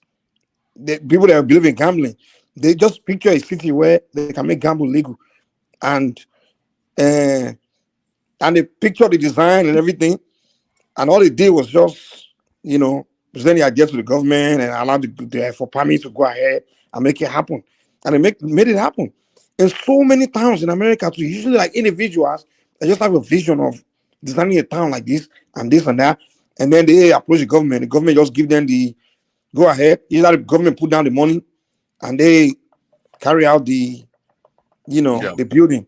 So I'm like, okay, it looks like the people are the one actually doing the leading themselves to where they want to go in these advanced countries. But the government just Huh? The government enable it, but in the case of Nigeria, you find that the government No, doesn't but enable it. but wait now, the point is that the people themselves are the one with the vision of where they want to go. So that's the moral of what I'm trying to say. Like they picture something like, okay, I want to have a town like this. They picture in their head, and they sit down, they draw the plan, put it together, and then they just approach the government for the go ahead. And then the part where they need the government, they tell the government, okay, we need you to play this part. So the government just create a policy to make it happen for them. Okay, But they first came up with the idea on their own. It's not like, you know, the government first enabled them, so they came up with the idea. They came up with the idea. They came up with they came up with the idea, came up with the plan, and then they approached the government. So now in Nigeria, I know you guys will say government didn't enable. Have you come up with a plan? And have you approached the government? Yes, people have 1,000 times over. Chunaja, please, I beg you. Let me address Mike on this topic. You see, Mike, sometimes you argue, sometimes I don't understand how you argue, but I can understand. Well, I'm not arguing, I'm just presenting things. Okay, come on now. Okay, fine. You present your whatever. All right, so you need to understand how governance work. Yeah, I agree with you that it is people that create these developments. I mean, they create these housing estates and whatever we have around. I didn't say housing estates. Town. Whatever you want to call it. We don't. No, call it what I call it. Don't say whatever I want to call it. Keep the conversation based on what's actually said. Let me address something. Don't spin it. Go ahead. Okay, let me give you an example. I work for a city here, and recently, because of the homeless crisis here, and there was this developer who wanted to build more low-cost housing for people, and they've been asking the state, the city, to give them that. They've been lobbying the Senate and all of that in the state here to give them that area, because where I stay here is a very, very green state. They love nature. They don't joke with nature. You can't just erect anything anyhow. So they've been asking them, lobbying them, even some of them, even they've been financing their campaign and all of that. So for many years, they've been asking so that they could help limit the homeless crisis here. Now, finally, through the state governor, and they actually asked with the city, and it's okay, we're giving you that plot of land, develop it. Now the point is this: they have the vision. They want to build housing estate, low-cost housing estate just to reduce the homeless crisis. That's a good plan. But look at how many years it took them, because the city was saying that area, from the mapping we have, it's not really designated for that. But they had to rethink and say, okay, we're allowing you to do that. So the point I'm trying to make here is this: that they do not just go and just look for any land and say they want to build house. Sorry. They have to hold on. They have to work in concert with the city or with the county. If the county says that area is marked for development or is part of the development areas, they will let you do that. So you can't just say because you have the money, you have money bag or group of people, you just go and look for one land and start saying, no, you have to work. But when did that say? Is that what I said? Because your argument here, listen, your argument is that they don't need the government. Yeah, they need the government. Tunaja, is that what, can people help me here, please? That's how you've been sounding. All this while we've been arguing back and forth. Yeah, your argument came as if that the people have to. I said they came with the idea and they approached the government. Yeah, so they have to approach the government. If the government does not give them the go ahead, because government has what they call development areas, they have areas that are mapped for parks that is strictly going to be future parks or whatever they have planned for that. You can't just go anywhere and say you want to build. There must be law and order. But I didn't say that. Well, first of all, so rational, I don't do this. That's how you come. I made it clear. I said people have vision. They had idea of something to do, and then they approach the government for the policy, approach the government for the go ahead for whatever the part government have to play. That's you are saying the same thing. You are saying the same thing. Thank you. No, you're telling me that that's not what I said. I just said the people will just go and pick up something and start building. I think where Mike is coming off a little bit is that he doesn't seem to realize that in the case of Nigeria, the government, instead of enabling things, they make it difficult for you to get to that, to actually actualize your vision. no matter how much you try to do it. So you always encounter the government. Like, have you done it? Have you done it? See, I'm telling you what I know exactly. If you haven't done it, I don't want to hear what you know. Forget that's it. exactly what I'm talking about. You So just being pessimistic. can you let me talk? I'm not being pessimistic. Until you do it. If you let me talk. No, you give me a second. You let me talk. Wait. I've done it. Okay, if that's going to satisfy you, I've done it. No, you have not done it. No, Sunaja, until you Sunaja, until you draw a plan, a vision, a plan, a feasible, done a feasibility study and something feasible to do, and you've approached the government and they turn you back, and then you can come here and talk, and then we jump, we support you. When I say I've done it, if you had listened, you will hear what I was saying. Okay, tell me what you have done. So I have time to tell you that, like in Nigeria now, you have to apply for end user certificate for so many things that you want to do. And when you apply for end user certificate and you cannot secure it, you cannot move forward legally. And there are many industries that are being held back. So what is the end user certificate you apply for? What is it meant for? Tell us categorically. No, why should I tell you? Why should I tell you? Do I have to answer you? This is halfway Hold on. But I'm telling you, if you don't want to believe it, it's up to you. I don't have any vested interest in you believing what I'm saying. We cannot believe you don't want to believe it. it's up to you. You're just giving us 10% of what happens to you. It's okay. It's okay. If you don't want to believe it, you're allowed to. But if you think there is a reason, there is no reason why Nigeria is not developing compared to others. If you are trying to say our people are stupid, they don't know how to develop stuff, then God help you. Nobody is talking that way. I'm just trying to tell us, if you are telling us a story, you better tell us what the end certificate is. But I'm giving you what the end certificate is blocking people from developing things. You are denied the opportunity. You are denied the opportunity. But to Niger, here is not a complete story. To Niger. Go ahead. I think maybe it's like it's a bandwagon effect that all of us is having. All of us, we believe stories. People say, okay, I've done this, but it's government. But there's no harm in trial. You can also try your own. Don't base it on what people are saying. If everybody is trying, I think at least 1 or 2 or 3 will get at least a leeway. But if all of us just believe that story that no, the government in Nigeria is not an enabler, whatever you have, they will kill it, then we have nowhere to go. See, man, remember how that guy that came here a few nights ago that said he invented one app and he approached INEC and INEC turned him around and we told him to show us the app and this guy was showing us the website. We found out this guy was just bullshitting us, man. I mean, Nigerians need to stop all these things. If somebody tells you something, for you to just dismiss it, especially if I'm no one dismiss it. We ask for evidence. We find out. I've told you now. There are governors. Just make up things. An example is that there are governors that have evidence. There are governors that have applied for end user certificate that they didn't get it. That's how serious it is. Governors have applied and they didn't get it. I have a story to share with you today, with everybody. I had a friend who happened to get the CBN anchors borrowers money. He got about 10 million. And today, this, my friend, is a big owner of a big poultry in Nevada. It's because he tried. He went to the CBN and sought for the loan. He wrote the proposal. Everything they asked him to do, he did it. And he got the money. So when you never try, but when you listen to other Nigerians, they say, no, they are just giving the money to the APC people or the people in government. This guy is not in APC. He came all the way from abroad to go and do the same thing, and he got it. So sometimes, like Simba said, if you never try, you cannot know. Like here in Finland, I discovered that 1 or 2 kilometers of road have been finished, tarred overnight.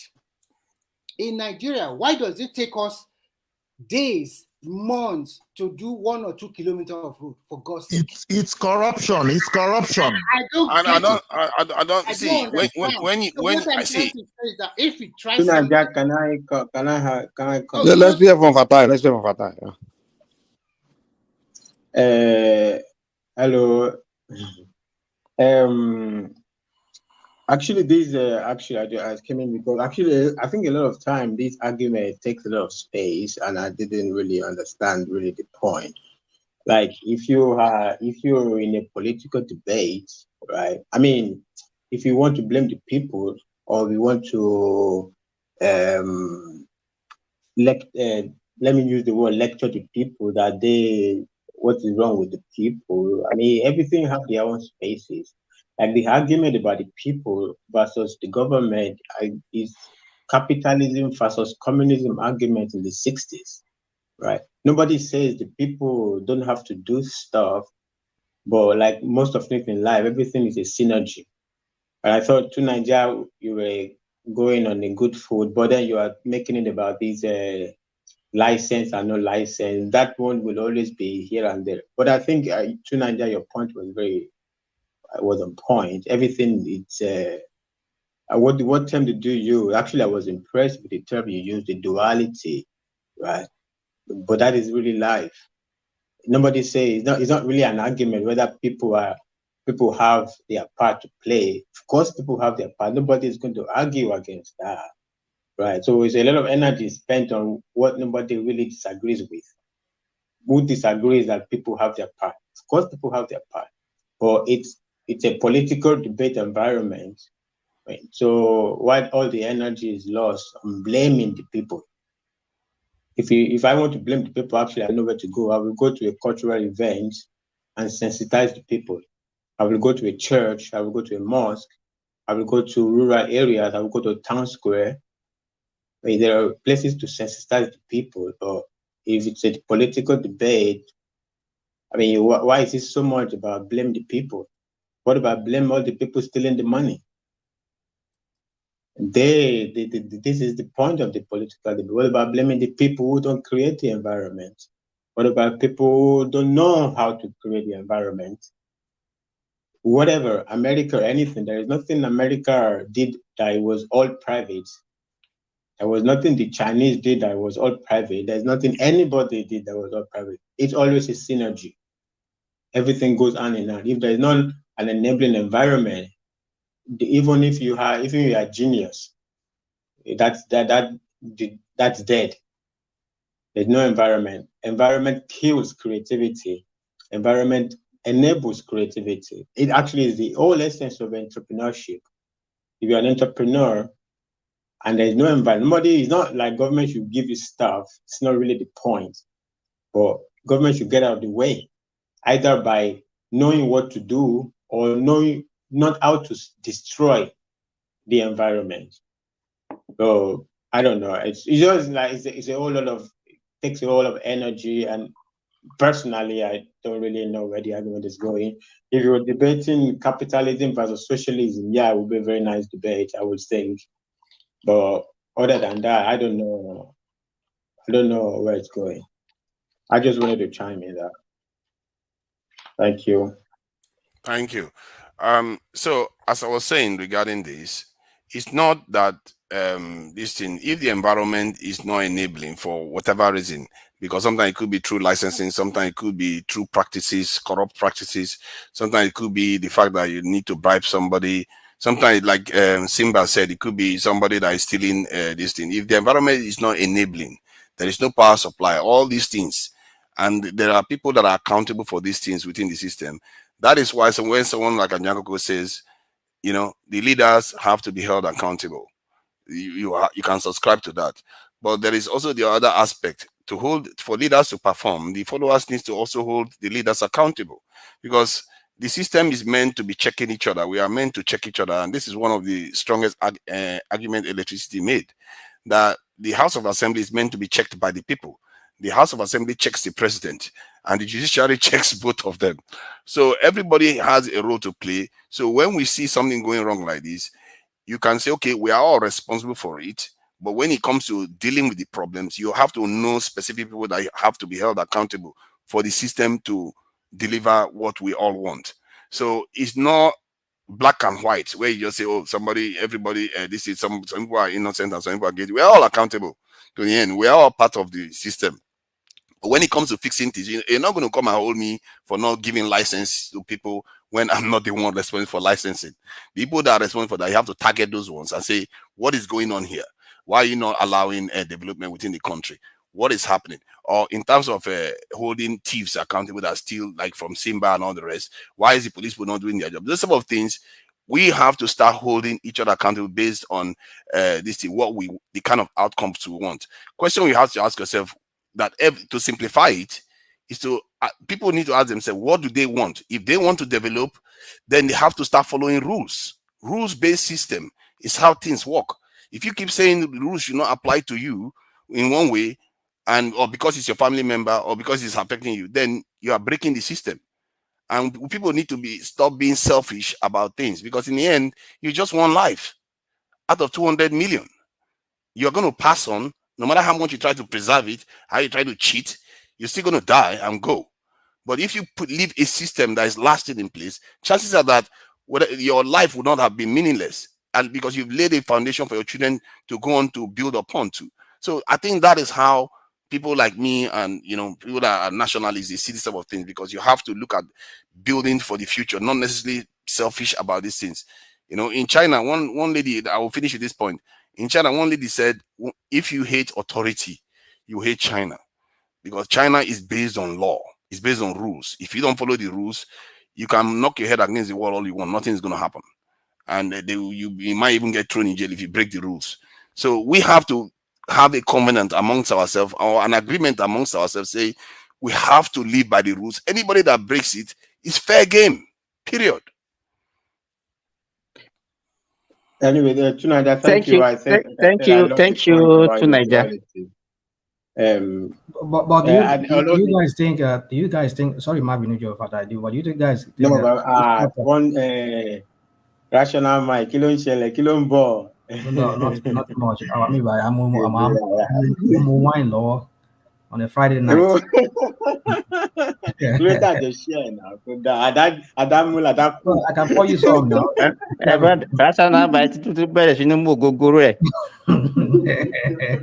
No, why did you Mogogoro? I'm drinking wine. Red man,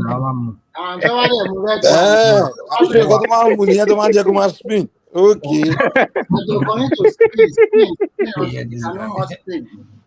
Yeah, I mean, I wanted to say something. Yeah, my video. You see, but then we talk about Yoruba people say anybody dash of when don't rent now. I mean, you want to sew me a clothes, you want to sew me a cloth jacket. I have to look at the one you're wearing first before you can tell me you want to sew me a very good one. Now, the crop of leaders that we have in that country, do you think we can have this what Tunaja just said now, which everybody also subscribe to, that people need to be held accountable? Imagine Tinubu's son. I will bring Tinubu here, or this guy, what's his name, the vice president's son, or Akpabio's son, or any of their family member involved in something, a shady thing. Do you think the law will be able to prosecute those people? Because even these people we're talking about, they are also corrupt themselves. So when rational mind, let me give you an example. We have this is there in our electoral law that a senator can be recalled, a rep can be recalled from their ward. But that is when we talk about the people. Generally, I think all of us as Nigerians, we are corrupt. But even the people that sees these people as being corrupt, do they have the will? Because they are the one even collecting the money from these corrupt leaders. I'm very sorry to say this. They are the one that will go to them and say, I have a child that needs to go to school, I have to pay school fees. And those are the things that these people are using this money they are stealing for.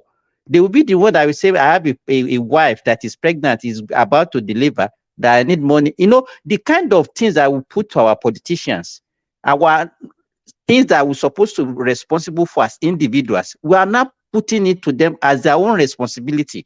And if you are not... My brother, do you know why? Because they've captured us. They've impoverished the people. Did you agree? First of all, did you agree that what I said is happening? Yeah, what you said is truth. You're on point. But the thing is that when the people are hungry, you can virtually do everything. If you are hungry, go to the farm and grow food and eat. Excuse me, Mike. Does the president have to come to your house and feed you, cook for you, grow food for you? You're saying this thing because you're not living in Nigeria. That's why you're saying like this. I get it. It's not only Nigerian poor in Africa now. A lot of people are going to see Nigeria. We are still a little bit better. Go and check a lot of Liberia, a lot of Sierra Leone. Go and check those countries. They don't finalize the government property because they are hungry now. Why are we defending something that's wrong? No. Just hold on. Joe, are you listening to me? Is Joe there? Okay, you Yeah, at I'm least here. I'm here. I'm you here. are a Nigerian. From let us come to family level. You know, we always have this sense of entitlement. Maybe you are living abroad. You can tell me what you are facing for your family members. That they will be requesting for something from you that is not their right, but they will still put it as if they will make you feel bad that you are not doing it for them, as if it's an obligation that you hold them to do all those things for them. That is their right. That is God that make you like that now. Why are you behaving as if you are the only one that knows how to do it? That's why you are rich. You understand? You know, we always have this sense of attachment that even you know that the problem that you have, you are the one causing it for yourself. But at the same time, you don't want to admit that this is the problem I have and I have to solve it. You have to blame it on another person. You understand? We all agree we are bad leaders, and as Bishop said earlier, or Mike also, these leaders that we are talking about emanated from these followers that were the people. And you can, as Rational Mind said, that you cannot give what you don't have. If you have a set of people that are already corrupt as followers, they will be the one that will emerge as leaders. Do you think? And that is why we said we all need reorientation as people, generally, from head to toe. We have to change our orientation if we need to move our country forward. That's what we are saying. Nobody is blaming, but everybody has to be blamed because we all contributed to the mess that we find ourselves in that country. Yeah, you're right. You're right. Simba, You're right. Simba, Joe, give me 1 second. Simba, see, you know the South African white farmers that they won't fit in Europe because Europe they don't have that good soil. You know, they don't. South African white farmer, and then the black farmer we say we give excuse that the whites control the farmland, this and that, and that's why they are doing well. You know, last if the whites were not doing it, they would have been doing it. You know, but now, okay, that's the excuse of the black South African. Like the reason why the whites are doing well is because they control the farmland. They, you know, so they make a lot of money off the farm of the land because they export so many agricultural goods, feeding the entire Europe. What about the rest of Africa that the whites are not controlling our farmland? You know, so I mean, like excuses, man. You know, because if the white South African were not there, the blacks would be blaming the government for not doing anything. Look at what happened in Zimbabwe now. When Mugabe took the land from the white and gave it to the black, what did they do with it? Even when Idi Amin chased away all the Zimbabwe Indians. sorry, before we start coming to conclusions, Zimbabwe was under sanction. It's not able to sell its goods. Okay, let me give you another example. When Idi Amin decided to chase all the Indians and tell the blacks to take over, everything collapsed. Now the blacks are blaming government for things. Was it not the same government that the Indians were under? The same the Uganda government where the blacks, the Indians were under them, and the Indians were performing well, you know, at the running the industries and doing the thing. They were working hard. But then the blacks were complaining that the Indians are. Then the Idi Amin chased them away, gave everything to the blacks, and then guess what? They collapsed everything. So I don't know. But think about it from the point of view. Most nations, they need a while to get going, whatever system they are building. And if you look at African countries, they don't get a chance. Before they do for 10 years, boom, they get disrupted. China didn't emerge overnight. It took 20, 30 years to emerge. Most of the other nations that emerged, that's how long it took, with a level of stability. But African countries have not been afforded that. Every time, look at Niger right now. This is the problem. They keep getting disrupted constantly because of the weak state that most of our nations are. I know that's why I keep talking about this, our security posture. If we don't fix our states so that they can be able to stand for a while, so that to allow development to occur, you're not going to get a situation whereby you see black people flourishing. But we have flourished in the past. It's not because we cannot do it, but it's just a matter of us organizing ourselves. Like these times are quite exciting times because there's an opportunity for us to actually make a difference for the future generations that are coming. And we just need to build a strong nation that can stand for about 20, 30 years without a lot of disruptions. And you find that development will just occur naturally within that system. You see, there's this guy in the comment section, this whatever his name is, Niki. I don't know what the hell his stupid name is. The guy always comment me, you know, okay, let me ask you guys. Like, people always say government have to lead everything. Okay, for example, so now let me ask: if we have to say we want to want to create a lot of employment, who are the people that are supposed to lead the way in that? The small businesses and Business owners, exactly. Business owner, the entrepreneur, exactly. Both sides, yeah. Those are the ones, exactly. But you would tell me that it's a politician that's going to lead the way. As politician going to create sides. jobs. I said both sides. Yeah, it's both sides. Yeah, I mean the business owners, they of course those with the talent, gift of entrepreneurship, they have to be the one with our mind that okay, I want to. This is my contribution to the country. I want to use this my talent or this business I have. I want to expand it, turn into franchise. I can employ people. Not only focus on me making money, but also focus on how I can employ, then create a business in a manner where I divide what they call division of labor, divide the labor. That way I can have more people employed. You know, kind of like Walmart. I don't. You live in the UK. In America, we have place one franchise like McDonald's, Walmart. They keep building more branches and branches and branches. Not because they want to make more money, but because they want to create employment. You understand? So those are the people that are actually leading the way in employment creation in America. Mike, do you know why they are building those things? If they don't we go there, they got the government and Mike, when they don't build those things, when they build, it's an expenses to the company. Automatically, they will not pay tax for that money. So if you allow that money to accumulate, government will come in and take everything, maybe 60%. That's how it is. Don't tell me the only reason those guys are building more branches and branches and branches is because of a selfish reason. Well, no, it's even beyond that, brother. Sorry, maybe I didn't land it well. Well, you know, I said in Nigeria, we don't even know how capitalism functions. I keep on repeating it. Whether they lie, anybody can argue. So if you see the way they structure Europe, I don't know of America anyway. Even your own salary as a worker, it has a limitation. Maybe they will tell you pay so percentage. If you earn more than this, you pay more. Likewise for company, when you declare your annual report, final paperwork of a year, if your profit margin, what they call surplus, is big, the government will come in and claim a lot. So therefore, every company have a way of trying to save money in case if anything happens, they will reinvest this capital. So that money will become very low. So in the process, they are building the economy of the society and creating jobs. The government put these laws just to force people. But Midwest. Let me ask you this question. So if, let's say, they are going to make 100 million as profit, and because of tax, because you are saying that because they don't want to pay that much as tax, that's why they are building more industry or creating more. Wait. The government put that law.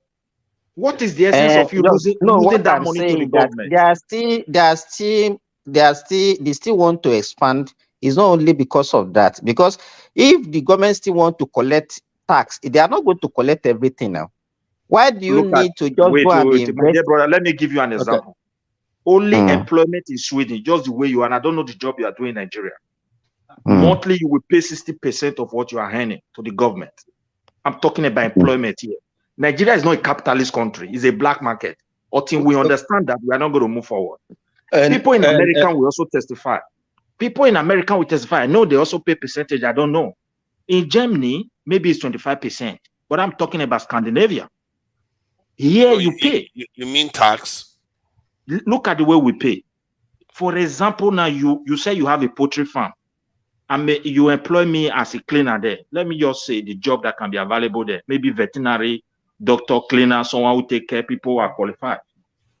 You will pay 30% of my salary to the government for living inside Sweden just because you employ me inside this country.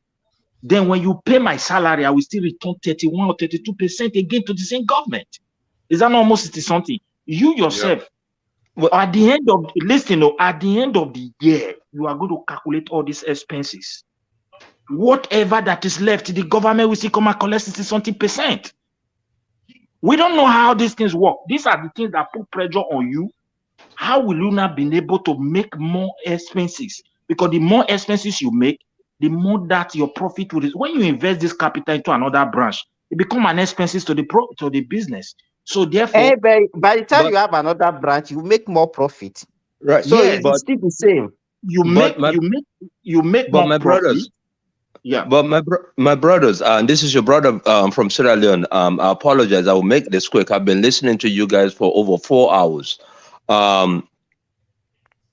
Yes, with all that though, if you don't have the basic infrastructure, the reason that McDonald's is able to succeed and build a next McDonald's is because that McDonald's have power. That McDonald's have access to power. That McDonald's have access to water, right?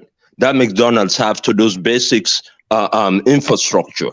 So they're able to grow, right? And Simba was saying something very, very true about the problem that he's facing with his farm, with our people facing the same problem.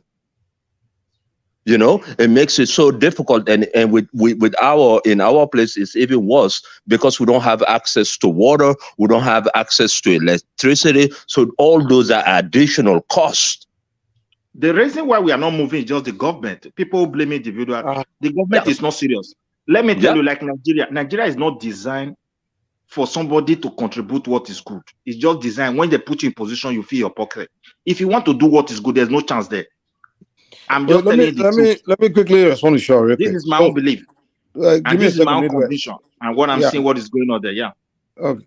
So Shaw, okay. You say the reason the McDonald's is able to build more branches and stuff is because of these reasons and that, because water, this and that. Okay. So you're saying in Africa, the reason one person has one successful restaurant, right? The reason he can't open another branch is because of these things? No, I'm saying that. I'm not saying that. I'm not saying that. But I'm just saying that not having that basic infrastructure make it difficult. But even if you do, the capital that you have, instead of doing 2, 3, it's only 1 because of the additional cost that you have to bring in to pay. You see what I'm saying? The additional cost. Somebody is making noise. I think I don't understand. Where is this noise coming from? Midwest, mute yourself real quick. Let me see. Sure, mute yourself for a second. Oh, it's one more Kumi. Let me mute Kumi real quick.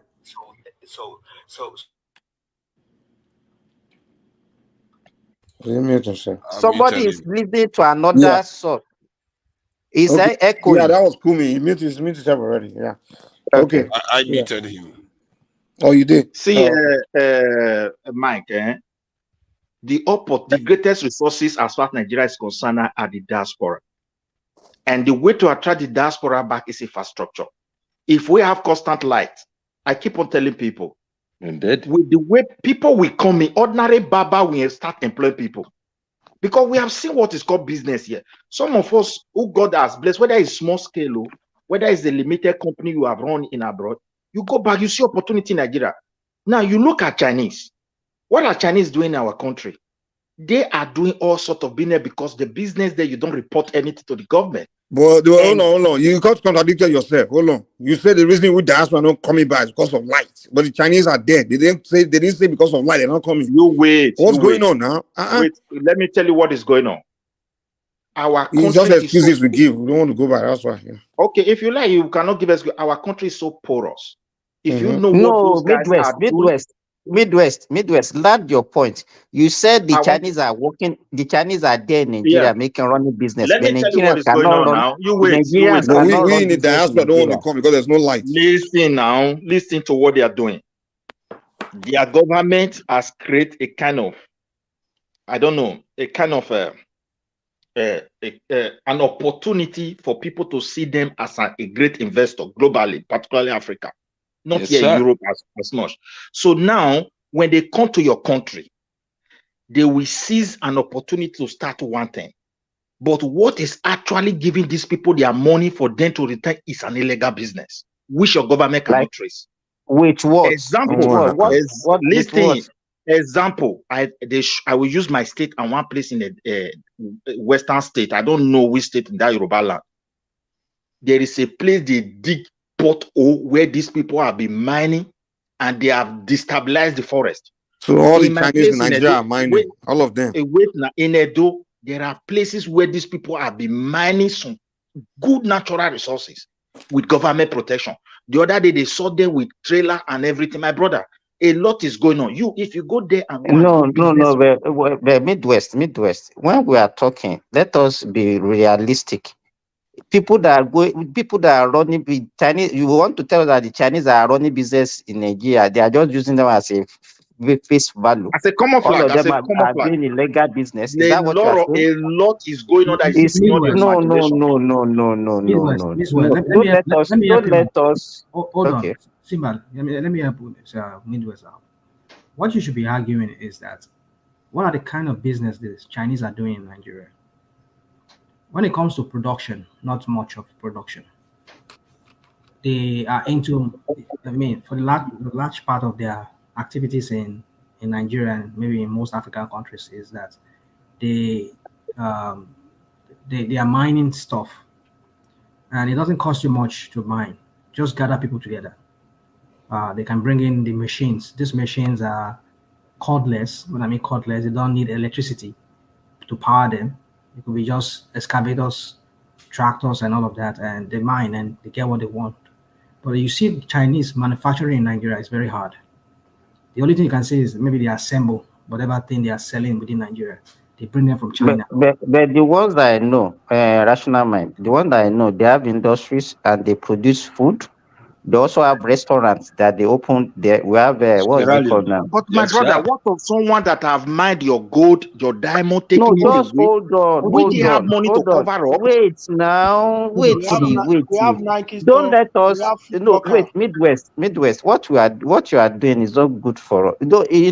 You started by saying they are doing business in Nigeria, and he said you are contradicting yourself because you said Nigerians find it difficult to do business in Nigeria, and the foreigners are coming to do business. Then the next thing that you say is just to castigate them and saying that okay, no, because they are doing illegal business. You didn't start by saying they are doing illegal business. You said they are doing business. You understand? So it's like you start giving excuses for our own problem. Let me give you an example about this last Eid Kabir festival. One of them approached me, Lebanese approached me, that he needed a land to rent, to lease, and he is ready to pay 10 million naira annually to the person that owns the land in Osun, Ekiti, and Oyo State. Because I will have given him that land if he's in Kwara, but that is what he's requesting because they want to use it to produce broilers for people to consume in Nigeria. So you cannot come here now and be telling me that the business you want to do is mining. And this is a foreigner that came. Okay, hold on. Sometimes, no. You're talking about. Let me talk what too. Does it take to Sometimes, let me talk too. Dollars? I never talked since. Sometime early this year, Nike opened and installed in Ikeja. They make times 3 profits for the first 3 months. Now, I hear that they are looking for another branch in Lagos. They manufacture in Nigeria. Let him learn. You guys just come here like people are not making money. Dude, hold on. Those things you talk about, Nike, do they manufacture in Nigeria? We have Foot Locker. We have a lot of. It's like can we have a conversation here? People come here now. It's like hold on. There's no any business. The Nike you're talking about, the Nike you're talking about, those things are they manufactured in Nigeria? I don't care, but there is a business. Here you go. They employ a lot of Nigerians. Come on. Let us not do all this crap. Let's not do this blindless, mindless argument. You said they come to Nigeria, they bring business. Fine. They employ Nigerian youths and they make profit too. We are talking about production. So the guy doesn't start with production. He doesn't say. He said business. No, you are the one spinning it now. I would like. Can you give me time to clarify myself? Okay. Let me clarify myself to you. You see, there are policies and principles that govern capitalism worldwide, and they are completely absent in Nigeria. Now, for example, someone established a business in Germany. When you run that business, at the end of the year, before you calculate your profit, the government will calculate it along you. A German government privatize railway. Before the railway calculate their profit, the government, you know why they're able to do it? Every single business is connected to the Ministry of Taxation, Ministry of Finance, and Ministry of Labor. If you open a barbing shop, automatically you are employed. What is your Midwest? What is your point now? Look at What my is your point point? now. Let Look us at my do point. electricity. Look at my point why investors are not coming to your country. Simba. No, no, no, no. That's not where you are going. You are talking against yourself now, Midwest. Simba, do you You remember? said, how am I talking against myself? You are the one No, talking against. You just listen wait, to me. wait. Let me Let me round up. give you. Let us not put it in argument. I just put something before you, but you don't want to listen. In Nigeria, when your government is telling investors will come, this one will come. Why are they not coming? The reason is that investors cannot come and stay in your country. We are in a world where they can stay in their far away. They will log into your finance based on the code and they will see how their business is moving. Occasionally, they will send people to your country. When these measures are not there, none of them will bring their money to your country. The ones that will come and destroy your environment, like what the Chinese are doing in Africa. Say, that's all. Is that business? Can I add something? A business that you don't know how they made their profit? Let me tell you, when you run business in capitalist world, your receipt for tissue paper, you will report it and keep it for 7 years. I think, can I add something? I think you don't overstate what is going on in the West, because they too they practice a lot of socialism, mostly for the top. But regarding the Chinese coming to Africa to do business, their governments support them to go and do these things. And this is what we keep talking about, like, you know, in the context of Nigeria, where they don't even encourage our people to return. That said, Nigerians do return. Some of them do return to do. Proforce was one of them. They do return to Nigeria to do. But the numbers that are coming, it's a small number. So also the number of Chinese businesses coming to Nigeria. It's not like, you know, they are all flooding into Nigeria. There are not that many. Nigeria is not a very, very welcoming environment for business. Let's face it. And many African countries have not enabled them. Nobody wants to come to an environment where, look at the coup that just happened in many countries in West Africa. Who wants to do business there? You have a system that is very unstable. But you are supporting the coup. No, I'm supporting. You are coming now. That's the thing we are talking about. Why do we always understand things in one direction? Oh, you guys are supporting the coup, but now you want the narrative to suit you. Now you are saying no. The objective of the coup, if the objective of the coup is to build a stronger entity, why would you not support learn how to condemn things? That's where we will move forward. What do you talk about condemn? I don't like these military regimes, but if the military regime is there to end the French oppression of our people, then you want to remain there. You're never going to grow. Who will suffer? The people will suffer. Hold on. I'm asking you a straight question. Are you saying answer a straight question instead of waffling? Are you saying that our people should remain under that French unfair colonial policies? There's a lot of ways they can do that. So let him answer now. I asked this. Yeah, let me answer you. They can do that without not going through the coup. Yeah, but instead of doing that, the leaders are inviting more troops from foreign countries into their country. Okay. So how are they going to do that? They are literally, you know, a British minister here talked about invading Africa in the UK here. And by the time the news came out, he had already sent troops to Africa. And how do you think they do it? I never hear anybody say this to them. Do you guys? Okay, you want me to send you the link? I can send you the link. Realize that in Burkina Faso now, they have already stopped the radio station now. Nothing like radio station in Burkina Faso now. As I'm telling you, they are just coming. They will show them a lot of pepper. They will cry out. It's just step by step. They will cry out. They are taking all the freedom out of them. And they were going to go deep more than that. Before they realize it's going to be too late for them. And they are going backward.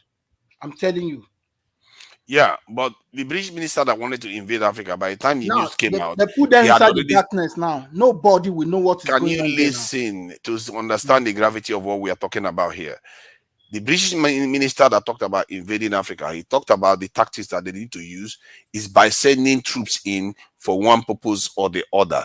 And by the time that news came out, the British secretary, not just honorary minister, it's a defense secretary that said this. By the time that news came out, he has already sent troops to Africa.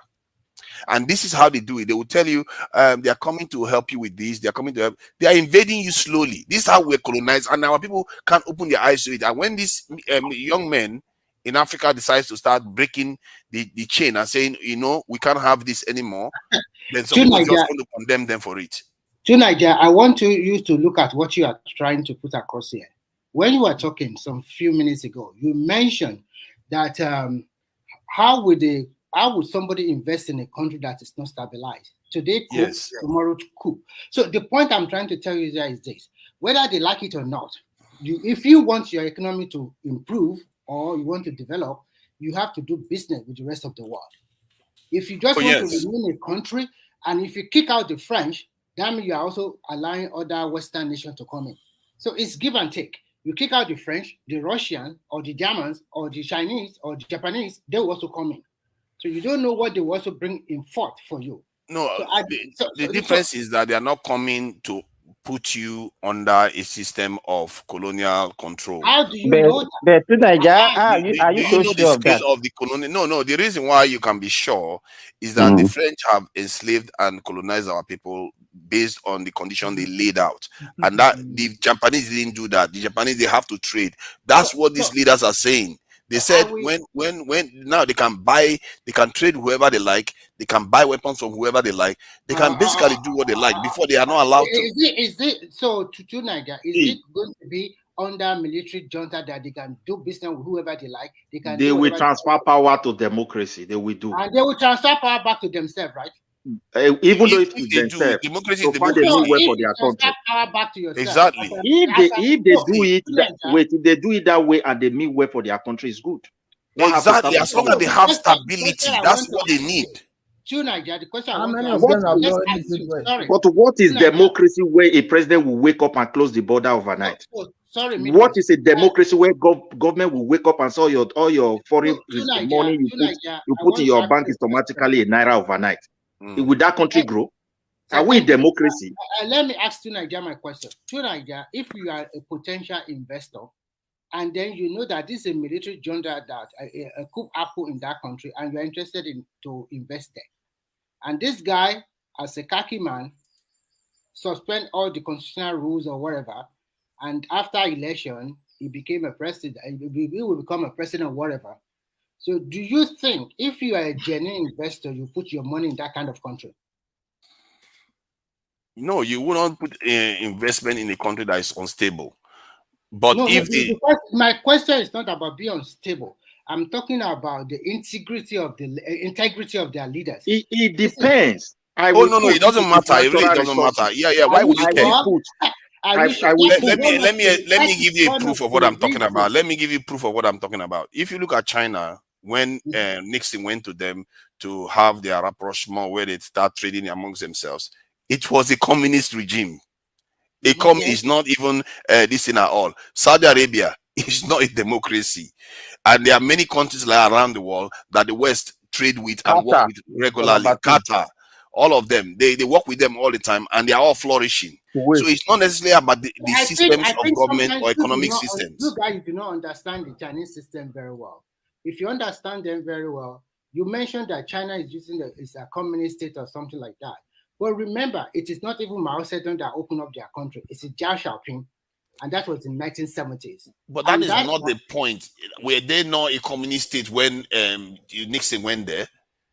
They are, but the moment they listen, the moment they open up their country, that time through Jiao Xiaoping, when they open up their country, before the American or the Western nation agree to come and invest in their country, they already signed a lot of bilateral agreement with America and the Western world. And this agreement favors the Western world a lot. I'm trying to tell you why they came in. It favors them because China is a cheap labor, and they took most of their manufacturing industry to China, because what they pay, for example, let's just for example, they are paying American maybe $10 as a minimum wage per hour. They are just paying Chinese maybe 0.5 cents. So you can see they find a cheap labor in China and they move en masse. They move their en masse. It's a lot of their industry. and they start producing in China at a relatively, not relatively, very, very cheaper rate. But the Chinese being very smart, that is why I also say if Nigeria is smart, because we have a huge population, they understudied their industries. And before you know it, they started coming up with their own industry, with their own factory. Initially, they produce a lot of fake products. And when they do that, they cannot import this fake product to America or Western No, Europe. it's not fake. It says substandard, not fake. Okay, this is substandard. Thank you. Uh-huh. Now, where can they take all of this product to? It is Africa. And that was in the 1980s, or in the early 90s and 2000s. You see a lot of Chinese products, mobile phone, whatever, from China. And you guys say they are far, far inferior to the standard one from which they also produce in manufacture or assemble in China. So when you talk, you must know that the Western world, you don't just go to there and do business with them if it does not favor them. And mind you, to not conclude it so that you can have your own say, China never have that coup like that somebody is overthrowing this one. They are a relatively stable country, very peaceful, and in terms of security, it's one of the safest countries in the world. Of course, because they had one of the largest militaries. See, let me explain this. I think when we analyze things, I don't know why it's like this. See, this is the thing I say we don't know how to control sometimes, and I am trying to get people to understand this. Like we have been conditioned to think of economy as everything. And that's why whenever we talk about things, we make analysis, we always start with the economy. Just like some people in the north are Muslims, some people are in the south are Christians. The conditioning is deep. I find it within our people. Guess what? I wrote just now on the, let's say, ChatGPT. I asked, why did Nixon think it was good to have relationship with China? And guess the first this thing answer they gave: counterbalance to Soviet Union. Guess the second one: geopolitical realignment. Had nothing to do with economy. You see how we think? We think economy all the time. So you see, And when they said then the third one, counter the Russian power, how do you counter them? Tell me. How they counter the Russian power is having a better relationship with China, so you move them away from the Soviet Union. Okay, let me read it now. You want me to read it? It says one of the primary. No, I'm asking you, what is a better relation between the America and China? What would you consider a better relationship? Diplomatic relationship, trading, all of them put together. What you are saying? But you are not. Please let me just keep this one in. I met somebody here. He's from America. He told me that, look, the mistake they are still regretting today is that allowing that Communist Party to remain and why they were signing those deals with China. You see it now. So they are regretting it. Everybody they did not have a choice. See, you have to Baba always to Baba, you know why I respect you here to Nigeria. You always refer to one thing, that colonization is coming to Africa, whether we like it or not, because we are unable to develop our military to secure ourselves instead of we to think together as one. Look at Nigeria. Yeah. Yoruba insult Igbo, Igbo insult Benin, Benin insult Hausa, Fulani. We are just pretending, whereas we are not able to cross out of that boss that they place us. They are still coming whether we like it or not. This Niger, so you are foreign power are behind it. Foreign power will invest. They will invest in uranium. The only investment France have in Niger is only uranium. Many players are willing to come in. That will not be difficult. There's nothing more than that there. Yeah, since colonization. It's easier said than done. Like do they manufacture toothpick in Niger? Do they manufacture matches in Burkina Faso? Listen very carefully. You think it's easier like that? I asked you, Nigeria, a very good question. Would you invest as an investor in an unstable polity? The answer is definitely. It depends on we do. It depends on the resources. If it is natural resources, like a country, they will go in. If it is fight, I have something for them to fight. I will give it to them. All is part of investment. At the end of the day, if nobody is willing to trade with you, if I'm willing to trade with you on your natural resources, I will get it very cheap. No, it won't happen because there are people that have already if there is competition. France with Malga, France is buying like 200 and is giving these people like 10. It's Niger. What I'm trying to tell you today is very simple. If your product is competitive, then you have authority to raise your price. And that is what OPEC is doing through their monopoly of But selling. Ogaremi, look at it from this angle. Please let us not argue upon ourselves. If not, a lot of people are Mr. not Remy, interested in your Mr. product. Remy, Yeah? you are a Can call me Nigerian. Remy, no problem. You don't need to say Yeah, Mr. what you are enjoying under the colonization of the British, the French colony, they don't enjoy it. I understand. If that civilian president challenge France impunity or France autonomous in that country, they will be the one that will change the regime immediately. It has Midwest, been like that since history. I totally agree with you with Okay, listen, please, I beg you. Okay. I totally agree that the francophone country should find a way to let the France be, so that they can come out of their shell. But you cannot tell me a military junta that we came in that and pretend that, oh, I have come to liberate you. Give them give or take. They are even worse because I made mention of something. If truly they love the Nigerian people, if they have planned that coup and then they set machinery in motion, everybody, we are here for 1 year. And after 1 year, we are going to conduct an election. And in this election, I, as the military head of state, am not willing to contest. Then I don't think ECOWAS have a right to go and talking about intervention or whatever. But when you don't have a clear-cut plan of returning polity to constitutional authority, that means we are having another Yedema in our hand. We're having another Museveni of Uganda in our hand. We are having a lot of people that will rule there for the next 30 or 40 years. What have they done for them? Look at Cameroon. The guy has been there for how many years now? Who kept him there? Who kept him there? So forget about no. Just answer. Who kept him there? Ogaremi, just try and answer that question.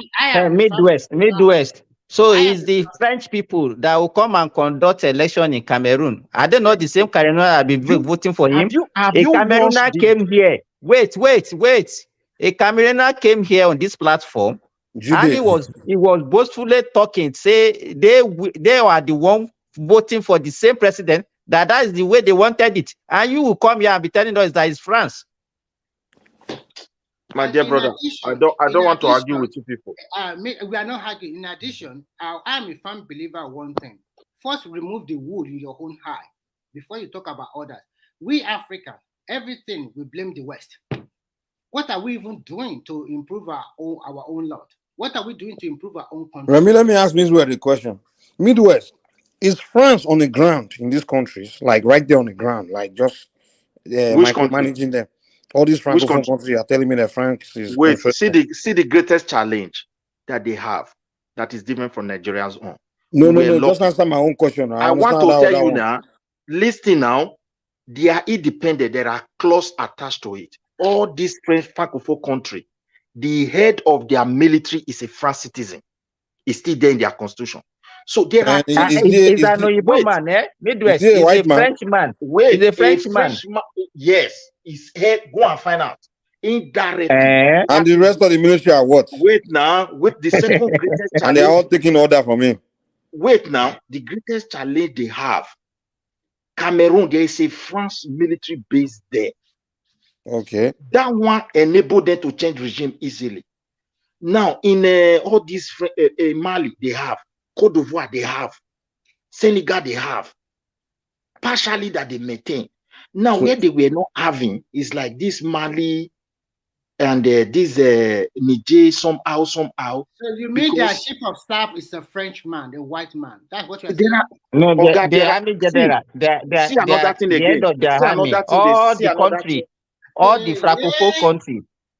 Some of them have paid themselves out. Not all of them. Wait. Guinea Conakry was able to pull himself out, and that one have a separate currency. Around 1970 something, because that one narrowly survived the attack that the French wanted to give to him. So they now put sanction. When you resist, and so how is Guinea Conakry now? Have they improved? Or how is the economy of Guinea Conakry? You waste. Look at the challenges Africans have. We should not be looking at. No. Midwest, you are drifting. And I don't like You are because the one by that, drifting because you don't want me no, to no, explain no. something for you. You cite you made the No, example of don't be Guinea putting words. Conakry. You love to hear yes or no. You listen to explanation a little bit. When someone stands for good and they put sanction upon that person, powerful people will come to struggle. It happened in Zimbabwe, and that was what happened to Guinea Conakry, and maybe it will happen to Niger. But today the world is changing because those days the world was only America and the West. When French tell America this is what I want, and they will support them. There is a place America will say this is what I want. The French will support them, but there are other players now. That was why Conakry found itself in those total mess. Now the entire the entire French colony in West Africa, their reserve is in France, and they pay tax for that money. What are you saying? They don't have it dependent. Someone have to stand up. And all these military bases are always used for regime change. They remove Gaddafi so that they can create a mayhem in that Sahara, what is it called? That Sahara desert there. Now they have created it. They now have an excuse to come and be placing their bases in those areas. Do you think those bases are for your interest? Can't we stand up as an Africa? They are coming to your own country. Let our president, the name of ECOWAS, let him go there. He will see major players. I bet you, I pray for him to go. Let that ECOWAS really go to that country and see what will happen to Nigeria himself. I think But what you are saying, hello. Can I just to say something? Niger, Yeah. please give me 1 minute to just talk to Midwest. Because when I said initially that you are drifting, now you said that if Tinubu should go in the name of ECOWAS to go and attack the anti-French, is not supporting the people that you're accusing. So what would be the outcome? Is not doing what is in their favor. Definitely the way the thing is going, there's going to be a crisis in Nigeria. It's very unfortunate my country has said something they don't even supposed to say. French have plan A, plan B, plan C. They are not going to allow that country to succeed to kick them out because their lifeline is there and it's in that uranium. Their electricity, almost 50%, depends on what is coming from there. They can never get it in any other price in any part of the world. And their economy, as we speak, is not stable. And they have a base there, and America is there with them. Two options will happen. Whether ECOWAS will not decide to say we are not going again, the French will look for the rebel because they also have some rebellions there.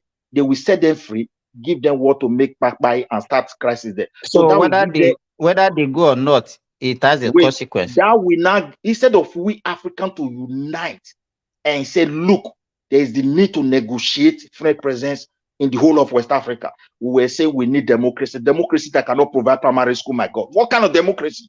We know that the militaries are bad. They have to wake up. Are we in democracy? Everybody is running away. Doctors are running. Nigerians are looking for teaching job in Tanzania. Now you are democracy now. So what we should be promoting in Africa now is military coup. Is that what you are saying? What we should be promoting is accountability. They who gave you the democracy know it will not work. Midwest, do you think we should have military coup in Nigeria right now? Do you think we should have military coup in Nigeria? May God forbid. If that one happen, it's another fry pan. But our leaders should know that maybe it is already coming, what we don't want. Because those guys cannot just fold their hands, and why few individuals are just thinking only of themselves. They don't care about the masses. So that is not me and you that want it. Nobody pray for such people. But when the leaders are not ready to be accountable to their responsibility, it will happen. They are even making it worse. What they are doing is that. Let me finish my point. No, I want to ask you a question. That's why I'm calling you. Go ahead before you start talking. You know, you go to so many platforms and you have this Pan-African exposure. I mean, as in you listen to some other nationalities. What I want to say, because 2 days ago I was discussing with a Ghanaian here, and she was telling me, I was even asking her, I said, okay, how is Ghana compared to Nigeria? And she was telling me that that Nigeria is better than Ghana. I said, what? What do you mean? She said, yeah, if you talk about security and electricity, that she can say that Ghana is better, but in terms of everything, that the cost of living in Ghana is far, far, far higher than in Nigeria. So I now asked her, I said, she also went on to say that, okay, even the electricity that they are not enjoying it, that majority of them cannot even afford that electricity.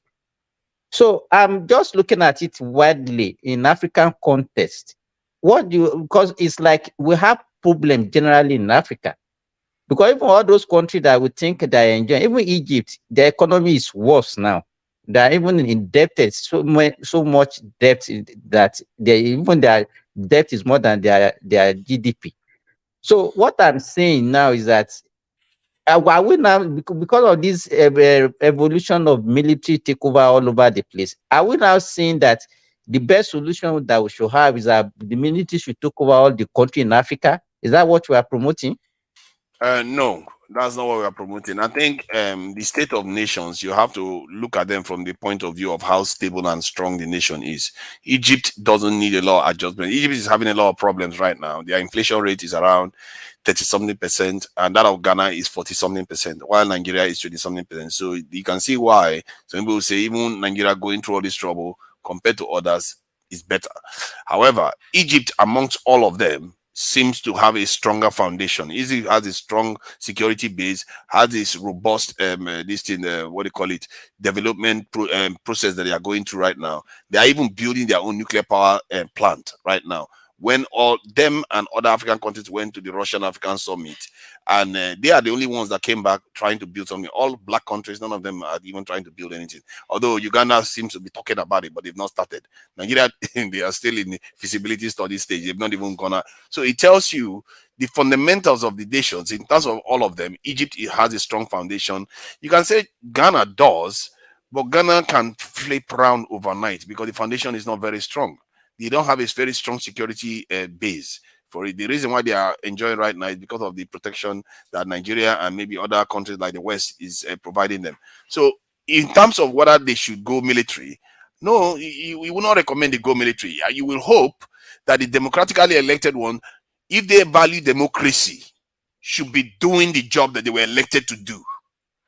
Because if they don't do it, eventually, they like it or not, whether it's military, whether it's a revolution, whether it's communism, whatever, one of those things is going to come and eat them, or colonialism, or in slavery, name it, one of them is going to come for them. Because what they are doing is standing their people down, not allowing the countries to develop. These leaders are, man, sometimes I feel like I use some strong language sometimes. When I watch myself again, I feel like I'm being very wicked. But they are wicked. Because look at our country now. The 4 refineries are not working. Yesterday they were talking to the government spokesman. They had to force him out to explain why our refineries are not working. And he said, in October, the Dangote refinery is going to come online. How about our national refinery? No explanation. No, we don't have any idea. Or maybe he's talking about our national refinery coming online. I think it is refinery. I think the best thing is just to sell those refineries. We cannot manage that refinery. Did you know what he said at first? He said, okay, people are under let me tell you what he said at first. He said, people are under the impression that if we have our own refinery, petrol price is going to come down. That's not what's going to happen. I'm like, is this guy mad or something? When you have your own refinery, you pay cost price. You don't pay profit. You don't pay for transportation. So cost is definitely going to come down. But this guy doesn't seem. He argued against it the first time. Said, "Oh, if you think that the petrol price is going to come down, it's not going to come down." But then later on, he went on and said, "Oh, yeah, it's going to come down because cost is going to reduce. Shipping cost is going to reduce." He started adding up all the things that is going to reduce cost. And then you see this kind of mindset. His first instinct is that it's of no use to have the national refinery. That is how these people think. They don't think it's important to have one national refinery. Let me put this one. To Nigeria, please. Okay, Mike, I'm about to get out, man. When you're done, can you shut the show now? Yeah. It shouldn't be too long. Maybe 30 minutes. I'll shut it down. Yeah, that should be fine. Cool. Nice one. You see, what I want to put there, my brother, you see, you have been talking about one thing. For a country to stand, you must invest in your military. The entire continent of Africa is still a later dog for anybody to come in. Such continent, it will be difficult for them to grow. If China did not develop its military, you know why the Africans are not investing in military? If Chinese did not develop their military along with their development, the West by now would have brought them down. Either they pieces that country or something else would have happened. They never believe. The We Chinese don't really have, believe the reason is this. We don't have the reason to do so. To Nigeria, like giving example of Egypt. Let me tell you, it's because of the location of Egypt that made Egypt to have that strong military. And it is the West that actually developed the military base of Egypt. Right from when the British colonized them, the Suez Canal, because you know how important Suez Canal is to the economy of the West, both American and Europe. And also, because of the strategic location of Egypt to Israel and even to the Saudi Arabia, they contributed a lot of money for Egypt to police that zone for them, because all the oil being exported by the Arab country, especially Saudi Arabia, UAE, Qatar, and so passes through that place, and they have to make this military of Egypt. So it's for economic reason that they made them, and it's not by their own volition. And they are enjoying a lot of to Nigeria. You can be with witness about almost $3 billion US give them every year for the military of Egypt. So they have a very strong military, and because of their location, strategic location, that is why they have the strong. The Africa would not have any reason. Nigeria, for example, we've never fought any war. We don't see any reason why we should invest in our military, and that is why we don't have a strong military. We're even No, lucky that we have what we have. the reason why we don't invest, Nigeria as a government is not even designed to invest in anything to succeed. Can you point to anything that your government has invested upon that is working? So until we go back to the foundation of that country, we can't make elsewhere. Yeah. Whether we like it, for me, Tinubu, I did not support Tinubu, but I have never seen Tinubu as a bad person. Neither the one I supported as an agent, because the country originally the way it is designed. Look at, he came here, student, he want to help student, which is very good. Okay, I will remove the subsidy, I will save money. At the end of it all, how can he run there? I will dispose money. I want to help people. How can you do that? There is no foundation for you to reach your citizen in the first case. When you release this money, you are not the one that is going to give it to Nigeria in their hand. It is people you are going to put in position. At the end, you will see the whole thing we messed up. So we are in a total, I don't know how to put it. We should go and check our foundation, because Mustafa confessed one thing, that there are powers stronger than Nigeria that say Nigeria should not have a refinery. And I am continuing to believe that testimony. Private one that they commission, there is already kele inside that private as we are speaking today. Not to talk of the government own. So Nigeria should check their, because the French handprint is very pronounced. But the one that colonized us, when they were even colonizing us, they did it indirectly. Our independent, everything we sign is also indirectly. And they are there with us, doing all sorts of things. The globalization they put us, I don't know whether we know how this goes. We don't even know how they design those things. They just tell us this is how it works. If function like this, we agree, because we can speak English with them. But the bottom line behind those things, we send so many things that we don't know. Okay, imagine Nigeria now, we pump our crude oil to go and refine it where? In a superpower country. Then we bring it and come and say, then if we build our refinery, do you know how many jobs, how many tasks that the government is enjoying for that money? Do you think they want those kind of things to stop? Either we go back to them and say, master, let us renegotiate on certain things. I don't know, I'm not the president, because Tinubu owns this office. There are a lot of secrets that they will present before him, and he cannot tell the people. Every president have a national secret something, every leader. So once you enter office, they throw the fight to you. You are the one that will not continue to manage it. It's best known to him. Midwest, I think you get it, and there are very few Nigerians now that are beginning to get it in terms of founding a nation. And if you want your nations to survive, you have to found it to be strong. There might be headwinds, like strategic headwinds, that also aid you, like in the case of Japan, because America needs them to counter China, South Korea, and Egypt, in the context of Egypt. But Africa is also very important. Like we are finding out now in Niger, because they are worried now that they might be kicked out of Niger. And clearly America has made even an arrangement with this Nigerian military regime to preserve them there, because they know that when they kick them out of there, they don't have a lot of influence compared to Russia or China on the continent. So we have influence. As a matter of fact, at this moment as we speak, we have leverage that we could use to say we Very big renegotiate one, our position yes. and say, you know Very what, if you big want to leverage. remain there, and you know Nigeria applied for BRICS too.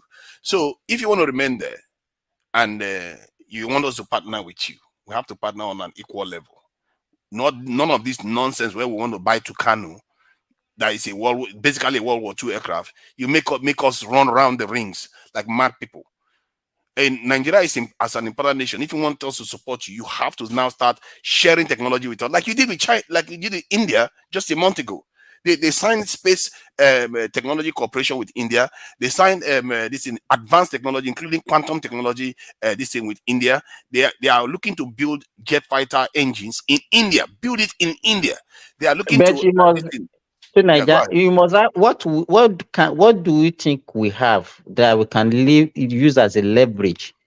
Let me tell you, for example, Saudi Arabia. Let me Niger tell is you. one of No, them. I just just told you it's hold on. It's not by coup. What I'm saying is this: look at Saudi Arabia now. They have a young leader who is focused and it doesn't do anything free.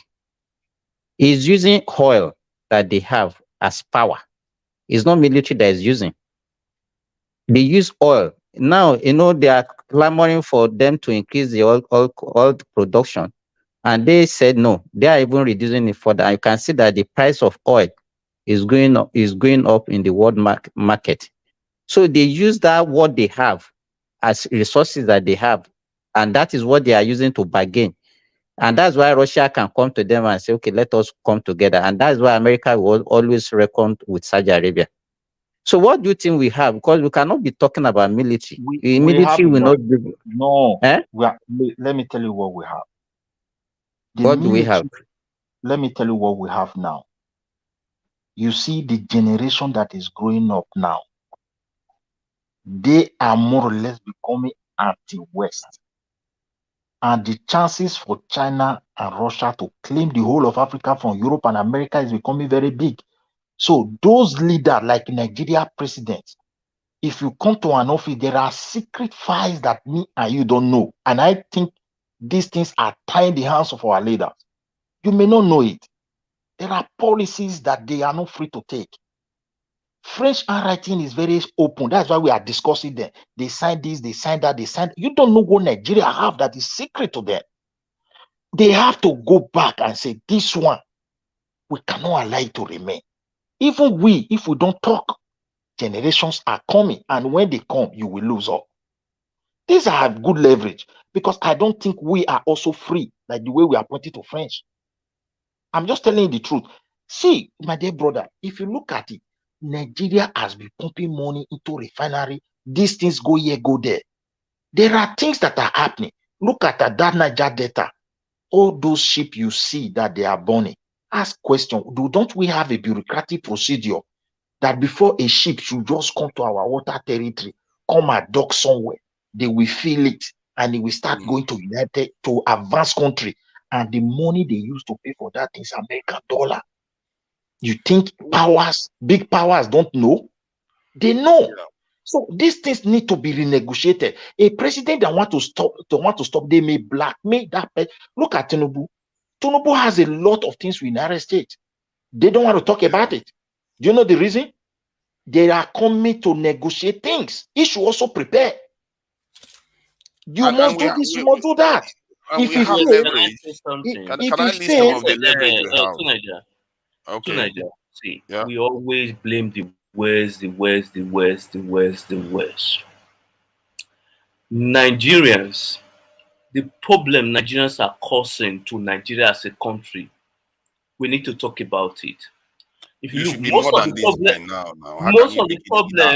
the problem Nigeria faces are caused by Nigerians. It's not the West stealing the oil. What? I said it's not the West stealing the oil. I don't like someone like you that should be well ahead of this by now. You should be ahead of this argument. You should be ahead of this argument by now. But they are not the ones. It's They are our they are being enabled. Yeah, but it's They are our enabling them to do it. Our people are the ones. What do you mean? Our people are the ones taking the oil and using the oil in foreign countries and selling it to themselves in our foreign people countries. stealing the oil now. So who is making the money from it? My dear brother, you see, we can say we are UFC. Sometimes the way you come across, sometimes I don't understand you. Sometimes, but it's our people sometimes I don't understand your kind of If they don't steal, what I'm if trying they to don't steal present the before you. oil, nothing will happen. Because what if do you you look, mean if you not? look, See, hold on, my brother. See, you when know, Obasanjo was we've in had power, this. See, you know what is disturbing me about what you are doing now? We've Yeah. had this discussion several times. You know, it's not as straightforward as saying, "Oh, we all know we are responsible. We have to take responsibility for the fact that our oil is getting stolen and we are selling our oil at this thing. We don't have our refineries working, and all the problems we have. We have to take responsibility for that. But it doesn't mean there's not some other person that is not gaining from it, that is enabling it, that is facilitating it from it to happen. So this idea you come and start saying this either or, it's crazy. You should know better than that by now. It's not. It's a feedback loop. See what this guy said, Mustafa. He said the sin of one president was that he was trying to build the refinery in Nigeria. Midwest, stop referring to this Mustafa. You are talking as if Mustafa is when he Mustafa said that was talking about California that doesn't exist. What are you talking? Forget about Mustafa. Forget about him. Was it not one of the problems that we have in Nigeria? Don't be referring to him as if he's a saint now. Why are you every time you mention Mustafa? Allow him to use his own reference. If you have your own reference, you can use yours. Yeah, that's serious. When he made that no, you have to now. You can't, because if he says it by his own word, you say, "How do you know?" Message, not the messenger. Forget about the messenger. Look, people to look at it from this way. When he made that statement, some people we may see it as nothing, but it has come to a point that we need to ask ourselves a question. Every government that comes to power want to give us refinery. It doesn't work. We even commission a private one. They are not telling you October, August, this and that. They keep postponing it. This is the name of the game. And I strongly believe that the hour has come. Everybody that is ruling Nigeria have a secret file of what make Nigeria. That negotiation with the power to be in the globe, what they want. That is why they need to renegotiate the terms and conditions that really give Nigeria their independence. We cannot see that file until you come to office. And I strongly believe there are files there that you cannot see outside.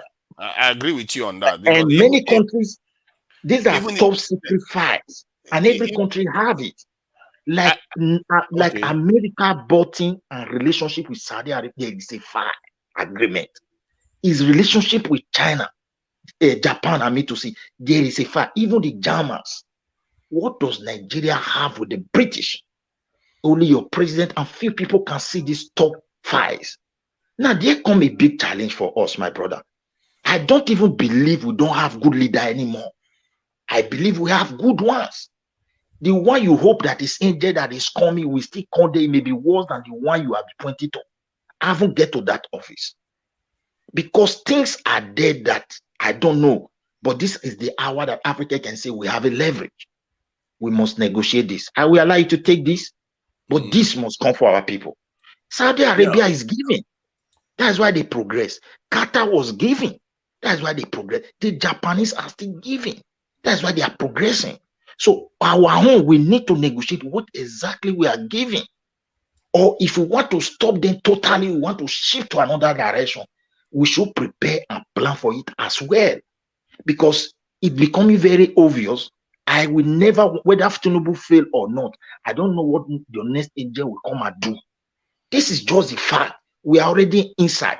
Like for me, I don't support, I've never seen a Nigerian person that support the military, something that is happening. But our worry is this. If we continue like this, they must surely come. That's just the fact. Let me just add something. Yes, we will go to fire for nothing. Let these people negotiate the term of that country and be serious. Every penny that leaves our country to Britain, to France, the government is aware. To United States, all those oil they are taking in our country, America know when that ship left Nigeria. They know how that bunk of ego they leave Conde, because they know where it is going. that country is not a threat to them. They don't use that to buy with it. They want to come scatter something. You know, people they wear something for body, go explode their body. If to say Nigeria come up for that thing, they will block that money. Knowing that these people will still bring this money in bulk to our place, they allow all these things to be happening.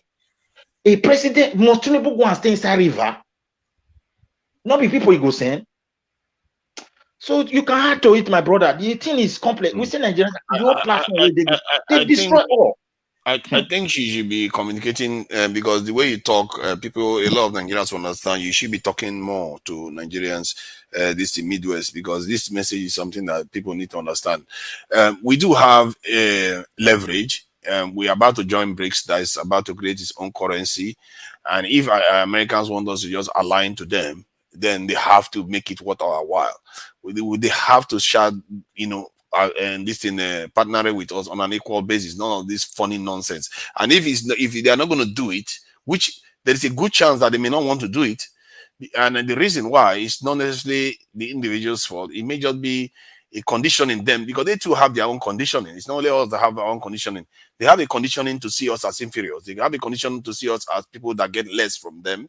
And these are people that have enslaved our forefathers and colonized us.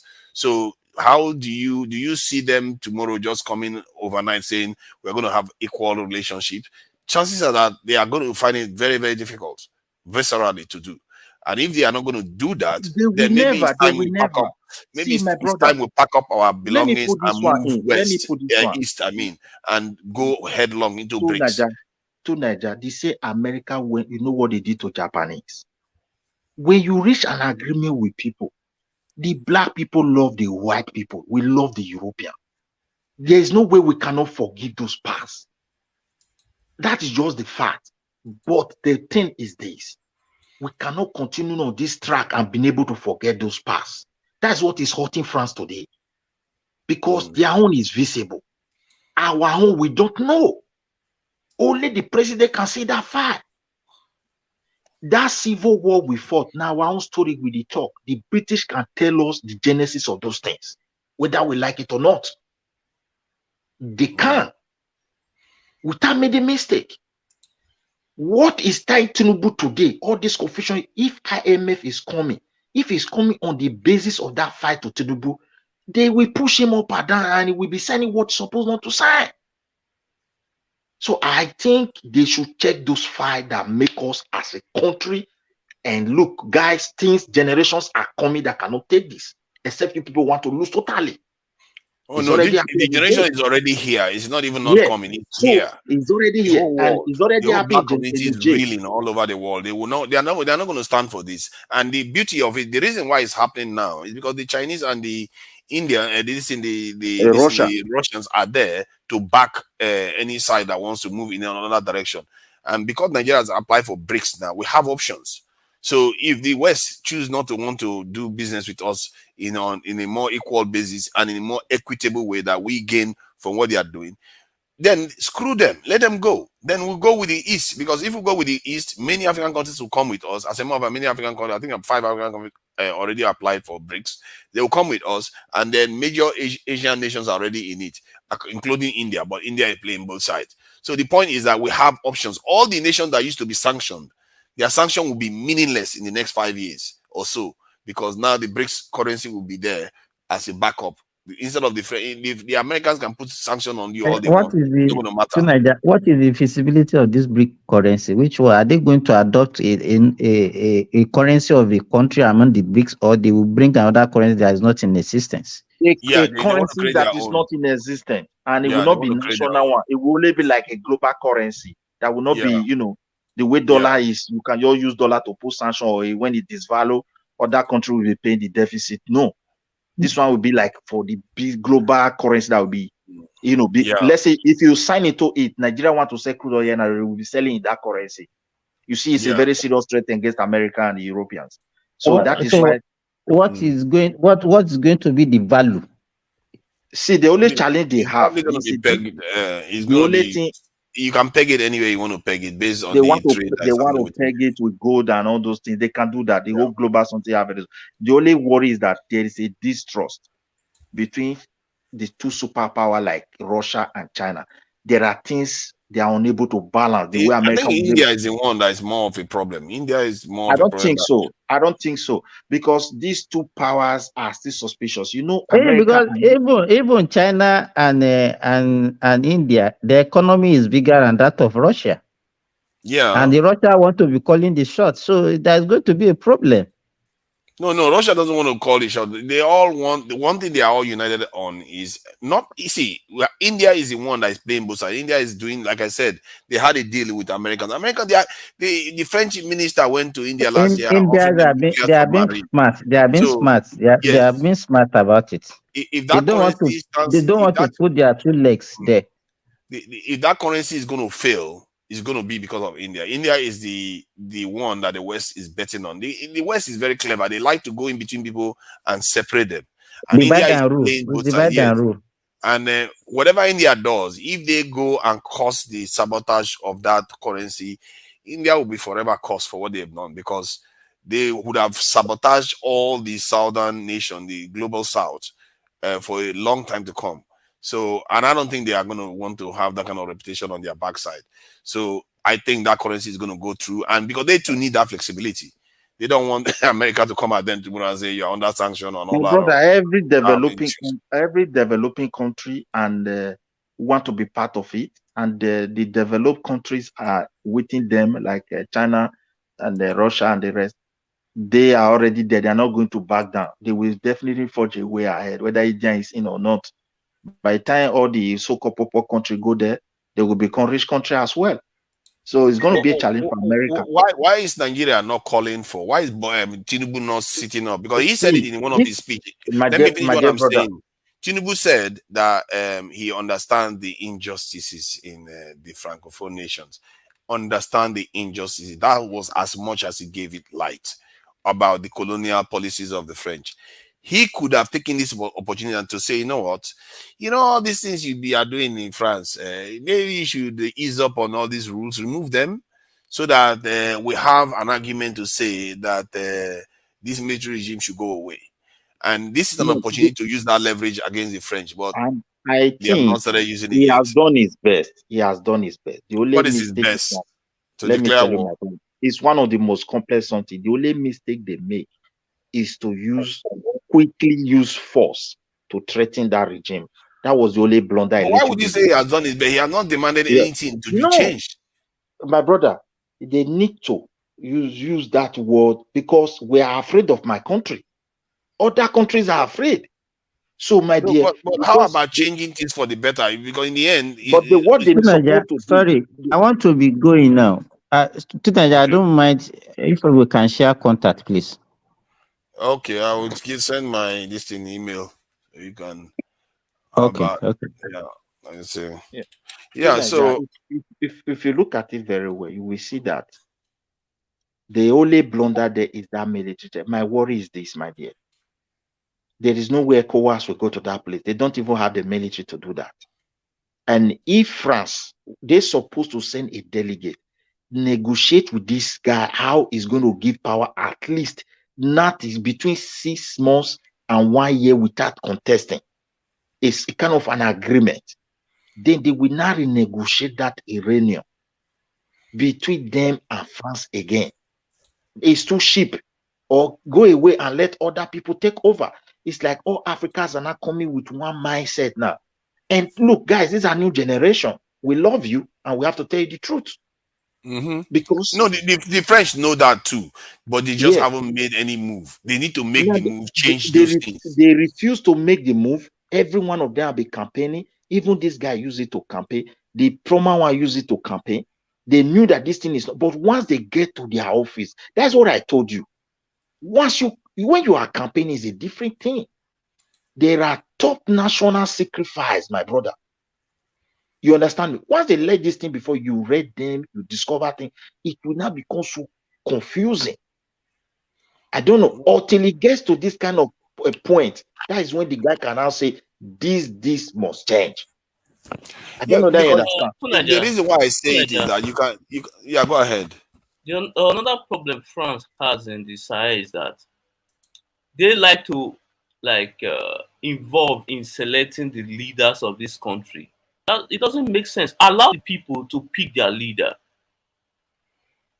Sometimes if the people pick the leader they want, you see the French, they find a way to use coup or any other means to remove that leader. It doesn't make sense. That's the major problem in France situation currently now. Allow the citizens That's of the this problem country now. to It decide defeats the purpose now. their The fate. French will not allow a leader that doesn't cut out to their policies to At remain in all. office. That's the problem. They won't. None of them are That's the surviving. problem. They are not exactly a democracy then, are they? So it's a pretend democracy that they use to weaken us and keep us underdeveloped. So this is why I was saying Tinubu should be arguing for removing these things now. Now you have leverage. Say, look But at all the coups my happening. brother, Soon we too will Tinubu, be you are removed. talking. Do you know what Tinubu found in Nigeria top secret file?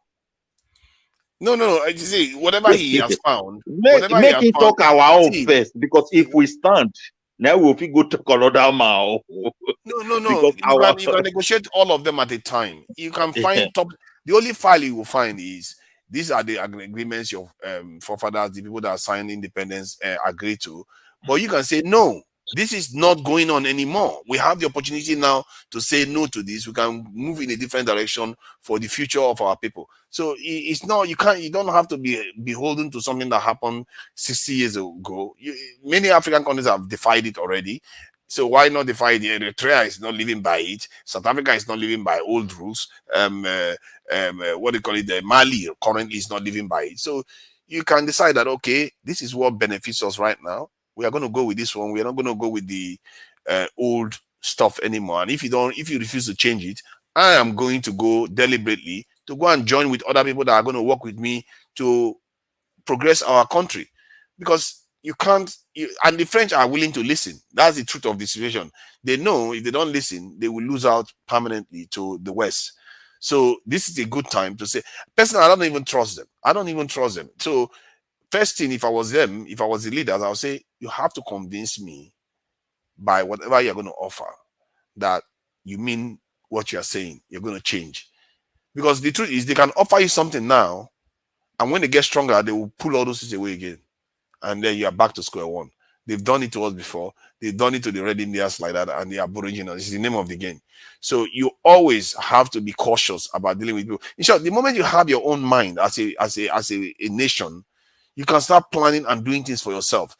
And I'm not even sure. So these so-called military leaders that are taking over, I'm not 100% convinced that they are doing that yet.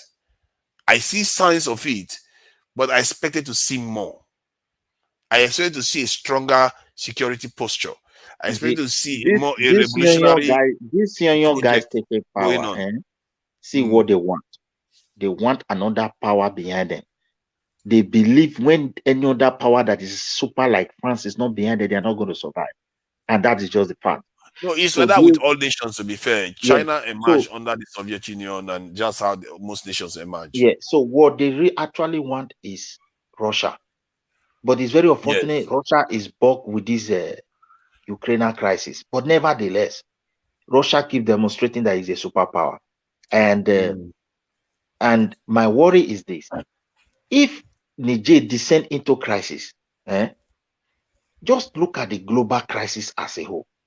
When Libya was having a crisis, you see how different players came in. Russia came in, Turkey came in, Egypt came in, the French were there. The people suffer for nothing. Likewise, that of Niger.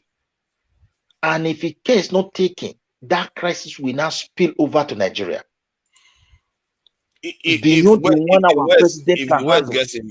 the West gets involved in Niger and the Russia other countries get involved, I think the chances of the Nigerian government falling just goes through the roof. Because that's why the Nigerian government has to prevent any action there. They have to tell them, don't even try that in our backyard. And if anything, maybe you should be considering leaving this area. That's all. Now they want to be on the front line. I pity my country, my brother. If that thing happen, just forget it. Because you can tell them that, you know what, leave. I will take care of it. If you want to be partner with me, arm me, give me all the weapons, give me all the technology, allow my refineries to function, make sure all these things are all this nonsense and the war of instability that people are waging against us need to end.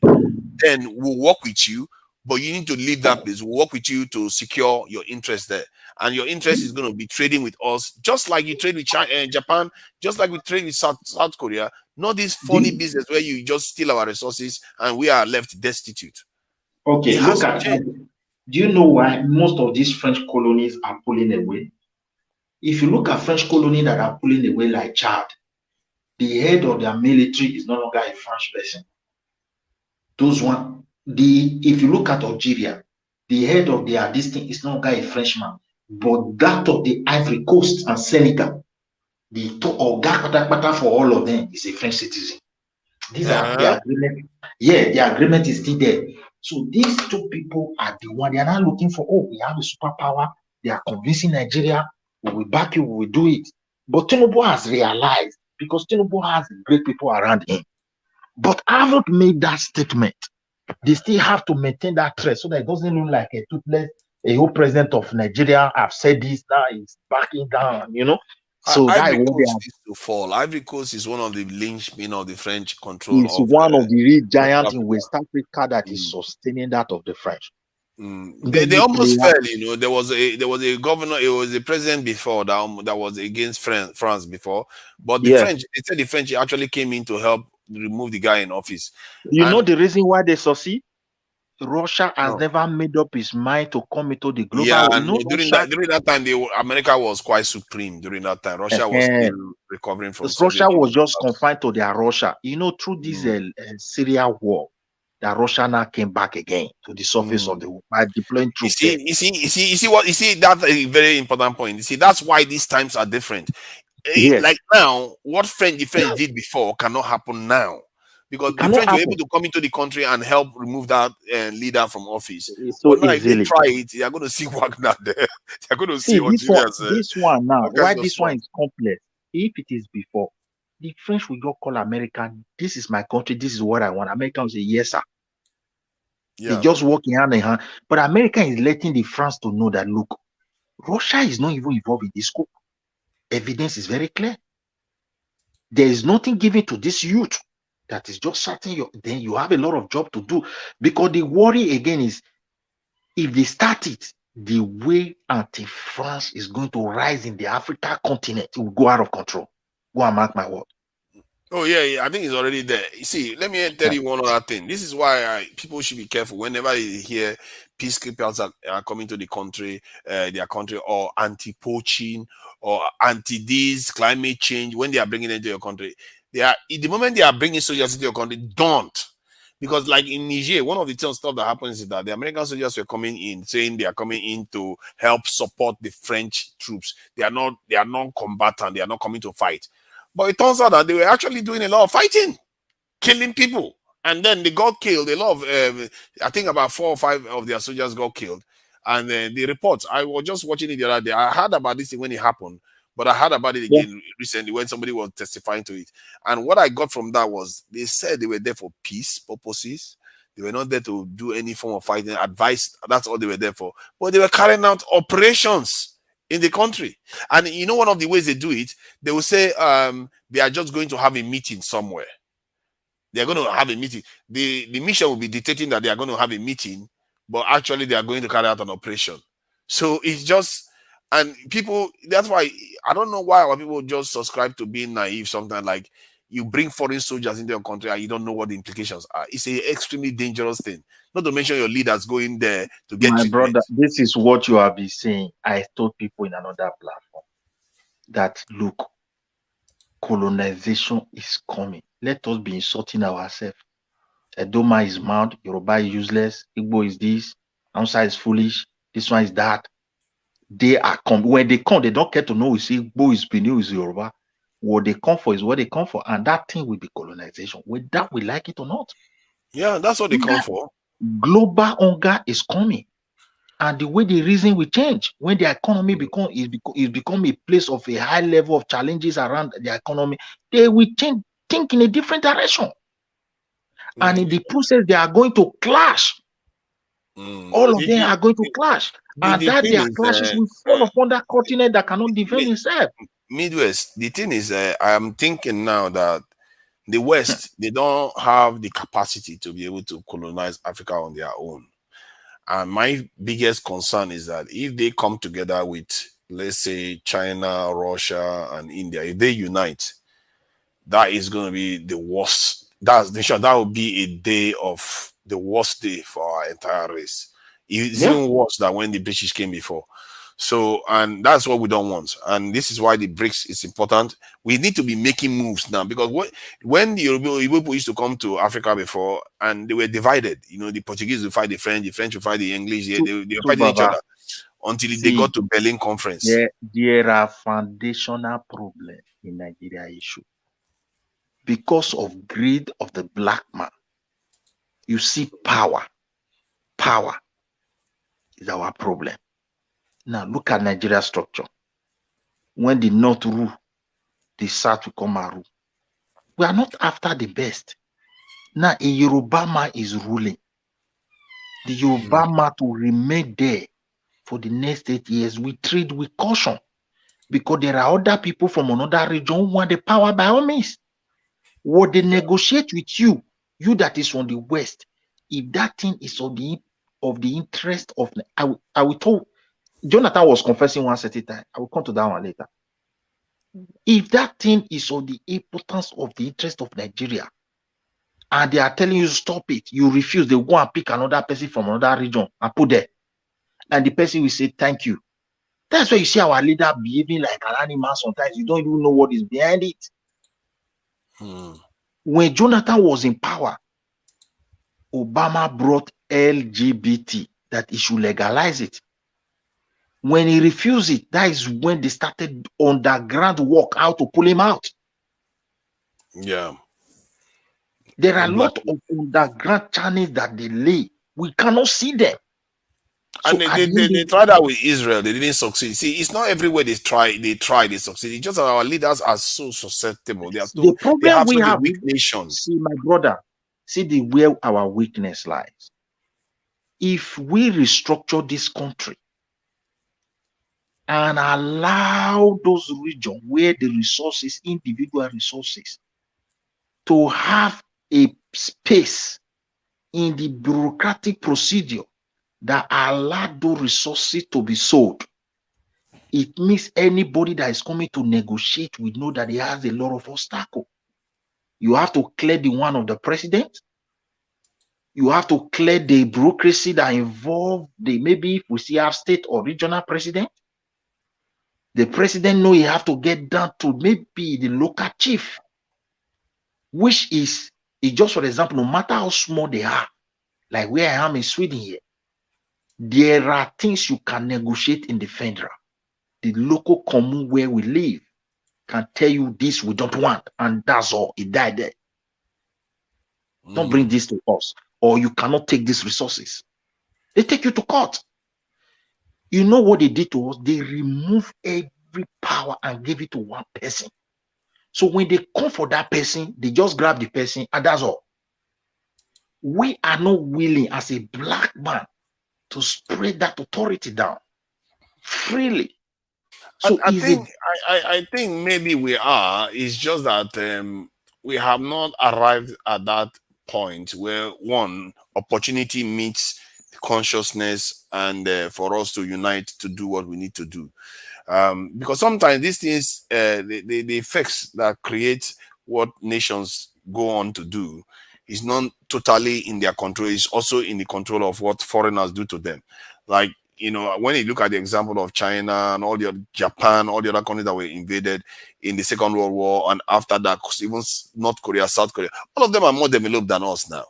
And it tells you that one of the things that forces people to have a higher performance when they work together is because they are working together. They set their differences aside, and they are able to set their differences aside because they've just experienced something very, very transformational, like something very traumatic and transformational, to tell them, to let them understand that they need to solve this problem together. The problem is bigger than them. There's no way you have been invaded recently and you saw your people getting slaughtered, your towns getting destroyed, and then after that, the first thing you do is start fighting yourselves. You're going to realize that, okay, we have an enemy out there. We all need to band together and build something better for ourselves. And that is what every single nation that lost the war after the Second World War, they are all more advanced than us today. Every single one of them. See, my brother, you see where I'm pointing to? Let me break it down. I'm from Edo State. The largest gas production is in a local government in Edo. It is the federal government that have all the contract, how to sell it. My governor cannot say anything. Neither the local government where that thing is found. Is that not a conquest mind? Yeah. The European Union will just go straight to my president. That's all. What happened to my environment is none of their business. And I cannot even see the benefit of the contract. I don't know what they sign on my behalf. Is that how they govern their country? Transparency. If, for example, the federal government must account to my state government, and my state government must account to the local government. The local government also have a responsibility to account to all these government I've mentioned before. Do you think corruption will be easy? It will be not. So the situation we find ourselves is this. When they came, they met Benin, they met a well-advanced structural government that involve kingdoms and kingdoms and kingdoms with their king, but the center with the Oba, with a true advanced way of structure that produce that provide development. They took all these things from us and go and place us in one federal. How will it work? Midwest, but yes, but you know that if federal government want to do anything in any state, sure they do inform the governor of that state. The governor have an idea of what's going on. They not don't shut the governor out. Not on resources of Nigeria. The oil where Niger Delta, who gave it to people that owns it? The governor? Not on natural resources. They are just to tell you we have sold this, we are giving you this. This is what we are operating in Nigeria. I'm just telling you, it's only in the northern part of Nigeria where they see gold. They now say, okay, the state governor can mine it. And as they were doing it, bringing foreigners from everywhere, when those ones now mastered the place, they started kidnapping these people. And that's how that thing spread across the country. But we in the south, in your community tomorrow, you can see bulldozers everywhere coming. They will tell you they want to mine so things that they want to develop the place. They will put development and investment ahead. You can't even talk. Do you know how they have destroyed so many ecological places in my state? All these so-called Chinese, they call investors. There's a place they show in Ondo one day is now full of erosion. The old forest is gone. Abandon digger and the rest is that is a caterpillar. So you see the right of indigenous people has been taken. Babangida came to divide us to nonsense. And Nigerians who were there, who planned those things within from south, from east, from west, they were all greedy people. Without looking ahead what is about to happen. Now they have pieces us, everything just federal. They know very well once we tell the president this is what we will do. The president will do. Look at their laying pipe to Europe to sell our gas. My state governor don't even know. Maybe they will come and brief. He has no power to stop anything. Yeah, that European pipeline is another leverage again that Africa has. Okay. That's Nigeria has. And it passed through Niger. So Niger have a leverage. They know what to do. So it's just a matter of time. You know. So my brother, I've also make my contribution. Thank you all for coming in. And UFC, if you have something to say before we round up. Yeah, I think we should hold our government accountable because I know some of you saw the CBN what they call it file that was dropped recently. Like the guy that was running CBN, he mismanaged that organization. So everyone in all sectors are just misbehaving, all the leaders. Did you know that the guy took a loan from JP Morgan and the rest? Okay. I think he borrowed up to about he borrowed up to about. You mean the man they arrested, this Mefiele? Yes. Without seeking Senate approval. See, you see, our Senate, they don't do anything. They just keep quiet. My dear, if a Mefiele, wait, you're talking about Mefiele. if God allow Emefiele to open what your president have done, your ministers, your senate, you will work for your country. Yes, he Because should he do hold it the key. because see, Before he could be able to do that. in developed country, you will see leaders will resign from position if government force them to do what is wrong. You understand me? He gladly made some of these decisions, so we cannot just blame only the federal government on this. That guy. Well, if you look at the West these days, though, even the West is getting corrupted by this thing. My But brother, however, let me make one comment about this thing that this is the main reason I actually came in, because of the main topic about Erufai. You know, I did say earlier on that the Erufai shouldn't hold national office. And for whatever reason, it looks like he has obstacles in his way now for not holding national office, because you can't, it would have sent a very bad signal if someone like Erufai goes on to hold a national office after he's openly declared that he has a religious agenda. You know, when you have a national office, you have to lead people that are of other faiths. And if you openly declare you have an agenda, what kind of leadership are you meant to provide to the whatever national office you are holding? So I think we should be discouraging people like that from coming into office. For whatever reason, let's say the reason why he didn't make it to being a minister is tied to that. It's something that we should welcome. That is not the reason why I say it is because if it is not the reason, on every other matrices, is a very, very loyal Tinubu supporter compared to the others. The thing is that Tinubu is the one. He said that it's not going to work for any Tinubu government, but it is Tinubu that insists. Because I think they wanted to post him. Oh, did you say if I say he's not going to work for Tinubu government? Yes, he said he wants to retire and complete his PhD. You understand me? Okay, that's what he said. Then why did he go and show up on for ministerial screening? The president. They said that is the man that the Northerners are preparing after Tinubu. Yes, but he came for ministerial nomination and he didn't succeed because DSS submitted a petition, something against it, and other people raised concerns. And I'm sure the concerns are around these areas.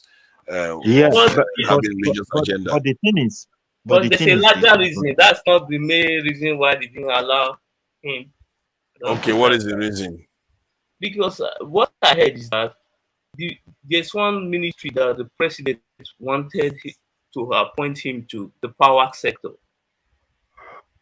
You know that guy. The way he run the things, he would have break down that sector and repackage the sector, the ministry again, and that would have cost a lot of that would have. So that's the reason why. That's the reason why he didn't get appointed. Because all of a sudden, a lot of people are filing multiple petitions.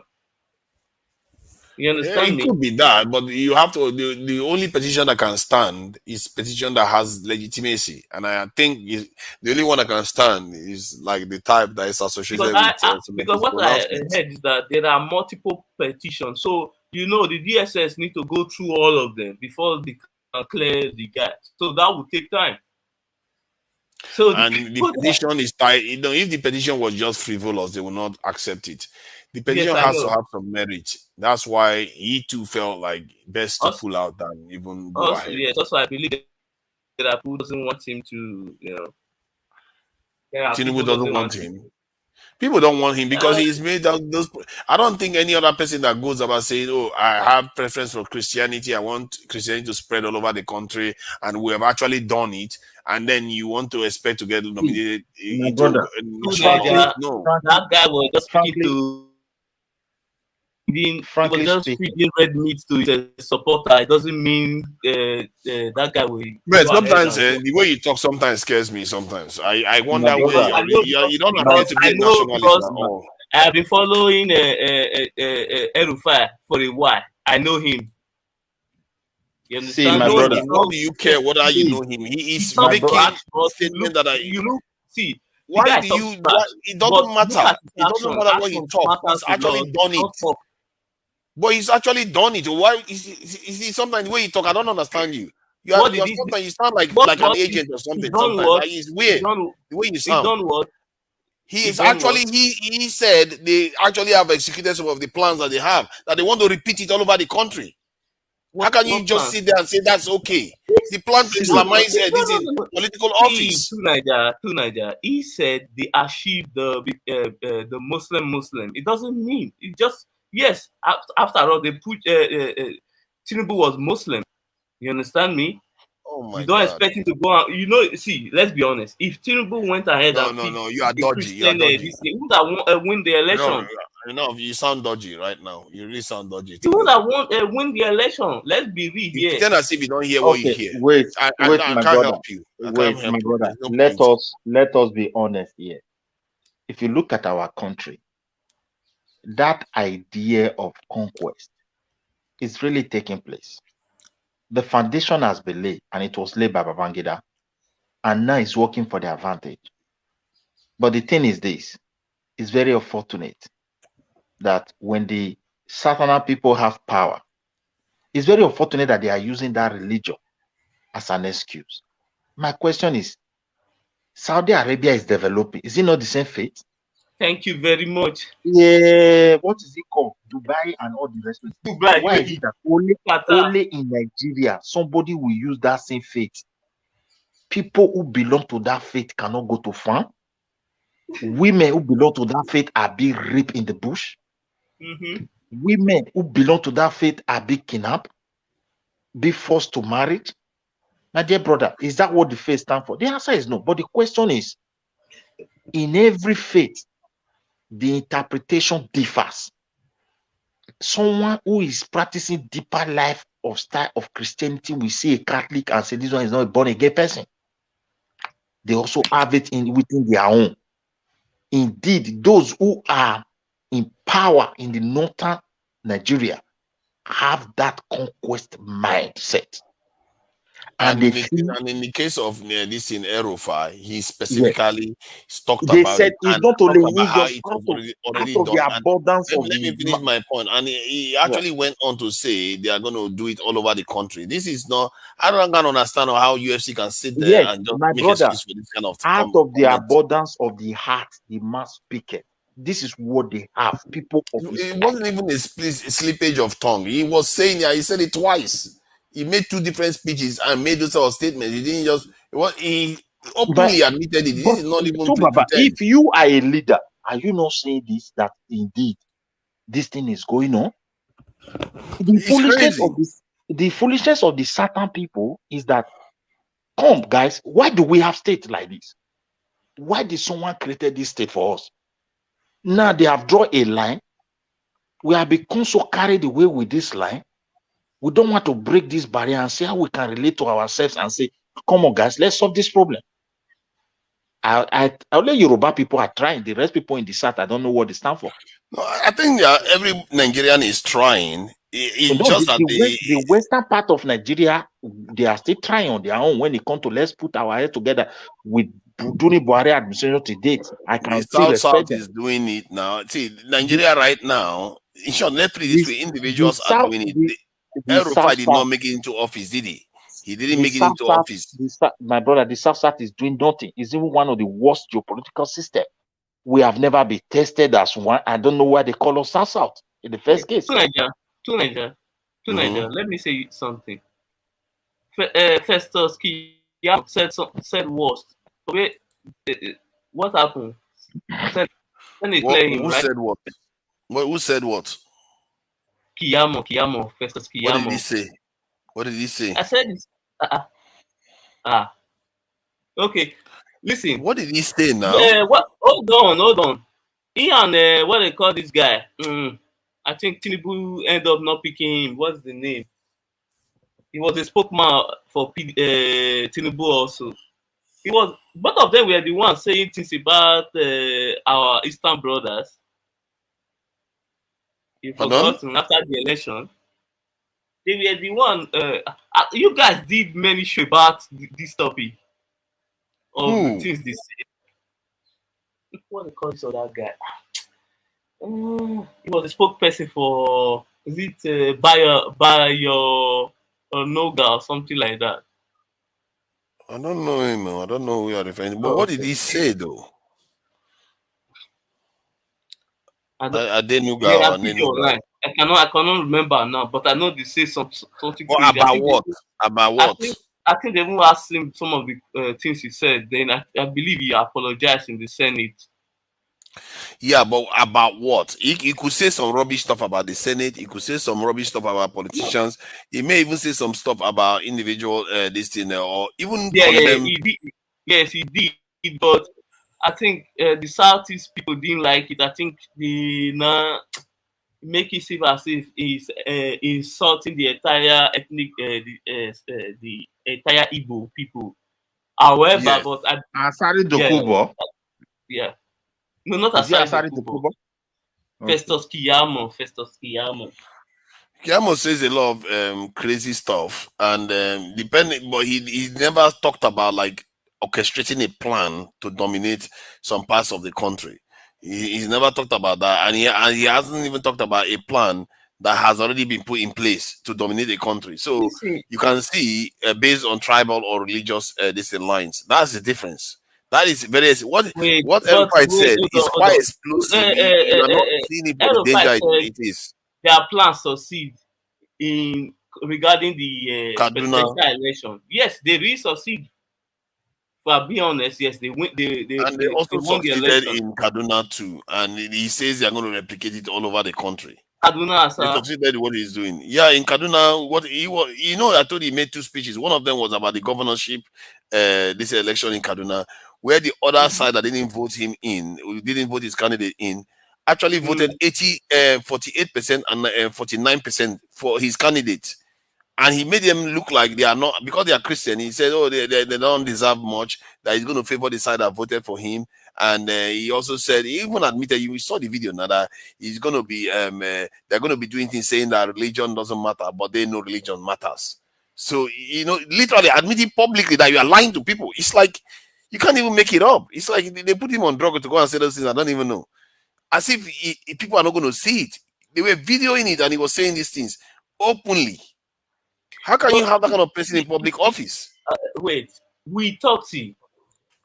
Okay, can you tell me if you have been following El-Rufai, whatever he says and his action, are they the same? No. The answer is actually no. they are the same. Brother, oh my God! This guy, can you just stop? This is not even. I'm not debating with you anymore. Hold on. He was a governor for 8 years in Kaduna. The work he did there, you cannot just come and use because and focus on the religion and not the work he did there. He did the work, but that is besides the point. He also did the religious work. My brother, I don't understand what you're going on about. This is not even a debate. It's just a waste of time. But we should not be dwelling on religion here. Did he work? Did he deliver? We are not dwelling on it. He brought it up. Did he deliver in Kaduna? Yes or no? I don't know what you call deliver. My brother, let's see it from this angle. My brother, let's see it from this angle. Hitler did a lot of good work. I don't know. But he had an agenda. Hold on, Miss West. Hitler did a lot of good work. Did he had an agenda in Kaduna? No, he doesn't have to kill anyone before you waiting for him to kill people first before you get to that point. What do you think is going to happen?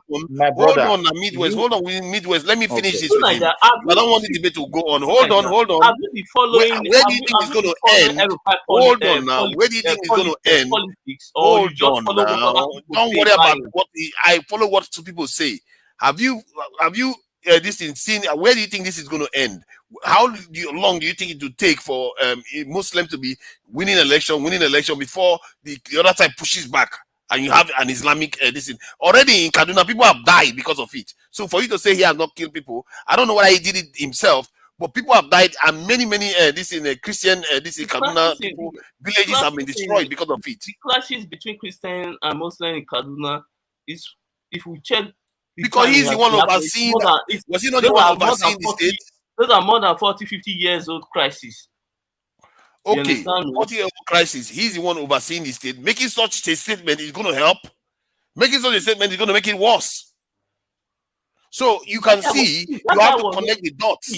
He was speaking to a group of God. There's nothing you're not going to succeed. See, let me tell you something. This is the worst, he was not campaigning. Worst point you've ever made in all your arguments. I can't even believe you are even bothering at all. I can't even believe you are even countenancing. Because I don't worry about all those things. Those are national office. No, you have to. Those are the kind of things you worry about. We dwell on my God, and remove our eyes. Something seriously wrong with you. You have completely lost all sense of credibility with me today, because the kind of statement you just made just now, it just shows you have little understanding of what builds a nation. You can't have people that are going around doing things that these things have caused wars in nations. Have killed people, and you're here excusing it. Hold on, unbelievable stuff. Hold on to Nigeria. Trump something seriously wrong with you, man. There are certain things I'm passionate about. Something that can kill millions. In I'm America. not going to sit there and Did Trump implement any of those things he said? Oh no, my God. Trump didn't have the power to implement it. This one has already done it. How many are you hearing me? This guy has already caused a lot of deaths and has already caused a lot of what did division. Okay, tell me what he did. He talked about how they elected Muslims into office and how they are going to continue doing it. So he's already done it. Twice. Let me ask my brother a question. Have a president, have a governor. Let me ask you, Tunaja, what if Tinubu was not a Muslim? Something is wrong with you. What about, hold on now, let's use your logic. What if Tinubu was not a Muslim? What if Tinubu was not a Muslim? Just because then he wouldn't say that. He wouldn't say that if Tinubu was not a Muslim. But Tinubu is a Muslim. What is wrong with this guy? But if Tinubu was not a Muslim, I believe he would have supported. What if he didn't say that then? What if he didn't say that? He would have supported Tinubu also. What if hold on? What if it wasn't even about what if it wasn't biased against other religions? So what if there's a lot of what if. It's what he is. That's what you should worry about, not what he's not. Tunaja, Jesus Christ, I can't believe I'm arguing this our point with you. Tunaja, let me also contribute here. Let us not to put this thing with emotion.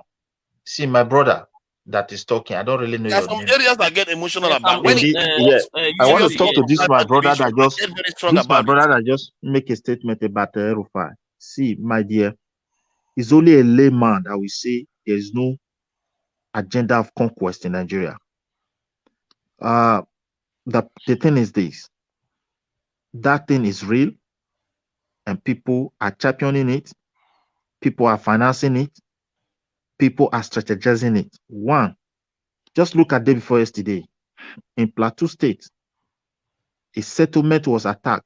21 people by others injury. Now people will be scared to abandon that territory, and other people will fill in.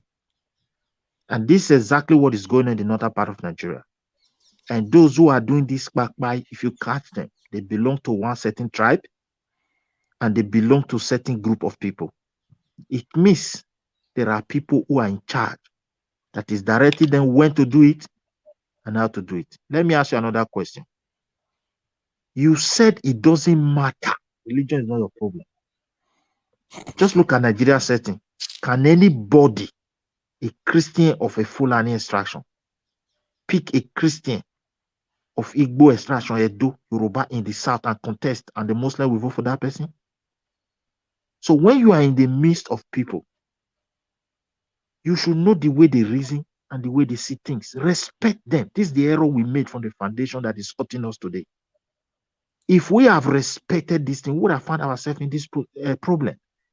We said this one doesn't matter, this one doesn't matter, and that he knows that. You are wasting your breath. This guy has been in so many discussions with other African countries. He knows that there's something wrong with UFC. You see what I'm trying to see what the other person accused you of the other day. There's something seriously wrong with you. To Nigeria, hold on. We have left important issue right now. We are dwelling on religion. Me, I've told you many times on any of this platform, I don't care about religion. You people can dwell on that. I don't care. What are you talking about? Do you understand? Do you even hear yourself? I don't care. Who said I'm dwelling on religion? I'm not dwelling on religion. Hold on. I'm not dwelling on religion. I'm dwelling on the fact that somebody's using it to try to cause problems. Because people have been using it before. See, you are not listening. If somebody's going to use religion, but that is who talks about religion. This guy you have, I don't know what's wrong with you. See, this is one of your. You need to listen. This I'm not just going to waste my time on this because this one is already settled. There are certain things in my mind that is settled. I can pontificate on things I don't know about, but this is settled. In nations, you know, when there is religious bias, it can lead to all kinds of problems, and it's happened in Nigeria before. It's happening in many African countries, and it's keep happening in even in Sahel. We are seeing similar problems in Ghana. You are seeing it everywhere. When somebody is telling you that they are using religion to divide people, and you here coming here to tell me, oh, I don't care about religion. I don't care about religion from the point of view that somebody is practicing a religion, but I care about something that leads to instability in the nation. And if somebody is an agent of instability, I'll have problems with them. Hence why I'm having problem with you right now.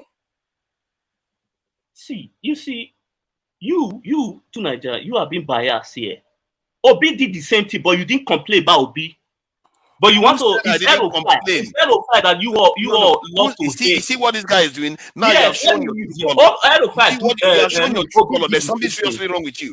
You are either you're an agent of the these guys are politicians. These guys are politicians. They will do anything to win election. They will say anything to win election. Now I'm beginning to see why. Okay, brother. Let us also look at it from this angle. This one is not the same. It's even wait. Let me. What are the details? Was Elrufai running for president? Was Elrufai running for president? Naija Watch. Let us look at it from this angle. And I say Naija to Naija. See, you see, this my brother that is talking. Let us look it together. In Nigeria today, we have a profound challenges of insecurity. People cannot go to their farm. We now have IDP camp where people are being sacked from their settlement. They are now homeless inside Nigeria. And when you look at where those who went to their place to go and sack them, they belong to one sect, either religion, and they are affiliated in that group. The once they sack the people that is going to settle them are of the same that sect of people that sack them. This one is going on. It's not like a normal stuff to us. Now, Obi said his own, but you have no place where Christian or his group of Christian that they have been able to brainwash with any form of religious, doctrine that has been able to go and attack one village in the name of their own faith and chase people away. They are now in IDP camp. You don't have that. So now, when you try to say Obi said and Elrufai said, when you compare Elrufai own to where it belongs, where his faith belongs, you will understand that there is an action in the part of Elrufai already, even before he said it. This makes a difference. So the truth of the matter is this, my brother. Our country is moving. We have a new president. Before he came into power, we're united, crying, restructuring. Constitution is bad. I don't see anybody talking about restructuring and constitution now. That's exactly what we do. The kind of stuff Elrufai said, if somebody come in the UK and say that, or in America, you end up in jail. He will be jail. You're not going to try that kind of nonsense. He will be banned for politics forever. Even if he didn't break any law directly, they will find a way, trumped up charge to throw against him because they will see as a threat to the nation. That's what they do. Because once you start posing a threat to the stability of the nation, they will look for a way to get rid of you. If, for example, the Christians have a dirty of radicalization, do you know someone would have filled the gap to say, I am not the leader of also my own radical people. This is what we want in our own region. So, my dear brother, this is not to mention the practicality. No, think about it now. Think about it. After he made that statement, in reality, Elrufai's statement has been in action for the past 13. In reality, they have been carrying it out for over 13 years now. See, Midwest, think about it yourself. Midwest has no reality can you hear me, Midwest? Midwest, can you hear me? See, you think about it yourself. Let's say Elrufai was appointed a minister. He has to go and control people that he talked about sidelining from office. He talked about completely sidelining most Christians from office, and he has to go and govern them. What kind of system do you think he's going to run? What kind of productivity is going to come out from that kind of organization where everybody's divided on and then the Muslims also know he's on their side in that organization? What kind of country are you? What kind of, you're going to just run the country to the ground? It's like somebody playing for the wrong side. You want to run, you want to play for Nigeria, but you are wearing the jersey of this in Germany, and then the Nigerian people stupidly go and put you among their side. He's going to score against you. That's not how it works. If you want to be part of a government, you have to have an element of nationalist instinct, this drive within you. But if you have a religious supremacist approach, then you shouldn't make it there. Jesus Christ, you're just going to go and cause problems. If he wants to go and run his state, let him go and run his state, because his state is made up of, and the side of his state that he's going to run is made up of his own people. Then the other Christians can decide his fate then. But to go and hold national office where half of the nation is Christian, come on. That's where I draw my own line with people like that. And if Nigeria had a hate speech law, he wouldn't even find it hard to be walking freely on the street. If Nigeria had a hate speech law. Relax. He was a minister of FCT 20 years ago. So relax. How do you know some of the things he did? How do you know that some of the things he did were not colored by religious bias? This is what happened during Buhari government. People were saying he want to Islamize Nigeria. He want to Islam. Where's Islamization now? Buhari, no, did you hear me accusing Buhari? Where is the Islamization now? I don't know whether you are having a conversation with some kind of immaterial creature. I'm sitting right here in front of you. You hear me talking about Buhari having an agenda? I never said Buhari had an agenda. Like, you go on and say, I don't care about religion. Nobody's talking about religion. I'm saying somebody that is using religion as a tool to divide the country. Agenda? Did Verify tell you that he had the agenda to turn Nigeria? He told you. He literally told you his agenda twice. No, he didn't say no. He didn't say so. He said, "Oh my God, this guy! I don't know how you understanding was." Muslim ticket, and it came to pass. And he went on to say they want to replicate it all over the country. Did you hear that? I don't think you. I don't think you know what. Hold on. I don't think you watched what. Did you watch the two speeches? Did you watch the two speeches he gave? I'm asking you a straight question. Did you watch the two speeches that he gave? Did you watch them? The two speeches. Hold on. Me and you know. No, answer now. Did you watch the two speeches that he gave? Yes, so that I'll be sure. Yes, so if you listen to the two speeches, you also had the one where he said, we have done this in Kaduna now. We want to repeat it all over the country. And let's see what Khan is going to do. Khan is going to shut up. So, see, this guy, I don't know what kind of sign you need to see. Hold on to Nigeria. There are many states in Nigeria where you have Christian ticket, which is the governorship. You have Christian vice deputy governor, Christian governor. Does that mean that they are Christianized those states? Oh my God, this guy! I don't know what you have comprehension issues or what? Those states? No, you are not listening. You have comprehension issue. It has nothing to do with what people are doing. People like sometimes I don't have any issue with Tinubu saying, "Oh, he wants a Muslim ticket." It's a democracy. He's allowed to do that. What I have a problem with, if somebody openly says, because of religious reasons, we are going to be doing this, and we're going to do it so that we take over the political space in the country as an agenda for specifically religious purposes. That is what I have issues with, because it's going to eventually lead to instability. People will die, literally die, because of that kind of talk. It will not happen. Okay. And maybe people are already dying because his state, when he was in charge, his state had a lot of bloodshed. A lot of bloodshed in his state when he was in charge. And you know, I was like, I wasn't paying attention. It's no longer there now. Are there peace in Kaduna as we speak now? Believe you me, compared to what I used to hear before, it's not as hot now. Because it was. See, there was a time. Let me finish my point now. There was a time. Did you that is speaking here? Have you been following El-Rufai politics before? Or you just, because I know most people just run along with what they say. Hold on. I've followed his policy enough. No, I've had it. Hold on now. Can you let me talk?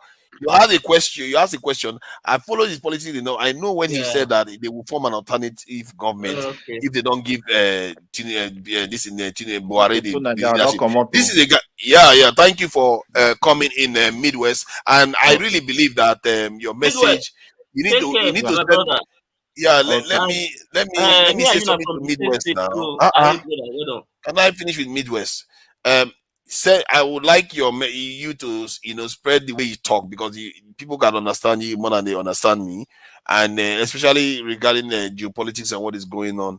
And I enjoy listening to you the way you explain some of all those things, and people need to hear that a bit more. So, thank you for coming in and sharing with us. Thank you. All right, well done. My brother, you will say something, other guy. Yeah. I said, which part for Edo State for come? I'm from Benin on one side. Oh, okay. Me Which too. side? Which side for come? I'm from Muromi. Okay. Yeah, Welcome, but my I was brother. born in Benin. Born and raised in Okay. Benin City. Yeah, Sakumba Road. Yeah, I grew up for that too. So at the same place, this That's good. it My don't area take, na it don't take. my area na Izoba for Sakumba Road. Okay. Yeah. Yeah. Well done. So my brother, well done, brother. We dey try our best. Maybe they contribute here before, because that Nigeria, you see that as they draw that line, say bend they not there again. Now there and now this Wazobia people now go plan those things. So with Babangida, they scatter this country. That's what we are suffering today. Now to unite us and put us together to come out with the governor where they give us, we go elect person. The money to come develop state they will give to them. You not go account to anybody. How will the state survive? How will it succeed? So we get a long way to go, my brother. That is constitutional. They just protect them. You can't go to court and sue him. But I hear say Obaseki dey work now. For me, everybody get I know they work for my own side. Person where they work for his side, go see they work for that one side now. But everybody get right to say person they work, they work. For my side, I don't see what they do. In just they divide us, they scatter everywhere. Now so they come meet us. We know unite past this one when they come. Even Now so Shaibu person don't they fight. work. Even They fight about Benin. Go they fight Somole. Go fight Shaibu. Fight Danobi. Fight Wike for river. Fight with market women. If you want go destroy the where kills our women, don't suffer abuse. Which can human be? Even the diaspora we campaign for and destroy their houses. That will not be fine. Now we made the mistake. Now his senior brother is just as useless as Sam. His senior brother was the former, I think, director of NNPC, Gaius Obaseki. And a group managing director those days, yeah, Gaius Obaseki. Yeah. They not get one thing what they do for us, my brother. They not get one thing with that land.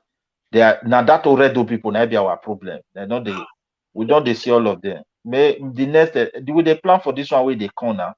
We want power to go. Which zone did they go? That one is a different topic of its own. Not that people are not considering the power to go to Edo Central, but the Edo Central can have it in a platter of gold. Definitely, people will definitely contest for it. And it's just a matter for the Edo Central to strategize themselves. After all, the ministerial position now, it don't go Edo North. So, governor don't already don't come on for that side. So what is going to be there is going to be Edo South people and Edo Central, but they will argue. But along the line, I think the party will reach a point where they will understand that look, let's support Edo Central person. This is what okay. I believe. Let's not do Edo politics here. And Amma, thank you for coming in, and I appreciate your time. I say Amma Midwest. Sorry about that Midwest. This there is this Hammer. He went and post a topic, right? I think Hammer now. He posted a topic. I say the problem with the problem with LGBT. And he started a live stream 30-something minutes ago. He said the problem with LGBT, and the video is gone. It was like they cut the video off or something like that. What kind of stupidity is that, making such a topic? That's just asking for trouble. That title alone, yeah, you're not going anywhere with YouTube with that kind of title, and then the video has disappeared. So, but why are those people so powerful? It's like they are more powerful than any other person now. Because there's an agenda out there now. They will ban you and But take that you is out. my point now. They don't tolerate the intolerant. They don't tolerate intolerance. If people are doing stuff based on a form of prejudice, they don't like it in the West, and they have very strong rules against them. Even if there's no law in the US against this type of stuff, saying oh problem with LGBT, but in terms of YouTube, because it's a corporation, they stick to it. So there's a lot of censoring going on in the West that we don't necessarily see. But if in Nigeria did that, dictators! They're dictators! They're killing us with dictatorship! Because they have this idea that you cannot question them. That is why they keep demanding for more, going like deep. Okay, now they want to teach us. You know, I don't want to make this topic about it before they go and remove this video too. Okay, you are right. You are right. Yeah. I don't want to step on their bumpers. If not, they will kill this channel. Drag him through the mud again. They will just accuse him of all kinds of stuff. So, but that said, anyway, this topic, I'm really worried about the way you tend to perceive it. I don't know whether it's a kind of awareness that you have, or maybe just where you are in your journey. You have to be careful about saying things. You connect things that are not connected, like saying, "I don't care about religion." But the topic is not about I don't care about it. Hold on. The topic is not about I don't care about religion. The topic is about somebody using religion as a way to cause instability in a nation. Just because they create their people in a way they don't allow, they are not exposed.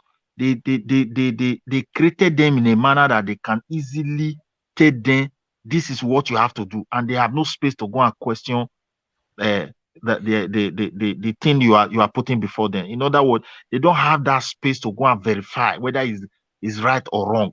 They have just been programmed. A time is coming, what we care, we doesn't care, is coming to hurt that country in a very serious manner.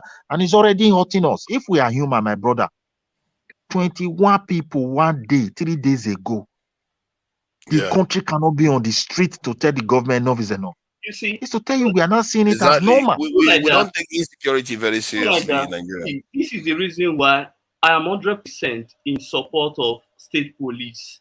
But you see, every other people are afraid of it. They say governor will misuse their power. No, I don't care. I'm the only one that says it, actually. Most people are for it. I'm the only one I've heard say that. Police. We should advocate for state police. Let's have state police. Let the people govern I think state police will come in Nigeria. I am not against come this police. year or next year. It's going to come soon. I am not against state police. But if the state police is still going to be created just the way Nigeria do their thing, it will also become problem. A big problem. Imagine we can having state police. When you want to create something, my dear brother, they should make it open for a reopen debate. Yeah. I agree with you. They should, so that then they will not be selecting how laws should be made. Their limitation, appointment, retirement, benefit. If these things are just open, it just be like what France is doing. The governor will put one person there, give him money, and be pumping that one to be serving him. Just the way your IG is serving your president. The head chief justice is serving the president. Just like that, everything will be serving only the governor there. And at the end, they will mess up the whole thing. You know, from what you said, in the end, systems are self-healing. They will solve themselves out if they are not bleeding out.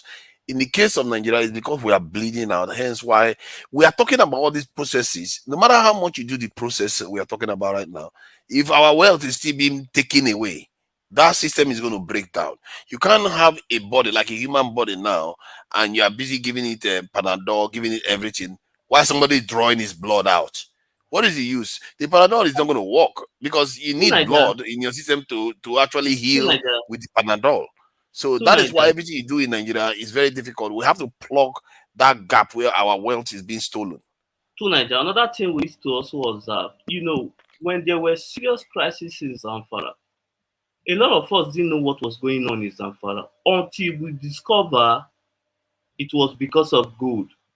you see, most of these things that is going on in most of these states, if you take your time as maybe as an investigative journalism to do your work, you will find out that most of these things are because of resource control. It's about resources. True, but it's a confluence of reasons that gets it to happen. It's like saying that like all these militants are serving they are jihadis, but they are also serving the interests of the West. So it's a confluence of things that come together to enable some things to happen. So let's say the resources is one of them, but yet some other people have religious agenda, some other people have tribal agenda. So all kinds of different things are coming together to create the effects we are seeing.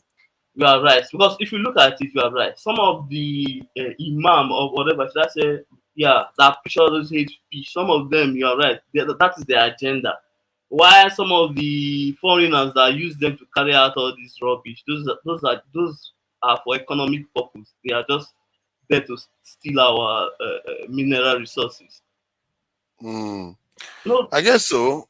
Zamfara was a shocker to me. I didn't know it was because of gold. If not because the federal government announced it was issue of there are other minerals that are in so many northern part states have a lot of minerals that is causing problems. They won't tell you. Most of the places they've removed, they remove villages and the people live in IDP camps. The areas where they used to live contain minerals that people are stealing from Nigeria. So I don't even understand. Yeah, go ahead. The bad one in the south is that like in the south is the Chinese company. They will ship out the sand. Like they said, I don't know what you do with the sand. Don't you think some of those sand are mixed with gold, raw gold or something? It's not necessarily raw gold. It's just the sand, the soil. They don't have soil. Sometimes to find fertile soil is not easy. There was a time I think US went to Haiti to go and take their soil too. Things that we take for granted. Other people are looking for it. Fertile soil, they have used a lot of fertilizer on their lands, and so sometimes just to get the soil that they need to grow this thing, they have to come to Nigeria to take it, to fit their food. So it's crazy. Some of the things we take for granted that other people need. So let's see what happens. I think if there was gold in those soil, you will see Nigerians packing sand all over the place and filtering it out. This is gold rush now. I will go there to join them. Everybody will be getting gold from the sand. They take the soil, they use the soil for different things. Sometimes they could use it for all kinds of manufacturing, but I think maybe most of it is used for agriculture. Actually, I think it's mostly for agriculture because their countries are a little bit messed up. The lands are contaminated and all kinds of stuff. So they want to take it. It's not they are not the first to do it. I've seen the reason why I know that is because I heard of the case of America. I think a Haitian that was telling me that America, came to Haiti and took a lot of their soil from there. So even America, as big as it is, needs our soil too from foreign countries because theirs is not perfect. They put fertilizer everywhere. But you mentioned Haiti. You see, Kenya is playing the big brother role that Nigeria is supposed to see. Nigeria, they fuck up. Yeah, I heard about that. That Haiti is looking to send troops to Haiti. Kenya is looking. Oh my God! Oh my God! You see why I said Tinubu should increase our military size to 1 million? Because if we have 1 million soldiers now, 20,000 alone in Haiti is going to transform Haiti. Yeah. Because Haiti doesn't even have anything close to that. Yeah. Just 20,000, not to mention 50,000. Go there and restore peace there. But you stability. See, yes, our leaders, they don't think it's just about themselves. They are afraid now. If they go and do that, America will be like, how dare you try to send troops to my backyard? How dare you? But he says, is Kenya not doing it now? But how many soldiers do you know that Kenya is looking to send? Kenya is sending 1,000. Kenya do like that 1,000 number, isn't it? 1,000 is supposed to solve everything. They do like that 1,000 number a lot. They should cooperate with other African countries to sell 1,000 or so. They need about 5,000 to make an impact in the country. If you ask me, they need about 5,000. And but I hope they are not going under UN because then UN will be controlling what they are doing, and believe me, nothing is going to change. They said gangs are just controlling things there, criminals and everything. They need to have bilateral. I don't even know why Kenya is the one doing it. Haiti, they are West Africans. Why is Kenya the one doing it? Why is Nigeria not the one sending troops there? Or Ghana? Or Ghana, that country is completely useless, really. All they do is talk with their 15,000 soldiers. Ghana with their only 15,000 soldiers. That's all they do. Ghana, in their action, they only care about themselves, but they talk big. The thing is that Nigeria don't talk big, but sometimes we are the one fighting all the big. We are the one doing all the work. That's just the difference. Ghana talk big, but they don't provide anything like that. Was I not the one that said Ghana talk from Pan-African while Nigeria acts Pan-African? So Thank you. Thank you. That's the way I tend to put it. And the key for us is that if Tinubu, like I said it before, if Tinubu does what he says he was going to do regarding our security, I will forgive him all his sins. I'm willing to. Let Tinubu do anything else. First subsidy, exchange rate, whatever he does. As a matter of fact, he can even put Aerofi in government. I don't care. But for that one, I'll forgive him everything. So like that, I haven't heard that Nigeria is subsidizing electricity. I didn't know that. I heard that recently. I really. Electricity. Yes. Yeah, of course they are subsidizing electricity. Electricity. How can you look at the price of electricity in Nigeria? You don't know it's subsidized. There's some of the property in Lagos. To Nigeria, what do we want to pay for that country? See, Nigerians, let's be serious. If we want our country to grow, we need to pay for certain things. We cannot. We already know that now. We know that the problem is that the country, but who is doing it? It's not the people that are doing it. It's the government that is creating it. The government is the one that refuse to stand the people up. I keep saying it. They stand our people down. Yeah, they don't want to let the people do what they need to do to develop. They keep stifling it whenever things need to happen. Can you imagine if we had our refineries working? We had power generation working. People will be willing to pay for it. I want to say on this platform, I apologize to Goodluck Jonathan. When he wanted to remove that first subsidy, I was against it. But I think we would have allowed him to remove that first subsidy back then in 2012. It was you see that journey now. You have made a journey on it. So it's like people are not always where they need to be on time. When I went to Nigeria, I noticed it. I said, oh no, that it's like our economy is in a hole. I call it a sub economy. It's not even a normal economy. It's not a normal one. Everything we pay for is under the price international people pay for it, because we are not competitive in any way from that point of view. Where the reason why I saw it from that point of view was that why I was thinking about it, that why is it that we don't have electricity? Why is that foreign company can't just come into Nigeria to start doing business? They occurred to me that given the price we pay for electricity in Nigeria individually, there is no way any foreign company can come to Nigeria and do business, because they know nobody can. Yeah, they cannot pay for it. Nigerians can't pay for the this thing. And that's when you start finding that it's almost like our government have submerged our economy. They submerged it and kept it down. They kept the price of things down, and they kept the wages down. So we have the worst of both worlds. Sometimes you can have the prices high and the wages down, but foreign companies can still come in and still found that business. Then the people that can pay for it will pay for it because the prices are high. Or you can have the this in the incomes high, but the price is down. That's nirvana for everybody. That's like Saudi Arabia. So you can have it one way or the other. But in the case of Nigeria, you have both of them. Price is down and income is low. It's like killer. So in a way, that's why the fuel subsidy removal is in a way is a positive thing from the point of view that price is going to go up, but income may remain quite low.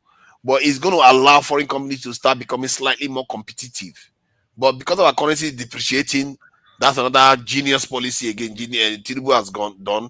The policy is depreciating. If it doesn't stabilize, then it's of no use. It means that this removal of the fuel subsidy, the gain is not even going to be there as much. It's just people that don't know how to. I'm not even an economist. I can make sense of the flow of this in the profits and losses in these things, and how the so-called experts. I said it that when I heard Tinubu spokesman speak yesterday, that scared me. It scared me big time, because the way the guy talked about the Nigerian refineries. I was like, it's like saying, oh, people are thinking that if we have our refinery, price is going to come down. That was his first response. So if he's thinking like that, you wonder why the people in the center don't care about bringing the refineries back online. That was his first. To Nigeria, in my opinion, the refinery should be sold, and if they want to sell that refinery, it should be open to the public. Sell the refinery to private sector. Let private sector handle the refinery, because anything government handle in Nigeria is just a way to siphon money. They don't get anything done. What has private sector done? Electricity is still messed up. The private sector is controlling it. The only private sector you can see in Nigeria that is relatively private sector are just as incompetent as So I think that's why, you see, from my point of view, this is why you need to get yourself out of the muck of these things. Because the way I look at things, I don't have to think about it. I just know. Because if you look at it from a macro, that's why it's always good to look at things from a macro level. Like you see the health of the nation, you can see easily. For me, I can see the government are failures, the private sector is failing, and where it is working. Like in the case of telecom, there's that you can argue that to an extent they are performing. The telecom area, they are trying to, compared to all the other areas, their services don't tend to go off as much. They tend to be more consistent than any other of the other services you have in Nigeria. So, but the power ones, oh my God, they are terribly performing. And in terms of refineries, I think the federal government should own some refineries because they need to compete. Otherwise, what you're going to have is that private sectors will create their own cabal and start setting price for the country as they see fit. So you can't have that kind of situation. You have to come, like, Nigeria, they have their own petrol stations to compete with. Otherwise, they will just be, the other people will just be setting their own price and causing problem for the federal government repeatedly. So, and you always, like Saudi Arabia, they own their own now. And they are able to run it very well. It's not that governments cannot run stuff. It's just that our country is completely sabotaged and undermined. Until once you take control of that, Nigeria can actually be a very rich country easily. Because once the refinery starts firing up, then petrol prices don't have to be this high, given people's this income is quite low. Then you can rise when the income start rising and the country is secure for businesses to do business, and people see that in the next 10 years Nigeria is going to be stable. Tinubu has the power to do it, but these useless leaders, they come in and they just want to cause chaos. He has the power to do these things. One thing I hate about politicians is that they always that's why I don't like politics. They always put re-election above it, but most time when they are making decisions, they have to think about how am I going to win the next election. And they normally not do work when they like second term, but the first time normally they always want to play to the gallery and make people happy.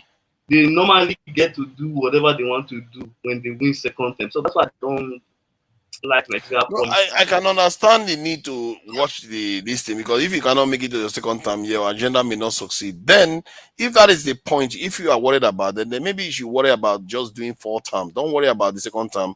Worry about accomplishing all you want to accomplish in the first 4 years. Because if you accomplish it, chances are that you are probably going to be elected anyway, because you have shown that you are capable. So focus on delivering for the people. Then the rest will take care of itself. And also, see, Nigerians are very, very they are understanding people. The reason why most Nigerians don't trust the politicians is that the politicians, they don't practice what they preach. You cannot say, okay, Nigeria should buckle up and make sacrifice, whereby you don't want to do the same thing. So they won't take you serious. You see, now you see why most of the nations that emerged in the last century, apart from the ones being overseen by the West, were mostly like socialist, communist, or some kind of authoritarian. Because what the sort of regimes tend to do is they tend to show a sense of suffering with the people and feeling the people's pain. Even Rawlings was one of them. Rawlings was cleaning gutters with people, digging the ground, working with the citizens. If people feel the same thing with Castro, if people feel that you are with them, they are willing to make any sacrifice. Yeah, you are right. Yeah. You need to be closer to do it. Yes. Yeah, you are right. If you look there, that's why when something is going on in America, you see the president normally they will visit there to to to greet the victim or whatever that is going on. So it's normal, but in Nigeria, you just see leaders just feel of concern and see if the people they don't matter. It's crazy. Nigeria, see, one thing is I don't know what's going on in that Asoro. When people get to that Asoro, it's like they are living in a bubble. They don't see what is going on in the country. The thing is crazy. It's very rare. That's why now I mentioned why the Tinubu spokesman. That's why when he said that stuff, I was like, wow, these people they don't have a clue what is going on. They are so detached. He doesn't even know that he's a traitor. They don't even know how far they are, how far they've fallen. For him to start with that comment, I just knew the mindset was completely off. Like he don't even understand the strategic importance even for strategic reasons alone of having your own fuel supply, your own refinery that refines the oil you get from the ground for strategic reasons alone. He didn't even make that strategic argument. All he was talking about money, the financial argument. And when he made the financial argument, he ended up arguing all the things that was positive about it. Like, the cost they used to ship the items from overseas, the tax that is involved, the fact that you can sell it at sales cost price instead of for profit, and all the other things, and the fact that the company is owned by Nigeria completely. All the profit that comes from it goes back to Nigeria's coffers. The guy is completely out of his mind. I was like, what is wrong with these people? You can't even think rationally about stuff. Your first instinct is to say, having a refinery back. It means your mindset is not to bring it back. That is the mindset. Your mindset, your priority is not to bring the Nigerian refineries back online. It is crazy. Something that almost 90% of Nigerians want you to do, and you don't want to do it. The funny thing is that as the refineries are not working, but they are paying salary. They are paying salary to people who are not who are not producing anything. I don't understand. Yeah. I think instead of paying people, I think they should just shut it down, because it's like Nigeria is losing money and they are not making money from the refinery. Just shut it down. Cancel the whatever, sack everybody, let them go, instead of paying people for not doing anything. It's some crazy stuff. It's really some crazy stuff. Thank you for coming in, and I think I need to close out now because Dr. Dame is going to be coming it's on like soon. Samuel is sleeping. Samuel, are you there? Yeah, he's probably sleeping. Let me take him out and send him packing. So that thank you. Let me bring him back. Thank you for coming in, Samuel. I know that you probably gone to bed, and we appreciate your contribution and the fact that you came in. All right, bye. And UFC, thank you for coming in. Obviously, we had our disagreement regarding your interpretation of what problem. did. When is your next show? I think sometime this week I'll do one more, at least this week that is coming. But this weekend I might try. You see, it's because I'm hosting Dr. Damage's later in the evening. So okay, later in the evening. You can put it next week. You can put it next week. If that is the case. I will do it next week, the coming week. And I have to find, and I'm trying to link all the channels together so that when we are streaming, it will be showing on either One Man and Dr. Damages and all the rest of it, so that everybody can link that will grow your channel rapidly. Yeah, it will help grow it, and it will help spread the information, and everybody will be hearing from different groups now, not only Nigerians, also, other Africans and different areas. So, and I will even see what I can get to people like Diners and all the other channels. I will try to link up the places that I go to, so that we can be able to be sharing. Diners, it's like this year it has been a busy year for Diners. They hardly come online these days. Yeah, sometimes you get busy on the ground, and I might get busy on the ground too. So everybody has different cycles. Yeah, as we speak, he's in Nigeria as we speak now. You see? Yeah, it's in Oshun Festival. See, that's good, and he brought a lot of people with him. Yeah, and they are going to be doing their stuff on the ground in Nigeria. So that is how it is supposed to be, isn't it? You talk, you have a discussion, organize yourself, and get things done on the ground. And I'm really encouraged by the fact that the community seems to be alive to some of all these things now. You know, it's not only us talking about this thing. The stuff is speculated on the streets. If you look at what is going on in the Sahel nations, the people on the ground literally complaining about the French openly. He shows you what Dr. Arikana has done. That woman, she really opened a can of worms that has spread now. Yes, so see, that woman should wash her back. Oh, believe me, that woman, she opened a can of worms. Believe me, if not, see, she opened my eye. I didn't have any idea about all those things before, but when she explained it, I was like, wow. And if they touch her now, they're just even making it worse for themselves. So I think they've given up on doing anything to her. If you kill her now, she's just going to be even a bigger hero than she was before. So it's not going to make much of a difference. I feel like now the movement has taken on a life of its own, because it's not only because of her, it's also because there was a time when if someone like her said something that she said, they will shut her down and they will shut the story down and it will not go anywhere. But there are forces also at play elevating the story to make it give it life.